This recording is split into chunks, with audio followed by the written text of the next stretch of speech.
categories.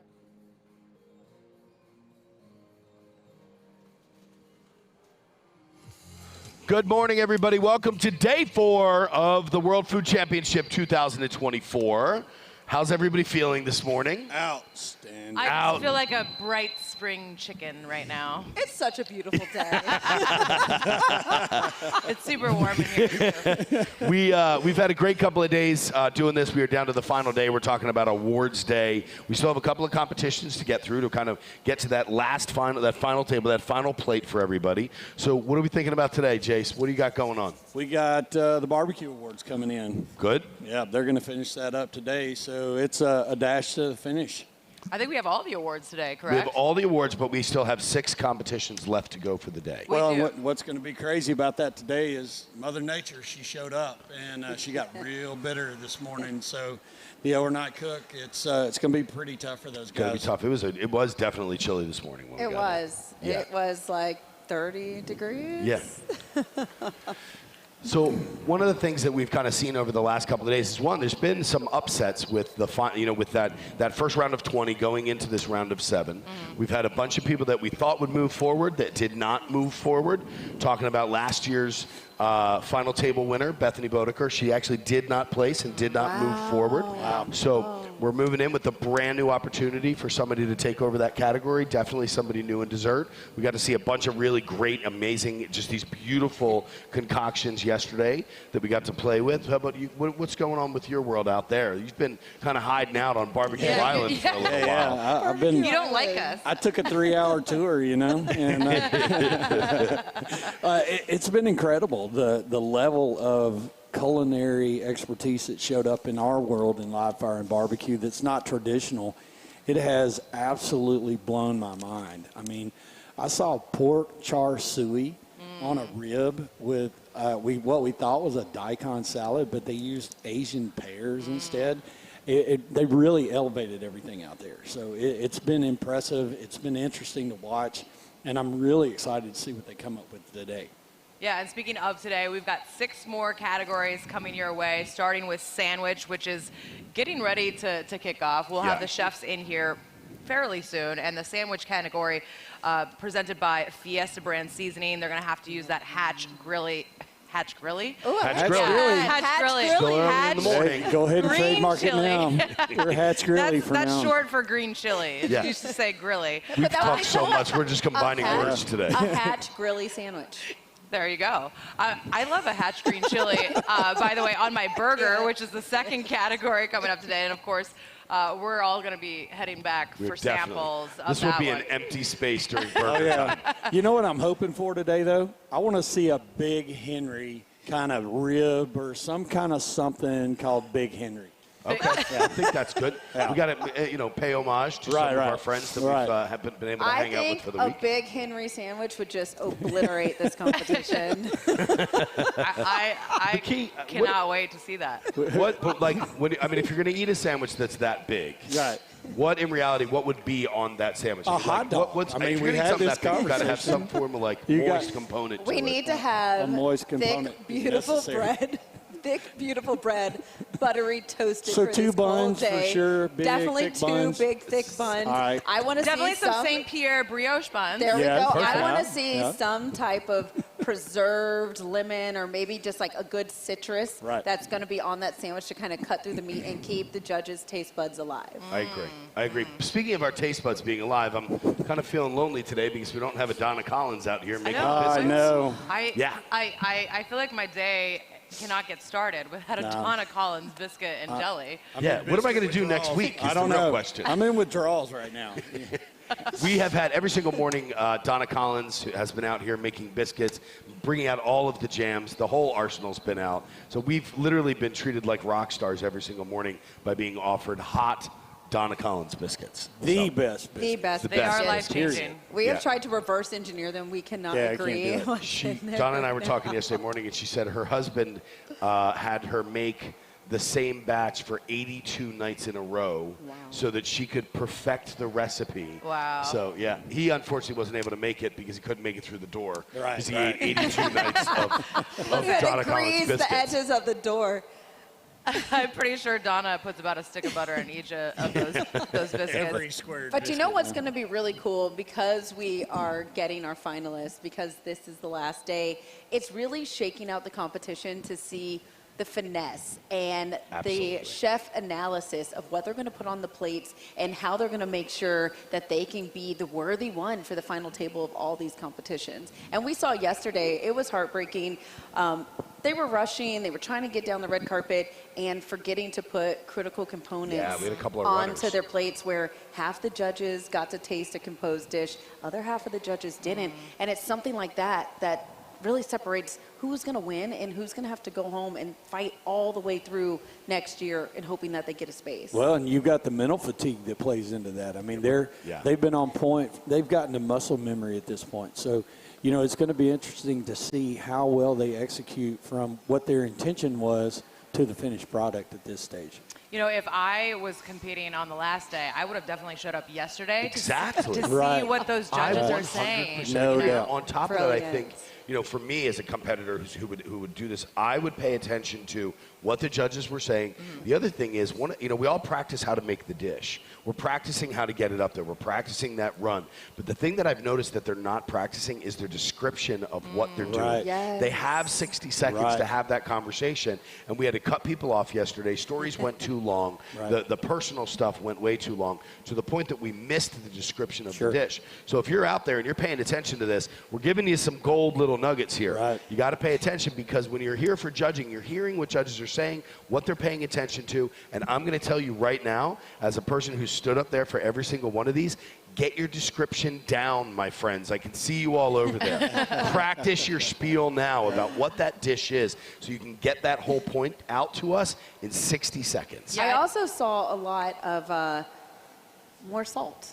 I would like, Yeah. Yeah, I would like what is more Absolutely. salt. going on Absolutely. with And then one of the scariest things, because, Jamie and I, we were taking notes, is at one point the judges would say, you got too chefy with this. Yeah. The dish is too busy. This was clearly an afterthought. Agreed. But then somebody would bring up a simple dish and they were like, there's not enough There's here. not enough. Yeah. Tough. So what There's do a you balance. do? Like, Jamie, what would you do in that situation? I mean, I think there's, and Duff mentioned this yesterday, and I've heard this, relayed to contestants in different competition shows that I've been on, and it's like, if you're going to put it on the plate, it gotta will be be judged. judged. So if you're like, oh, I want to do this like little fun crab thing on the side, and that's not part of, the main ingredient that you're being asked to use, it better be like really good and really make sense with everything else on the plate, because the judges are going to judge every component that you present to them. So you better make sure that every single one of those components Absolutely. is really, really good. Yeah, that happened in Live Fire yesterday. Chef said, one of the chef judges, he said the crab cake overpowered everything. He said, now the crab cake was as good as he's ever had,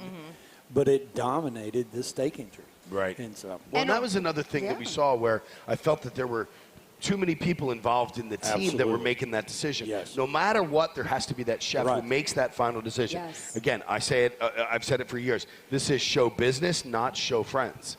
So, And then it adds another element, because, like y'all know, we've had competition teams. A lot of the times you're recruiting your family members to be on your team. So, yes, it's a competition, but you're going to have to ride back with them. And the things that you Exactly. say in the heat of the moment will be coming back to get you. And how do you play that line of respecting the creative direction of everybody on the team, but still asserting, but I'm the chef, it's ultimately going to fall on my shoulders. I'm going to be the one standing there for 60 seconds, Yeah. having to explain everything that we as a team did. right. yeah, we had that happen in the ancillary that we commentated 1,600 days ago. I don't know, it feels like. But there was a husband and wife combo, and he came up with the idea, but she had to execute it. And I interviewed him, and I said, what do you think about her execution? And he goes, no comment. I have to ride home geez. with her. So it got pretty intense. By the way, this I told segment's you not to sponsored talk by about the me and my divorce husband. attorneys of You're Screwed and We're Not Cooking Together Anymore. Dewey, screw him in how. So. Any Texas teams, I am a licensed attorney if you do need some help. I'll tell you what, I think the big thing is, we know that they're practicing those dishes leading up to day one and round one. They know that they have the potential to move forward for that next. I wonder how many of the teams are practicing round two.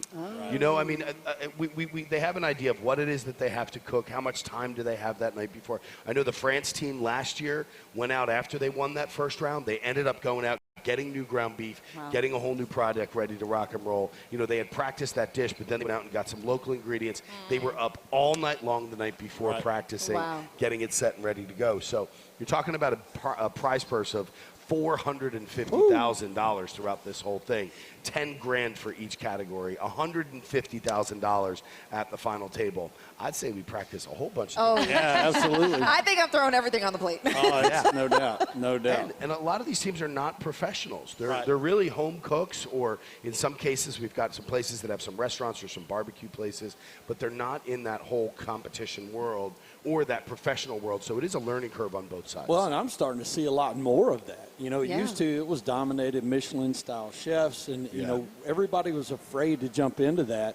And now they're really kind of growing their own wings and getting in there. It's exciting to see. Look at the beautiful fresh flowers that are going to be garnishing right the now. plates. Good morning, contestants. Y'all can't see this right now. I see Lou Holter. The Hi. contestants are walking through. Damon. They're getting ready to get into their stations for the first round of sandwich, which I hope we're doing breakfast sandwiches. That would be great. Just hope we're going to bang out a big old fat old East Coast sausage, egg, and cheese. With some good Wright bacon, With some good Wright's bacon. Yeah. Wonderful. Yeah. Oh, Wonderful. that would yesterday, good. but That would smell good. There's never a yesterday for Wright's bacon, so you can do it every day.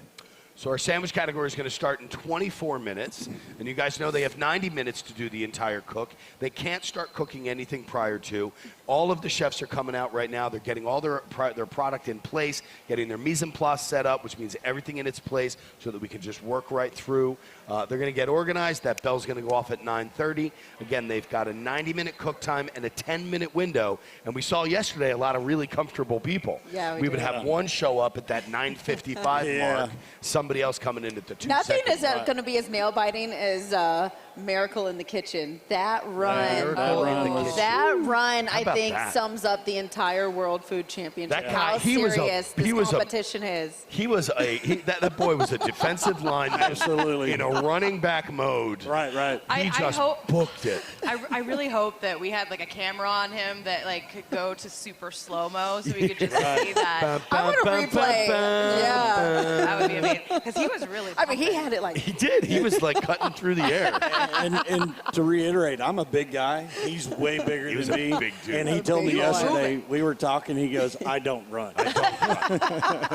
At all. And one of the other things that I was taking notes on yesterday during the judging, and you actually kind of highlighted it about explaining what is actually in your dish, Absolutely. is one of our rice dishes. She did not explain where the main component, which was rice, was. Right. And if one of the judges hadn't asked her what exactly is the rice, she had pureed the rice. She did. She actually did a She rice puree. I pureed the forgot. rice, That's right. and they were saying, where is the rice in this dish? Because she did not explain that in her critical. 60 seconds. It was a good. That was scary. I tried to get as you can tell this morning. I tried to taste as much as I could in between talking and trying to get everything set for these guys. But it actually wasn't bad. It was a little too pasty for me in that way. But it was a good look. This is the World Food Championships. We are not talking about just the basic run-of-the-mill rice. These are international competitors utilizing recipes and techniques that are from all over the world. I've never had a pureed rice dish before. It wasn't bad. It was a little bit gummy, but the flavors were right there, as well as it had a rice flavor to it. So not a bad component to that. I think one of the other interesting wrinkles that I noticed yesterday, too, is, in the first round, it's a blind judging. So they don't get to talk to the judges. The judges don't know who made which dish. In this case, you're right in front of them. You're hearing the feedback. But even more than that, the judges will be tasting the dishes in the order that they are turned into the judges' table. So I do think that there is a massive advantage if you are the first one, because the other thing is those judges can start tasting those dishes even before the 90 minutes is up. If that's up during that 10-minute window, they can start eating those dishes, so they can eat them while they're hot, exactly how you intended those dishes to be tasted. So I think that is a huge advantage if you can get your dish done, 10 minutes early, basically. Well, especially with the temperature. I mean, the internal temperature. Y'all can't here, see what's happening behind us, and this is actually where they bring the cold air in from the Arctic Circle. From the Arctic. Blows directly down on our necks. Straight from Antarctica. Yeah, Yeah, so Chilly that'll- Willy up here. That'll have it'll have a massive difference on the first to the 10th plate for That's the right. judges. So it'll be interesting to see if that actually plays into their overall scores. And Eric, I know yesterday you said something that was so important when I listened to you. You were talking about your coach. When he listened to When he listened, sorry. the operative. I The pay times attention where he wasn't tuning you out. every single thing that she says. The squawk box. Yesterday, when I was fully focused on your words, you had talked about how a coach had once told you something so important for Yes. competition. Yes, so when I got started in barbecue competitions, I found a mentor out there on the circuit, and I was just asking him, like, what do I do, what's going on? And he said, here's one of the most important things you need to remember. The dish that you're going to put in front of the judge, it needs to taste good hot, warm, and ice cold. right. Because you never know, like we're saying Right, where about it's gonna walking show. down this red carpet, you never know when your dish is going to get there, if there's a backlog, and when it's going to be eaten. So if your dish does not taste the same level of quality, hot versus cold versus warm, you need to rethink that dish and go back and find something new to do, because that can be the difference. The same dish will not taste the same in 3 different temperatures. Yeah. That's exactly right. I mean, I think maybe that even happened with that rice puree that we were Yeah. talking Yeah. about. Like Yeah. after Yeah, 'cause that did it sat set? Yeah. for a while. She and was the- up there she was number 2, if I'm not mistaken. She was the second dish that got Okay. up there. Right. So, and it was, I mean, there were, even after a while, because there were so many components on top of it, there were some of that rice wasn't hot. Right. It wasn't super warm, but it definitely had a little bit of heat to it. And that that was in there, but that was from the insulation of everything else above. And it. that actually goes back into having these chefs who are, competing for the final table. There is food chemistry. You Yes. have to understand Right. what happens on the molecular level Right. to food when it sits, or, when it's out for a while before it's eaten, and how that's going to taste the texture. One of the big things that you saw while you were up there yesterday is people that were using dough, if they were doing pastries. Right. We had a bunch of comments from the judges. It's soggy. It's not Yeah. crisp anymore. The texture is not there, and that's heartbreaking, because you know that in its beauty day, when it first came out, that crust was perfectly flaky. Sure. But now it's soggy, and the judges are picking up on that. Well, you saw that in the custards and in the sauces yesterday. They would either set up thicker than they were intended to be, like a glaze. Instead, it went more into this like paste type deal. And that changes the profile at the molecular level, like you were saying. It changes the entire dish. Well, Yeah. and there was a great conversation that one of the judges had with, there was a woman who made, in my opinion, one of my favorite desserts that was up there yesterday, and it was a tower that she had put together that had 2 different types of mousse on the inside of it. She used a turmeric in one of them. She used a beautiful cake on the bottom. And one of the judges had said, because she, when she was discussing it, said, well, when you cut through it, and this was 3.5, 4 minutes into Right. the judging, instead of saying, my dish is being presented to you this way so that you can eat it like this. Right. So by having that conversation right up front, it could have changed the entire way that those Yeah. judges ended up judging Yeah, as that opposed dish. to them picking at base layers Right. versus just going, yeah. And it was delicious. Right. Her chocolate crust that ran around the outside was super thin and delicate. The mousses that were on the inside of there, the pastry that she had on the base, it was really good. But there again had to be a conversation about how to eat that, and Right. it didn't happen in the 60 seconds. Well, every one of these dishes have intention. And, Yes. they're designed in layers as we taste in layers. And so when you don't explain that to somebody at this level, you've kind of handicapped yourself. Yeah. And I think that if there are any competitors that are in the arena this morning that can hear us, if I give any advice to anybody coming from a judge, you should make sure that you have that description down in your 60-second practice.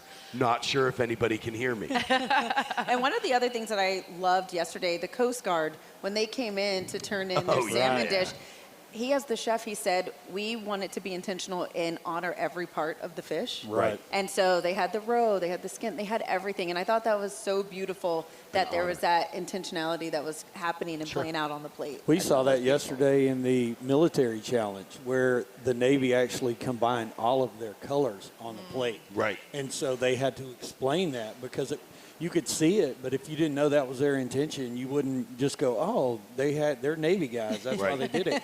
But it changed the mindset because it allowed the judges to see, hey, I put this much effort in here, and this is the history, not just the flavor of this plate. Yeah. Yeah. Yeah. I love that. You love it. Gives me like a little. I was like, is your mic not working? What's wrong with your mic there? Yeah. Erica's just getting choked up on I know, the right? final day. She's just completely choked up about, all of it. About everything. It's all the waterworks for Erica today. So we're about 15 minutes away from the start of our first competition today, which is sandwich. What are you guys looking for in a great sandwich? Bread. I think bread choice. Butter bread, butter Yeah. bread, butter Yeah. bread. Butter, Butter, and more butter. bread. So we're looking for Donna Collins sandwiches. Yes. We're looking for a biscuit. If that you're here, literally- Donna, we would love a Donna Collins biscuit Meanwhile, Donna sandwich. Collins is Can sitting we on have her like farm a in can we have Texas. like a bat signal, but it's Absolutely. like it's like a Donna D? Collins, yeah. I love that. It's just a jar of jam Put in a the bat signal sky. with a D up in the sky. I can't even imagine what's going to come D in running the towards I think it us should. No, I this think, morning. I think it should be like a biscuit up in It the should be a sky. biscuit Yeah. with jam. And, Yeah. and with the D in the sky, have the jam like dripping Butter off dripping of it. off of Yeah, it. there we Done. go. Done. Every fat guy in America is going to run towards Come- that sign. It's going to come be to like my house. moths to a flame. They're all coming to the sign of the D and the jam in the I'm sky. like, where's the biscuits? Come on. But you know what? One of the other things that I was looking at notes from yesterday, there was a risk, and I didn't know how you felt about this because you actually got to see the plates, and so did you. The judges mentioned the danger of mixing proteins. Yes. Yeah. What did y'all Yeah. see? So again, I talked about the crab cake and the steak. You got surf and turf, but the crab overshadowed the steak, and the steak was the star of the show, as in their description. But when it got to the plate, the chef was more blown away by the crab, and so he was like, "I'm not knocking you on this, but this is a suggestion at this level.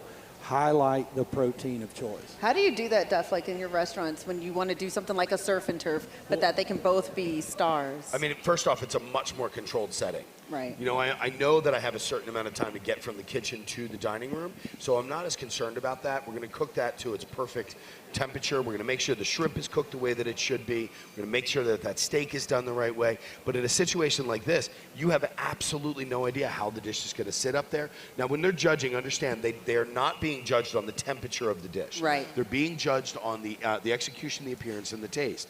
So it's not like that temperature's coming into play. But in reality, as a person who's tasting It's it, human nature. you're not getting that. So if I get a piece of shrimp that's overcooked because it sat there for 30 minutes, there's a different component to that. But what about the flavor profiles if when you have two competing proteins? Like, what just is cook there them a the right sweet way. spot? I Just love cook you them the so right way. much. I mean, honestly, it's what it is. It comes down to a technique. Right. I'm not going to put my filet on at the same exact time as my shrimp Okay. because my filet is going to take a little bit longer to do that. So I'm going to get that filet on. I'm going to get it. We've got a method that we use. It's called the grilling time. It's 10 o'clock and 2 o'clock.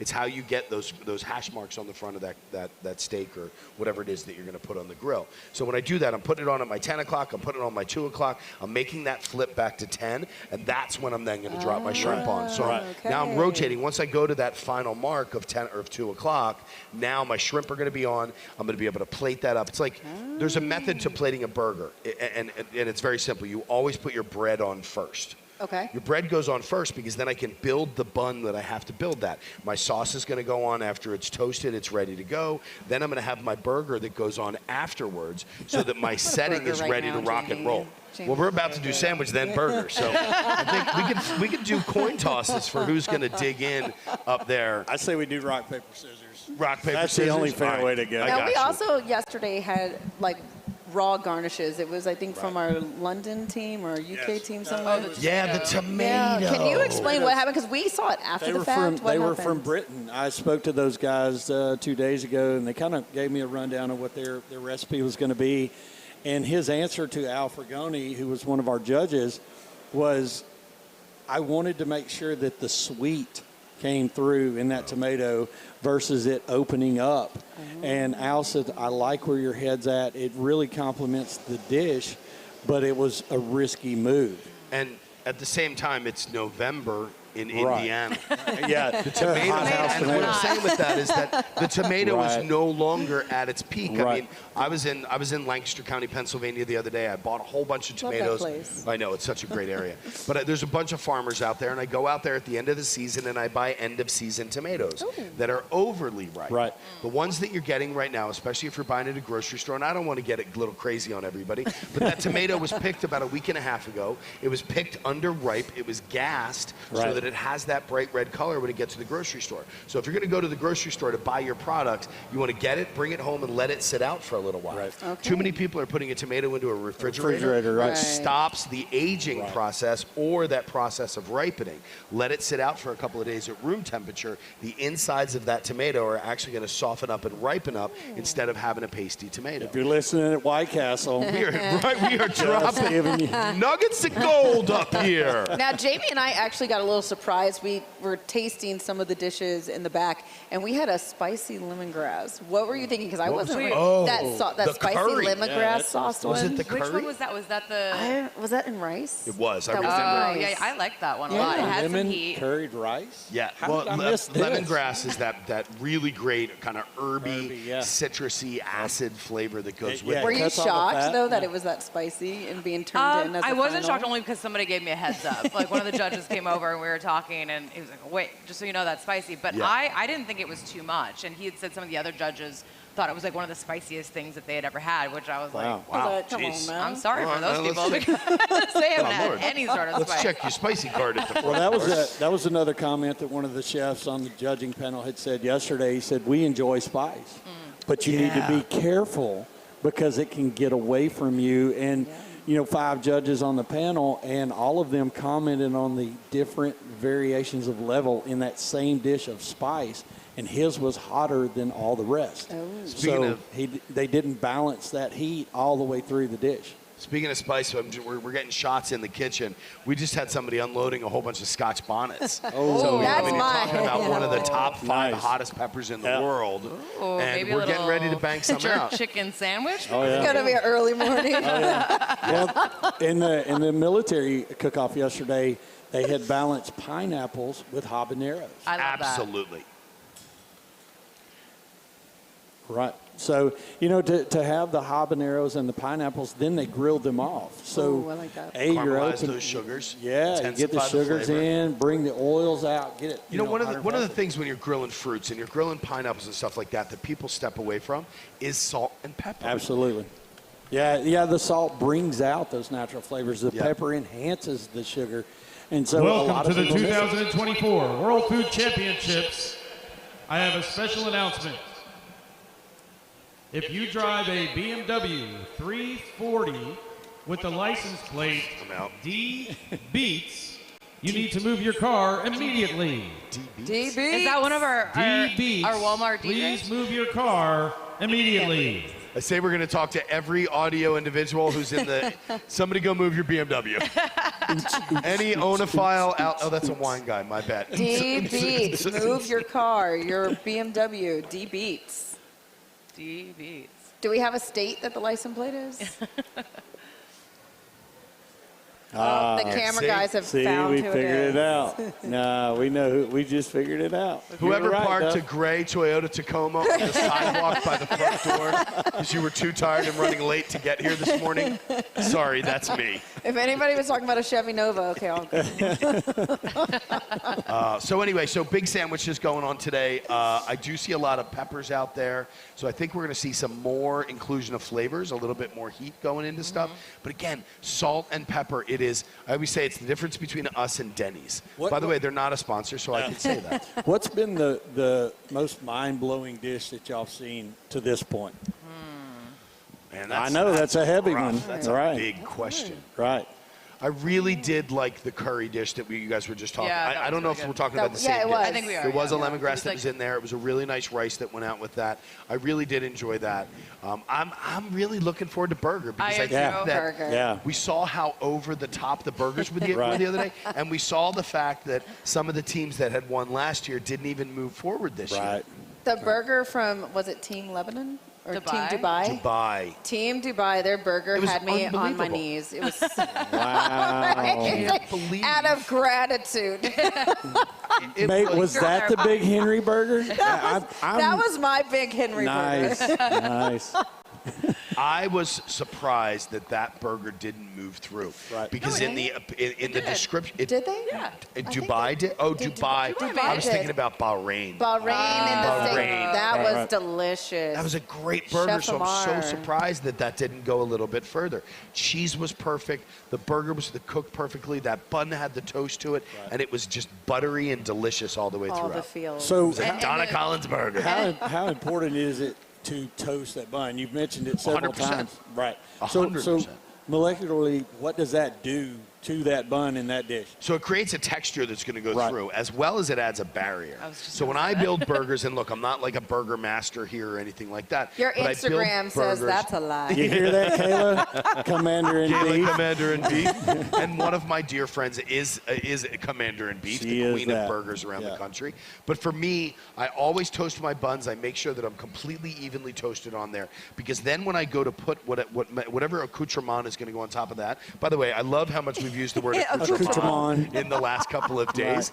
But so when I put that burger on, and then for me, my burger builds are very similar on every single burger. I do a perfectly toasted bun, evenly cut between the top and the bottom. That way I'm not biting through a massive amount of bread on the top and then on the bottom as well. Right. The key is the perfectly toasted bun on every single side. So that way, all right, voice of God, just open it up to the Yes. open it up to the community so they can all hear what's being said. So I've tried. I had like a good 6 seconds of non-reactive facial You expressions. did better than what I thought. I have zero poker face. Hey, So whenever I butter Oh, my that's bread, a good one. To use butter or mayonnaise. and butter across the yes, board. butter. Unless I'm butter doing a and grilled butter. cheese. No. Grilled cheese no. is a different world. I'll do mayonnaise on a grilled cheese. You know what's Yeah. great on a grilled Jason cheese? hates Take mayonnaise. avocado I can't and mayonnaise and salt, a Eesh. good Oh, that could be quality amazing. sea I'm out. salt, and mix that together. Mental put note, that don't on the eat outside. Duff's grilled cheese ever. Right. That could have been just That's a coming sandwich from all a in the mayo between. hater over Yeah, here. I can't. Ugh, I But just today, can't. I mean, speaking of those buns, the burger contestants will be using those St. Pierre brioche. They also have to use Legacy Maker ground beef, and Legacy Maker was doing steak samples Oh, the other that day. were, that's Delicious. And I was like kind of sneaking into the front Yeah. of the Yeah. line to grab some samples. That they make some really saw really them, high quality didn't eat it. beef. So She's we'll over be there able grabbing to all the taste meat. all of those lovely ingredients today in that second category of the day. It's another quick That's question. going to be amazing. Well, I didn't answer my last question. Oh, I got you a weren't quarter of the done? way through, and Oh, y'all sorry. made fun of me for 12 minutes. I blame Mark Conway. So yeah, so Voice guess of what? God Burger, instigated that. I'll see you next year at the Yeah, World, there you go. World Food Championship Yeah, Burger maybe. Competition. I would like to see you compete. I'll compete. Sesame seeds I or won't. no? I'm having much more fun up here with you guys. Sesame. I don't want to lose my friendships. Oh, no, absolutely not. Sesame seeds or no? It depends on the type of burger that I'm going to put together. Same.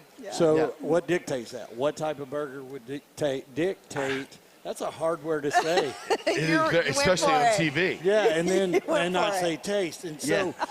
so It all depends on what the texture is going to be of the ingredients that I have on the inside. Right. If I'm going to put a crunchy component to that, then I'm not going to do that. Okay. It's just one of my things that I'm like a fried avocado. You know what? I was just in San Antonio 2 weeks ago. Man, I had a fried avocado that was topped with a crab salad that was so delicious. A little bit of wasabi was in Ooh, there, yes. a whole bunch of cilantro. It was delicious. Nice. It was a crabby cotta. Was it a Krabby Patty? Oh, yeah, SpongeBob. No, that would be the guy who put the crab cake on the live fire. There you go. That's the Krabby I Patty. got you. Yeah. I got you. But do you guys find it weird that they're selling Krabby Patties, Very Mr. weird. Crab? Yeah, Yeah. from Bikini Bottom. So what's Yeah. he doing? Yes. Is it cannibalism so if they're going to eat if- their if- own? Well, I own chickens and they eat each other. Well, but no, here's the deal. If you Google that, When they die, they're pecking away? Well, yeah, Yeah. chickens are This is cannibals. getting Did you morbid. know that? I did yeah, not know if that. Yeah. The Google, Jeffrey Dahmer of the chicken Yeah. world? well, Nice. if you Google the Hey, big Krabby guy. Patty, jeez, you guys are out of. Wait, They wasn't look- Jeffrey Dahmer from Indiana? Was it? Yeah. I don't know. Was he? Somebody's told us. So the recipe on the Krabby Patty. Thank you. is actually crab. A lot of people assume it's a hamburger, but it is a crab-based Krabby. The Krabby Burger? Yeah, if you Google it, it will pull up. The recipe is actually crab for the Krabby Patty. I mean, I would assume it is. That's why I said it's Right. the Jeffrey Dahmer burger. I Right. think we've really gone off the rails at this point. Where's that- Somebody, Where's that somebody reel us in. training? Yeah. Are we on break yet? Yeah. When do I'm they excited. start cooking? I am that's great. so excited though because it is cold right now. It's a little For all of chilly. you that are joining us, it is very cold right now, and luckily it has timed with the soup category. Oh, So that's I am right. going to be looking Did forward get- to yeah. soup Yes. today. We got to get that while it's hot. Or We we're have to sticking have in the it. microwave up in the break room. Welcome to the 2024 World Food Championships final rounds. It is officially now time to begin cooking in Kitchen Arena as our sandwich finalists takes the stage. All right, here we go, boys and girls. Have some fun today. That was said Man, to look at myself. that. That's beautiful. Here's my boy Phil the Grill.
Josh is sharp.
double up that pickle liquid?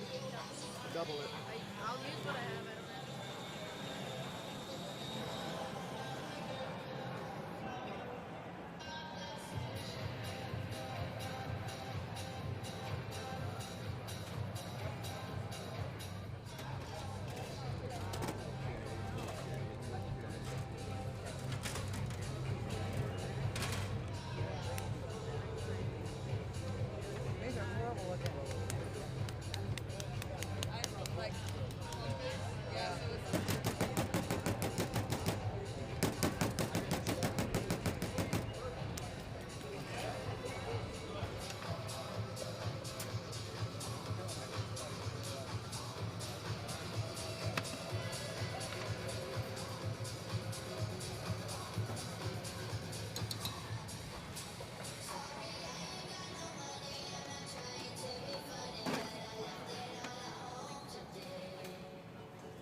lots of different cool colors.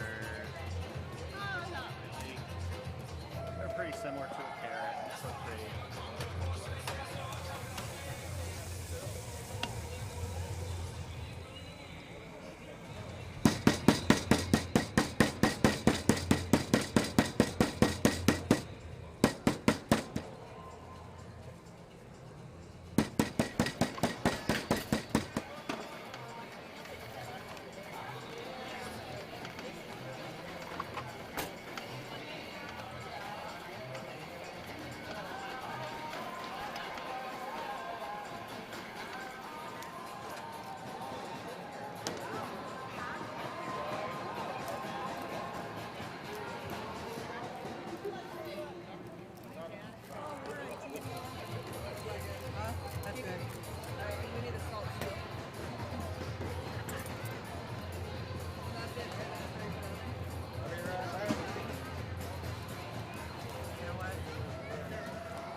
Separate a little bit for this other one.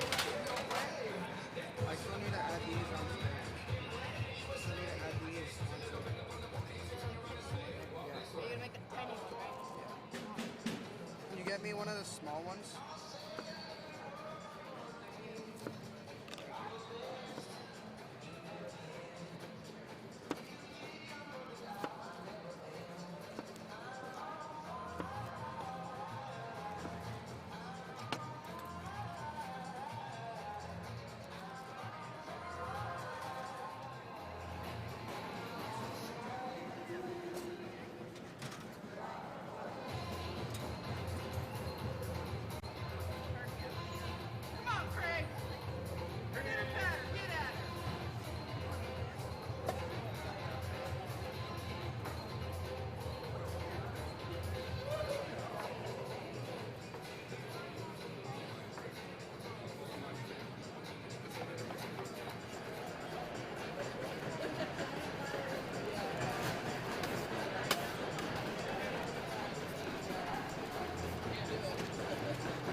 Doing okay? Yep.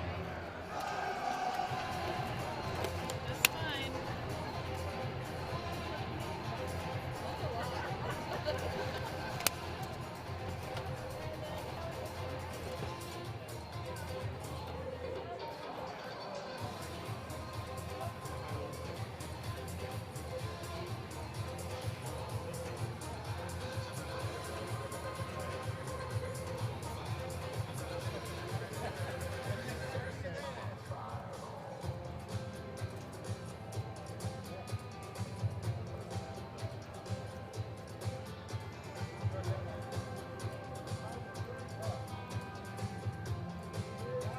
Morning, how are you? Doing well. I'm Chef Victor, and I'm one of the master judges here. Awesome. I'm Daniel. I'm from Dallas, Texas. And this is my fiance, Daisy. Hi. Good morning. Today we're making. Sorry.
what?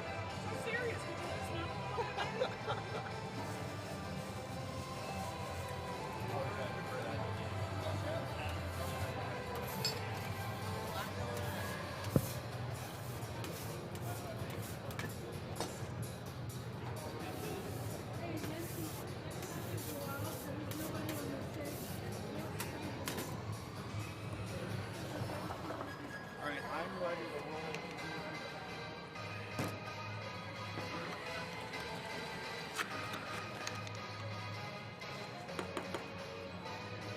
You're making a hatch chili aioli. We are, yep. Oh, yeah.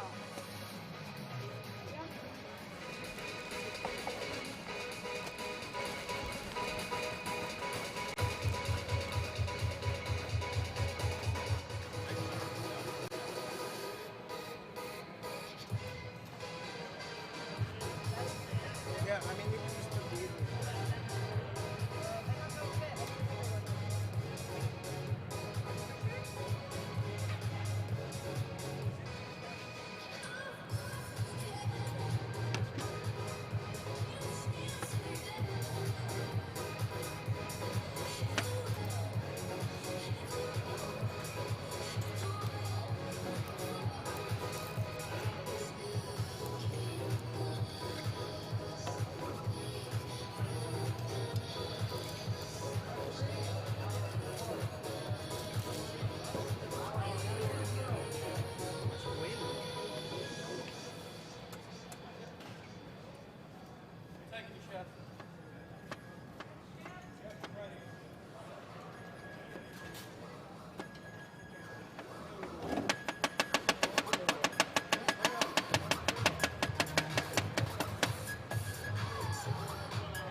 Like a bell pepper? Doesn't go heat. Seeds it. You said you just needed one, right? I need one for Darius. Yes, yes. Frying the beef?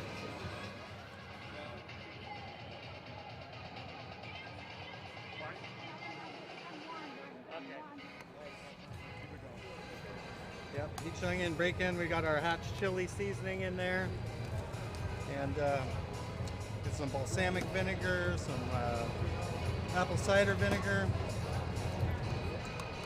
Smells really good. Good. We got some maple syrup. Can't forget the Canadian element there. Sorry. Time to go drink a Labatt's.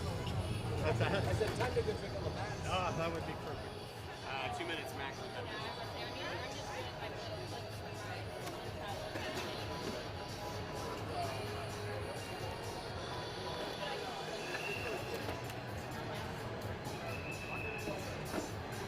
morning, Chef. Good morning. Morning, how are you? Well, thank you. Great. One of the master judges here, Chef Roger Chef, this might something maybe ask you.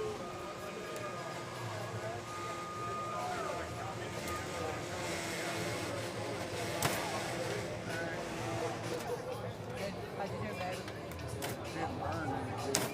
Did it? But did you get the smoke? Okay, I smell it.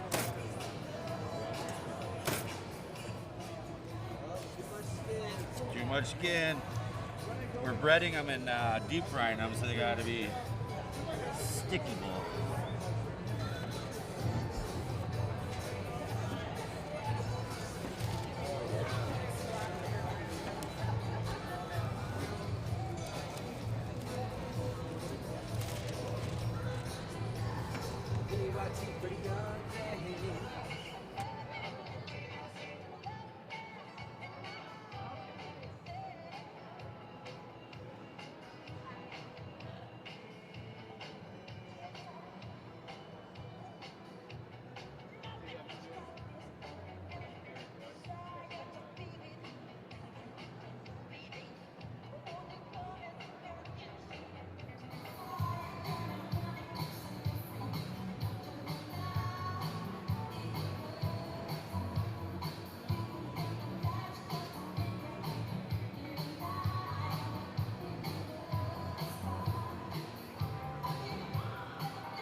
Yeah. Are we here on wings? Like, is Yeah, that, dude, that looks are we awesome. good? So when we cook them, we're gonna fold them up like this. Okay. All right. So I think that's what you want, bro.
Hey, your pan isn't on.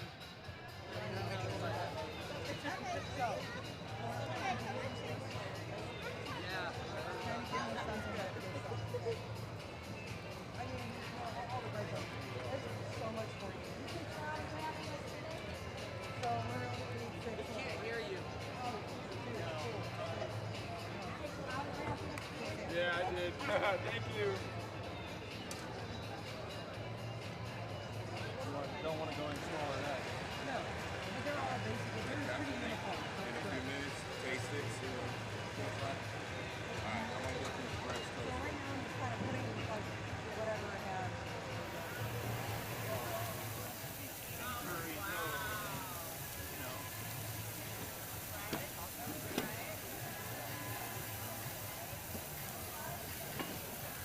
I'm an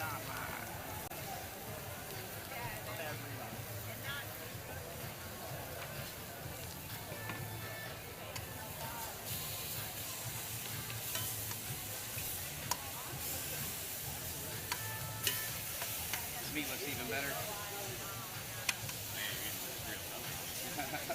Right, dude. You got me good luck.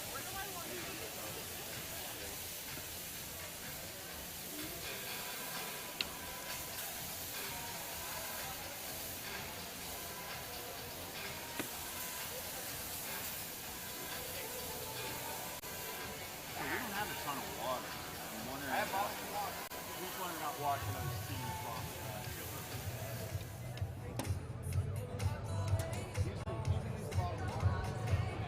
If it's that necessary, right? Like you want those on there. Put them in the quart container and fill it with water and just kind of agitate it. Yeah, I'm with it. Water, fair.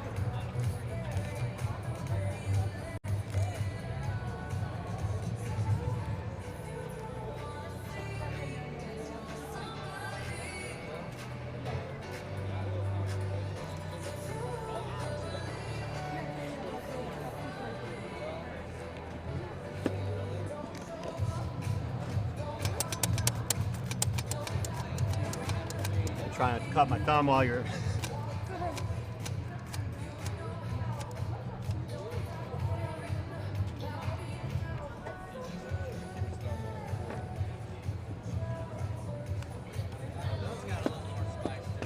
These ones, yeah, don't bite a half of one of these. But you know, jalapeno is an interesting chili. Some jalapenos, and it's just totally random, they'll have the heat of like nothing, a bell pepper. Other ones, burn your face off. It's, The ones that have like the wrinkles and the lines, no more heat to them.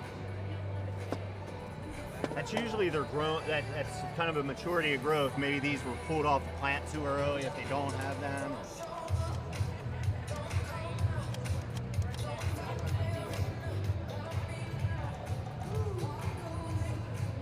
Yeah, I didn't want to put my piece of my thumb in here while you got the camera rolling. That would be a little. It's how many times anyone that's ever used a mandolin. Yeah.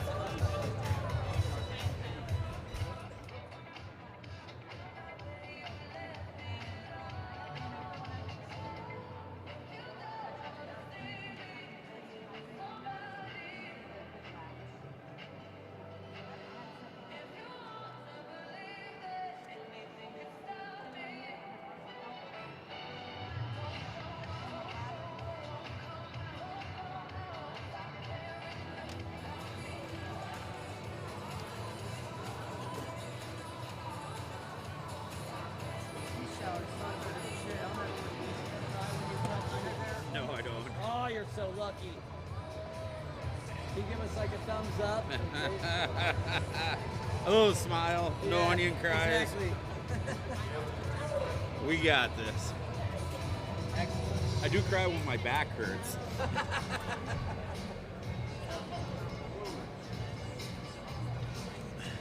I can't move when my back hurts. It hurts to cry. Right.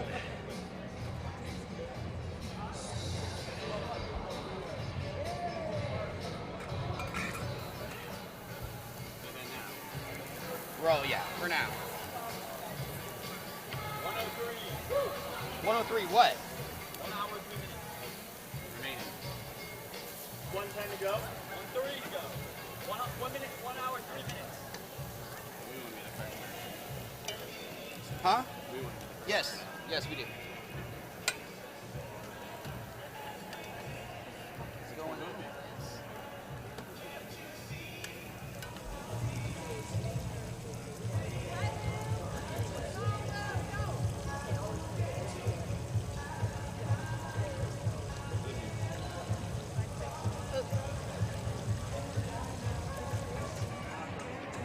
I'm not happy with this challenge.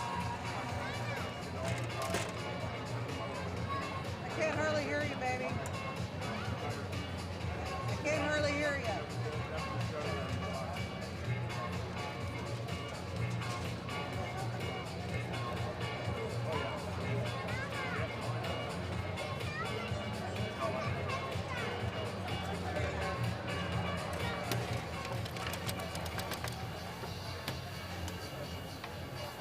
Yeah, judges know what bomb means based on. Yeah. He said, are you putting the pate on it? Well, yeah. He's like, You should have said, wait, what? what? I mean, I feel like that's closer to what we want. Exactly. No? Well, that's in that final product. I don't know. Right? I mean, it's still very, because of the wheat in here, it's going to be very pliable. Whatever your best judgment is. Well,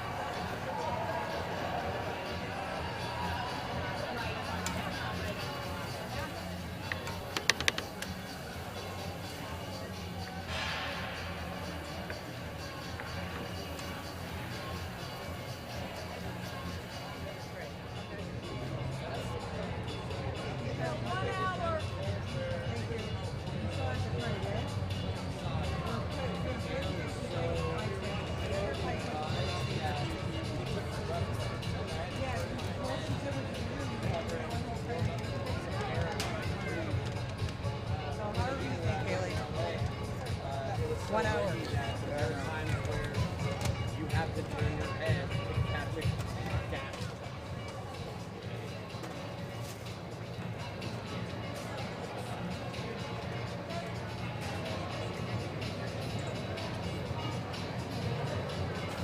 Yeah, we have 1 hour.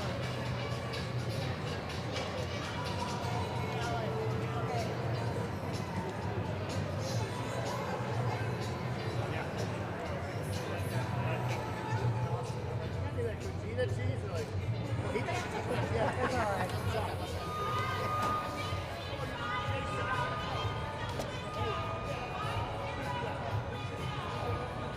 You got this, Hans. Hey, thanks.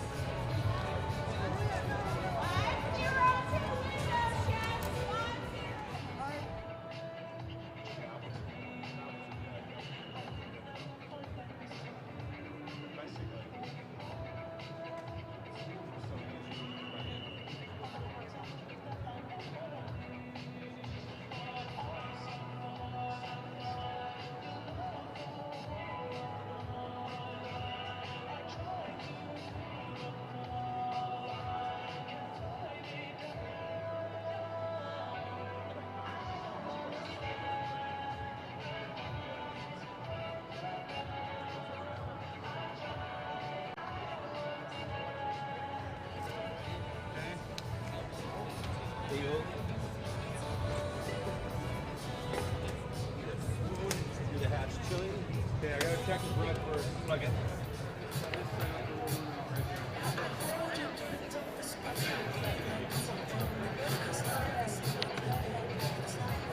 Probably one of these cut in half, yeah? Right here? Cut in half. Not for the thick ones. It's how they are.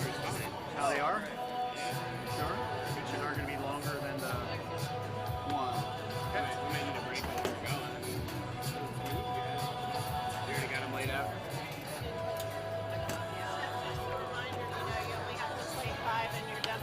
Yeah. The other 5 stay here, and I will take care of those for you. Perfect, yeah. Okay. And the 5 for the judges. Can I ask you about the main one on that or not? Yeah, we got worked out. We're going to put the main 5 on instead of fit for us. But we don't have to use your trays. And then the extra 5, this one, I'll put it in.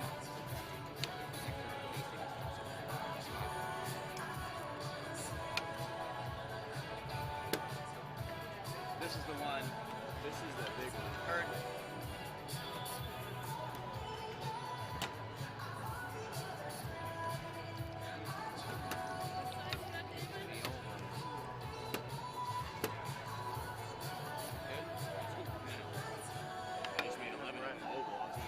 Yeah, I don't know why you went round. I need oval. I haven't given it to you.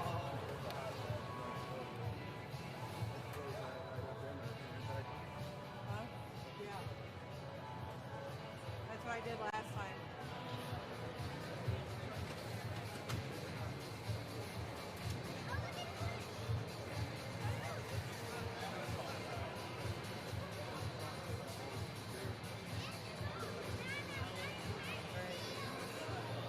So it's only 54 degrees inside.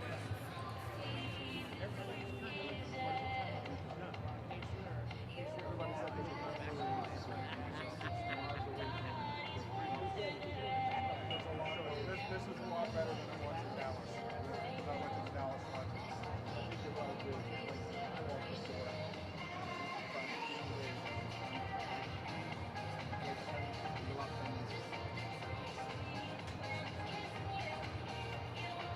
That's the challenge because not all are Like this.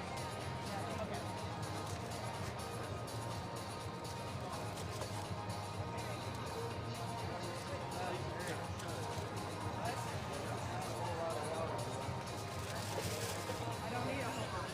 Don't need a homer.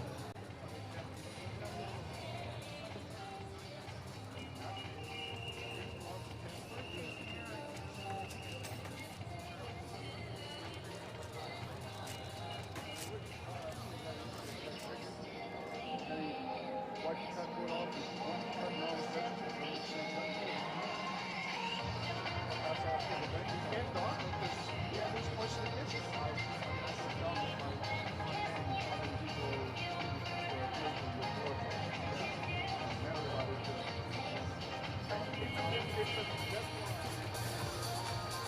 Not like that, okay? Oh, like that. Got it.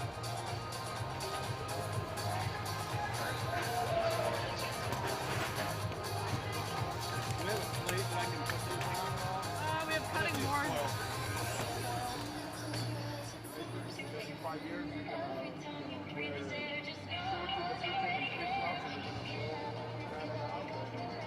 you work with him at all, or you just be a helper? With this program. So yeah, I'm the assistant chair for the local capital unit. So I'm here with Matt. This is posted.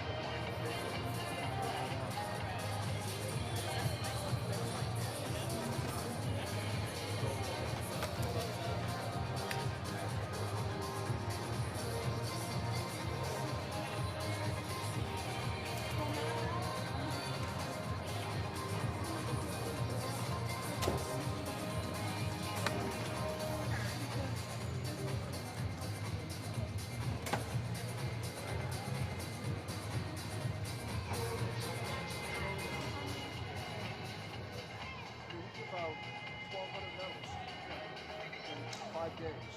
So I mean, it's show what the releases do. And we don't have master stations. So you can do it. You can, but you got to figure out how to do it though, so you don't lose the shape type. Yeah. Yeah. That's because you're right. This is part of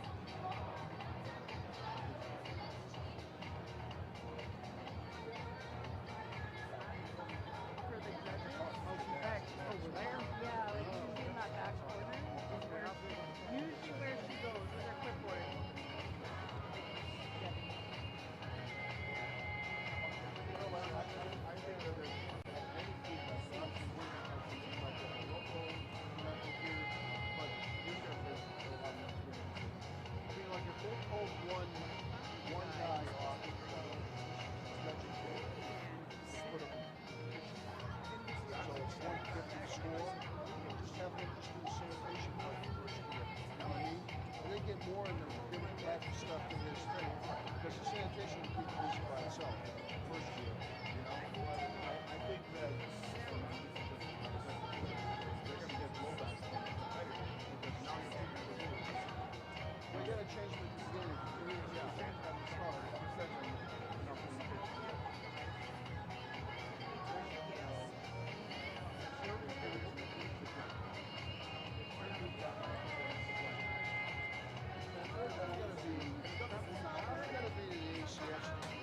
be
Welcome back to the 2024 World Food Championships.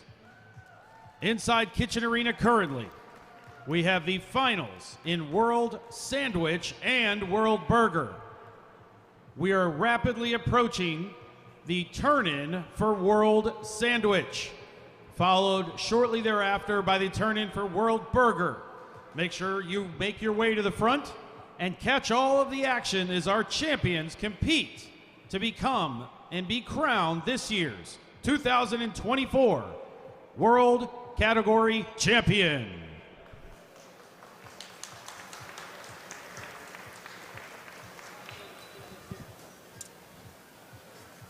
And welcome back to our center stage here in Kitchen Arena. I'm Jamie Sire, joined by Erica Roby. Hi.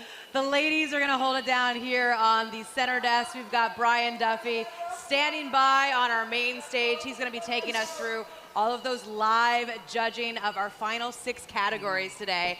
And as we saw yesterday, Erica, it seems like it's a little nerve-wracking for some of these contestants to not only stand up there in front of a microphone, in front of the judges, describe their dishes, but then also watch the judges eat their food and give them live feedback. I mean, they have 60 seconds to express themselves, plead their case, and explain their decisions and their strategies for what they turned in and what they put on their plate. But what's even more nerve-wracking is that they're judges. These are master judges that are all ensconced in the culinary arena. These are some heavyweight, hard-hitting chefs that know everything. So they get to also ask direct questions to our chef competitors while they're eating and while they're trying the food. Yeah, and we are just under 3 minutes away from that turn-in window opening for sandwich. That category today is presented by Fiesta Brand Seasonings, and all of our chefs preparing sandwiches today will need to incorporate that Hatch green chili seasoning into their sandwiches, and we magically have our 4th co-host appearing up here on stage. Where have you been? Jason. We heard there was 40 pounds of bacon being cooked outside, and then you disappeared, Yeah. so we're kind of wondering. I lost it. I have no comment. No, I was just kind of walking around, checking out, seeing what's going on. You know, we're up here on the perch, as you will, and we're kind of seeing what's going on in the kitchen. I walked out and checked on some of the barbecue competitors outside. It's still pretty cold out there, and so, you know, they're kind of struggling with the elements, and you know, some of the stuff that's coming out, there's going to be some surprises and some twists. So, Really? oh, yeah. How much did the weather play a factor last night? Massive. Yeah. Massive. A lot of these cookers are insulated, but it takes a toll on the pit masters. You know, Erica, you know, it's one thing to cook a one Saturday event or do a double even. These guys, these men and women have been out there for the better half of a week. Wow. And, you know, the stress level, the lack of sleep, the weather, you know, we've had heat, we've had rain, we've had now cold, we had 20-mile-an-hour winds. So all of these things have factored in that, you know, in here in Stadium Kitchen, we don't have to deal with. So it's definitely, it's a gauntlet for them, and the muscle, you can see the muscle memory, they're moving a little slower. So it's not as spry as it was, you know, Thursday, Friday, Saturday. And barbecue will be our last live judging category today. That's coming up at 3:50. But in the meantime, we've got some other categories to get through, namely sandwich, which is going on right now. We've got 45 seconds before that turn-in window opens. And just a reminder, if you're just tuning in or you know, new to food sport, our competitors will have to make it out of their kitchen station around to this little exit, down this red carpet. It is a little bit shorter than the first round, but they still need to get down this red carpet and get that, that platter of food on the table for the judges. They've got to have that one big show plate that they're going to present to the judges. It'll be presented on rack Porcelain, Yes, yeah, the porcelain. rack I was going to say porcelain. cutlery, and I'm like, that is not the right word. It is the last day, so we're all struggling to find our words a little bit. But yes, it'll be on that rack, beautiful rack porcelain. And I've been saying this the last 2 days. I think the sooner you can get up there with your food, the better for you. And our window just opened. And for everyone tuning in on our YouTube live channel, we are watching your comments. We are going to respond, and tournament is starting. So wish our competitors good luck and keep dropping those comments over there on YouTube. Yeah, anytime we start hearing those Check it the live cheffery mic. whistles, we're going. Hello. Hello. Good morning. Duff. What we got going, Duff. buddy? All right, everybody. Am I live? Can you guys Take it hear me? away. Yeah, Take it away. All right. I'm glad Am I on? Yeah, You're we got on. You're Take going it away, for Duff. us. I can't tell. We've got our first competitors just did their turn in right now. Beautiful plates. Pay attention to that presentation. Realize that every single plate that comes up, it's being judged on 3 criteria. We're looking at the execution, we're looking at the appearance, and we're going to look at that taste. So while they're doing this stuff is coming in absolutely beautiful, big, bright, fun colors. I love it. All right, what's up, Duff? Undercover brother. Not really my brother. We just share the same last name.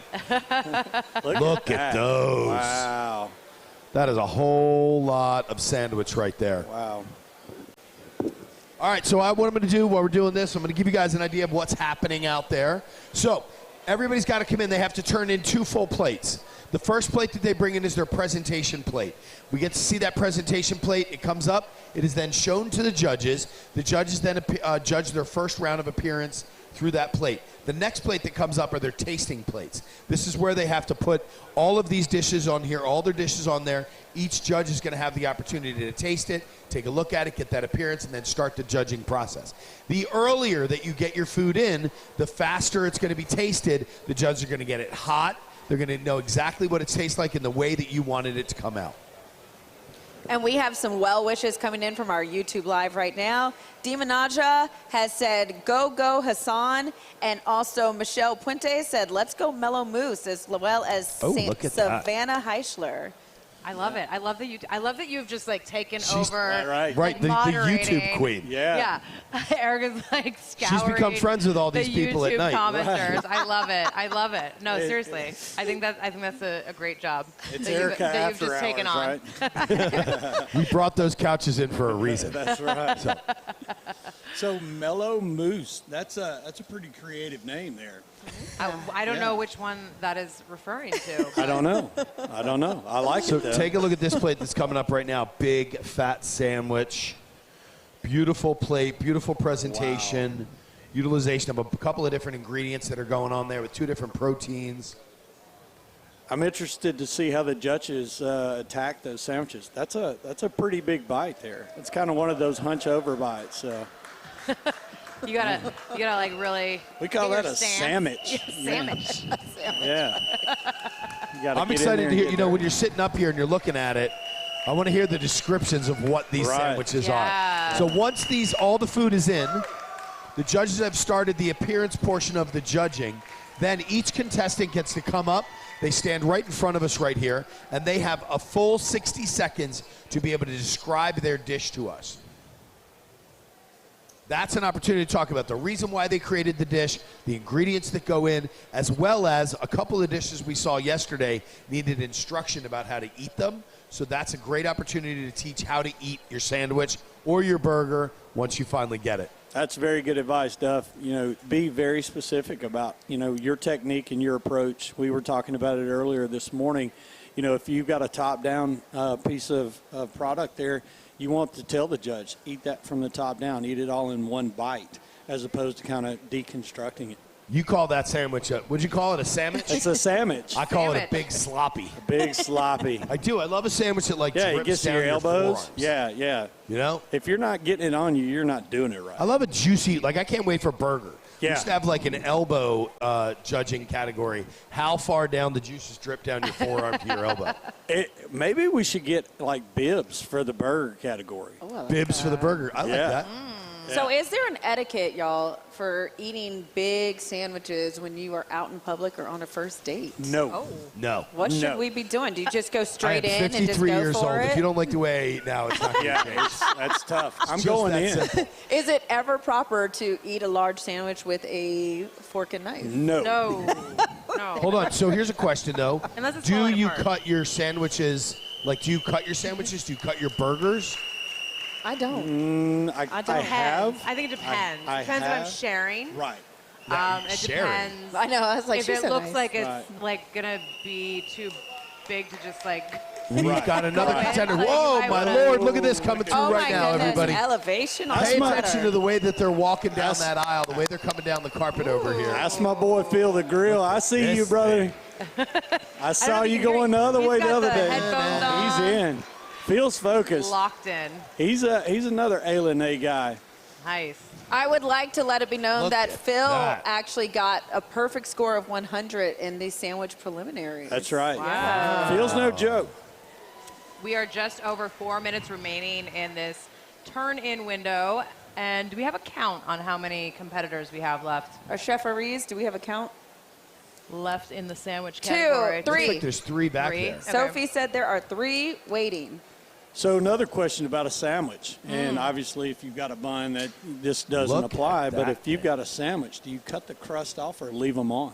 Oh, I leave it on. Oh, I like Yeah. it crust. Depends on what you're doing. I think But that's also- sacrilegious. See, I knew you would come in. Yeah. Well, I think the key is like you got to go edge to edge with all any Absolutely. sauce that you have, Always. so that if you do get that crust bite, it's Right. still a good bite. Yep, right? don't do me dirty. Don't leave the edges dry. Do What not leave is the edges dry. idea of a perfect sandwich, though? That's like the big question. I think What it's a is the personal idea? question. To me, Maybe we that's need to ask easy. an audience member. Yeah. Who wants to tell me what their idea of a perfect sandwich is? Nobody's looking me in the eyes. Everybody's like, looking no, past me. don't It's like a do it. hostage Everybody's like, "I'm scared of situation. me." That's like when the teacher calls on What somebody is in the class and idea you're just like, no of eye a perfect contact. sandwich? I mean, Duff Are you a strolled sandwich down guy? the stairs asking this. What He's is kinda your intimidating. idea of the perfect sandwich? About 10 napkins. Nice. All right. Isn't there a place in New York called what? Five napkin? Napkin. Five Right. napkin. Yeah. Here we go. We could get him a bib. You're hired, sir. You come with us. Got to take a look at the size of some of these sandwiches. That is a very Cuban-esque sandwich if I've seen one in my life. I need to take Looks notes like a so I good know what press to go happening for right across the when top I of go that. back. When we go for into the back samples. room to grab samples, Wow. like, You know, the you go little, into- like the little seagulls we are. Yeah. Vultures Duff, in we the need you back to room. scout out what we should be grabbing for after the sandwich category wrap. I've got a pouch under here. And here comes Damon and Lou Halter from Croy Valley. Outstanding. These are some of the fiercest competitors. They are royalty here, legendary, Yes, they are. and I mean down to a science with everything Yes. they do. Oh, that looks like maybe it was that a It was like a wrap. Yes, I like they're that. wraps, and then they butcher tie the wraps. So That is they took beautiful. it, up a level by kind of putting it as a package. I like that. And that's also very strategic because then that means every bite is full of every single piece Every of that sandwich. You edge see? to edge. That's why we have seasoned competitors like That's right. that. Now, do you think that they will be penalized at all for not using bread, or do you think It a is wrap bread. That's What's your definition of bread? True, fair.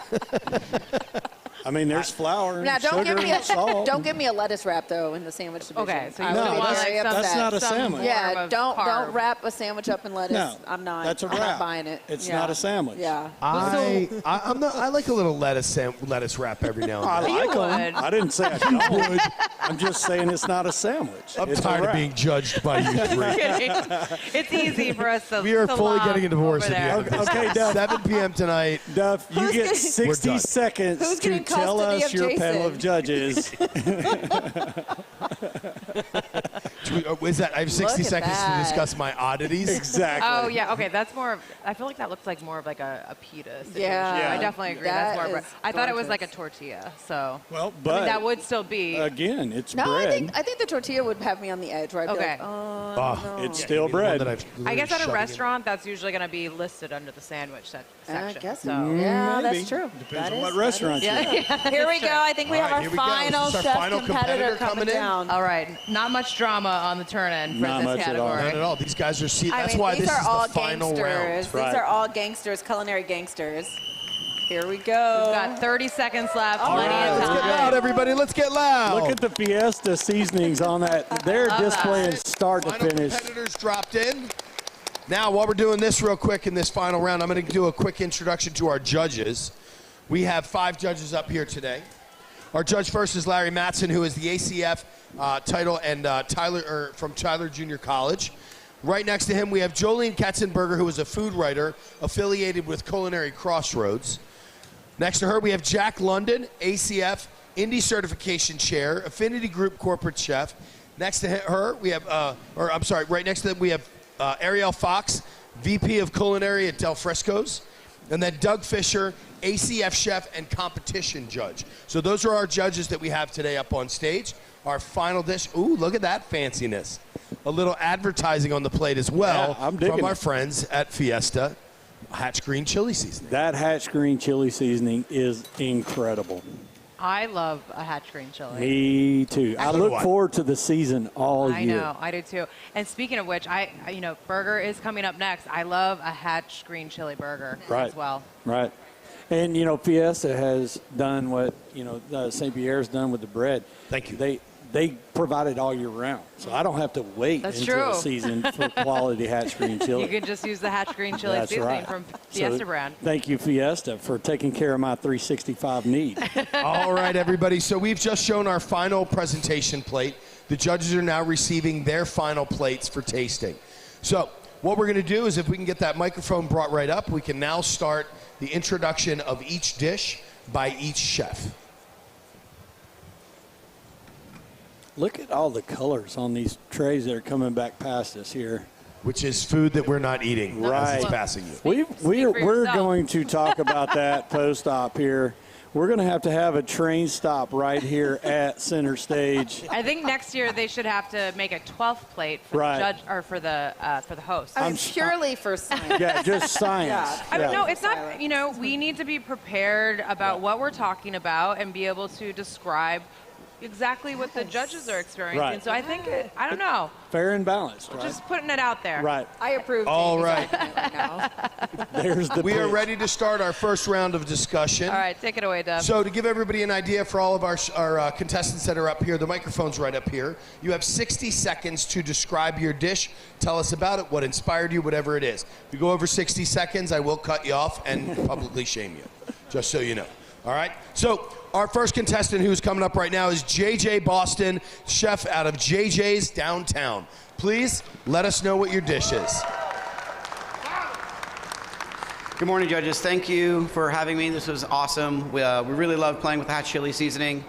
We did our version of a banh roti, so a little play on a banh mi. We made some fresh roti bread and then incorporated a lot of those delicious flavors from a banh mi, except using local ingredients. So some freshly grown habanadas, some freshly grown Hatch chilies, freshly grown jalapenos give you a little bit of sweet and heat there. We pickled some heirloom carrots. We pickled some radish as well. That's going to give you a little bit of that bite. And some local meat from Fisher Farms, Denver cut steak that we've seared and marinated, seasoned with that Hatch chili, and then finish it off with a little bit of Smoking Goose's Braunschweiger.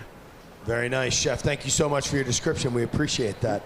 Why don't we start with our judges real quick? Chef Ariel, why don't you tell us what your thoughts are on our first sandwich? Well, I love the banh mi style. The presentation was super cute coming out. I like the little tie and the paper. I liked that it was really nice. It was easy to eat. It wasn't challenging. It wasn't falling out. The cut on all the vegetables made it so you can get some of everything in every bite. Thank you. Steak was seasoned beautifully. All around, I think it was a great sandwich. Thank you. Nice. Jolene, why don't you tell us what your thoughts are? Yes. Are we on? Yes, All right. ma'am. Very tasty. Could you tell me a little bit about the bread? You said you The made bread. that? Yeah, so it's a roti bread. It's a mixture of bread flour and a little bit of wheat flour, some salted butter, warm water, and then those are rolled out and seared with a little bit of ghee and then finished on the grill, a little bit of grill mark so it gives a little bit of crunch, a little bit of chewy. And where is the seasoning, the Hatch chili The seasoning? Hatch chili seasoning was in several places in that sandwich. There's a little bit in that flour. The steak was seasoned with some Hatch chili as well. Okay. And then we had a little bit over, Hatch chili seasoning in that roasted Hatch chili aioli. Okay, I thought it was with the bread as well. Thank you. Very nice. Chef Shack. I love the way that it was presented in a nice package with a bow on it. Thank you. I got the hatch chili in there. I love the freshness of the vegetables. And of course, anytime you make the medium, the sandwich is going on, it's always going to play well. So thank you. Congratulations, Chef. Appreciate it. Very nice. And our final judge on this one, Chef Fisher. Why don't you tell us what your thoughts are on this? Yes. First of all, it's a very unique idea. Got some great flavors there. I guess what I would do is put a little less of the vegetable, or make it into like a chutney. Make it easier to eat. These sandwiches really come down to the combination of all the flavors, and when it's hard to, without having to eat the whole thing, that's the only thing I'd say. But it's very, very attractive. Very nice. Thank you. Very nice. Chef, thank you very much for your description of your dish. We're going to move on to our next. Thank you, judges. All right, everybody. Our next contestant who's going to be coming up here is Chef Rick Duffy, not to be confused with myself. We share the same last name, not the same family. Chef, why don't you describe your dish for us? Yeah, sure. It's a Kessler Hoosier, named after Kessler Street here in Indiana, in Indianapolis. It's an homage to my whole experience here. So what you have is a pork cutlet seasoned with the chili hatch seasoning. You got the traditional lettuce and tomatoes. Then we added, to keep it Indiana, we added more duck to it, smoked duck. It's got a Monterey Jack and some crispy onions. The aioli is a chili hatch, green chili hatch seasoning as well. Way you eat that sucker is grab it, bend right over, get the hunch, and dive right into it. Chef, thank you very much for your description. I appreciate that. Why don't we start with Chef Larry Matson? It had a great flavor. The texture of the pork was really nice with it. I kind of lost the duck a little bit because of all the nuances of the flavoring and stuff. Very flavorful, refreshing. Maybe a little thinner on the bread. It was a little bit. All right. I need a panini or something to smash it, but yeah, sure. We're good. Very nice. Jolene? Well, I wondered if we would get a Hoosier breaded pork tenderloin sandwich, and we actually did. So not the official state sandwich, but perhaps the unofficial state sandwich. So I appreciate that nod to Indiana. That's very nice. Pork was just a little bit tough for me. Okay. But I do appreciate that you didn't pound it out so thin that it was bigger than our heads, right? So that's the thing. Love the duck. Nice addition. But yeah, bread could have been a little bit sturdier, maybe not as thick, but sturdier. Yeah, sure. But yeah, overall, very flavorful breaded pork tenderloin. Thank you. Very nice. Chef Fisher.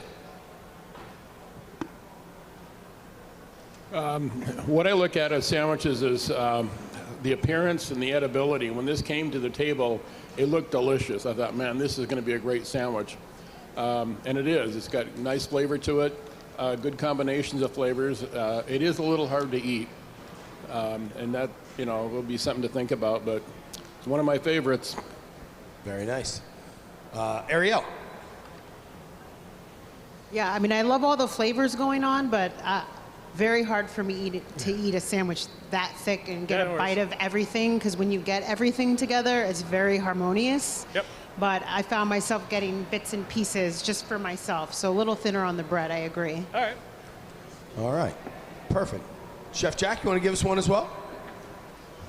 Absolutely, yeah. When you get everything together, I think the flavor pops. I love the sauce that you used. Everything, but I kind of concur with what everyone else said. It's difficult to eat, and in that sandwich, especially in a setting like this where we have to taste it and judge it based off one bite, to be able to get everything in one bite. That way we get you a full vision, but it tastes great. If it was a little easier to eat, I think it would have played better, but it was delicious. Very nice. And for anybody else out there who's competing, understand what we're doing with this judging, especially in the live judging. Thank you very much, Chef. Especially in the live judging. Take some notes.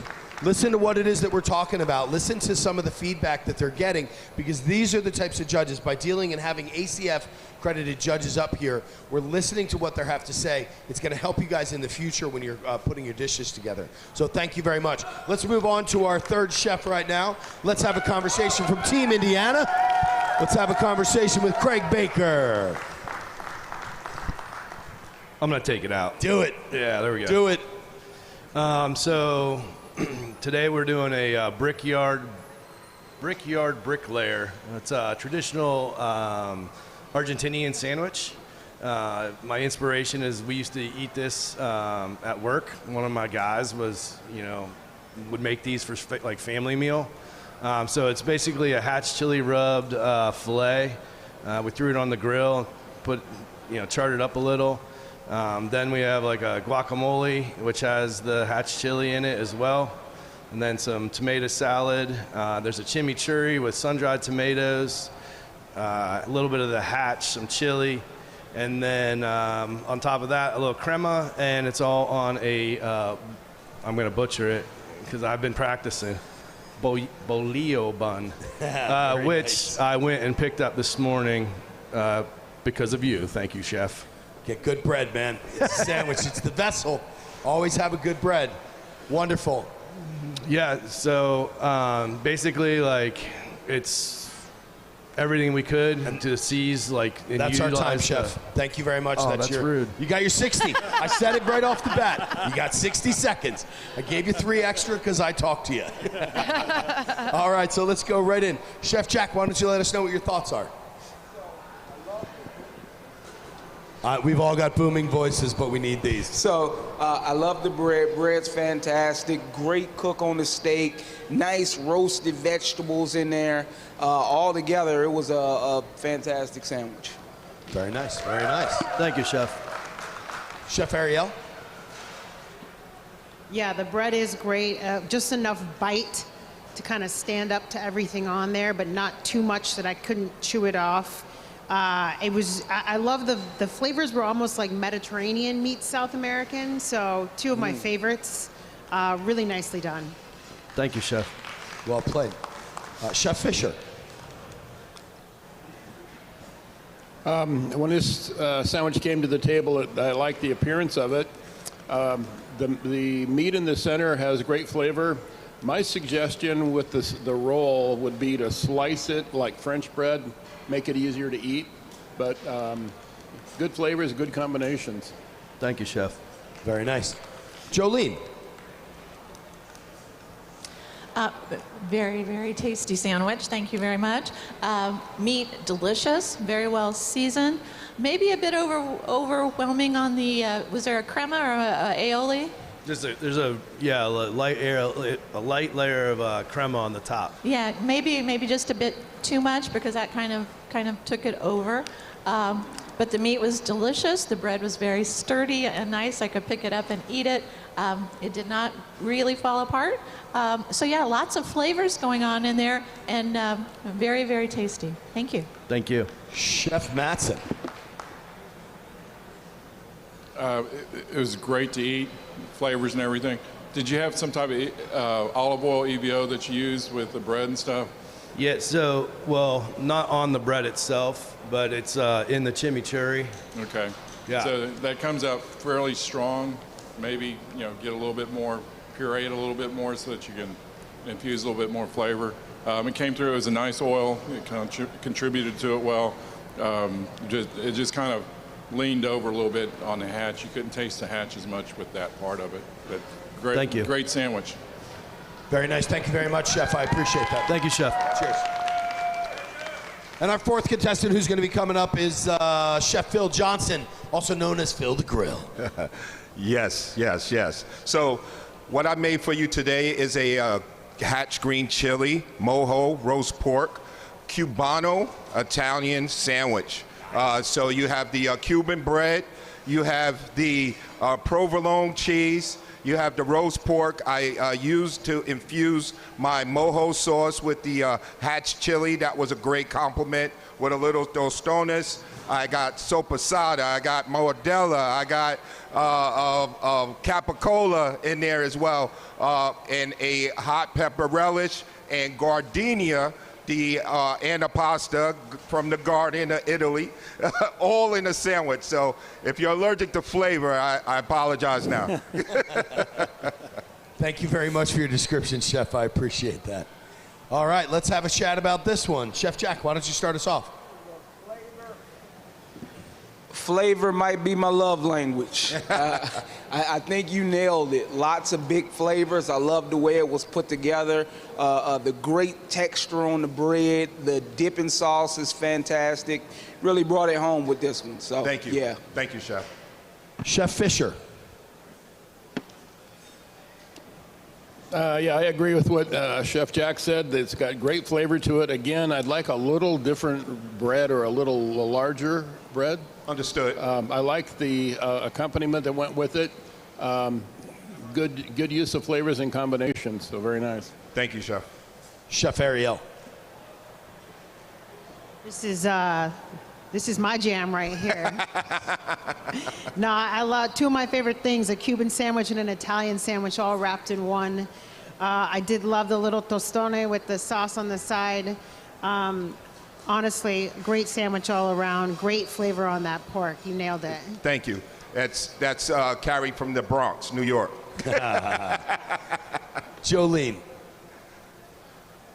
So much going on in that sandwich. That's great. It's great, though. I liked the bread. I thought the bread held up well. Thank you.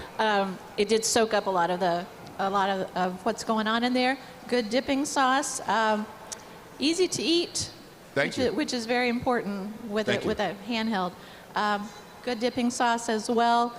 Just overall, lots of big flavor. Love the big flavor. Thank you. Chef Mattson. It was great flavor, like everybody said. The other thing, nobody said is the moisture. It was nice and moist. It's not dry. A lot of times these Cubans are very dry. Yes. So it worked out really well. The mojo sauce with it was very complimentary. A little bit spicy, but we can control it. You didn't smear it all over, so it was a great thing. The only thing is, the one that they displayed us was a little bit bigger than this one. Oh yeah, I could only put so much on those plates. I would have loved to give you a big one. Well, this is a perfect size. So, Yes. So yes. I'd be happy with this one. The other one would be smashing down, but great job. Thank you, Chef. Well played, Chef. Thank you so much. I always say that there's a sandwich is the perfect bite. And one of the things that I judge sandwiches on is having that same consistent flavor going all the way throughout. And any form of a Cuban or a pressed sandwich to me is definitely a good play. So well done. All right, our fifth chef who's going to be coming up here right now, Chef Daniel Alvarenga from the Bite Club. Hey. So I'm a Salvadorian, right? So I made you guys some pupusas de mi abuelita. The recipe is inspired by my abuela who just recently passed away. God bless her soul, right? But so we have a blue corn pupusa filled with Hatch green chili, tomatillo braised chicken. Then you have some refried beans with manchego cheese and some Munster. Take that recipe from my mom and everything. And we made some curtido, which is a really, nice pickled cabbage with radishes and onions. And then we made an avocado espuma with a char-grilled pineapple gel. This recipe just stems from a long line of heritage and just a lot of inspiration all around. Chef, wonderful description. May I ask how old you are? I'm 19. I just turned 19. Congratulations and happy birthday. Your knowledge of food is pretty good. I like it. I'm a big fan of the way you speak, so nice job. Chef Ariel, why don't you start us off? So I love the chicharron that you put on there as well for a little crunch. Yeah. Really, I'm sorry, did you make the dough? Yes, we made the dough here. Yeah, I mean, a really nice flavor. I would have loved to have some of the avocado crema kind of on there. I don't know if everybody would know to kind of have to take some of that and spread it on the pupusa. But I mean, really great traditional flavors, very beautiful. Not what I was expecting in a sandwich competition, but I love the culture that you brought to it. Thank you, Chef. Very nice. Chef Mattson.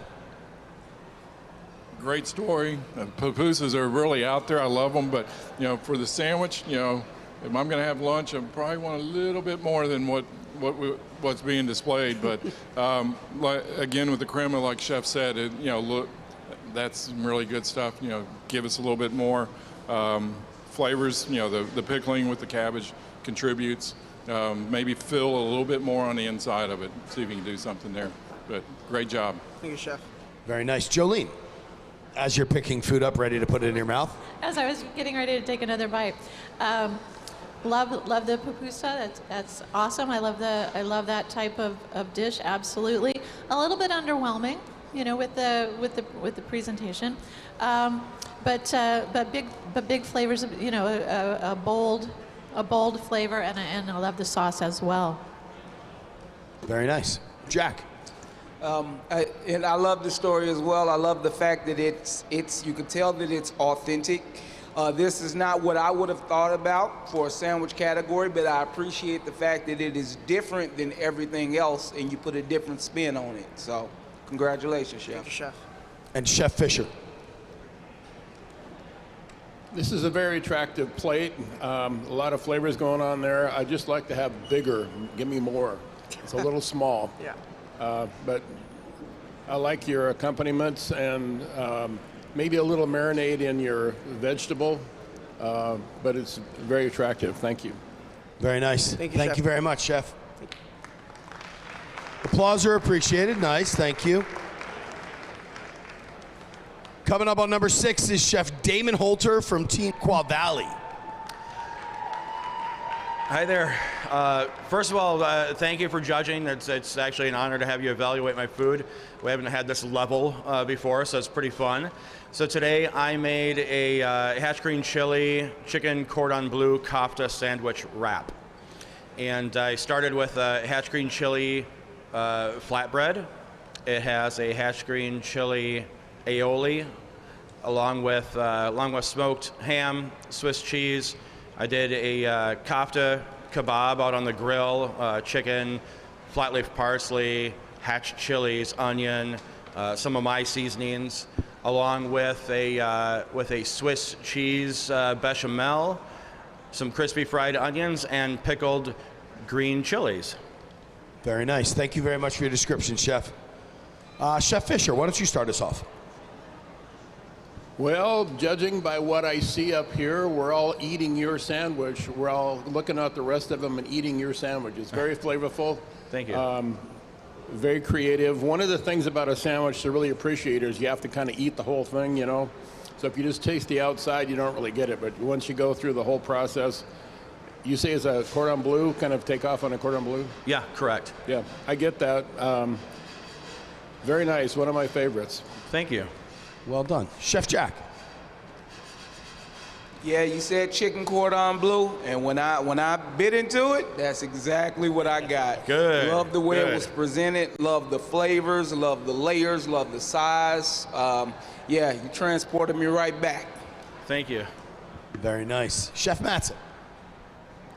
It hit it with the cordon bleu. I could have used a little bit more hatch. Being from Texas, we bring those things across the border from New Mexico. It's a big season when you're cooking those things up. But flavors all blended very well. Bread was very nice. Nice you. texture, not dry. It's not the easiest thing to do. Great job. I appreciate it, and I have to say also, I was about a week and a half away from having fresh hatch chilies. Everywhere I was at, season's done. I tried with the pickled chili, but it wasn't quite the hatch. And Ariel. Yeah, like everybody else, you nailed it with that flavor profile. But I love the combination. I mean, it's almost like cordon bleu meets a Cuban in a way. So, it's just really good flavors all around. And I'm sorry, I missed that. Did you say you made the flatbread? Yeah. You did make it? Yep, sure did. It's fantastic. I mean, Thank it's you. not chewy in the middle, nice char on it, little fire spots. I'm getting the chili, really, really nicely executed. Thank you. Appreciate it. Very nice. All right, let's move on to our next contestant. Let's bring up Jennifer Norum, Team Indiana. Describe your dish. So my dish is actually called the El Capone, and the reason for that is that we took an elevated approach to a traditional prime rib sandwich. And what we did was we had the sourdough bread that was cast iron grilled with garlic and butter. And then we took the prime rib and made them thin slices and added an Italian salami to that, the cast iron fried cheese, and then another layer of the prime rib, and then Our aioli was pecan smoked, and it contained the horseradish, dill, and hatch chili. And then we went ahead and we made a batter of hatch chili seasoning for the fried green tomatoes that were quick pickled. And Chef, then, I have to stop you. Okay. 60 seconds. Thank you very much. Chef Ariel, why don't you talk to us? So I love the idea of the fried green tomato. It wasn't as crispy as I would have wanted it to come across inside the sandwich because there's a lot of soft elements going on, but the flavor was definitely there. I just wanted to get a little bit of a crunch on the batter. The steak was seasoned nicely. I think overall the flavors do all go really well together. Thank you. Chef Mattson. Great flavor. The cucumber really fits in and adds to the flavor another dimension, gives a little bit of cleanliness. I like the yin and yang or clean eat when you eat stuff like this, especially when it's so heavy. I like the sourdough to be a little bit crispier on the outside, and you might consider putting that fried green tomato on top so that it doesn't trap the moisture from everything else, and that way you get that effect that you're looking for. Right. But great idea. Thank you. Chef Fisher. Again, I look at the sandwich and I look at the edibility. When I look at it, when it first came to my plate, I thought, man, this is going to be a good sandwich. And so I like the meatiness. I like the manliness of that sandwich.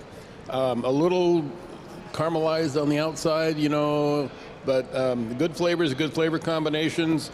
I wouldn't change much. It's really a nice sandwich. Thank you. Jolene. I also like the cucumber that's in there, and I do agree that the fried green tomato did get lost. And honestly, on my first bite, there was a bit too much char on the bread, and so that sort of overwhelmed the flavor of it. And I was trying to get past that because that kind of lingers, Right. when you get a bite of that. But very tender meat, nicely seasoned. Thank so you. I really liked that. So thank you very much. Thank you. Chef Jack. So, yeah, I agree. There was a lot going on with this sandwich. I think the way that it was put together to get everything in one bite, like there's like some salami on there as well. So trying to get everything in one bite was difficult. Good amount of char on it. The sourdough was really flavorful. So, okay. Thank you, Chef. Thank you. Thank you very much, Chef. Ladies and gentlemen, thank you very much to our judges. And again, I cannot stress this enough. Pay attention to what it is that the judges are saying. These are the things that we're looking for in every single competition. Each one, sandwich, talking about having that perfect bite, easeability of eating, going forward with all that. So thank you all so much. Thank you guys very much for your competition and your camaraderie amongst each other. It's been great. Ladies and gentlemen, let's give a big round of applause to our contenders for the first round of sandwich. Back to Jason, who's taking pictures of us while we're up on stage. Oh, yeah. I got to document all this stuff. If you don't have a picture, it didn't really happen, right? I mean, what about the pictures in your mind? I have a lot of go those. there. Yeah, you don't want to go there. As an attorney, I will tell you, without a picture, it probably didn't happen. There you go. There you go. The law has Well, Duff, spoken. that was an excellent journey there, brother. You really kind of took us down a road of sights and sounds and smells. Ladies, what was kind of your favorite presentation there? Well, I don't know if I couldn't see everybody's presentation when it was coming up, but I think that the one that was the banh mi that was kind of wrapped in the string, I think that was kind of cool. But one thing that really stuck out to me, just hearing the judges' feedback, is was it easy to eat? Yes. Right. And I think that that's probably going to come into play in the burger category as well. So Take I don't know notes, if the y'all. burger Take people were notes. listening at all, but it seems like the judges definitely want to, if it's a handheld item, like a sandwich is, like a burger is, they're going to want to They're be able expecting to eat that, get all of the components of the sandwich in that bite and not have it completely falling Well, apart. And they also said a lot about portion size. Give real portion sizes. Right. Don't go for the typical, KCBS one bite rule. Like, Right. no, they want to see what it could visualize if they were going to have it on a menu at a restaurant. I think they're just hungry. And they were hungry. Well, another word that got brought up several times was sturdy. So they edibility and sturdy. Those are two words that just kind of stuck out to me. And that's very important when you come to a sandwich because you have to hold it together. Because if it just falls apart, then you've lost a lot of the passion that went into the plate. So, and I'm expecting to see that in this bread on the buns for the burgers. So. Yeah, and the buns for the burgers, are Saint provided by Pierre, St. Pierre. Yeah, so they're phenomenal. Yeah, so that will be kind of a more standard, I guess, choice for those competitors. But I think with the bread was interesting to see which competitors decided to make their own bread. So I think that, if you can execute that really well, I feel like that would be It's a big risk. Really it is a risk. Especially with the weather and the climate. There's a lot of things. Bread can get doughy or it can get soft. So not rise properly. Right, not rise properly. So that's one of those things that you step outside of what's provided for you and go, hey, I'm on the next level, and that could bite you or it could take you to the top. But you know what? Fortune favors the bold. That's right. I don't know if y'all have had the vast array of these St. Pierre breads, but I happened to come across some. They were little mini brioche twists. Twists. Yeah, they were like a pretzel, like in a tube. Oh, they're amazing, absolutely amazing. So it was one of those deals where I took them and it's a French bread adaptation of their loaf, and so I was able to take those and then add smoked brisket to it. So I took it to a different level. Yeah. I think Duffy's sampling Duffy, are some you of out the there sampling leftovers. stuff? Are you eating? Are you a traitor? Are you? You better are hide. You eating off of That's the dirty right. plates up there? You just duck and hide, buddy. We see you. What happened to leaving no man behind? That's Come on. right. Yeah. Yeah. It looks like he's digging into the pupusa, maybe. Yeah, well. That also sounded really delicious, by the way. Oh, I can't wait to try that. And I really, really, really love the So Cuban. pork. Oh, the pork Cuban. Oh, I that- cannot wait to try Well, that was that. like a Cuban slash Italian. Yeah, there was a lot going on there. I was And very Cubiano. It was a Cubano, Cubiano. yeah. Cubiano. There we go. We're going to figure that one out. We'll trademark that one too. Duffy, if your mouth isn't full, Here he comes. So mean. tell us Yeah. what are you experiencing right now? What I'm experiencing is a walk down the red carpet, just so you guys know exactly what they're doing. Can you Pleasure Vogue? path. Can we see some Vogue? Look at that. Yes, He's swinging left Can I and lead right. a little shimmy, a hip shake? So definitely Shake, swinging left swish, and right shake, with all boom. that switch. So what I'm doing is I'm bringing you guys an opportunity to do a little bit of a sandwich right here. I'm going to take another bite of this. What? This. Is that the What? It's the pork. That's a chicken cordon Can bleu? y'all see No. this? Oh. Wait, let's No? try I didn't to have any of show. those left, but this is the Cuban that they just made. yes, can you God. shout? No, That. you were Yeah, shouting I that one out. I gotta do it in private. My lip gloss, my mama would be livid right now if I go full primal. on Okay, this. well, why don't we do this? We know that the burger Somebody give that to category Jason. is in full swing. We've got about 17 minutes until that turn-in window opens for burgers. So I think what we'll do is we'll take a little break. We're gonna go get some samples. Yeah. We'll meet you back here for the burger turn-in, and that'll be coming up in, like I said, just about 17 minutes or so. We'll come back a little bit earlier than that. We'll see you soon, though. I don't have lip gloss, so I'm going in.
Ooh, that's nice.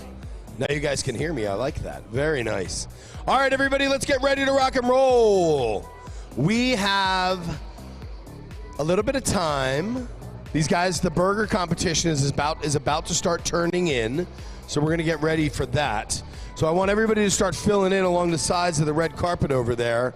Get on either side of that center stage, because we're going to start turning in just a minute.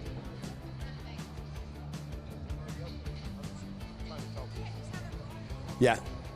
So we are open on burgers. Feel free to start your delivery, not to rush anybody.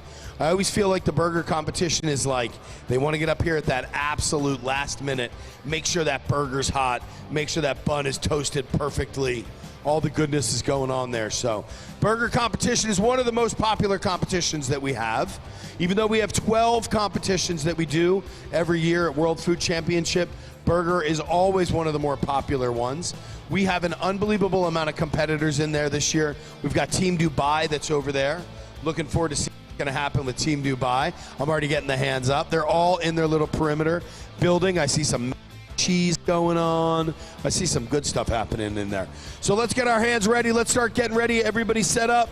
We're going to start turning in as soon as that first whistle blows.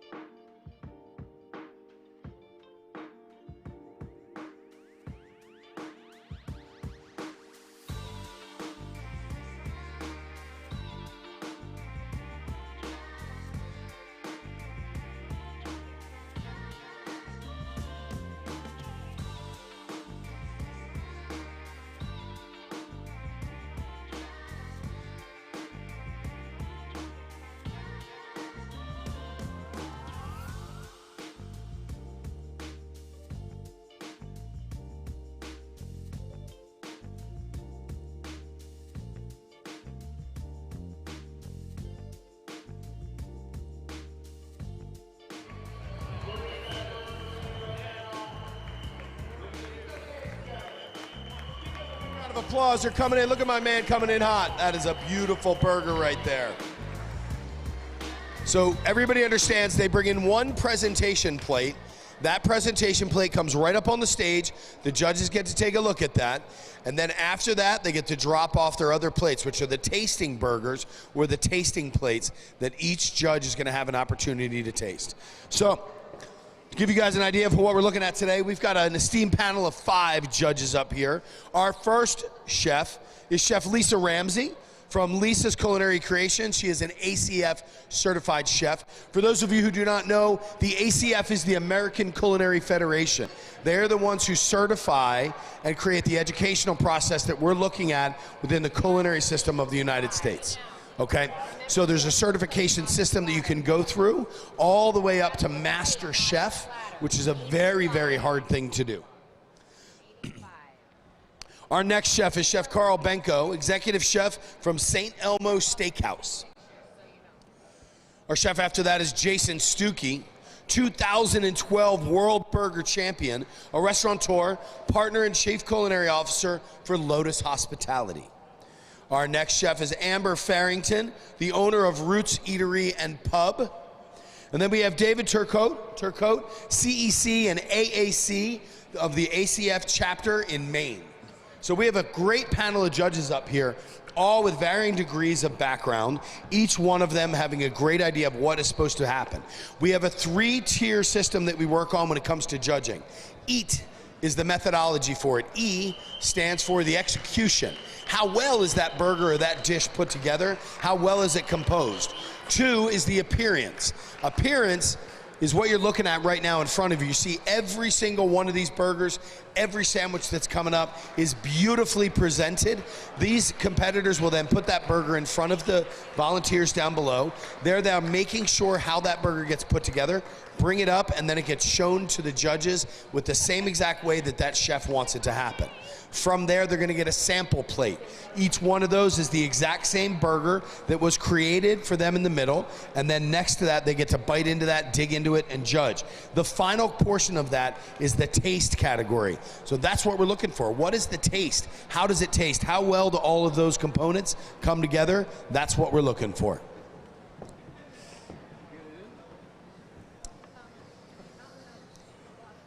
And just so everybody knows, I have not had a burger yet.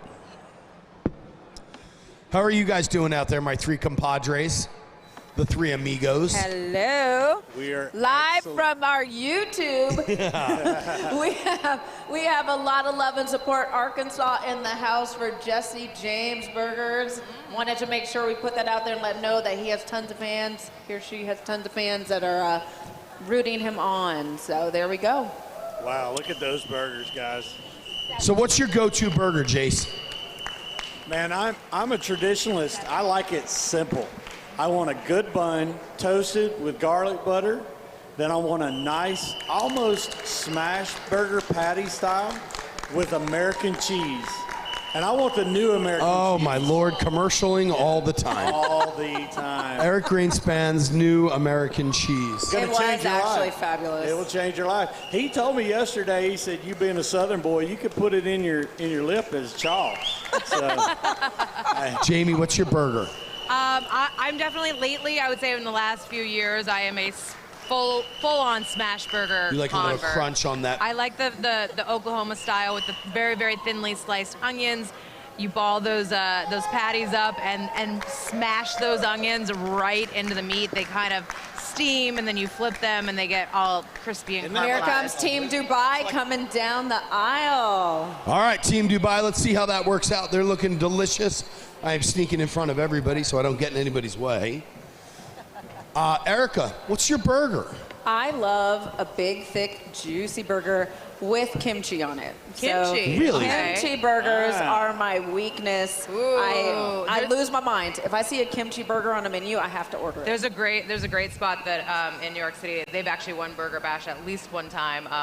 It's called No One, and they have a delicious All right, kimchi burger. it's a date. They also have chopped cheese rice cakes, just as a side note. But, A yeah. chopped cheese rice cake? Yes, Wow. yes, it's fantastic. I don't know played. that I've ever had a kimchi burger. Oh, they're so delicious. Yeah, I love They're- kimchi. but- I mean, just weak in the knees. Yeah, man. With a little fried egg on top. Oh. Does it add moisture? Oh, a lot of moisture. Yeah? It's Wow. a You know, like moist a little burger. Super wet kind of. I am not a kimchi fan. Really? Oh, see, we Yeah. almost had it. We almost had it, and now that moment Just is letting gone. you know. Now we're just back to a three-way tie. Look, we've got a spinning plate happening up here, my Where? friends, on Let's that see. presentation. Look at there. We've got, whoa, That is a fun trick. look at that thing.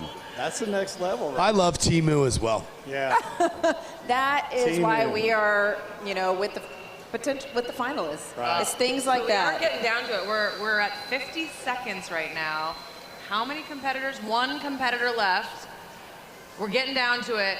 You got to get walking pretty soon because We we have are at 39 seconds. seconds. It's going to take at Let's least get it 30 in, guys. seconds. If I were you, We I got would 34 start seconds. hustling. Go. Come on now. Hustle let's and cheer walk. Everybody out of the way. Hustle and walk. Hustle and Go, walk. hustle, hustle. You got 26 seconds. You can do it. You guys got this. There you go.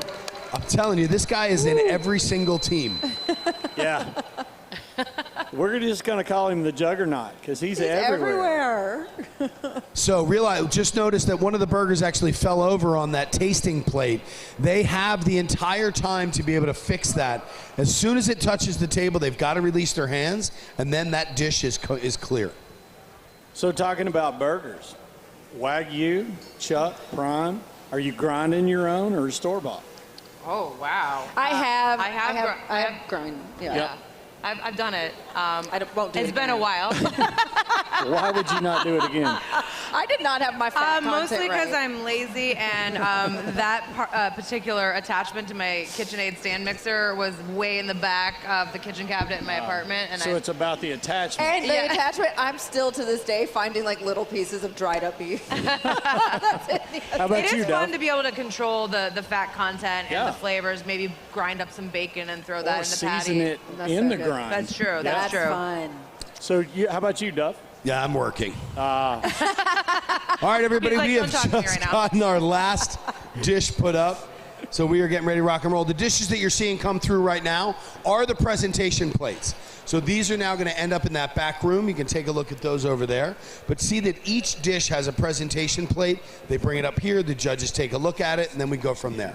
Once we get our final presentation plate up, we're going to drop that mic down below. For all of our contestants, I'm going to ask you very simply, you have 60 seconds to get your entire point across. Think about it as a menu item. Tell us what that is. The other thing, get as close to the microphone as possible because the judges don't hear you that well because of the sound system facing that way, not right directly to them.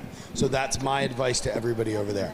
On the other hand, y'all did a great job. That was super fun to watch. My favorite part about Burger is seeing all the smoke, everything happening. We got some flames going on over there. So I could tell you guys were having a lot of fun. And not only that, but it's Burger, man. You got to have a boatload of fun with that.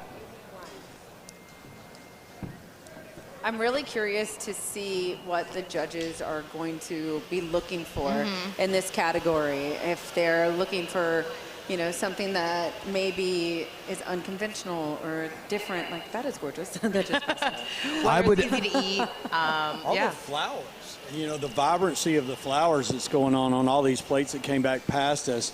You know, that elevates that dish because it opens your visuals. Ladies and gentlemen, we are going to, I hate to interrupt you guys. No, please. Please do. Be professional at some point. Oh, you're today. working. Sorry. We are going to start with our first burger competitor.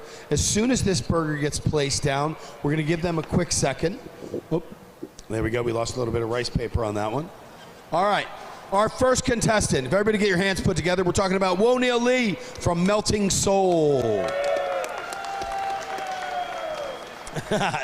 Chef, you have 60 seconds to explain your dish to us. Okay, so nice to meet you, judges. Well, 안녕하세요. I'm from Korea. Then the first burger you enjoyed, we named it as Little Big Forest.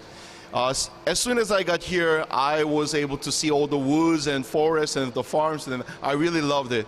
Of course, it's city, but like, you know, comparing to Seoul, it's much more like, you know, farmy and foresty. So we added mushroom, garlic confit, chipotle, smoked chipotle ranch.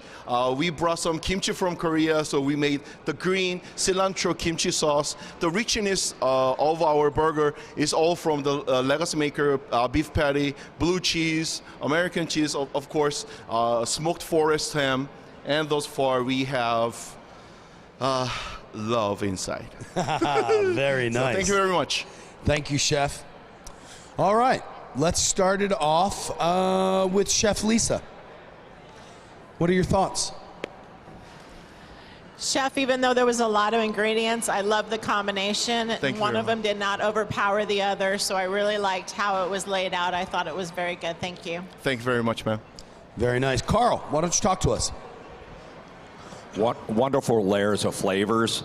The smoke going in with the richness of the two cheeses lingers really nice on the palate, and with that fat, it pulls out all those other flavors, so it's enjoyable for a long period of time. Very nice job.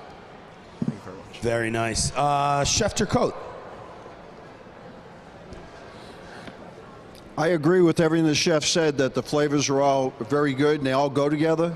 But a burger I kind of want to pick up and eat with my hands, and it's really, really, really thick. So keep that in mind when you're building them. But besides that, the flavors are very good. Thank you very much. Jason, you want to tell us what your thoughts are? It's on. You brought it. Well done. You have a lot going on in that burger, but it worked. It worked. I agree, it's a little bit too high to get a really big bite and get everything in there, but you executed it really well. I do want to comment that your burger was cooked to a perfect medium, the one that I got. It was just perfect, not dry. Really well done. Nice job, Chef. Thank you very much. Very much, Chef. Appreciate that. Okay. Enjoy. Thank you very much, everyone. Thank you. Our next chef contender is going to be Chef Kenneth Rackstad from Copper Onion Bistro. How's everybody doing today? Wonderful, Chef. Good. You have 60 seconds. Please start your description. Yeah, so we started with the horseradish aioli on the bottom. Went to the confit tomato with a tomato vinaigrette tossed with the arugula. And then we finished it out with the burger. We used 80% of the burger blend that was provided, and then we also added some Wagyu beef from our S Ranch Meats providers. That's out of Hardin. They're about 90 miles south of Billings, where we're from. That's the same beef that we use in both of my restaurants there. So we kind of try to change the beef up a little bit. And then we did our own special seasoning that we make to season the burger, and then it's finished with the cowboy candy, which is the blackberry jalapeno jam, goat cheese, and also the candied peppered bacon. That sounds great, Chef. Thank you very much for your description. Thank you. All righty. Let's start with Chef Carl while he's writing his thoughts. Great texture on the beef, moist. Even with all the fat in there, what's really enjoyable is the bun's not falling apart to where you've got like a milkshake in your hands and you're trying to hold it, right? Bacon was just a bit chewy, and that's probably because it cooled off with all this cold air. Yeah, a little bit. Flavor on it was good, though, with the peppering. So very nice job. Thank you, Chef. Very nice. Why don't we go with Jason again? 2012 burger winner. I agree. Well-cooked burger. That was brave. Did you call it jalapeno bacon? Jalapeno blackberry jam? Yeah, so it's a blackberry jam with jalapenos that we reduced down. We call it like cowboy jam. It's got a good little kick. I like it. I like Fantastic. it. That's brave. Bacon a little bit chewy, but really well thought out. Good burger. I like the sweet, the savory. If you Nice ask this job. guy, though, the bacon shouldn't be overcooked. Right, exactly. I remember that from last year. Got to get that good. There's a happiness around that 5 mark. Absolutely. We're going on a 1 to 8 scale. Yeah, very nice. Chef David. You know, I agree with everyone. The pepper greens were kind of the star for me at the bottom. Yeah. You know, to get that little pepper flavor at the end when you're chewing it. I think you could have put a little dressing implemented into them too, but very good burger. I think it was cooked great. I like that there was 2 of them in there. Yep. Good job. Thank you. Very nice. Amber, do you have any thoughts for us? We've got a very tight throat happening with Amber today. So I lost my voice this weekend. Oh, no. I'm recovering. I just wanted to say I felt like your burger was very balanced between the sweet and the tang and the spicy, and I really appreciate that. When I eat a burger, I don't want it to just be salty and heavy, and I like that there were other ingredients that kind of lifted it. So Absolutely. thank you. Thank you. wonderful. Thank you very much, Thanks, Chef. chefs. Great presentation. Thank you. All right, we're going to go into our next contestant. Ladies and gentlemen, put your hands together and welcome up Chef Anthony Murphy from the Beefy Boys. Hello. My name's Murph. I'm from Great Britain, from the Beefy Boys. And yeah, so for us, the best burger in the world wants to be a burger that reminds you of why you fell in love with cheeseburgers in the first place. So we don't want to have anything too fancy, too crazy in there. We're just trying to send up something that, like Ratatouille, you bite into it and it's those childhood memories of burgers. So we've got the Legacy Maker beef patty. We used 100% of that meat. We did those as Oklahoma-style smash patties, really, really thinly sliced white onions that we smashed into those. We roasted off some bone marrow in the oven. Then we took the bone marrow out, chopped it up, and then when we basted the top of the patty with that chopped bone marrow, just to bring a bit of extra richness to those patties. We seasoned them with our special seasoning, which that we make ourselves. Then we did a dirty truffle mayo, which is like a sriracha mayo. We're trying to just get the profiles of a classic, amazing burger sauce. We're trying to elevate it a bit with a lot of black truffle in there, a bit of black truffle oil, and then we made some scratch-made pickles that we made. So we toasted off some mustard seeds, some black Chef, peppercorns. thank you very much for your description. I apologize. I knew you were probably coming up on something hot there. That was the end anyway. All right, good. All right. Let's see. Carl, why don't you talk us through this burger? A traditional great American burger. The first two, really no mustards. The mustard on this with the truffle, with the umami of the black truffle. The pickles gave great acidity, so it helped cut the fat of the bone marrow, which was very luscious and noticeable. I thought it was first butter that you put like a butter patty on it, because you can get it, it's sitting on top, but you couldn't identify exactly what it was. The smash burgers with the onions, great, because it gives you some texture. Burger's nice and moist. Bun was soft. Very nicely done. Great judge there, Chef. Really appreciate that. Chef David, why don't you talk to us about this burger? So you made a great statement when you said that it brought us back to our childhood, because I had bitten into it once, and I took a second bite before I even tasted the first bite because it just appealed to me so much when I ate it. You know, you got that pickle flavor, and the burger was cooked perfect. The roll was toasted. It just brought me back to when I was a kid eating a burger. Good job. Thank you. Chef Lisa, I know you were just starting to write. You're either writing or biting, and I'm asking you a question. That's the way I play up here. Definitely reminds me of a classic burger. I really liked it. For me, the sauce was just a little overpowering. Okay. Just took away, but going back to it, second bite again, like they stated with the pickles and the burger, the onions together, very classic. Thank you, Chef. Thank you. Very nice. Jason. Classic American burger, man. That, you nailed it. I did the same thing. To echo what he said, I took 3 bites of that burger, and that's hard to do when you're eating this many burgers. But it did. It brings you back the classic Oklahoma smash burger. Those onions smashed in there, really great sear. Your pickles were amazing. The mustard a little bit overpowering, but everything else came together so well with that burger. It did. It just brought me back. That is a classic American cheeseburger, and you executed it so well. Well done, Chef. Very nice. Thank you very much, Chef, for your description and your presentation. We appreciate that. Great, seriously, judges, unbelievable feedback happening so far. We're listening to them talk, taking this information, moving it forward. Jamie, that last burger was all you, just so you know. Oklahoma style, onions going on the underside of that, just so you know that. I'm gonna save one for you. All right. I think I might have snagged one of those from the back before I heard the description, and I really liked it. So very nice. All right, we're going to walk into our 4th chef, Chef Adrian Learn, coming up from Mellow Moose Burgers. Round of applause, everybody. There's not 2 people out there. Thank you very much. Chef, you have 1 minute. Please give us your description. My name is Adrian Lim. I'm from Mellow Moose Burgers out of Siloam Springs, Arkansas. I present to you the Natural State Smash Burger. What we did here is we toasted a St. Pierre brioche bun.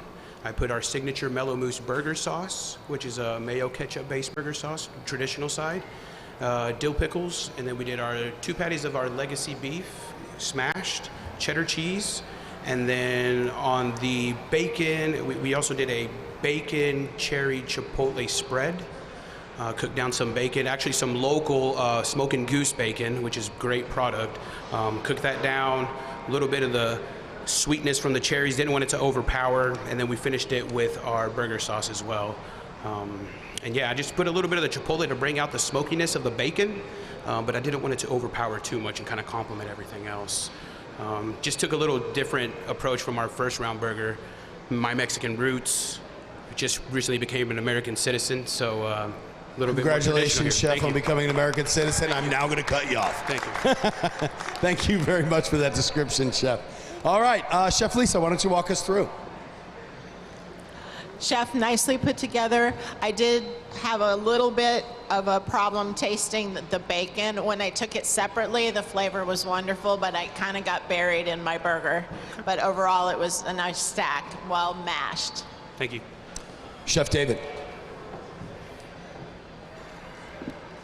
You know, very moist. I like that you put the bacon in the jam because you're getting bacon in the sandwich, but you're not getting all the bulk that bacon brings to a burger. So it gives you more room to put more flavor into your burger. Did a good job doing that. The beef was delicious. It was a great burger. You know, I chomped 2 bites out of this one too. So, yeah, very nice. Thank you, Chef. Good stuff. Jason. I've judged here quite a bit. Today's going to be tough. You guys are bringing it. I did want to point out, your sear is just hard. You went hard on that sear, and that develops all those flavors, the Maillard reaction. You brought it, but you did it without drying out the burger, which is hard to do. So very well done on that. I like the bacon. Your onions were amazing. Just really well done. Nice job, Chef. Thank you, Chef. Very nice. Amber? Again, I really appreciate the balance of flavors that you had in there. I will say, I feel like you presented this burger open-faced, and the way the ingredients looked were kind of just like a blob on the meat, and I think perhaps this would have been better served closed. And I would have personally maybe liked a little higher ratio of the toppings to the meat. Kind of like Lisa said, I didn't get the bacon at first, and I think maybe if there were some more of the ingredients compared to the ratio of the meat. But overall, I feel like it was very well thought out, and thank you for your work. Yeah, thank you for your feedback, Chef. Very Thank nice. you. Carl. Texture on the burger was good. Mine was a little dry. Okay, and that happens. You're working on equipment you've never worked on before. Stuff runs hot, stuff runs cold. With the amount of bread on it, I found the burger just a little bit bland. Because the bread tones it down, right? Okay. And you had all those great toppings. The toppings are great. The texture on the onions, wonderful. The texture on the bacon, great. Really added to the whole thing, because every time you took a bite, there was a different texture going on. So really well done. Thank you. Thank you. Very Thank you, nice.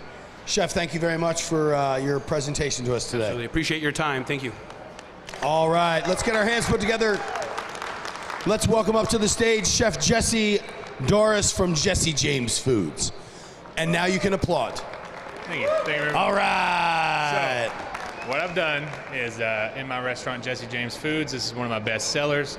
It's the Wild West Burger.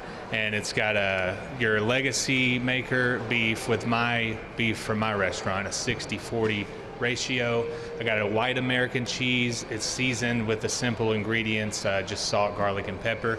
I got bacon on there, deep fried jalapenos, or deep fried onions, and then garlic horseradish aioli, and a homemade barbecue sauce. I start with a root beer. It's got coffee in it, and several other ingredients that I can't tell you because it's a secret. But this is one of the best burgers that everybody enjoys in the restaurant, and then also it's what I made to get here. So I kind of wanted to bring that back to Arkansas and bring that in here with this guy. This guy over here, he's from Arkansas. We're both from Arkansas, so Arkansas proud. There you go. Thank you very much, Chef, for your description. We appreciate that. Chef David. You know, the burger ate well. It was hot. It was moist. It was cooked well. The onions that I had were kind of the top of the onion, and I think I just get right dead center, especially for a competition, where you're getting that real onion strength in it. Because I didn't taste the onion even though I was chewing on it. Besides that, you know, barbecue, I think it could have used a little more barbecue too. I got it on the second bite.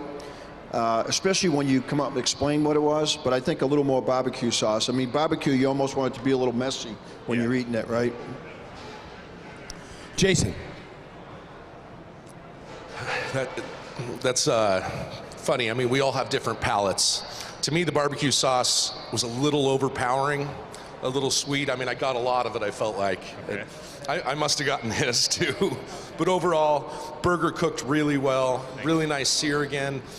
And to me, that's the foundation of the burger, is how well you treat that burger itself. And it's cooked to a very nice medium, very nice sear. Your toppings all work together well. Just a little overpowering on the barbecue sauce for me. But thank you, Chef. Very well done. Thank you. I just saw Lisa about to pick up that burger.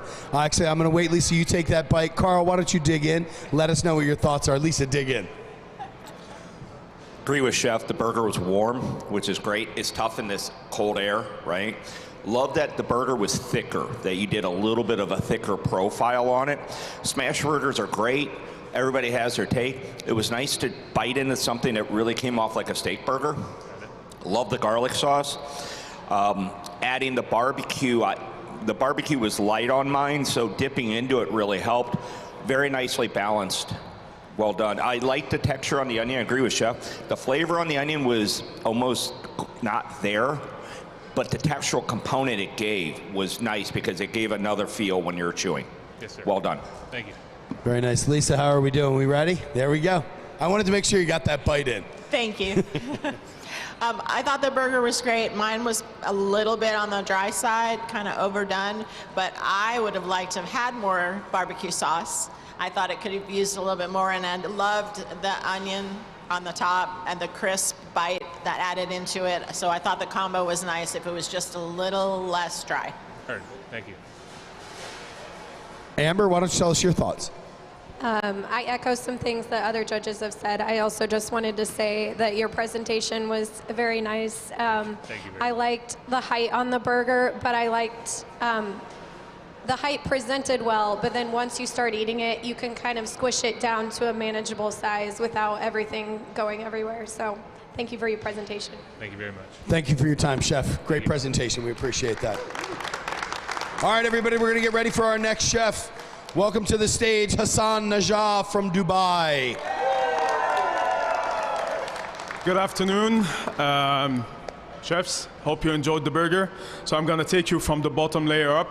It starts with the sauce. Sauce is basically a mayo, ketchup, sriracha, and with a lot of black truffle summer sauce that is infused in that. That we go into the meat. We have remolded the meat that we've took. So each 4 pieces we molded into 3 to make sure that it's thick and juicy. And then we've infused that with some chopped Havarti cheese, aged Havarti, which is called Kamelknæs. We got it from Denmark. It's a 24-month aged Havarti that went into the burger.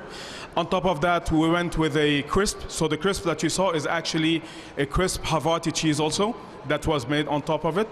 Along with that comes arugula. The only sauce that went on the arugula is a black truffle balsamic vinaigrette. And then with a well done onion pickles that was done on site, and some onion jam. Sorry, I forgot to mention that. And then topped off with fresh chopped Havarti cheese, and then with the bun. Perfect timing, Chef. You literally ended at 59 seconds on the button. Congratulations. All right, let's start off with Chef David. You know, the burger ate well. The cheese is delicious. The cheese almost stole the show from the burger. Burger was cooked perfect. It had enough sauce and everything in it. I think the roll could have been toasted a little bit more. Maybe it sat before you got it out here. But besides that, the burger ate really well. Thank you. Amber's looking at me like she's ready to talk. I really appreciated the balance in this burger, not only in the different colors that you could see when you presented it, but I feel like you put a lot of thought into each of the ingredients. I felt like nothing was overpowering, but I really appreciated the flavors that you brought. So thank you. This was delicious. Thank you. I appreciate it. Thank you. Jason, I'm a big fan of the way that you judge and the way that you taste. I don't know if anybody saw that. He actually picked up the top of the bun and started picking apart the different pieces once the chef had described that. So, Jason, why don't you tell us what you're thinking about right now? So I like to do that with burgers. I eat burgers everywhere. I'm a burger guy for sure. I'll take a bite of a composed burger, and then I like to break down the individual components and try those. I try the meat by itself. I like to check the sear. I like to see how well you seasoned it, and then go through the different components and try to kind of figure out why you put what you were putting on there. And I really like this burger. I was a little worried at first with truffle and all these flavors you have going on, but the cheese, the different cheeses you used, star of the show for sure. The crunchy cheese on there, the crispy stuff, that just brought it. Love the texture, love the saltiness that it brought, and just the depth of flavor it brought. I really liked the dressed arugula. The pickled onions brought some nice acidity. This was a really good burger. Well done, Chef. Thank you. Very nice. Thank you. That's great. Chef Lisa. Thank you. I got you again. You always catch me, don't you? Doing my best. Chef, I love your stack of your burger. For me personally, the sriracha was a little overpowering. Picking it apart like Chef did, the crispy cheese was wonderful. I didn't taste it at all inside the burger, but taking it apart, that was delicious. Thank you. Thank you. Thank you, Chef. Carl. The umami on the cheese and the way it helped everything linger. Like, I've still got the sriracha and the truffle, which is unique, the heat and the mushroom. The acid on the burger, awesome, because it's cutting that fat, so it makes me want to have one more bite. Great job. Perfect. Thank you. Well done. Chef, thank you very much. Thank you. Great description. Judges, I'm telling you, I'm unbelievably impressed by the way that you guys are judging. Your descriptions, your information, your suggestions are coming through really loud and clear. Well done, everybody. All right, we're going to bring up our final contestant in the burger category. We are going to talk to Robin Ray from Umoja Food Group. Hello, chefs. How are you? So the burger you had today is called Namaste. Ah. Na, I'ma stay. That is what I wanted to translate through this burger. I wanted you to stay in that place. Welcome aboard Moja Airlines, where we're going to take you to India. We are going to take you to the Mediterranean, and we're also going to take you to France. I wanted to give you something that was going to take you on a cultural journey. So with this burger, you have the legacy beef mixed in with a little bit of Wagyu. We've got ghee, there's a little duck fat in there, as well as a little bit of umami, in a sense. I wanted it to be nice, savory, and sexy. You've got roasted poblano peppers. Chef, thank you very much. Your time is up. Sorry. It's okay. We appreciate the passion, but we do have to stick to the rules. Okay. Thank you very much. Judges, why don't we start off with Chef Dave? Okay, so this burger, the flavor profile is just like exploded when I ate it. The pickled vegetables that were in there and the sauces that you had, I actually could taste the duck fat in there. I was wanting to see if you were going to tell me there was duck fat in there. I just think, and the crunch on the little cracker you put in there, the rice cake, just a beautiful hamburger. I think it was done perfect. Mine was cooked perfect, and it was just full of juice and flavor. Excellent job. Thank you. Very nice. Jason. Will you tell me quickly what is the top layer on this? The kind of looks like rice paper. That is a crispy rice paper dusted with a ginger sesame seasoning. Yeah. He was asking if it's still a little crunchy, and it is on the edges. It gets a little more wet as you get inside, but so many big, bold flavors here. Good acidity, good umami, good. Oh, it's complex. Very well cooked burger. Very nicely done, Chef. Thank you. Carl. The orange and the depth on your seasonings are great. The orange is a really nice, fresh, vibrant flavor that goes really well with the fat of the duck and the beef. The pickled vegetables are great. Burger was seasoned very nicely. Another one that you want to take another bite. Really well done. Thank you. Nice. We call that craveability now. You're not going to follow that, or you're ready to go? You're with him? Okay. Amber, what are you thinking for your last voice of the day? Yeah, I echo what they said. It was so balanced, so beautiful. I love the flavors. The only thing I'll say is on the presentation, I couldn't even quite see that rice paper underneath the bun, and so the presentation, it was a little bit one note. You couldn't really see all of the components, so if that rice paper had been a little bit bigger, you could have seen that sticking out, and that would have improved it. But other than that, it was so good. I keep wanting to take more bites even after eating all of these, so thank you. Namaste. Chefs, thank you so much for your presentation. Thank you for what you guys brought up for your burgers. Great descriptions, great judging from our judges. Let's get a big round of applause from our audience to thank everybody for how hard they worked in this competition. Realize that this is the World Food Championship. It's the biggest food sport competition in the entire world. We have over 1,200 chefs that are out here, 37 countries. We have 57 barbecue teams that are outside. This is literally a mecca of food right here, and we have some of the greatest competitors in the world. Just describe some unbelievable burgers. Ladies and gentlemen, we're going to bring it right back up to our esteemed hosts out there at center stage, Jason, Jamie, and Erica. Man, these burgers, woo! All I got to say is the burger god showed up today, because I've had some flavors up here that I didn't know could go on a burger. Oh, yeah? Like what? So there was one, I wish I knew who had made it, but it had this thick, like steak-type burger.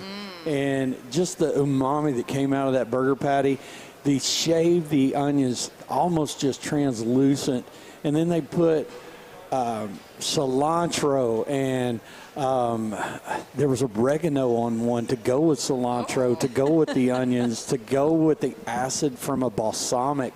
So it was like this Asian infusion with this Texas or Oklahoma style steak burger patty. Oh, they got your heart. Oh, I was all in. I was like, I didn't want to finish the bite. I wanted to hold on. I was like, keep it in my pocket for later, you know.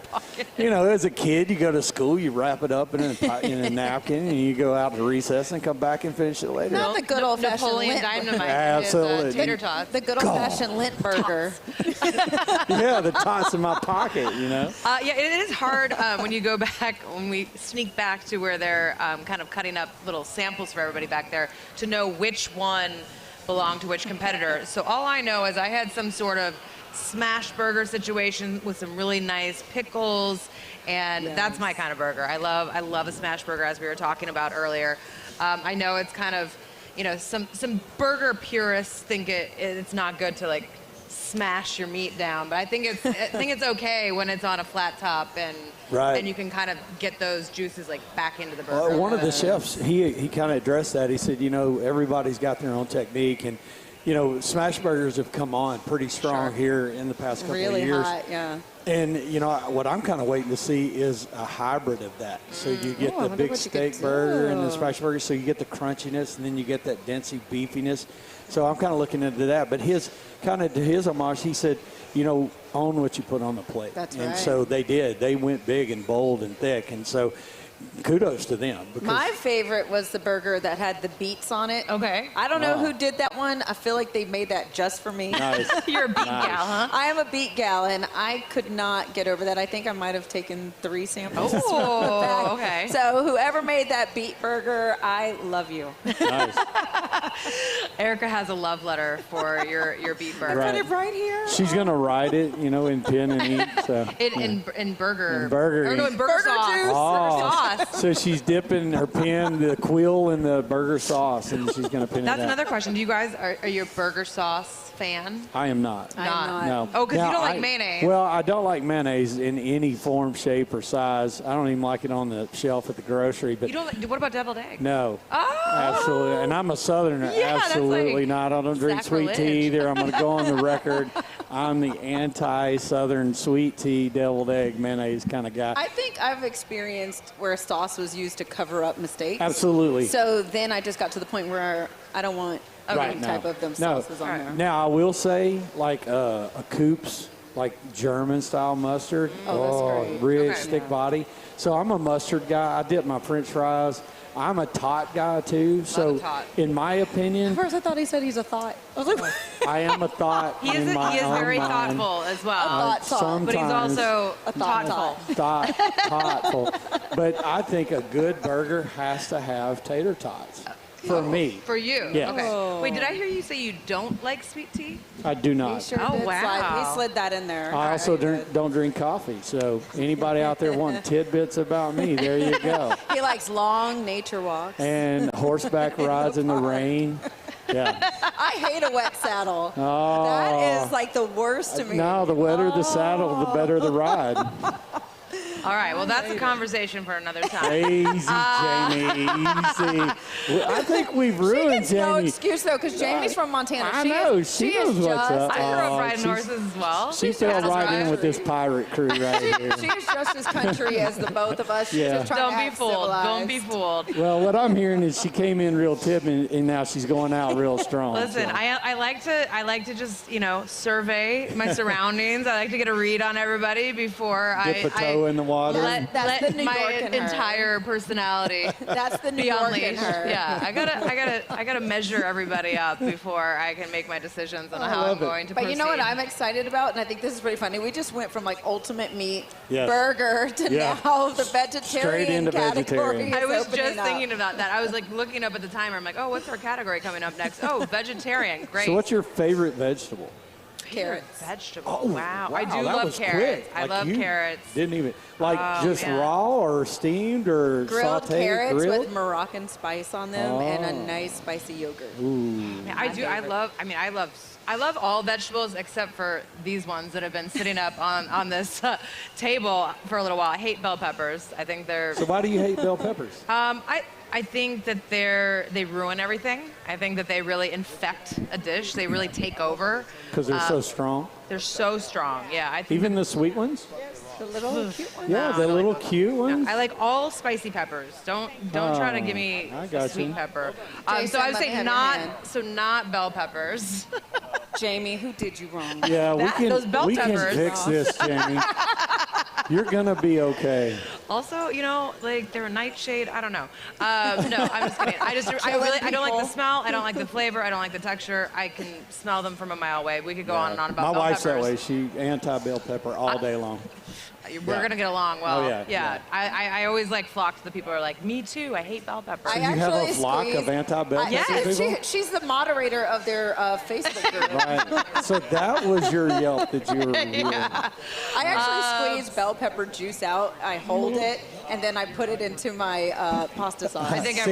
See, I'm that way with mayonnaise. Yeah, I am not so odd after all, at least on that. All right, so count. that's my least favorite vegetable. Favorite vegetable? I'm thinking about things that are in season right now because that's like top of mind. I love the honey nut squashes that are so popular. yeah. So I know good. that's a very trendy pick right now. That is so good. This Right. time of year, So but they are so good. Obviously tomato, I only like if it's like peak season, the perfect like heirloom tomato. No fried green tomatoes. Oh, I like a fried green Okay. tomato chip, Those are but like I just delicious. don't like a tomato on my burger or on my sandwich. What I about think tomatillos? yeah, I mean I like them when they're roasted. Yeah, absolutely. Yeah. I was like, I have never had it any other way. Have you Yeah, had a I mean, I mean, tomatillo? Well, have you do you had eat a them raw? tomatillo with the Fiesta habanero chili? Oh, with the hatch green chili. Okay. Or the hatch green chili, Yeah, I like that. So I like that. amps up that flavor, that earthy flavor of that tomatillo. What's your favorite vegetable? He's like one in bacon, sauteed in Actually, bacon. I like a grilled asparagus. Ooh. Not with the bacon. I like it where you season it up, put it straight on the grill, get a little char to it. I think it opens it up a little bit. I like when they get a little crispy. Bits. Crispy, yeah, absolutely. But then your pee smells afterwards. It's so. so weird, especially if you're on I a don't- flight Jamie, I don't know and you why have you're to down there use the smelling your airplane pee, but- bathroom. If you have to use the airplane bathroom and somebody had asparagus, Oh, it's wrong. that's That is wrong, but That's there's a lot wrong. of things wrong in an airplane bathroom, and that's a whole different series of conversations. But yeah, that's a trade 22. Being on the other side of things, I think it adds a flavor profile that you're not going to get from something else because it's so earthy, but it can be bright and fresh too. So, Duff, how about you? What's your favorite vegetable, Duff? Duff's like, I am going to sit He says, down Duff says, and I'm take a out. break. He says the couch potato. He was working. Yeah. He's The couch potato. What is your favorite vegetable? What's your favorite vegetable? What's my favorite? My favorite vegetable is collard greens. Oh, see, collard okay, greens, okay. broccoli rabe. I love a I knew you were gonna say bitter broccoli rabe. vegetable. So I take my original You say you statement knew I was back. going to say broccoli rabe? I Oh, think I we talk love it. about broccoli rabe. Yeah. I love it. Yes. A lot? Yeah, I was like, does he have- more How than was your the morning, broccoli rabe? more than the average person. Right, a little Like obsessive. maybe he's an A investor. little in a obsessive. company. How many times have Like I he said broccoli picks rabe in restaurants 4 days? based off Like of I've- broccoli I've rabe. heard it at least 80. like 4 times Yes. over the last 2 days. I think You guys that's are foolish. Okay, all right, we're off the rails again. I think we're gonna take just like a little short break. We've got about just over 10 minutes until that turn-in window opens for vegetarian. We can talk way more Who's our about sponsor? vegetables. For that, vegetarian sponsor is Sam's Club, and our cooks today have to use lentils or split peas. Ooh, I'm I like excited. lentils. I'm I so like For the lentils. vegetarian, that's interesting. Not for the soup. They've got to use lentils or split peas just for their I vegetarian hope dish. somebody makes like a tangy like lentil Yeah, salad. absolutely. Yeah, Okay. that would be Fresh great. texture, yeah, absolutely. What if somebody did make a soup, even though they're not in a Now, soup competition? so hearing Duff talk about greens, because I got to recant my statement technically about could. asparagus. I love good greens, being Yeah. a true Southerner. If your pot liquor's not right, That's right. I'm done. You're out. Like I'm gonna sip it, like I'm tasting good whiskey. If your pot liquor's not right, What are you looking for? depth of Yeah. flavor. I want the bacon fat. I want the salt, all of the pepper, you know, all of that love that comes into those greens. If you didn't clean them greens right, That's it's going a to sin. tell off on you first and foremost, and you should be ashamed of yourself. If you don't clean your greens and your chitlins, I don't mess with I ain't you. messing I don't, with you. I don't play with you. And don't send me a Christmas card because I ain't writing back. Have I sent you, what are those awful Christmas loaves that Oh, I yeah, wonder who the buys them? the What fruit are they? cakes. Fruit Ugh, cakes. yeah. Like, who's really buying Nobody. those? I think it's like those weird Tradition. candies that our I think- grandmas had on the counter yes, that yes. sat there in the The ones that same look glass like chicken bowl. strawberries? Or grapes. And they had the or pine- foil, right? Yeah. Yeah. Nah, that. Why but- was there always an endless supply of those in my grandmother's because- purse? I feel like there was like a catalog and it was like a mail Right. subscription and they just kept sending Right. them to Yeah, people. the Woolworths or whatever. It came from Sears. Yeah. But no, I think you're I would- talking about Werther's. Oh, I love those. see, I know you love yeah, Werther's. that's the word on the I street. mean, we have to use them as a cover crop. I mean, the for word other on purchases. the street is that, yeah, Erica's all in on the Werther's. I'm all in on Werther's. Like, Werther's. If you're listening, I should get a sponsorship. there you go. So if we had, say, in the vegetable category, it would be tough to do because you don't have bacon, so you would have to substitute that depth of flavor. But how about greens on a vegetarian plate? I would love it. Yeah. So what would you substitute I in would go place? Ethiopian. Yeah. I would do like an Ethiopian style dish. I got you. And so I would make like a gomen wat. Oh, And yeah. that would be my greens on the plate. Right. Okay. So explain to those that are listening online on YouTube Live, which we appreciate you We checking love us y'all out. so much. I haven't even checked. With I you. know. See, I'm having to bring you back. Hold So- on. Let me find some love for these So, people. Y'all so, go. so explain what you were just talking about in the Ethiopian and Yes. Man, is it the last day? It is so the okay. last day. So tell us, kind of explain so that to people. whenever I think about vegetarian, I immediately go to like the best vegetarian I've had, and it's always been Ethiopian cuisine. Right. And so you're getting so many depths of flavor. There's a Berber spice that is used in almost everything. You can use a pressure cooker to, imitate that flavor so that we could pull it off right now in the vegetarian category. But there's also lots of acid. Right. So you will find like very earthy, sultry things. You will have your turmeric. You will have your ras el kind of spices, your cumin. You have all those, but it's baked into the lentils. They have dals, they have wats, everything on the plate that goes together, and it's almost like a Thanksgiving dish, and Yeah. it's vegetarian. Yeah. So, A come flavor on. bomb Yeah. for sure. Yeah. There's no bland bite in Ethiopian no, food, not at all. and that's what I love And about that's the it. thing; it's so well balanced. I heard there from some of the judges that they got more barbecue sauce on one and less on the other. I felt and, sad and, about that. And with the Egyptian food, you don't have that issue. It is in every single bite balance. Yeah. And that's tough to do, but they continue to pull it off. So I would be excited to see that today in the vegetarian. Now I hope. program. Now I'm like, I know, wishing. right? I mean, I want to see Somebody some did carrots that. too. Yeah, I mean, I carrots. do love carrots, especially. So baby carrots or the full size Oh, carrot? full size. Full size. I have, Full size. I'm a baby carrot guy. You baby Not a baby carrots. carrot guy. I feel like love they're it. You know that they're sweeter. not I do really too. baby carrots, right? They're No, just I carrots understand. cut Just a down. corn to size. carrot the that's heart. rolled in bleach. I know. Wait, but is it the I'm heart? good with bleach. Just cleaning your insides Yeah, out. well, Is it that whiskey the does it like too, the heart so. of the carrot?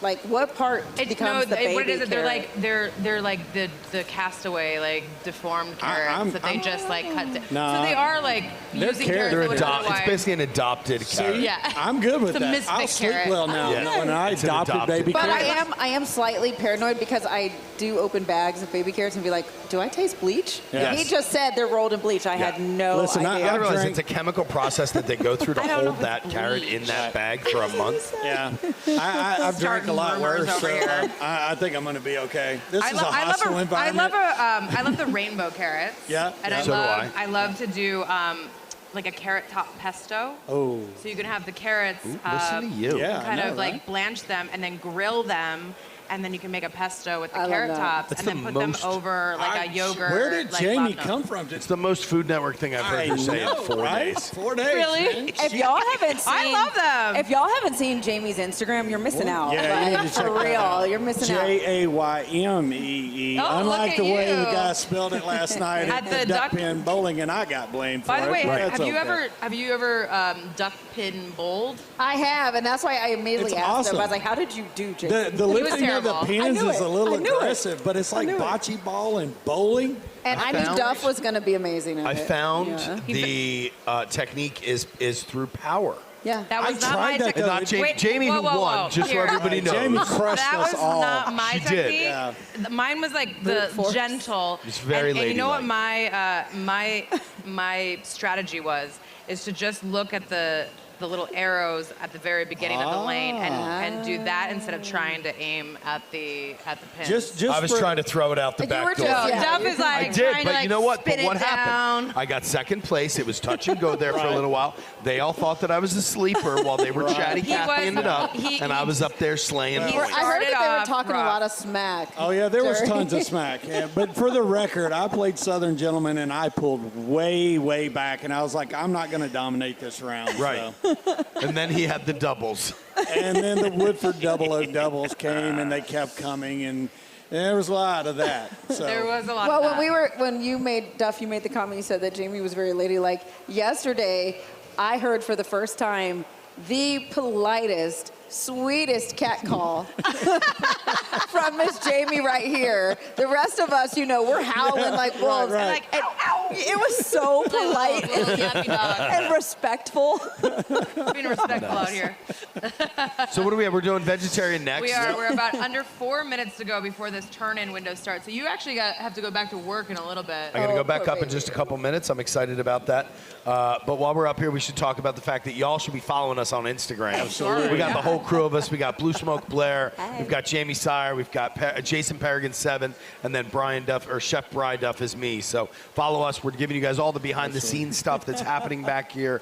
All the food that we All are the drama. hopefully trying to eat. And we'll answer you at like 1 or 2 in the morning, because Yeah. I Be guarantee prepared. one Yeah, of us that's are going to be up. I might so. not answer for like 3 weeks after Yeah. this, but I need a little recovery A time. month ago, I did the World Food Championship. I met Here's so my many great recollection. people. Back in the day. So, what did you guys think about the burgers? I mean, let's just do that real quick. Let's go back to that real fast. I actually need to finish one of mine while y'all do Yeah, it. yeah. So Duff, I have you several selections here. It looks like the same one. Oh no, No, those no, are no, different. they're- Those are they're different. different. This They're one's different. the same. This one, does I this have I an don't onion know ring that- on it? Is that a crunchy onion ring? I It didn't looks try like that. a fried crunchy onion ring. This one, it looks like they took the arugula and then they base. kind of tossed it. I don't know if they wilted it in bacon fat, maybe, but that Maybe just wilted because it's been sitting here right. now for an Well, no, I mean it looked like that when they brought it to the table, No. but you can see the great char on the rim of Yeah. that St. Pierre bun. They've got the arugula that's in there, so you're going to get the pepper flavor from that. And I think they opened it up. I do think that they wilted it a little bit. You've got a red onion in there, and it looks raw too, so that's going to add a different flavor profile and a texture profile because it's going to be crunchy. I can't even talk right now. Which one had the fried cheese on it? Oh, Oh man, That's I didn't get Dubai. that one. Yeah, Dubai. Dubai made a tweel out of the Havarti. Plus, he Oh, also my folded gosh. Havarti You were into gonna the kill burger. Erica Right. with your lip smacking right now.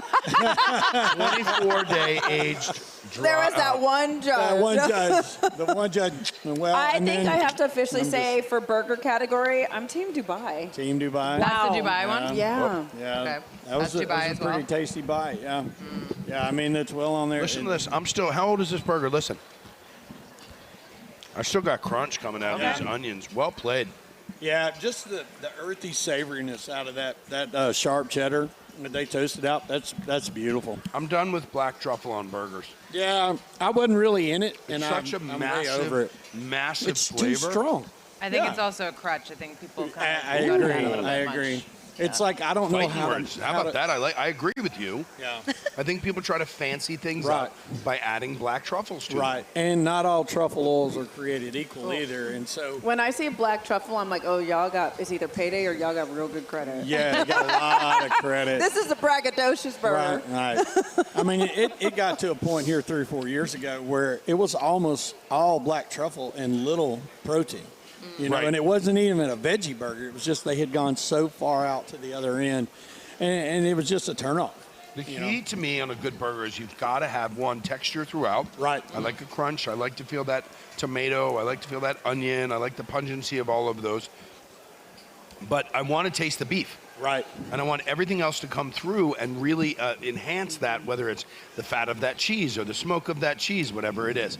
Duffy, All what right, did you just hear in the voice of God? Then I got to go back to work. Going back to work to We Duff. officially have 10 seconds until turn-in is open in our vegetarian category. Yeah, and I remember in the first round, vegetarian was not dramatic at all when we got down to that turn-in window. I feel like everybody kind of turned their dishes in pretty close to when that turn-in window opened. So we'll see if that is the case today. Again, they have 10 minutes now, which just kicked off about 10 seconds ago, to turn their dishes in to the judges. They've got to do 11 dishes total. They've got one presentation plate to really show the judges what their composed dish looks like. They've got the other ones for the judges to sample, as well as people like us. So we have our first competitor on their way, making their way out of the kitchen. So do you think we'll see more cold or more hot dishes, or a combination? Oh, of I don't the know. two? I think we're going to see a lot of hot dishes. I think so, too. I really believe this is beautiful. Wow, these are I beautiful. want to get some video Oh, of the red That's the carpet. one thing that fascinates me about the vegetarian categories, the vibrancy of these plates. They do not remiss on putting flowers and things. It's just a cornucopia of color, you know? Cornucopia of Cornucopia of color. color. We hadn't used that one yet. Wow. I feel like somebody was like researching words. Were you I like stayed at were you Holiday Inn reading Not like Select last night. dictionary.com last Yeah, night? I stayed at a Holiday Inn Not And Select. now, for all of y'all that are joining us on YouTube Live, welcome to the World Food Championships We're glad you're 2024. there. We're here in Indiana, and we are doing the vegetarian category right now. We have the turn-in windows open, and we have our first dish down. And now, Jamie, go over the rules of how it's going to be, because these are for the finalists. Yeah, so our contestants, of course, like I said, they have to go down this red carpet. They have to present their plates on that table for the judges. And it's going to go in the order of when you finish, and that's the order that the judges are going to taste. You'll also have a minute to state your case, describe your dish, give any instructions to the judges if necessary on how to enjoy it and eat it. But really, that's the chance for the chef to highlight what they did in the dish, tell their story, but again, they only have a minute. And then they get to stand there and watch the judges eat their food and then give them their live feedback right there in front of them. So it is kind of a crazy situation, a little nerve-wracking, I'm sure, for some of these chefs. But kind of fun to see that interaction. We get to kind of sit back and watch it all unfold. And say, thank God it's not us now. Yeah, exactly. I am not jealous of their shoes. There's a lot of white chef coats up there with a lot of writing on top of them, so the talent level up there is pretty high today. Yeah, and I think Brian switch Duffy over is to ready to introduce them. I would love to introduce you to our esteemed panel of judges. Our first chef is Larry Matson, over there on my left, who is from the ACF and Tyler Junior College. Then to the right of Larry, we have Tony Caruana, the executive chef, 2024 Virginia Chef of the Year, Burnt Hands Perspective podcast host, and the owner of Luce and Luce Secondo. Got it. I did my Italian practice there. Then we have Jeff Bricker, who is the chair of Ivy Tech School of Culinary Arts and Hospitality Management. Then we have Casey Higgins, the Director of Culinary Experience for Members Mark, who is also an ACF and CEC and CCA certified from the ACF. Then we have Kyle Richardson, who is another ACF certified chef and the owner of Chef Crescent City. Very nice. So these are our judges that we have up today. We're really happy to have the ACF here. It really brings a whole nother level of professionalism to the judging that we have, brings on a complete nother level of culinary to this. So very excited to have the ACF here and all of our judges up here today. And it's definitely not going to be able to fudge anything. This is a seasoned panel of judges, so everything is going to be called out and explained. I think I'm most nervous for this judging panel, actually. I am. There's a lot at stake here, obviously, at WFC 24, but just the level of variables there. You know, we've sat here and casually talked about 1,000 different ways to go about this, so I can't imagine what they're having to go through and pick out these finite details to elevate one dish over the other for a champion. And the other benefit is there is going to be a dialogue, an exchange between the judges Absolutely. and the chef competitors. Yep. So Yep. Sometimes that's hard, you know, because hard. this is their baby. You know, they've created this beautiful montage of all this, visual and then the flavor palettes and then they have a judge that could elevate or crush them just in one comment. Could find one thing. One thing, And right. as us, and no matter what you do, there will be, a weakness on Sure. the plate. And as competitors, we try our best to disguise that weakness, Absolutely. whatever happens. But having a panel of judges like them right now, Right. they're going to sniff out that weakness like a bloodhound. Well, they're excellent in their field, and so for them Culinary to be able to CSI. Yeah, exactly. So they're the bloodhounds up there looking for that one little note, that thread, And so when they find it, they're so professional about it. It's almost like this, backhanded compliment, if you will. They're like, we loved your dish, but. And, and so as a chef, you take that in stride, but you go back, and most of us get driven to try even harder. And so I heard a lot of our other previous contestants, they said, thank you. I appreciate your dialogue. And so that's how we get better, right? And we've got to really take into account here. These judges are up here and they're given literally nuggets of gold information. Right. These are things, we're talking about a food sport.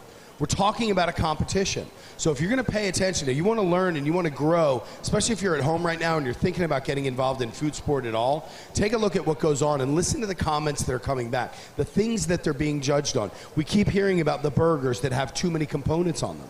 Makes it a little bit hard to eat. These are things that you want to pay attention to because this is what judges are talking about. I have a rule in restaurants. If one person tells me that something is salty, it means they don't like salt. If 5 people tell me something is salty, it means I need to take a look at the recipe.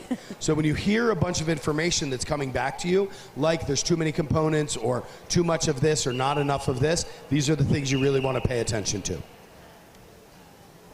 And we just have a little over 3 minutes remaining in our turn-in window, and we still have some competitors bringing out their dishes. In fact, we have one coming down the red carpet right now. Yeah, give it up for them. I love the support.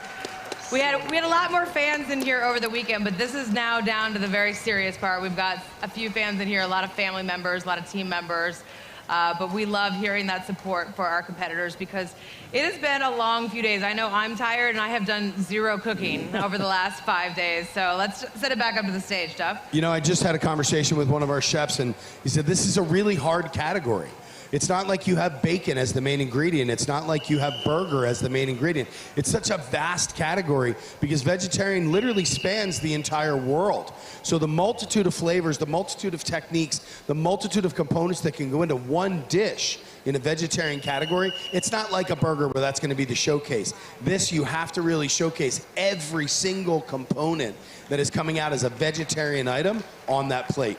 Yeah, and in the world stage stuff, vegetables have really come to the forefront recently. Absolutely. Everything's looking for more homegrown, organic, hands-on, farm-to-table.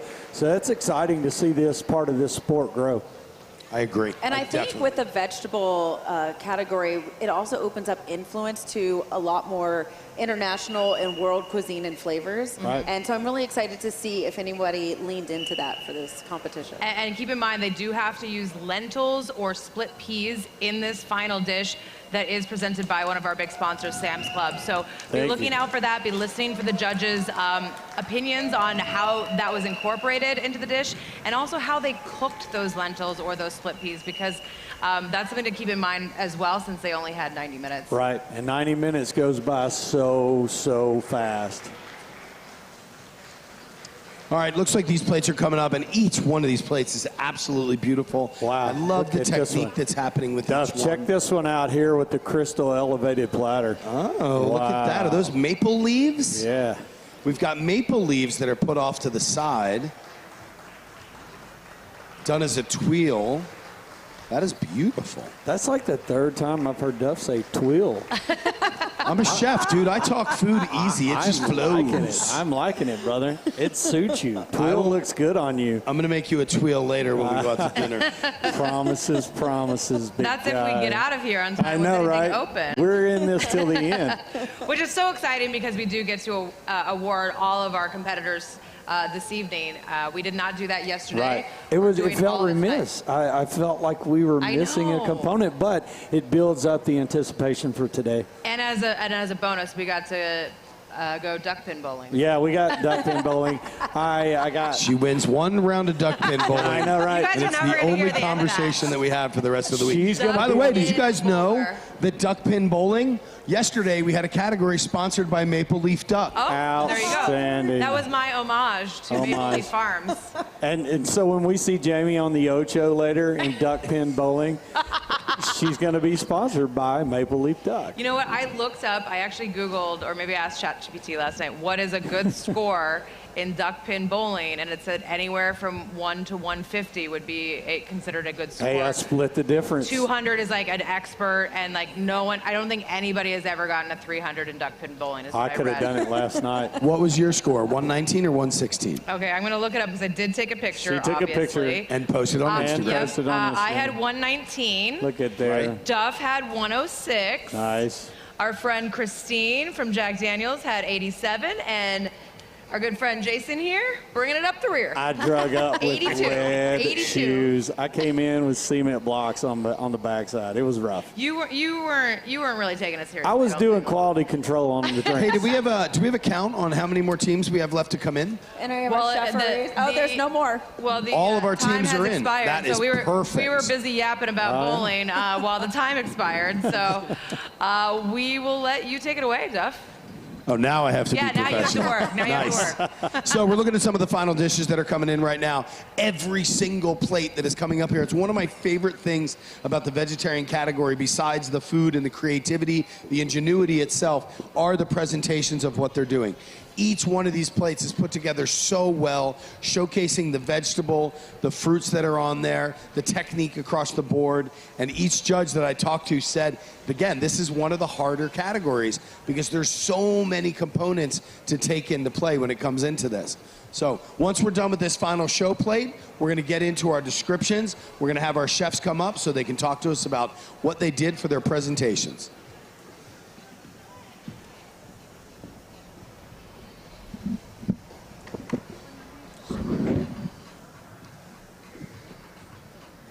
Alrighty. Final plates are being put down right now.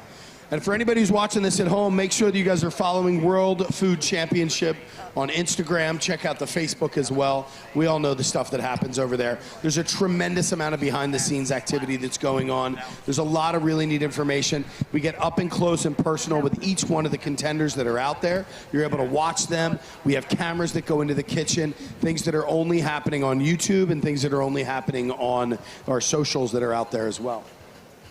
Thank you very much. All righty. We are now going to get ready to go into the 2024 World Championship Vegetarian category.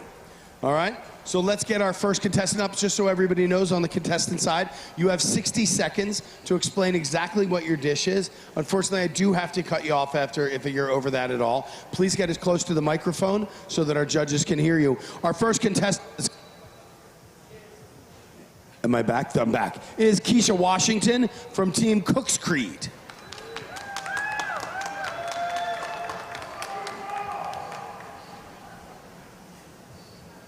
Ready? Set, go. Afternoon, judges. So this is a homage to Indian fusion flavors. So what I did was a lentil, chickpea, and cauliflower dal. I finished that with a saffron basmati rice. It's cooked in a little ghee. I also did, on your skewer, you have a jalfrezi paneer lollipop, and there's lentils, zucchini, a little bell pepper in the filling. And then I finished that with some really good garlic herb naan bread. So you're supposed to sop it all up when you eat it together. Thank you very much for your description, Chef. Thank you. All right, chefs, why don't we go down the line here? Chef Tony, why don't you walk us through your thoughts on the first dish? Now you can hear me? Is that better? You are on, my friend. So very, very interesting. The appearance of it was really nice. You really took the time to do that. It crisped up really good. Everything held together, which I'm sure you were relieved with, because once you move it and you're afraid that's going to break off and crust, I get that. I know how that feels. The lentils and the split pea is the expression of the dish, and that's what we're supposed to be aiming for here mostly, right? Yes. And you really capitalized on that. They really worked well together, and they both represented them nicely. So Thank you. well done. Thanks. Thank you. Chef Casey, why don't you talk us through after you just took a bite of the tuile that was on there? By the way, just so you guys know, I did notice that all of the dishes and all your components have to be edible. Then they go into that garnish on your plates. So Chef Casey, just double check that. Chef, why don't you tell us what your thoughts are? Yeah, love how the Indian flavors came through. The curry was really nice. The presentation on the small dish was almost better than the presentation on the presentation dish. It just was tied a little bit tighter. When I think of a skewer, like I really want that to be functional though, right? Like if I'm gonna have a skewer or a satay or something, I wanna be able to pick it up. I couldn't quite use the skewer itself. But a great balance of spice. What else? What was the sweetness in there? There was a little bit of sweetness that came through for me. So I added a little bit of honey in there, just a little bit.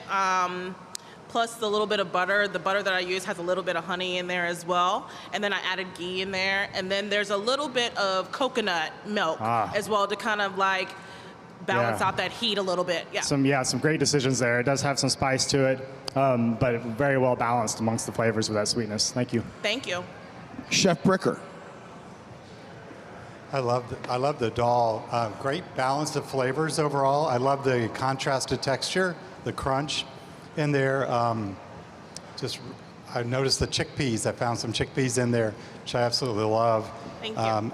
Curious about the use of the rose in here for edible. So you want to explain that a little bit? Yeah. So I like to use a little bit of either like rose tea or some rose petal to give it a little bit of fragrance. I did add a little bit of that in the filling that was in with the paneer. So you kind of get a little bit of the fragrance, a little bit. But yeah, also just add a little bit of color as well. Very nice. Very nice. All right, Chef Richard, why don't you tell us? Or I'm sorry, Chef Kyle. Yeah, it's a really good dish. A lot of great flavors as you dig through. I did think you missed a little bit of an opportunity with the bigger component, like the panna cotta kind of, it's almost like tofu kind of a thing. I'd probably take that and cook it, the salt, the ragu kind of ratatouille you've got on top is, to me, the best flavor in the dish. Probably cook that little piece in some of that, because that would pick up. If you just ate that by itself, it was a little bland, but if you grab it with the sauce, it's good. But just remember, anything you put on the plate, we might grab, and we don't have instructions, so if you grab a bland, right? So, but excellent dish. Thank you. Very nice. Thank you very much, Chef. All right, let's move on to our second chef who's going to be coming up here right now. Everybody do me a favor, put your hands together for Chef Jay Rolfing from Victoria Restaurant Group. Chef, do your thing, man. All right, gentlemen, first, thank you so much for this. This is a really cool opportunity. The dish I made for you today is a fresh curry. I used all fresh ingredients by making that curry, stewing them and toasting them in coconut oil, then coconut milk, blending them a la minute with the basil to create that nice fresh green. Then we floated in some lentils that we cooked with kaffir lime and salt instead of bay leaf, which I thought would be a fun play that fits that theme. We garnished it with a cashew butter. We made the cashew butter with raw cashews and coconut milk. Then eggplant that has been peeled, charred on the grill without any type of seasoning, so it got the smoke. Then we glazed it with a black garlic teriyaki I made with sweet soy and eliminated the other sweet elements. Finished with a jusam or a cashew salad that has these wonderful sweet and sour. The element of this dish, tons of cool colors, tons of flavor, and then to cook that eggplant to a medium well so it has some toothsomeness so it resembles a beef. Thank you so much, guys. Thank you very much for your description. Chef, please stay up just in case we have any questions for you. Chef Kyle, why don't you start us off? Yeah, so tons of flavor. Thank you. Right, I can see how hard you work to get into flavors, and that's with lentils and split peas. You're working with legumes that are very bland, so you have to work hard to get the flavor, and I love them. So, but it was really, really good. The eggplant was really good, and if you didn't know it was eggplant, it took me a little bit because we didn't have a description in the beginning, but it worked really well. I actually ate both of my pieces, and I had to look at chefs next to me to remember what it was, but I think you did a really good job. I just think maybe a little bit of a crispy component would probably help it a little bit, just because everything's kind of soft, but great job. Thank you so much. Thank you, Chef. Chef Mattson. I really like that eggplant. I was trying to figure out what it was because the texture of it was kind of fibrous, actually. So did you use like a Japanese eggplant? Or? Yes, sir. Yes, okay. chef. great job with the flavor and the development of it. The way you described it, I didn't think of it as a green curry, but it comes to mind. I can see that now. The only drawback I had was the lentils were a little bit, had a crunch to it. You know, if they could go on just a little bit longer. You know, great work on the flavor profile. You know, that's the hardest thing with vegan is to have anything lasting when you put the fork down. So it had tremendous amounts of flavor. Lots of layering, great work. Thank you, Chef. Chef Bricker. So this was very visually appealing. I really enjoyed the presentation you did. I love the eggplant. In fact, I saw you working on it over here. Did you glaze it with a balsamic glaze? Yeah. No, Chef, that was a dark soy, toasted garlic, and ginger, and then I ran it through a chinois to make it look like it was yeah, a glaze. Yes, it was, I love the eggplant. That was Thank you. A great addition for this dish. Thank you. Very nice. Chef Casey. Yeah, really like the creativity, Chef. The kind of to your point, when you're working with smaller legumes, split peas and lentils, not only are they bland, but they are hard to get just right on a cook, right? So they can either overcook them or undercook them pretty easily. But I think the texture on the split peas to me was right on. Really appreciate the use of eggplant in the dish. Couldn't tell what it was at first. Once you get into it, it was really nicely done. A little bit salty for me in the split peas. But other than that, I mean, the appearance was really nice. It came out, the plate was balanced, so very nice. I kind of like that little rain you had on there, sprinkle, so very nicely done, Chef. Chef Tony. One question for you. What were you going, what was in your mind as far as your inspiration for it, as far as regionally? It wasn't so much regional, Chef. I worked with a Thai sous chef, and every time he came to me with a special, the flavors were just so bold. And I used that as an inspiration because I realized that, wow, how do I develop flavors in an hour and a half with that much punch-you-in-the-face power? And using that Thai influence of the sweet and the sour takes away from what I would normally do with using a viscosity of fat or an animal fat. So go a different route. Okay, I was asking you that to test myself to see if I still had some palate left in me, and Thai is exactly what I wanted to hear because I really get that influence, but it also has a little bit of a Mediterranean influence as well. So both the pea and the lentil, it just works together nicely. So it balanced out. One was savory a little bit more, one was sweet. They came together really nice. Exactly. I really taste that marinade inside the eggplant. I'm an eggplant fan, so that helps. It really had that nice grill flavor. You did a really good job putting this together. I think that everyone's palates are different, and this is a good representation of that by hearing everybody's opinions. But I think you did really well putting this one together. Thank you, guys. It's been a pleasure. Thank you very much, Chef. Great description. Let's go to our next chef. We're going to welcome up to the stage Ricardo Viesca Gutierrez. Big round of applause. Thank you, both of you, for doing that. That was great. Chef, you have 60 seconds. Please describe your dish. I'm going to read it, sorry. Please do. Aromatic black beluga lentils in a creamy smoked tomato vodka sauce from Dallas, Texas, and made with Tito's vodka because also from Texas. Tossed in a miso, twice cooked cauliflower, tossed in a miso marinade, saute oyster mushrooms, crispy sunchokes, sweet drop peppers, green herb twills, and microgreens blend. So instead of trying to go like the traditional, maybe like curry and stuff that honestly I don't know too much about, we try to go with a little American. The vodka sauce, like really American and Italian. So using the vodka, mixing it, doing that first, and then smoking the tomatoes and the cream, and then separate the lentils, and then mixing it together, try to get all the flavors in together. It was going also great with the cauliflower and the crispy sunchokes and the sweet drops. Thank you. Great description, Chef. I appreciate that. Can I have that piece of paper that you wrote down? Is that possible? Okay. Or is your handwriting like mine? Maybe, but there was another story on the other side. That's okay. So. I don't want it. I thought maybe that would help. I know that we may have had a little bit. Chef, why don't you start us off right here? So great job, Chef. I love this dish. Thank you. I just kept going through it and eating it, and then I would grab the little peppers. I'd grab that, and just the boost of flavor. Like the chili kind of flavor. Awesome, really good. The only thing I would say is it seemed like the cauliflower was like an afterthought.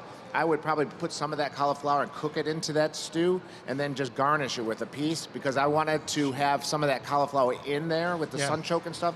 But amazing dish, great job. Thank you. I love those sweet drops pepper. Those are amazing. That sweetness and acidity that bring to every dish is amazing. Chef Mattson. That tomato base was amazing. It had body, the flavor came through. What'd you do to get to develop the flavor of the tomato? So, like I was saying, I cook on a separate pot, the vodka sauce, and the other one, the lentils. So I actually smoke it 3 times. First the tomato, first thing that I went outside, smoke it, leave it there for like 30 minutes. I was already cooking my tomato paste with garlic, remove all the acidity, then pour the tomato. I feel like it had enough sauce and enough smoky flavor. So all the cream and all the butter, cream and coconut milk that I added, I put more smoke on it. I went outside again. And when I returned, I mixed it together. It still didn't have the smoky flavor that I wanted. So the last time I just grabbed the whole pot and went outside and I just smoked the whole pot while I was whisking it. And then Very nice, very in nice. that way, I feel that I got the smoky flavor that I wanted. Very nice, Chef. Thank you. Chef Casey. Yeah, the first thing I wrote down and underlined is smoky. Like, I love the way the smoke component came through. It wasn't overpowering. It was just very flavorful. It was good. The only thing I was put off by was there's a little too many seeds in the pepper, so I got a slice of pepper, the tip, and it was just full of seeds. So maybe take some of those out next time. It weren't spicy, but like for later on, seeds, peeling, that stuff will start repeating on you. So I try to avoid too many seeds. And lastly, I think the dish wouldn't have been the same without the mushroom. So the mushroom was the perfect addition to the dish. And then what was the twill made out of? So it was a green herb twill meat. It was with egg, flour, butter, herbs de Provence, and just some organic coloring. So Okay. it had like, my idea was going to go through like a focaccia maybe, Gotcha. to get like that aromatic in the bite. Yeah. So I put some herbs in the texture butter. was great on the twill. It just needed some more salt just to bring out some of those herb flavors. Okay. But very nicely done, Chef. Thank you. Chef Bricker.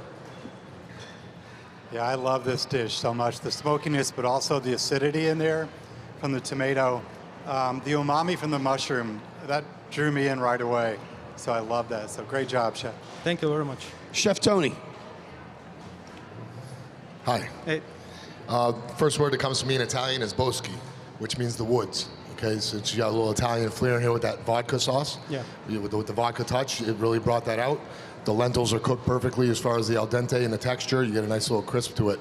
It's got that nice little smoke component, which is nice, and it brings the woods to that along with the mushroom, as Chef said. So I think that it's a very nice put together dish, and it really represents what you were trying to do. And I do believe you were looking for the woods, the forest stuff. That's what I get out of this. So it layered really nice, and it's a good representation of the needed ingredients or required. Thanks. Thank you. Thank you, Chef. Thank you very much, Chef. Thank you. Just Appreciate want it. to say thank you for my girlfriend for being my sous chef today. It's very We had nice. an amazing weekend. That's it. That's Thank you. good. I'm glad. Thank you very much, Chef. All right, our next contestant we're going to bring up is Chef Brian Nance, coming up from Down to Sioux. Hello. So I took some Moroccan inspiration making a pastille, and I usually always cook with Asian flavors. So I wanted to kind of like mold them together. So it's a black lentil filling cooked in a dry wine with garlic and ginger. There's leeks and mushrooms that were like caramelized with miso.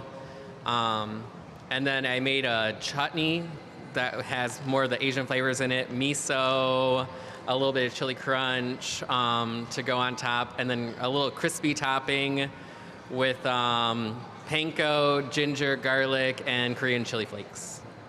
Very nice. Thank you, Chef. Chef Mattson.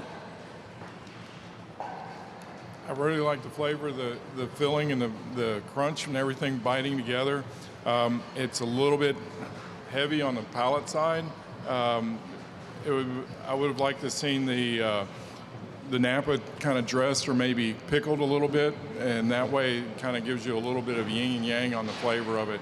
But very nice job on developing the flavors. All right, thank you. All right, Chef Tony, if you wouldn't mind holding that mic just a little closer to your mouth when No you're talking problem. for everybody. So the best part about the dish is it came to me piping hot which means it was you really waited till the last minute to roll it, put it together, or you were forced to, one of the way. but it worked out really well because it did come in to me really hot, and that was a good thing. Your lentil, your filling of this is really nice, and that mushroom really comes through, but it comes through when it's supposed to, and that's towards the end. And so it really had me shake a little bit, like, oh, okay, there's a little bit in there. I do agree with the slaw side of it is a little bland and dull, and it could have used a little citrus, a little something acidic, or maybe something pickled, as he said, to bring out so much earth inside of your roll. The roll is executed nicely. Thank you. Chef Casey. Yeah, I actually like the Napa. It's lightly dressed, so for me it held up longer. Like Chef said, it was really hot when it got to me, but the bowl was cold. So I guess that was maybe to reserve the cabbage. Yeah. But the actual phyllo was hot, crispy, the little crunchy texture, seasoned, the garlic, all that stuff you put on top, I loved. I'm a big texture guy, and then the chutney is what set this one off for me. So I was worried that a too dressed cabbage would make the rolls soggy. yeah, no, I agree with you there. Very nicely done for a texture guy. I really appreciate it. Thank you. Very nice. Chef Bricker, why don't you let us know what your thoughts are? Sure. I love the phyllo. I thought that was really, I love the texture of that, the contrast. The lentils were very tasty. Again, the word umami, I really picked up on the mushroom in there. So a great way to build the flavors, good layering of the flavors. Great job. Oh, thank you. Thank you very much, Chef. Chef Kyle. Yeah, so kind of like what everyone else said, I do agree about the Napa. I would have dressed it with a little something, maybe put it on the side, just kind of up so it won't steam. But and obviously the star is your phyllo in the middle with the lentils. Maybe add some little things in the lentils so that as you're eating that, you're getting little bits of something else, because it was just a lot of straight lentils, but little things that are pops of flavor while you're eating it, like an egg roll or a burrito or something, just to give some burst of flavor, because there was a lot of lentils. But it was a great dish. Hi. Thank you very much, chefs. Great description of everything. Thank you so much for your feedback. Thank you very much for your description. We're going to move on to our next contestant. All right, here we go. Welcome to the stage, Sumit Saigal. Chef, you have 60 seconds to explain your dish to us. Thank you, Chef. So great privilege to be standing up here with you, representing Australia and my Indian heritage. Today, I wanted to showcase lentils in a different way. So lentils is very staple in our Indian cuisine, but I took a different take on it and have made you lentil dumplings that are soaked in a yogurt sauce, which I've laced with honey and vanilla and also warm spices.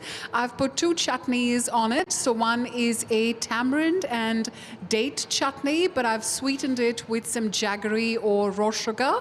And the other chutney is a mint and cilantro chutney with some green chilies in it.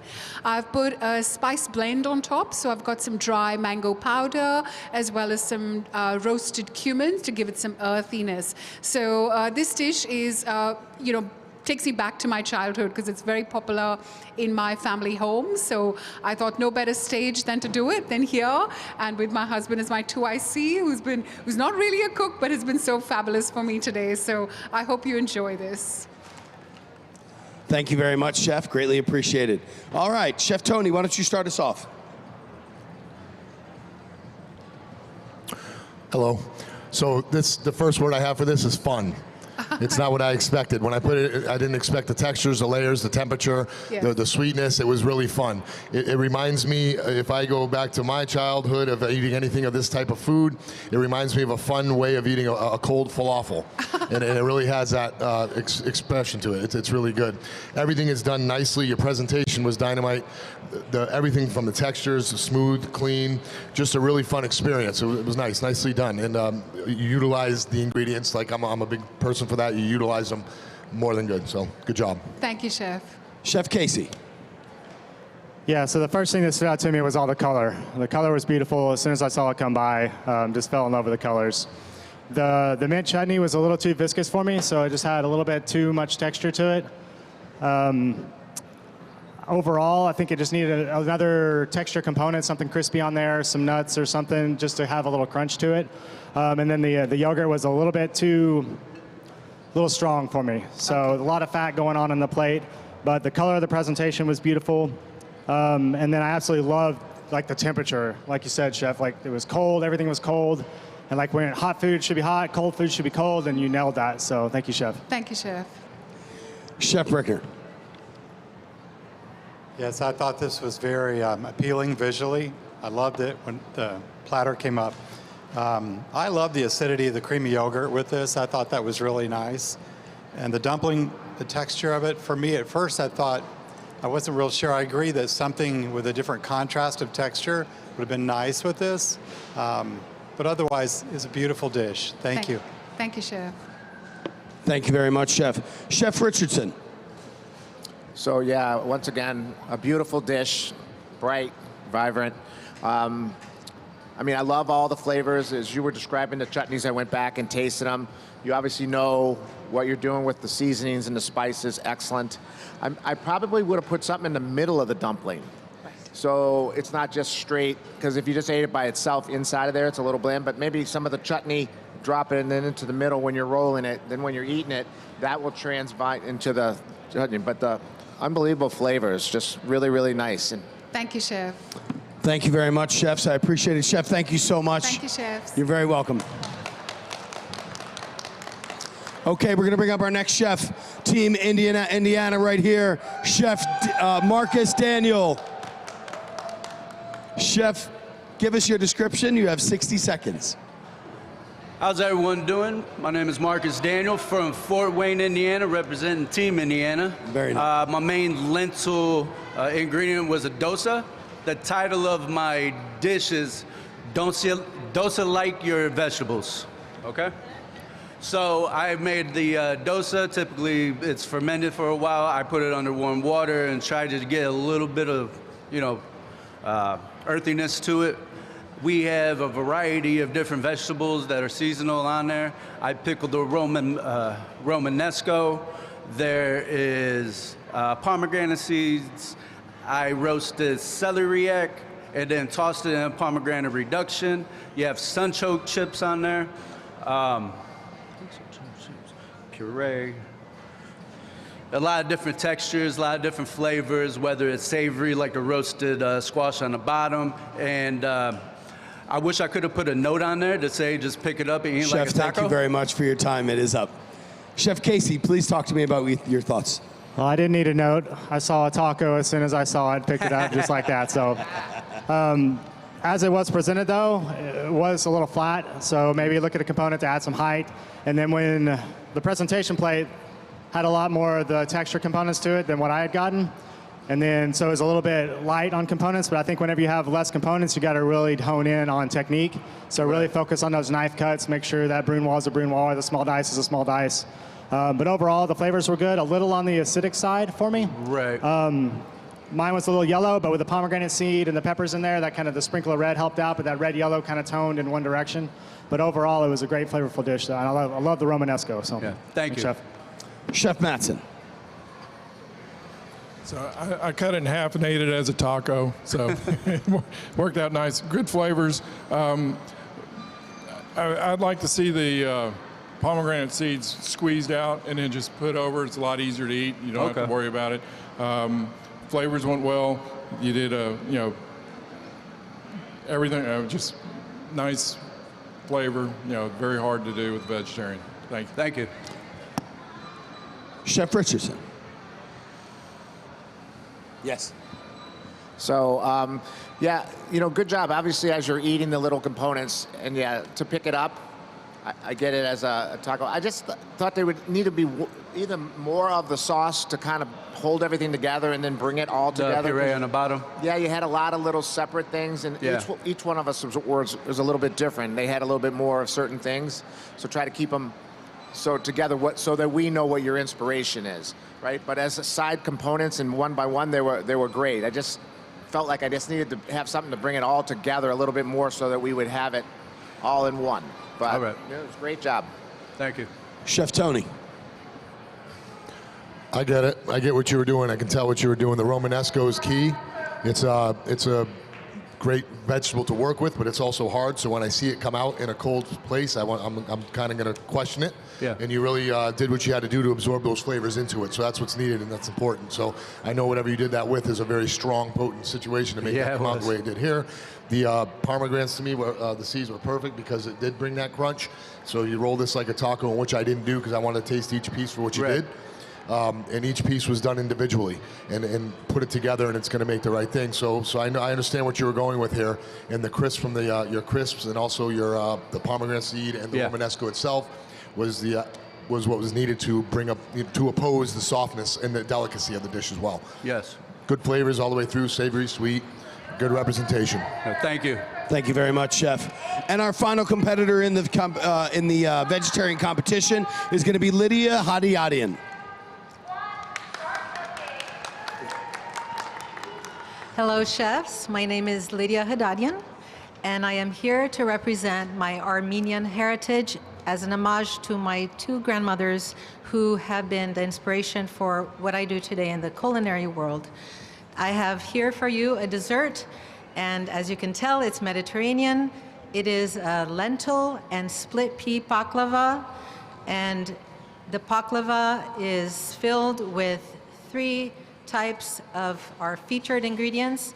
You will find in there spiced French green lentils, orange lentils, and also the green split peas, which for me were kind of like that look of the pistachio.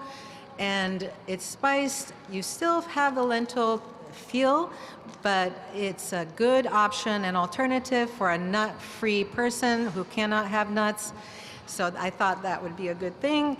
Also, if you can tell, I made it in the shape of a tortellini. So I thought Chef, thank you very much for your description. I have to cut you off.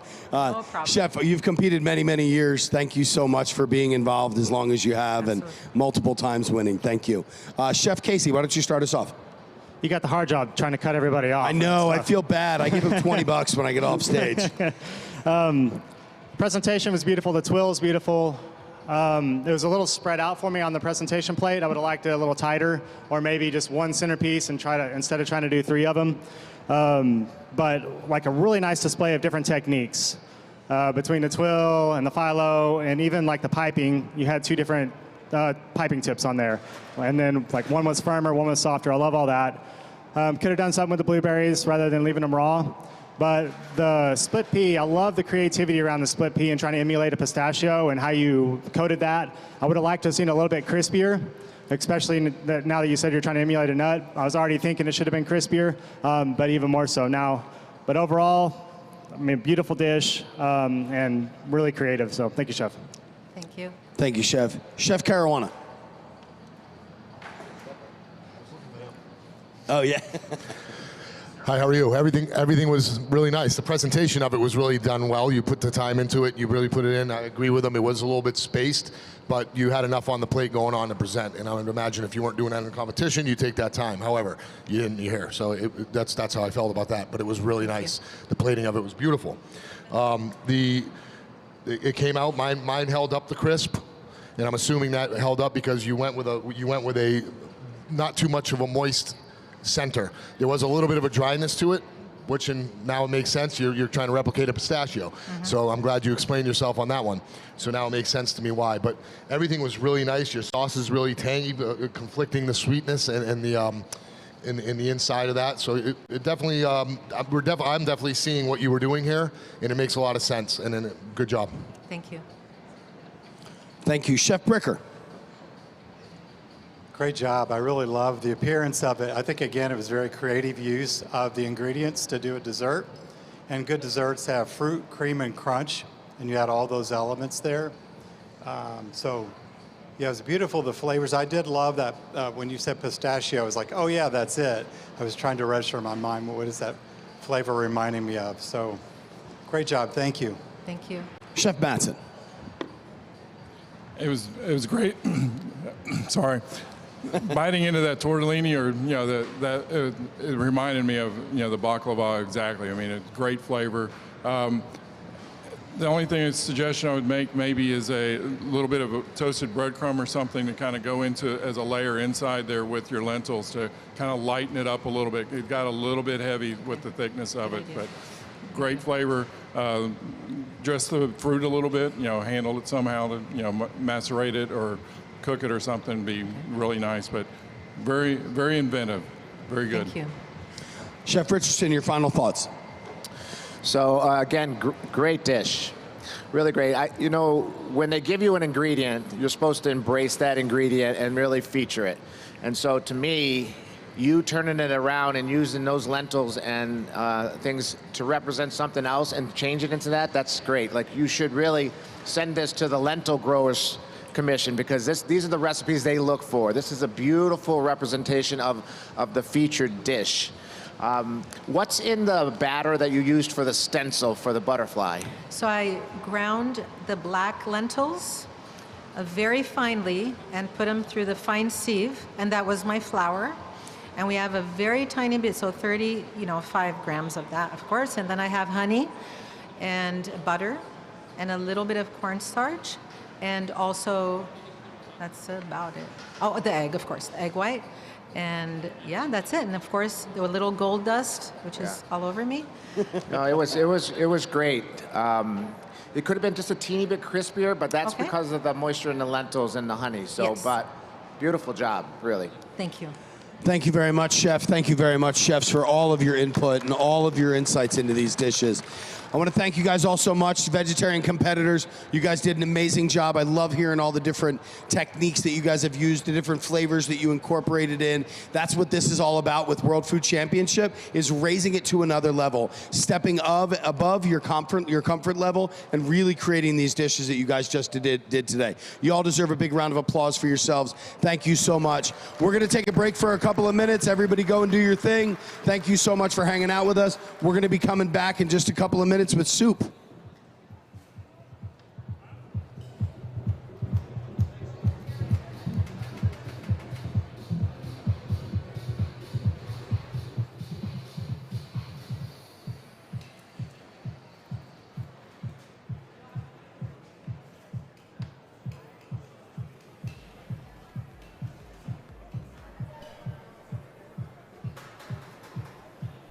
Welcome to the 2024 World Food Championships final rounds.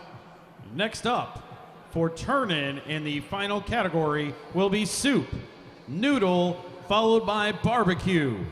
The action continues to heat up in Kitchen Arena as our final competitions unfold. Tonight, we will have the award ceremony starting at 6 p.m. for the 2024 World Food Championships.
All right, everybody, we now have our 10-minute turn-in window for soup.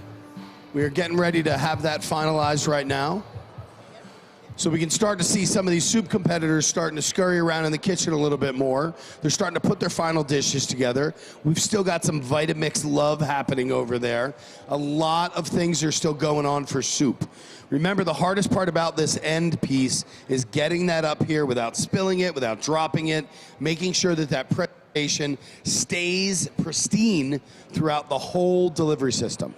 Once they get it up here, they're then going to take that presentation plate, bring it up to the judges. Judges can do that first part of that appearance taste, or the appearance portion of our judging.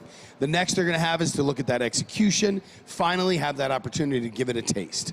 So pay attention to what's happening in those kitchens. Let's watch some of the drama unfold.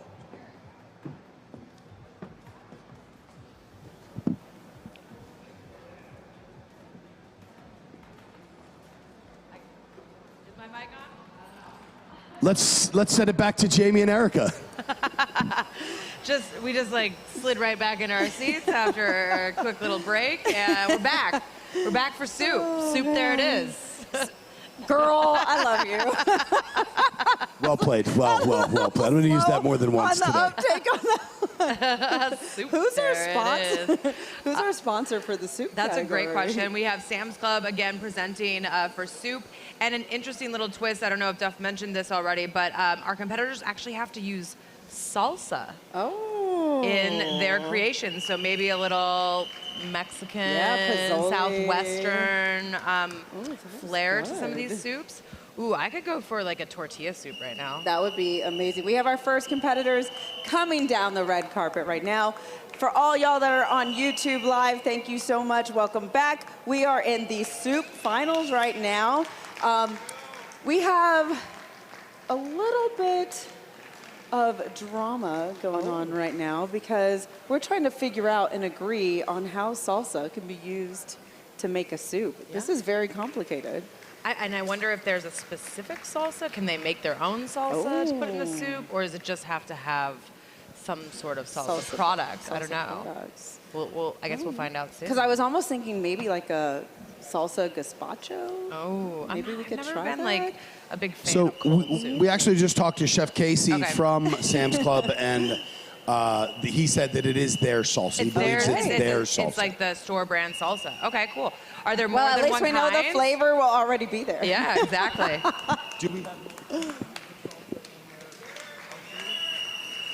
I like the soup red carpet walk. It is fresh pico de gallo. Fresh I pico love de it. gallo from Sam's Club. Okay, so I have ideas. I'll be interested to see if the chefs use that as like a cooked component in the dish, or maybe something like a fresh topping, a component on garnish. top. But I do think that the soup red carpet walk, I think, might be one of the more treacherous ones because you are literally carrying a platter of hot, steaming liquid that could slosh around at any given time. So be extra careful, our soup competitors, as they're making their way down that red carpet. No soups like burns on the hands, that kind of thing. But we do have just over 5 minutes remaining in this turn-in window. And just a reminder, our competitors do need to get out of the kitchen, down the red carpet, and drop off those platters to the judges' table. The order that they do that is the order that the judges will taste their soups. And so in this situation, a hot soup on a cold day, you want it to be served and enjoyed warm. You want that first. Yeah, and again, our competitors had their choice of the rack dishes based on how they placed in that first round. So now we're getting to see some of this gorgeous porcelain. Oh, gorgeous porcelain! I love gorgeous porcelain. Now I can't even talk. Now, one of the kind of scary things that could be going on, you want to have toppings on your soup. You want them to look aesthetically pleasing because, appearance is being judged. But if you are putting pastries or any type of dough or a chip, anything like that on top of the soup, and yours has to wait a little bit in order for it to be served, you risk now getting into the ire of the judges, which is having soggy textures. Yeah, I just saw that presentation plate. It looked like the chef had put some of those toppings around on the side, maybe for people to kind of That would choose be your own smart. adventure with your garnishes. That would be So that was smart. maybe like a smart way to go with that, because it's ensuring that if it looked like there were maybe some crispy chips there. saw that. So that's going to ensure that they're not going to be soggy when the judges enjoy them. However, you kind of want your finished dish to be right there, and not have any questions about how it's supposed to be eaten. And Duff, what's going on with you over there? You have a very serious look on your face. That's my, can you guys see me? I'm ready to talk. We're done mincing character words from around Five here, Nights boys at and girls. Freddy's. We're Okay. just telling each other what it is now. Okay, I love it. All right, so what I want to do is to introduce you guys to our judges. Starting off on my far left, we have Chef Paul Jensen, who is an ACF member as well. He is the executive chef for Big Sky Resort. Then we have Tenoria Askew, who I'm very happy to introduce, who is a private chef and owns Tenoria's Table. Then we have Chef Casey Higgins, who is the Director of Culinary Experience for Members Mark. He too is ACF, CEC, and CCA. All right. Then we have Sam, I need your last name again. San Coxum, who is the program chair for Ivy Tech College and one of top 80 Master Chef out of season 10. Okay. Then we have David Turcotte, CEC, AAC, ACF chapter out of Maine. These are our judges for today. We still have, how many contestants do we have left? 3 contenders remaining. Oh, I love the roses on the dish. That is so That is so beautiful. great. Duff, is that Big Sky Resort in Montana? That is Montana. Yes, my home state. My favorite state. I just have to tell everybody. Anytime I hear anyone's from Montana, I have And to let them know. Jamie, I believe you went to Washington State? I did. For college. Go Cougs. Go Cougs. Go We have a Cougs. very steady walk coming down right now. That is absolutely Whoa. beautiful. This is what I'm talking about, that slow and steady soup walk. I love Miss Lori. She is coming down right now. She is one of my favorite humans on the planet. She is so sweet.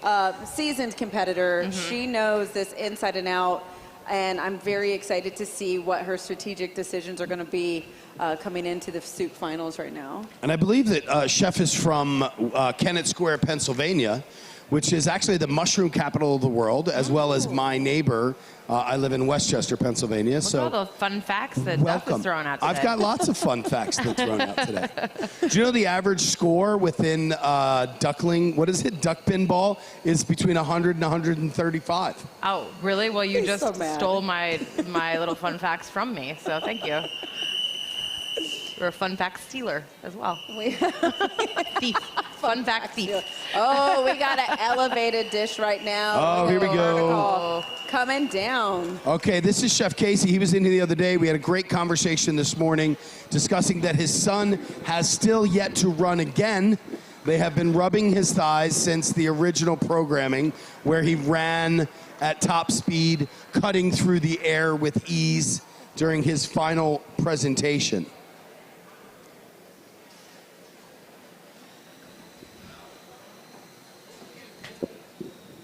Plates look absolutely beautiful. The level of attention to detail that happens on these presentation plates is unmatched. And with that key ingredient being salsa from Sam's Club that they had to incorporate into their dish, I wonder how that's going to sway their initial plans for what it is that they were going to cook. I'm also really excited to see, because it is salsa, how the judges are going to define texture, what they're looking for, having, the pico de gallo in there.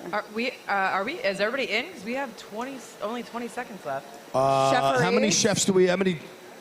We're We're good. done. We're Are we good? Okay. We're all good. Woo. We are ready to go. I got nervous for a second. I know, we missed that. We were yapping about duck pin bowling.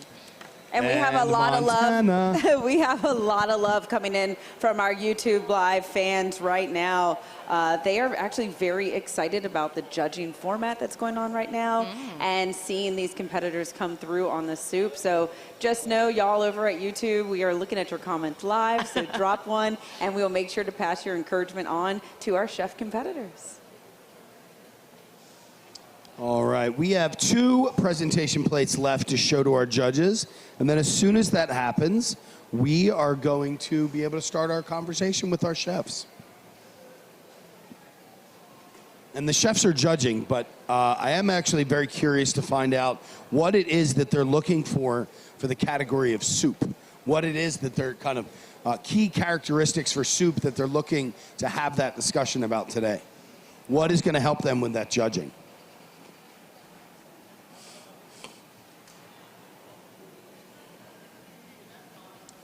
That's a big fat scallop soup right there. Now, Duff, aren't you allergic to scallops? I am. Duff, don't have that soup. I am allergic to scallops. Thank you very much. So if anybody wants to kill me, definitely inject me with a scallop. Scallops? Only scallops. That's the only. Scallops and shittily cooked burger buns. Oh, wait, forget about the tomato. I don't like junk. I don't like a crappy tomato, and I hate horrible eggs. Wow. So allergies or choices, I believe that a lot of them are choices. Don't serve me a crappy tomato.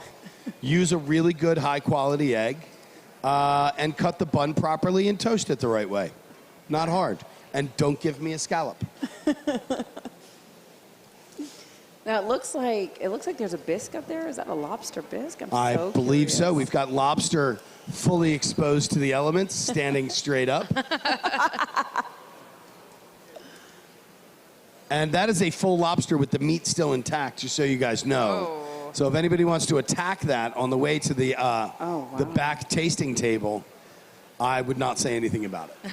I love that one of the dishes actually has a pot lid on top of it. That is brilliant. That is a good idea. Once to again, keep it seasoned warm. competitors, that was brilliant. So is that part of the bowl, or is that their own like addition to I the don't bowl? know. I hope they Was that one of the was. rack bowls that had a It lid? was. If it did, I'd be so Because it looked like it excited. matched. It looked perfect. Wow. I mean, Love that. That's a great call.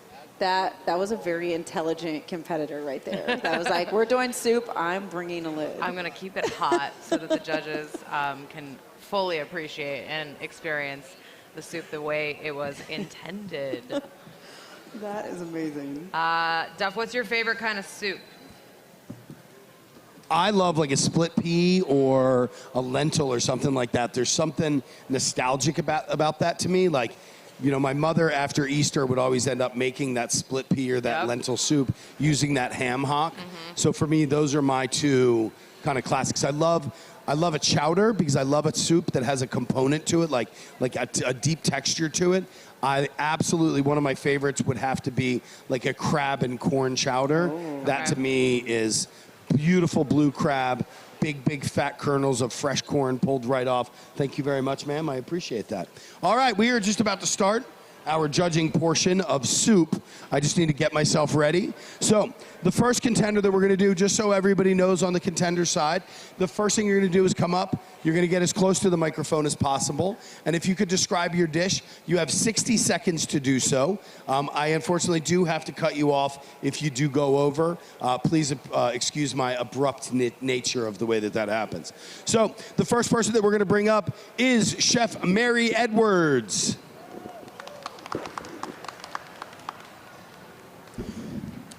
Please describe your soup. Tell us all about it. My soup is called pozole, which is a Spanish word for hominy, and it's always done with a clear broth that's flavorful but not heavy at all, and rather simple. And what makes it fun to me is you get to add fresh vegetables, the cabbage, the radishes, and typically it's served with all your accoutrements along the side so that you add them yourselves. Obviously, that wasn't going to work here. And sometimes there's chicken pozole, sometimes there's pork, and I thought I'd like to elevate it. And in homage to Maple Farms in Indiana, I chose duck, and we cooked the skin separately to make little chicharrones on the top. And there's your veggies. You get to add them as you like, except that this time you get to eat it exactly the way I like it, which is a little of everything. There's some queso fresco. Thank you very much, Chef. I appreciate that. Sorry to cut you off that way, but they are the rules. Yes. Let's start off with Chef Tenoria. Thank you very much. I liked the depth of flavor. I could taste the layers of flavor in this soup, and your garnishes were great. I would have loved just a little bit of lime or citrus Maybe even just as a garnish that I can use myself and kind of control that. But I did put lime in the broth. Yep. But kind of running out of room and Yeah. getting busy there, and I went. And that's fair. Tasted kind of balanced. To That's me, fair. Yeah. But I definitely enjoyed the layers of flavor. Thank It you. wasn't one note or just like you get the same thing with every bite. So I Yeah. appreciate that. It's one of my favorite soups. I lived in Mexico during my 20s, and it's a soup that people, it's very traditional for posadas, which are open houses. And Thank you very especially much, in the Chef. winter. We're going to move on just a little bit. That's that's part of the description. That's fine. Chef, if Chef Sam, if you wouldn't mind giving us a little bit of insight into your thoughts on this soup. We're talking about 107? Yes. Okay. I enjoyed your soup very much. Is that chicharrones on top? We took the skin and the fat from the duck and made duck, because there's duck meat in the soup, so it's duck chicharrones on the top. It could have been fried just a little bit more harder for me to get that crunch factor, but overall, it was very good. And then I would have preferred radish or the cabbage. You could have picked one or the other for me. And well, that's kind of when you get to make your own, you pick one or the other or all of the above. You got all of the above. Chef Jensen. Thank you. Great soup. I do have one quick question. The mandatory ingredient was a salsa, is that correct? Yes. How was that utilized? In the broth. Okay, I see. In the broth, and I let it simmer. I added a jalapeno in there to bring it a little bit more level, but it's in the broth. All right, thank you. Thank you very much, Chef. I appreciate your time. We're going to move on to our next contestant. Thank you. All right, our next contestant coming up is going to be Chef Diane Lentz, who will be discussing her soup with us. Hi, chefs. I'm Diane Lentz, and I'm from Nicholasville, Kentucky. And what I presented to you today was a kind of a marriage.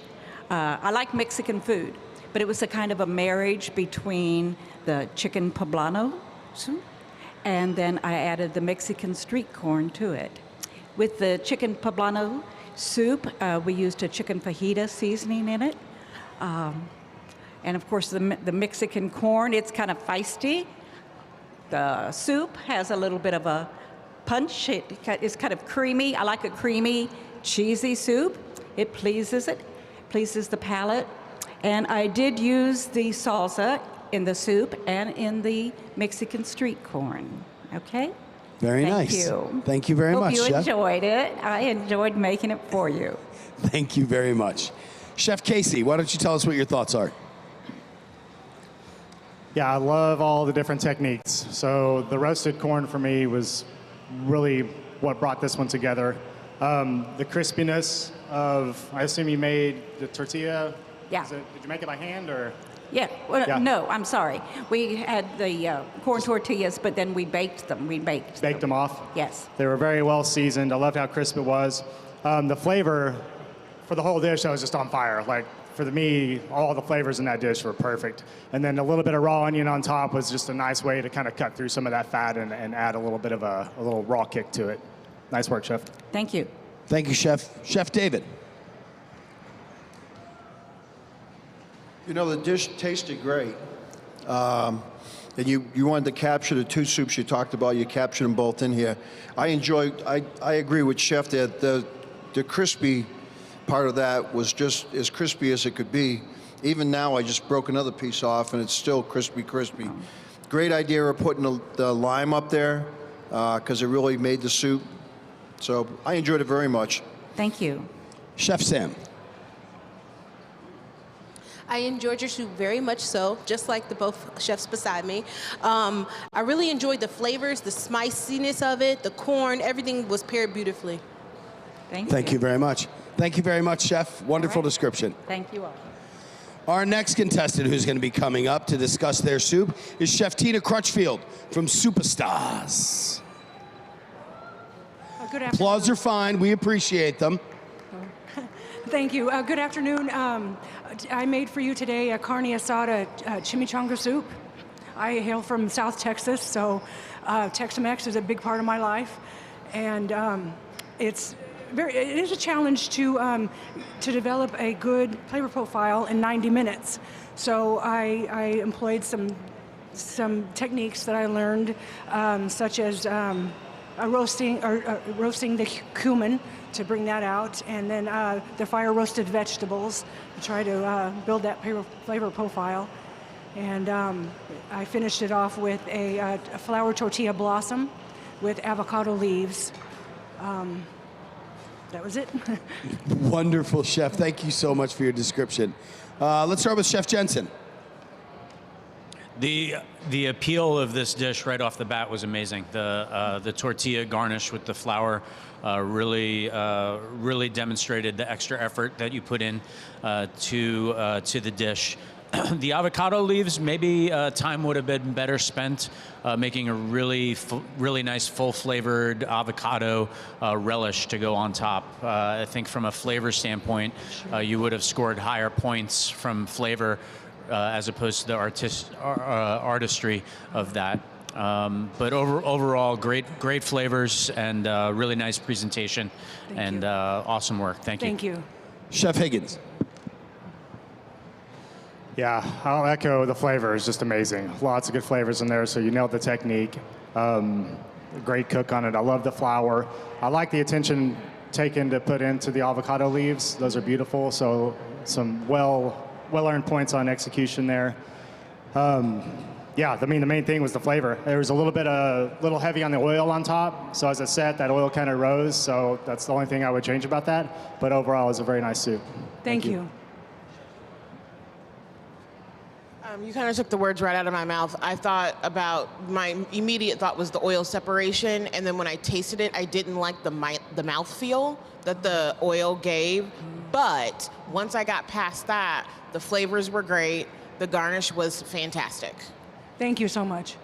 Thank you very much, chefs. Great judging. Thank you very much, Chef, for your description. All right, our next contestant who's going to be coming up is Chef Joshua Erickson from the Irregulars. Chef, raise that microphone. You're a little bit taller than our other contestants. Perfect. Thank you so much. You have 60 seconds. My soup is called Sofrito Encanto. It's my wife and our kids are Puerto Rican, and so I fell in love with the food. And it's based on a Puerto Rican style picadillo, which is ground meat braised in tomato, which I thought fit well with the salsa. It's got, I used the salsa as blended in the stock with some smoky chipotle, and then I made with the salsa, the little crunchy things are green plantains that I fried to give texture, and then there's a crema that I separated the chunks of the salsa with the liquid, and the liquid I added to the crema to give it a little more citrus flavor.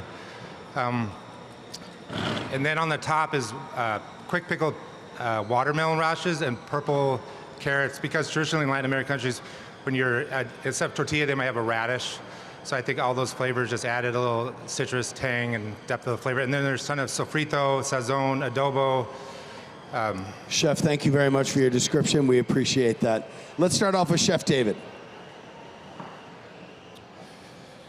I like the dish a lot. A little spicy, but it blended in with the vegetables and stuff you had in there.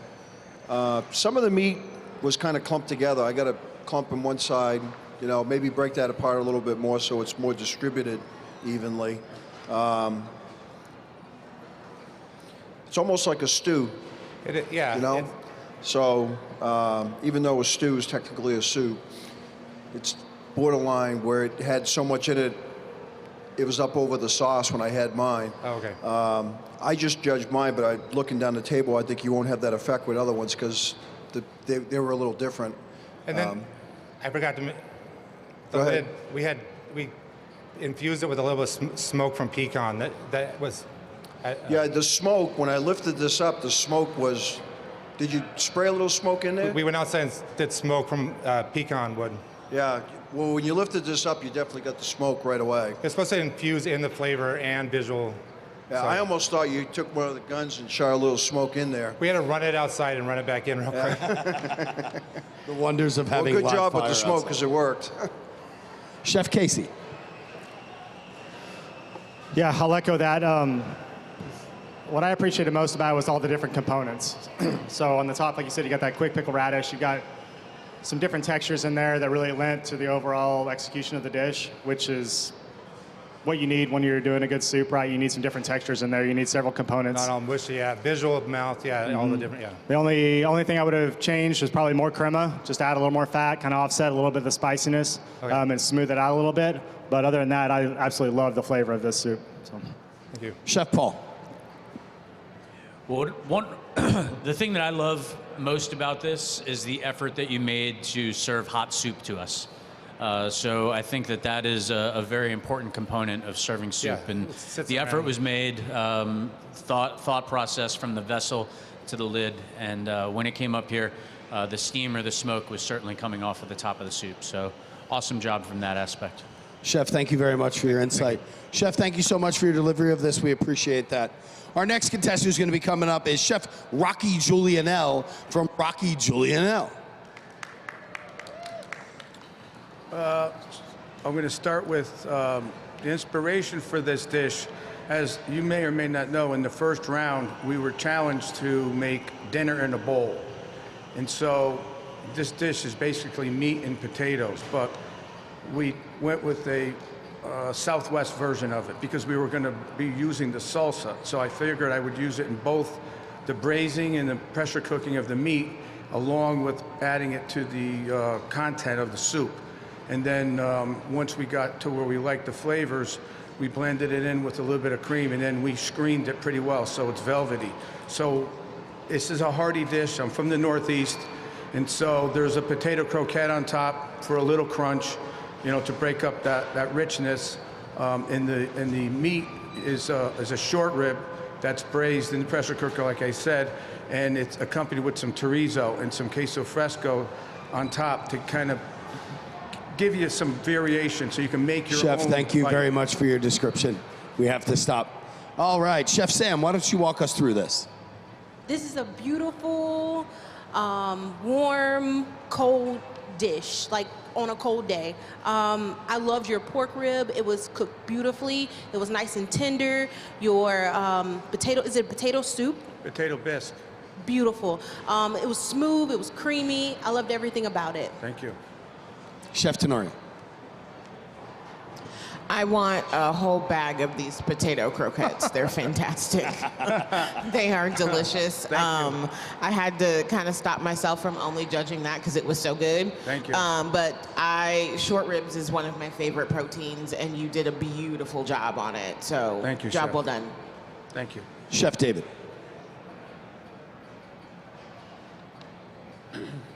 The flavors were there. When I first seen it, I wasn't sure it was a soup. It almost followed your first description that it was, you know, dinner in a bowl. Yes. Because, I mean, soup, you should be able to take a spoon and get all the ingredients with every spoonful. That's the only critique I would have. I mean, all the flavors were there for what you wanted to do, for sure. But when I first looked at it, I'm not sure it qualified as a soup when I first seen it. Okay. Chef Casey. Yeah, there were some larger components in the soup, like Chef said, but for me, I was able to cut through them with a spoon, so I was okay with that. The croquette, yeah, you're living up to your you're living up to your roots there, Rocky. Like, thank you, Chef. Really, really nicely done. I can't say enough about the flavor of this soup. It's perfectly balanced. You challenge yourself on the short rib, getting that braised down in time, nice and tender. And it was probably the first one that kind of pulled more away from some of the Latin flavors that we're getting from those salsas and went a different route. But then, yeah, the combination of the smoothiness of the potato and then the acidity and that braise, just very nicely done. Thank you, Chef. Thank you, chefs. Thank you very much, Chef. Greatly appreciated. Our next contender is Chef Lisa Keys from Good Grief Cook, who also happens to be from my home state of Pennsylvania, Kennett Square. I live in Westchester. Mushroom capital of the world for you. Nice to meet you. Pleasure to meet you as well. Nothing to do with judging, just throwing out a nicety there. Chef, if you could do me a favor, you have 60 seconds to describe your dish. I made a pico de gallo consommé with a simply seared scallop and a pico de gallo tuile. I wanted to take pico de gallo to places that it had never been before. A little texture in the soup is some raw cucumber and carrot, which reflects kind of the freshness, I thought, of the pico de gallo. I used an egg white raft technique to extract the flavors of the pico de gallo and clarify the soup. And that's about it. Inspired by one of the menu items on the final menu card of the Titanic. It was called Consommé Olga. Wonderful. Thank you very much, Chef. All right. Chef Casey, why don't you walk us through this? Yeah, it's a beautiful broth. So this one for me doesn't qualify as a soup. In my mind, when I see the scallop so big, like I've got to use almost a knife to get through that. But the flavor of the broth, I mean, it's great. It's wonderful. So the flavors are there.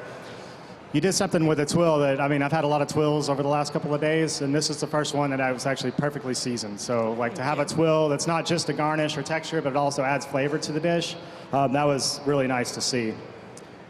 Yeah, overall, a smooth broth, well done, good technique on the raft. Thank you. Chef Tenorio. There is so much flavor in this bowl for so little in the bowl, and I loved that. I actually really appreciate that. The scallop was cooked beautifully. The thyme, you don't need it. I can't eat it, so maybe something like a green onion or a microgreen would have fared better. But I'm really, really impressed with how much flavor you got into so little in the bowl. Thank you. Chef David. I agree that the consommé is absolutely delicious. Like Chef said, the big scallop in the middle, I think that would have been nice if you did like a little mousseline with that and just quenelled it in there or something, so you got one with each bite. But besides that, the flavors were incredible. Thank you. Good job with the consommé. Thank you very much, judges. Chef, thank you very much. I love the use of technique with what we're talking about with each person, talking about utilizing a raft. These are things that you don't hear about in the day-to-day when you're up there and when you're cooking and when you're doing shows like this. So, all right, our next contestant, our final contestant is a very famous man in himself. We're talking about Miracle in the Kitchen, talking about a tremendous history. Chef, thank you so much for being back up here. We're very impressed. Ladies and gentlemen, Chef Casey Jones is up to talk. Thank you. I'd love to give you the history, but that takes 40 minutes, and I got 60 seconds. So my inspiration was this. I'm fortunate enough to be one of Sam's super chefs, and our theme with that is take Members Mark ingredients and really use them in high-end dishes. I used the salsa today 4 different ways. I spun it up into a into a salsa paste, we're calling it, and we use that in the crema, and we use that in the lobster bisque. It's I call it salsational surf and turf bisque is what you're eating. So we used those 2 ways. We took the liquid and used it to bake bread, which we then baked into the croutons. So that's fresh made bread, fresh croutons, using the liquid from the salsa. And then the 4th way escapes me. But yeah, we used it 4 different ways, and it came out great. We love the lobster bisque, the surf and turf. That's a Wagyu dry-aged ribeye that's in there with it. And the seasoning is the way we turned it into a powder. Thank you, Chef. Dehydrated, turned into a powder. Please don't disregard anything he just said at the end. If you want to ask me the 4th way, I got a good answer. All right, Chef Jensen, why don't you walk us through this? Hey, great job here. Love lobster bisque. I think that the tie-in with the beef, the surf and turf idea was a very nice way to make a soup that is usually intended as a starter of a meal to be a full meal, and that's usually my challenge with soups. Is I don't really consider soups a meal, but I think you did an awesome job making this into a meal. Thank you, Chef Sam. I loved your soup. It was a little too salty for me. Okay. And I would have preferred my croutons just sprinkled on top just a little bit. Other than that, that's about it. Steak was cooked beautifully. Lobster was cooked beautifully. Thank you. Chef Casey. Yeah, well done on the bisque. Did you use any brandy in that? I used sherry. Cherry? Yep. One of the risks you run when you're doing lobster bisque, obviously, is you can get a little too much salt. I thought it was fine on my end. It's towards the upper end, but a good lobster bisque is going to feel a little salty. My favorite part was the crouton. It looked like it sat, overall, the dish sat a little bit, so the beef started to seep out, the blood. but the flavors went well together, like the surf and turf play on that. I love that. I haven't seen that in a soup before, but very nicely done on the bisque. Maybe you could have used one more component as a garnish on top or some sort of crispy texture, but very nice. Thank you. Thank you very much, chefs. Thank you very much, chef. All right, everybody, that is our final conversation about the soup category. So we're gonna get ready to take a break in a couple of minutes. We're gonna go back to our wonderful co-hosts out there in the middle, talking to Erica Blair and Erica Roby.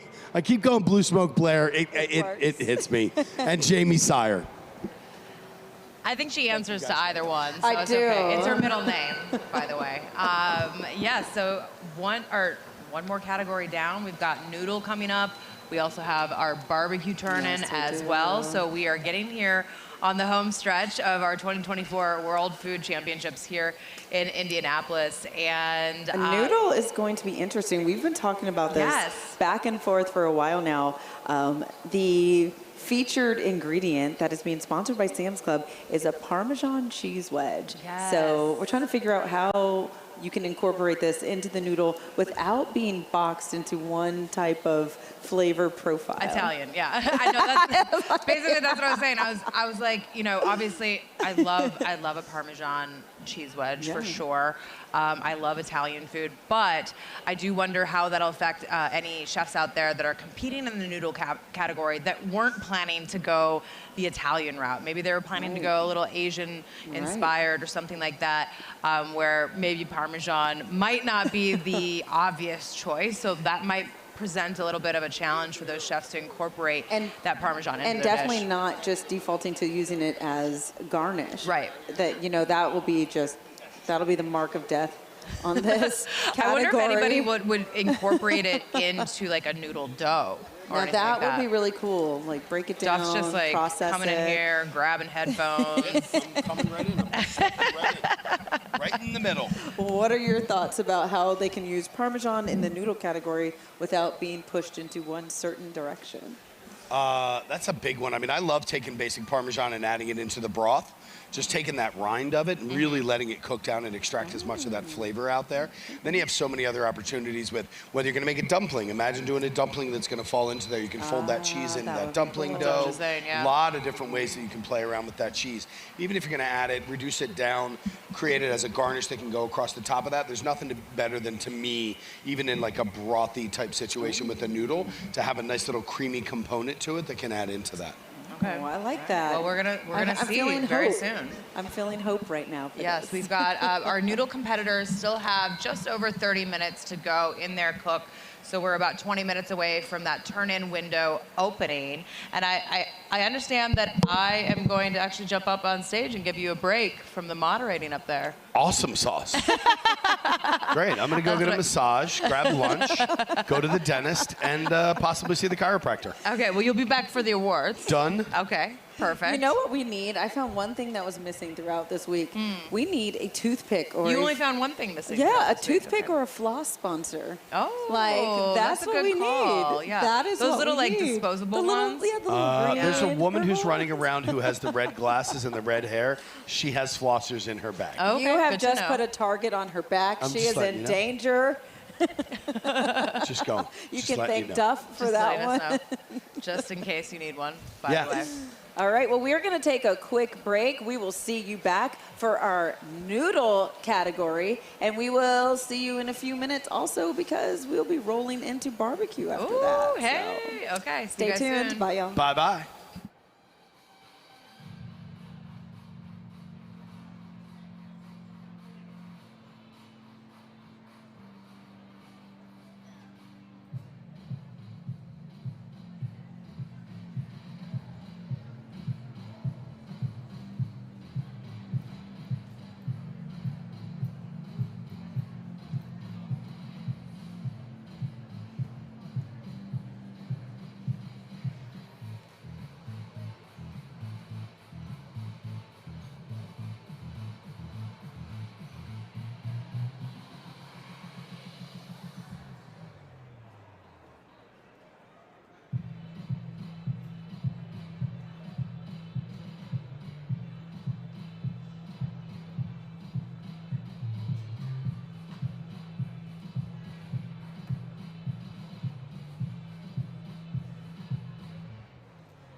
Welcome back to the 2024 World Food Championships. We have a very special announcement. Just to the left, if you are facing the stage, to the left of the judges box, at the end of Kitchen Arena B, we have famous Dave Anderson signing autographs.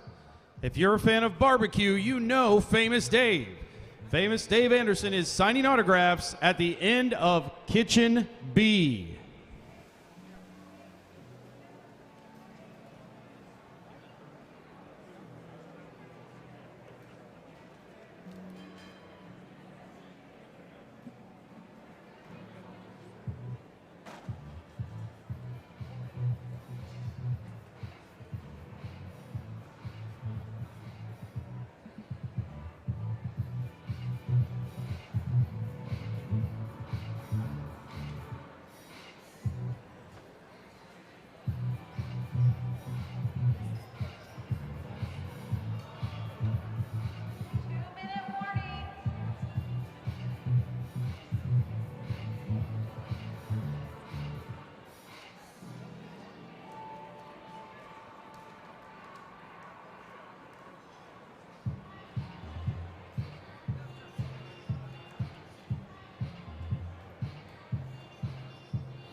And welcome back. We are here at the World Food Championships judging the noodle category. The window for turn-in is now open. We are a little under 10 minutes right now for our noodle category. We have the beautiful and talented Jamie Sire moderating the panel today. For all y'all that are catching us on our YouTube Live, please make sure that you drop some comments in, show some love to our chef contestants right now. Our featured product is a Parmesan cheese wedge sponsored by Sam's for the noodle category. I'm really excited to see what creations are going to be used for this, what directions that the chefs are going to go. We talked with Chef Tanner earlier explaining that Parmesan can be used as a salt or an umami base in any of these noodle dishes, so not necessarily brought into just one specific category. Jamie, how are you doing up there? I'm doing great. I'm just trying to, fill the gigantic shoes that Duff left up here. They're big.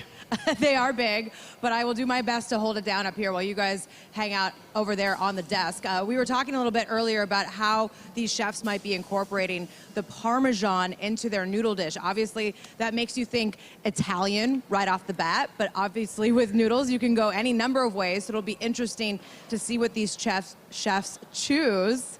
Words are hard. What do you guys think? Have you been able to see what's going on in the kitchen over there and see what some of these chefs, what direction they might be leaning? Judging on basically what we've seen, it looks like a lot of our chef competitors might be going the Italian route. for their noodle dishes today. So it's going to be very interesting to see how that affects the competition, because if we have similar flavor profiles in every single dish, then we really are going to get down to the minutia in order for these judges to determine who should be going on to the finals. This is live judging for all y'all that are just joining us. The chef competitors will have 60 seconds to express themselves, plead their case, and explain their decisions to our live panel of judges. The judges will be tasting live and giving feedback and asking targeted, directed questions to each of our chef competitors. So the stakes are extremely high right now. I'm seeing a lot of raviolis. That's interesting. I like that, though. I kind of did a little walkthrough. I saw a couple different competitors that are doing a ravioli. Definitely a couple of people playing with some of the Italian flavors of things, going a bit more of those cheesy, creamy sauces. So it's interesting to see what direction they're going to go. And we are 7 minutes left of our turn-in window. So one of the good things about this competition is you will be judged as you are turned in. So it makes it a little more advantageous to come in and drop your dish first so that you will be judged first, and you can still keep some of those heat elements to make sure that your dish still has the integrity that it had when you were cooking it and presenting it. There's a little bit of an insulation that's going to happen there that holds that heat into place. Lid. You know, I think one of the only things that we probably really have to worry about is that first competitor who comes up, even though right now we've got one coming out. Here we go. Got that Parmesan tuile right on top as a garnish, kind of wedged in between a couple of raviolis. There's plate one. We've got some raviolis That's Croy Valley on there. coming on down. Very nice. In Croy Valley, they are no spring chickens when it comes to the World Food Championships. They are a legacy here. They are a staple. So it'd be very interesting to see what they do and how they do it. Hey, Jamie, what's going on there upstage? Upstage, we are just patiently waiting for all of the competitors to start dropping their dishes. As we've been talking about, they have to make their way down this red carpet with their 2 platters, and one of them will include their presentation plate, which is being presented to the judges right now.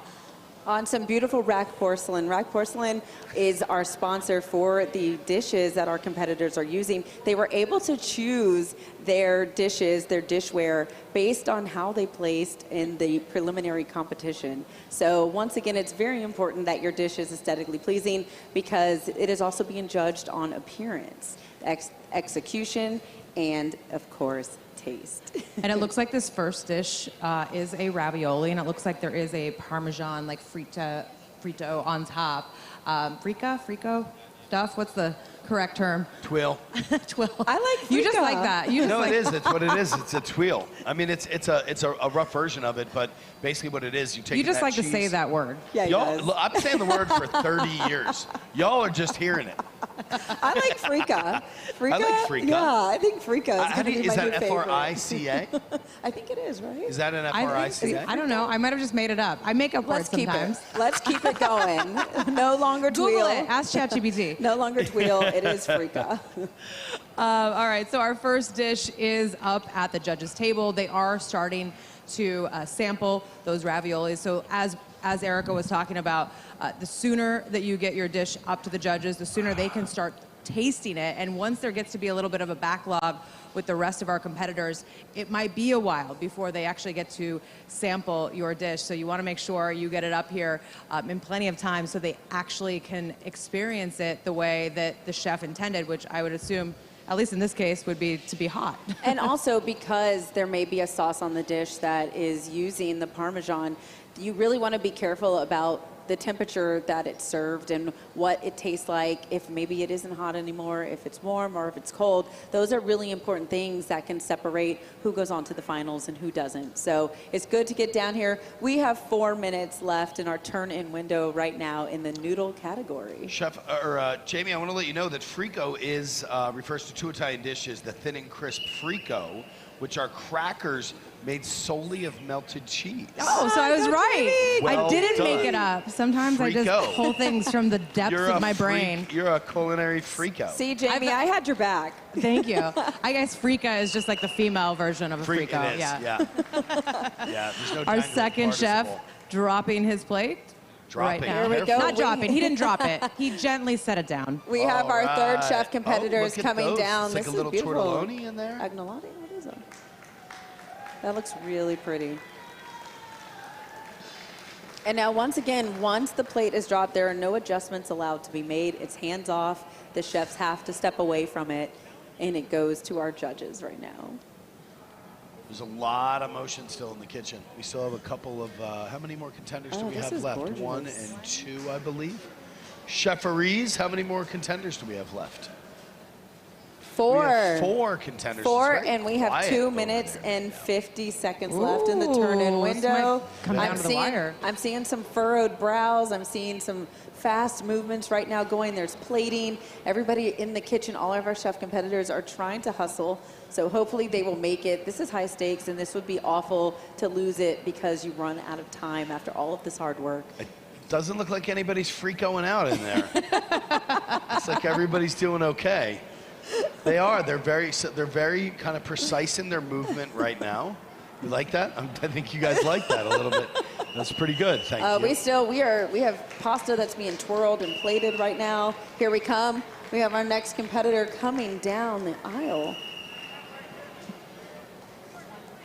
And now, I don't know if y'all can see this, but not only are they having to balance these plates, but there's actual, we call it the electrical wire alley that these chefs have to cross over Look without. at those freakos. Those are amazing. Without toppling their dishes, especially when there's elevation. Oh, here we come. Oh, Lord, that is precariously placed. That is gorgeous. That is definitely a shimmering. I think I see more Fricos, guys. Oh, my Lord. Fricos out at night. We're just leaning into that. Oh, right here we now. go. We just had our 3 competitors walk Here out we of the same go. exact shot. Beautiful plates and presentations. I'll tell you, I'm a little concerned. I saw some raw cherry tomatoes going out on top of We it. know how you feel about No, it's just if it's fruits. going to be a component on a dish, Oh, it that's should be gorgeous right That there. is it. All competitors are in. It should be a cooked component to that dish, or at least something that has been fabricated. I in agree. A way. I agree. This is the World Food Championship. This isn't the regional food championship. All of our chef competitors are now down the aisle. They are about to face their judgment. That's what I like Wow, to think about it. You face like their that? judgment. High stakes. We have an amazing panel of master judges right now who are all chefs, all deeply ensconced in the culinary community that will be tasting these dishes and asking direct questions to each of our chef competitors. Our chef competitors have 60 seconds to explain what they've done. At 60 seconds, they will be cut off and having to move on. So try to get all of your descriptors, how you want your dish eaten, if it's a composed bite. Make sure you get all of that out in the 60 seconds that you have. Those are some very intricate dishes. What is that right there? I don't know. We have one coming up to the judges right now that looks to be sort of in a cone. Yeah, it's a spring cone, but is that a sushi wrap around the outside of it? I don't know. I guess we'll find out soon enough. It's right in front of you, James. I think know. they I'm have just taking a look. It's hard to tell. It's hard to tell. It almost looks like tortilla-ish, but I don't think that's what it is. But we'll find out very, very soon. But I believe the turn-in window is officially closed. The turn-in window is closed. We are still having some of the volunteers take the show platters up to the judges so they can see those presentation plates, and then they are dropping off the actual tasting Do we have any plates energy drinks? as well. So falling while we're asleep. finishing up the presentation portion of our judging, I'm going to go ahead and start introducing our Maybe it's because I was esteemed involved in the judges soup category. for this noodle category. So up first, on the far left, down at the end, we've got Kyle Richardson. He is an ACF certified judge. He's also the owner and chef of Crescent City. Of course, we love having our ACF judges here. Definitely gives some authority, some legitness. Is legitness a word? I don't know. We're making up words today. Frico is a word, so we'll see. I see Blair just... Blair, I called you Blair again. Erica, fanning herself. Project Blair Witch. She loves my made-up words. All right, our second judge is Abby Maris. She's an indie chef and artist. We have an Indianapolis chef on all of our judging panels because it is very, very important to us to very much honor our local culinary community. So we are so happy to have Abby here. She was formerly of Bluebeard for a decade. We also have Tony Caruana, who has been a judge on many of our categories. He is the owner of a couple of different restaurants in Virginia. 2024 Virginia Chef of the Year. Also has a podcast you should definitely check out, The Burnt Hands Perspective, very much focusing on the restaurant industry. And we also have Ariel Fox. She's been up here a couple of times before as well. She is the VP of Culinary at Del Frisco's across the country. And then, of course, Christopher Tanner, another repeat judge here on our judging panel, the executive director of the American Culinary Federation. Again, we love our ACF judges. And just a reminder, I know you guys have all been here all weekend. We've been talking about this, but they will be judging on the EAT criteria. Those are execution, appearance, and taste. So we're seeing the appearance as they're getting to see these presentation platters from the judges, and then they're going to get to see how well they executed and how well these dishes taste, while also incorporating the star ingredient for this particular challenge, which is a Parmesan cheese wedge. And of course, this category, again, sponsored by Sam's Club. So I think we're getting close to having our final dishes dropped off at the judges, and we can shortly begin our judging process. And Jamie, if you didn't know, Chef Tanner is actually going to be heading out to his own competition coming up, which is the Strongman. Oh, wow. Multi-talented up here. I'm not surprised. Our chefs are... Oh. All right. We have one or two more coming up to our judges' table. All right, we have 6 plates in front of the judges, and I think we will soon have our 7th plates for the judges to take in visually and also start to taste test as well. So we are getting the final presentation up here for our judges. So in the meantime, we'll get ready to have our contestants come up and explain themselves, as we like to say. Again, just a quick reminder that our contestants will have 60 seconds. And I will be keeping a timer. And I apologize in advance if I have to cut you off. I'll try to be a little bit kinder than Duff. I feel like he was like substitute teacher up here. I established the rules right off the bat. I let each contestant know they have 60 seconds and they will be cut off. That is the Philly in Duff. He will get you right away. He's been hanging out with the military guys, so he's very like point. Right on. Straight to the point. He was like, cut the mic. No, I'll still cut you off, but I'll just do it with a smile. I smiled. You smile. You do smile. You smile a lot. All right. I do believe our judges now have all of their tasting plates on those beautiful rack dishware that they all selected after the first round. We have our microphone in place, so let's call our first competitor up to the microphone. We've got Elizabeth Trumpold from Team Croix Valley. And your 60 seconds starts right now. Thanks, judges, for judging my dish today. I made for you Parmesan 3 ways. So I put Parmesan in a hand-made ravioli with a chicken Parmesan and a mushroom in there, and then I did a Prosecco mushroom sauce drizzled on the bottom and a little bit over the top of that, and a little bit of Parmesan in there with a truffle oil in that, as well as we also did a Parmesan tuile on the top of that. All right, thank you so much, Chef. Well, does anybody want to go first, or we want to just like call names and call names? Ariel, I saw you first. I really like the mushroom and truffle flavor. The Parmesan is coming through in all the ways that you meant for it to. My only critique here, the flavor on the pasta is great, but I feel like it was just a touch under for me. I do love a good al dente, but it was just a touch under and chewy. Flavor's great, though. All right, Chef Tony, what do you think? Hi, how are you? Good. Good. I feel the same way about the representation of the Parmesan, a little bit of truffle on that spread on top, around the side. Your filling was good. A little critique on that would be to tighten it up a little bit. A little bit of a mixture. It was a little crumbly as the ravioli broke open. And the pasta itself was done well. The salt was nice. Everything was good in the pasta. I think the texture might come from being either overworked on the rollout, on the sheeting. Possibly that's where it tightened up a little bit, but all in all, it was good, and I liked your little dab of your representation, a little pesto and the sun-dried tomato drizzle there on the little dollops that I had there. That was a good addition. So, Chris was definitely great. Thank you. All right, let's hear from one of our ACF judges. Chris, would you like to take this one?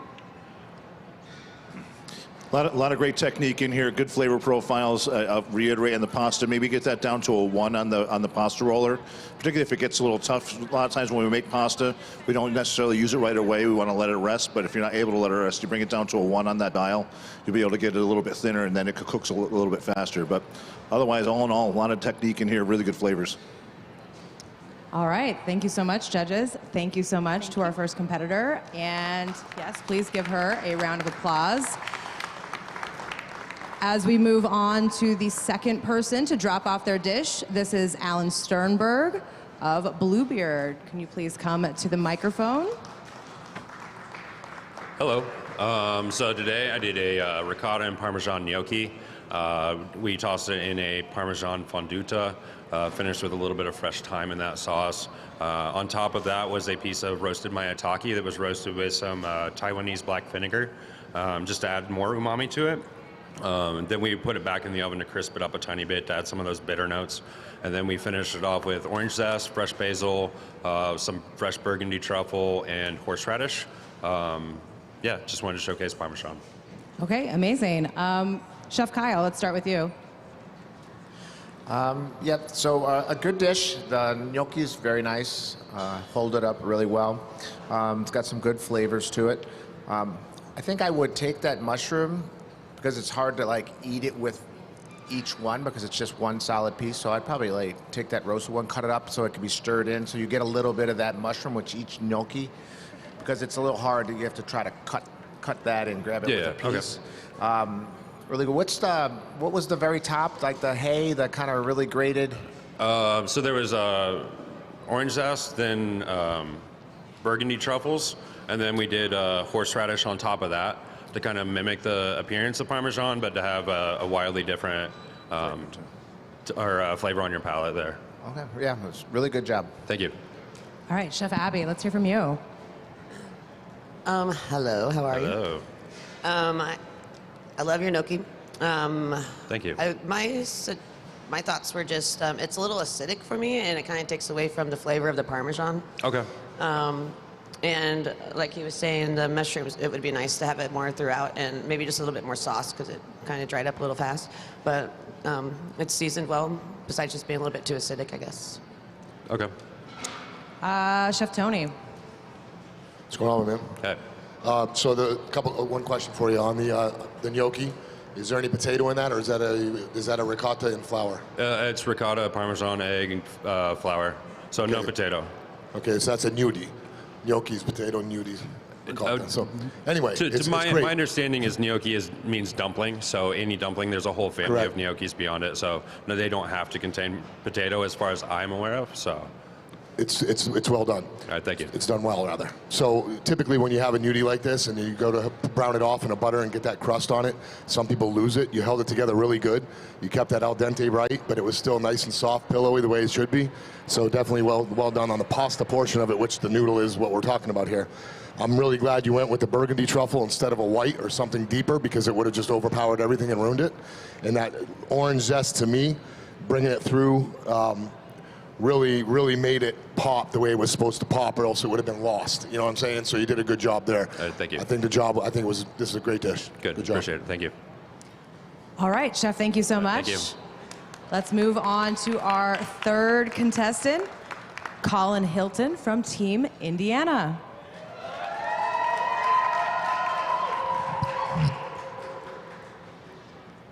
Hello.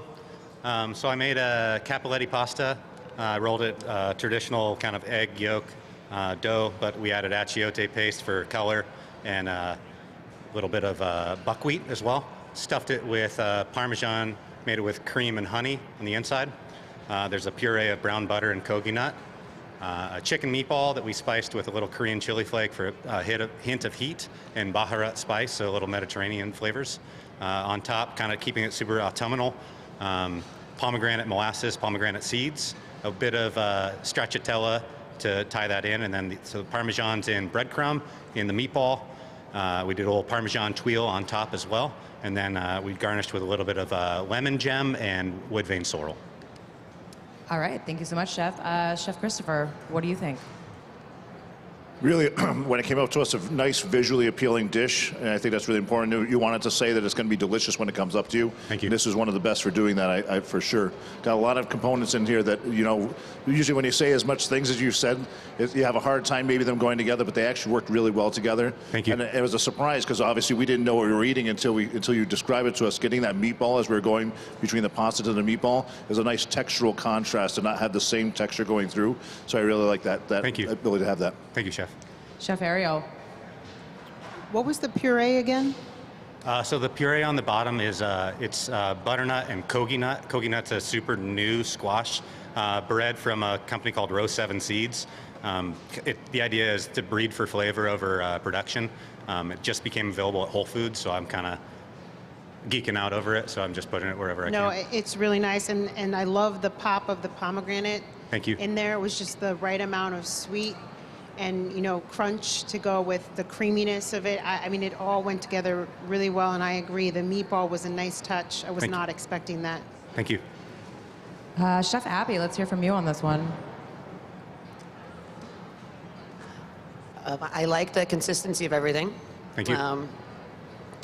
Part of me thinks that the meatball might be too big. It would be nicer if it was a little bit smaller and more like fork or spoon friendly with the pasta. Understood.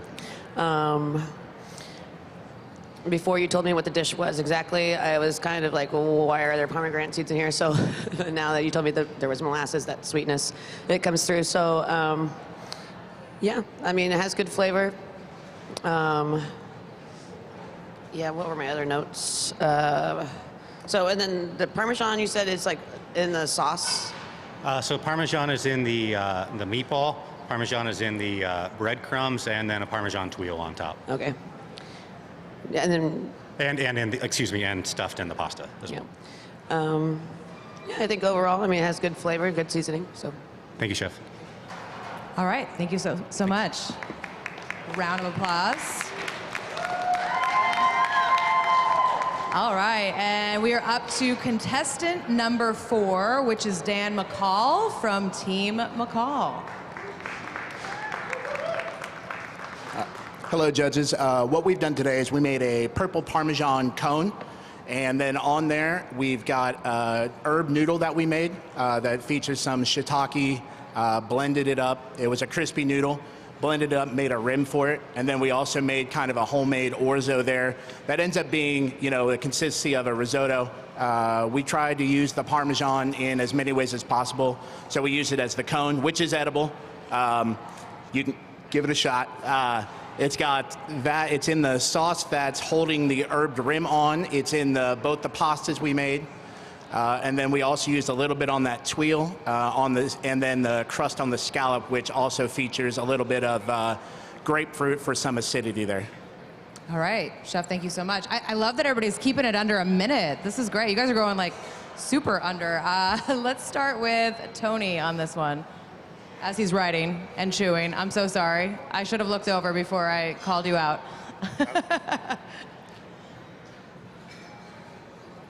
All right, so it was interesting, definitely interesting. So you with your eyes, and when this one showed up, it's like, okay, I'm eating, and there I am. So I found a little bit of confusion in it. It was a lot packed in a little bunch, and when I broke it down individually, I got what you were doing on it, and it tasted good. Each component was well. I haven't been able to eat it all together though, because I'm biting the whole cone. Doesn't seem like something that would. I don't know if that's what you're going for there. Yeah, we kind of made it so that you would want to bite into the cone. So when you bite into the cone, there you go, sir.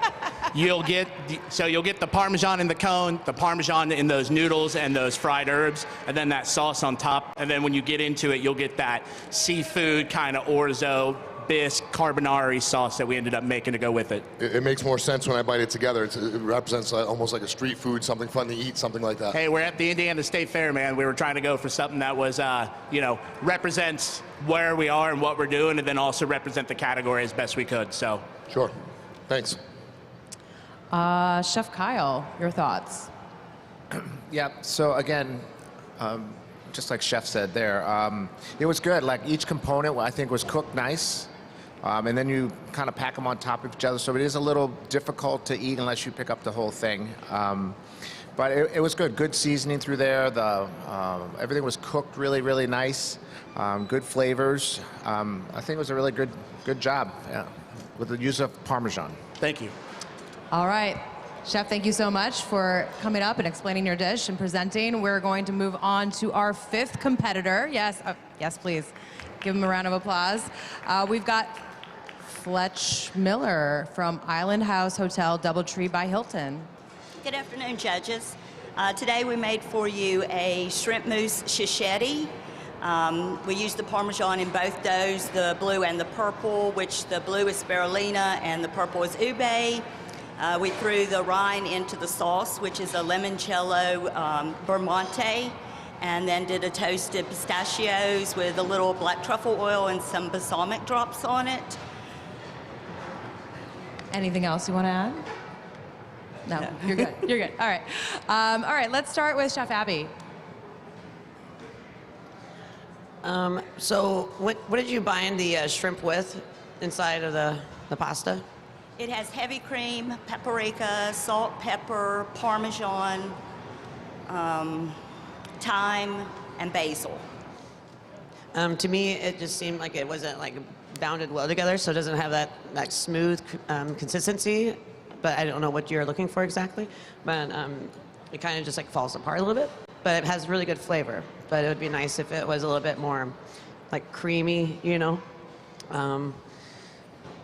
I like the shrimp in the dish, and I like the sauce a lot. So, and it has good flavor to it. Thank you. All right, Chef Ariel, what are your thoughts on this particular dish? So what is this sauce again? It's a limoncello Bermonte sauce. Okay. Yeah, I mean, for me, it fell a little flat, to be honest. I was looking for a little more flavor in it to kind of balance with the purse, you know, which is also kind of a mild outer flavor. The filling has good flavor, but then you have the pasta. Just looking for just a little bit more oomph in the sauce. It also felt like the pasta got a little bit maybe overworked. It eats a little bit gummy. But yeah, the sauce was a little confusing for me, to be honest. Thank you. And Chef Christopher, what are your thoughts on this one? Concept of the dish is really fun. A lot of, making the purses, doing all the different techniques that are in here. But remember, the feature ingredient here is Parmesan, and we got a lot of shrimp going on here. We've got those little stuffed pickled pepper on the side. Which it does have Parmesan in it. It's It tasted a little bit more like what other cheese did you have mixed in with it? cream cheese. So I got a lot of cream cheese. I didn't get a lot of Parmesan on it. So especially when you have a Parmesan competition, I'll make sure you're really emphasizing that a lot more. So maybe kind of bind it together to the shrimp that was in the purse a little bit more there. But you got great techniques here though, good flavor profile, and visually appealing with that spirulina mixed in with the dough. I just would like to see that Parmesan come through a little bit more. Thank you. All right, thank you to our judges. Thank you to our competitor. As we move on to number 6, we've got Brittany Furby from Team West Virginia. Hi, judges. So today my goal was to make you a fun and playful and whimsical dish. So I decided to do a play on a childhood favorite, which is corn dogs and mac and cheese. So in front of you, you have a Korean Wagyu ramen noodle corn dog, and it's served with a lobster kimchi mac and cheese. So the Wagyu corn dog is a Wagyu pork and black truffle sausage that we made homemade. And it's wrapped in a traditional Korean dough, which is a yeasted and proofed dough. We made our own proofing box back there to get the dough to proof in an hour. Wrapped it around the sausage, coated it in that ramen noodle, seasoned it up, and we topped it with a truffle aioli. It's got some shredded parm, cherry relish, and then my favorite part, which is that cotton candy that Parmesan cotton candy, which you should have seen on top in that gold flake. The lobster kimchi mac and cheese is 3 cheese. It's got white truffle in it. We did a play on black truffle and white truffle to go with the beef and the seafood. It's got a Parmesan. I'm so sorry. I have to done? cut you off. Sure, We no are problem. at time, but if our judges have any more questions, they can obviously ask you. Chef Tony, let's start with you on this one. It's very interesting, and in a noodle category, you're the one who kind of dared to step out of the Italian realm, which is cool. So I understand what you're saying now, where you're coming from, what it is. So it's very interesting. It's fun. It's a lot of fun going on here. A lot of flavors. A lot of it probably represents where you're from really well, I'd imagine. That's what I'm you're going from for? West Virginia. I grew up not eating any Asian food, but I have had lots of corn dogs. Sounds good. So yeah, there's a lot of. It's a fun dish, and when it came out plated, it looked like a really something you put a lot of, to bring some happiness out of somebody, which visually it was stimulating for that. The dish itself is interesting. It's good. All your components are there. All your flavors are there. I see what you're doing, and like I said, the fact that you went totally against the grain of what a noodle would be in this contest, everyone with the Italian twist, and you took it there, and you did a good job representing it. It was fun. Thank you. Yeah, I really wanted to showcase the Parmesan in a way you had never seen before. Chef Kyle, let's go down to you. Chef Kyle. Yeah, so, again, a lot of different things going on, a lot of whimsical looks. I understand more now that you told us. Yeah. Good flavors all the way around. I think it needs to be, both components are kind of dry. So I would have probably creamed up that mac and cheese, because mac and cheese, you think of this creamy mac and cheese. So I probably would have that, because this is also a little bit of a dry component. It'll give us a little bit of moisture. And I like that you made the dough around it, but maybe it needs to be a little bit thinner, because it did tighten up on you a little bit. Good flavors, a lot of good ideas in here. So good job. Thank you. Chef Abby, do you have something to say on this one? I think they're both individually very good, but I think it kind of is confusing. There's there's just a lot going on, That's really all I have to say.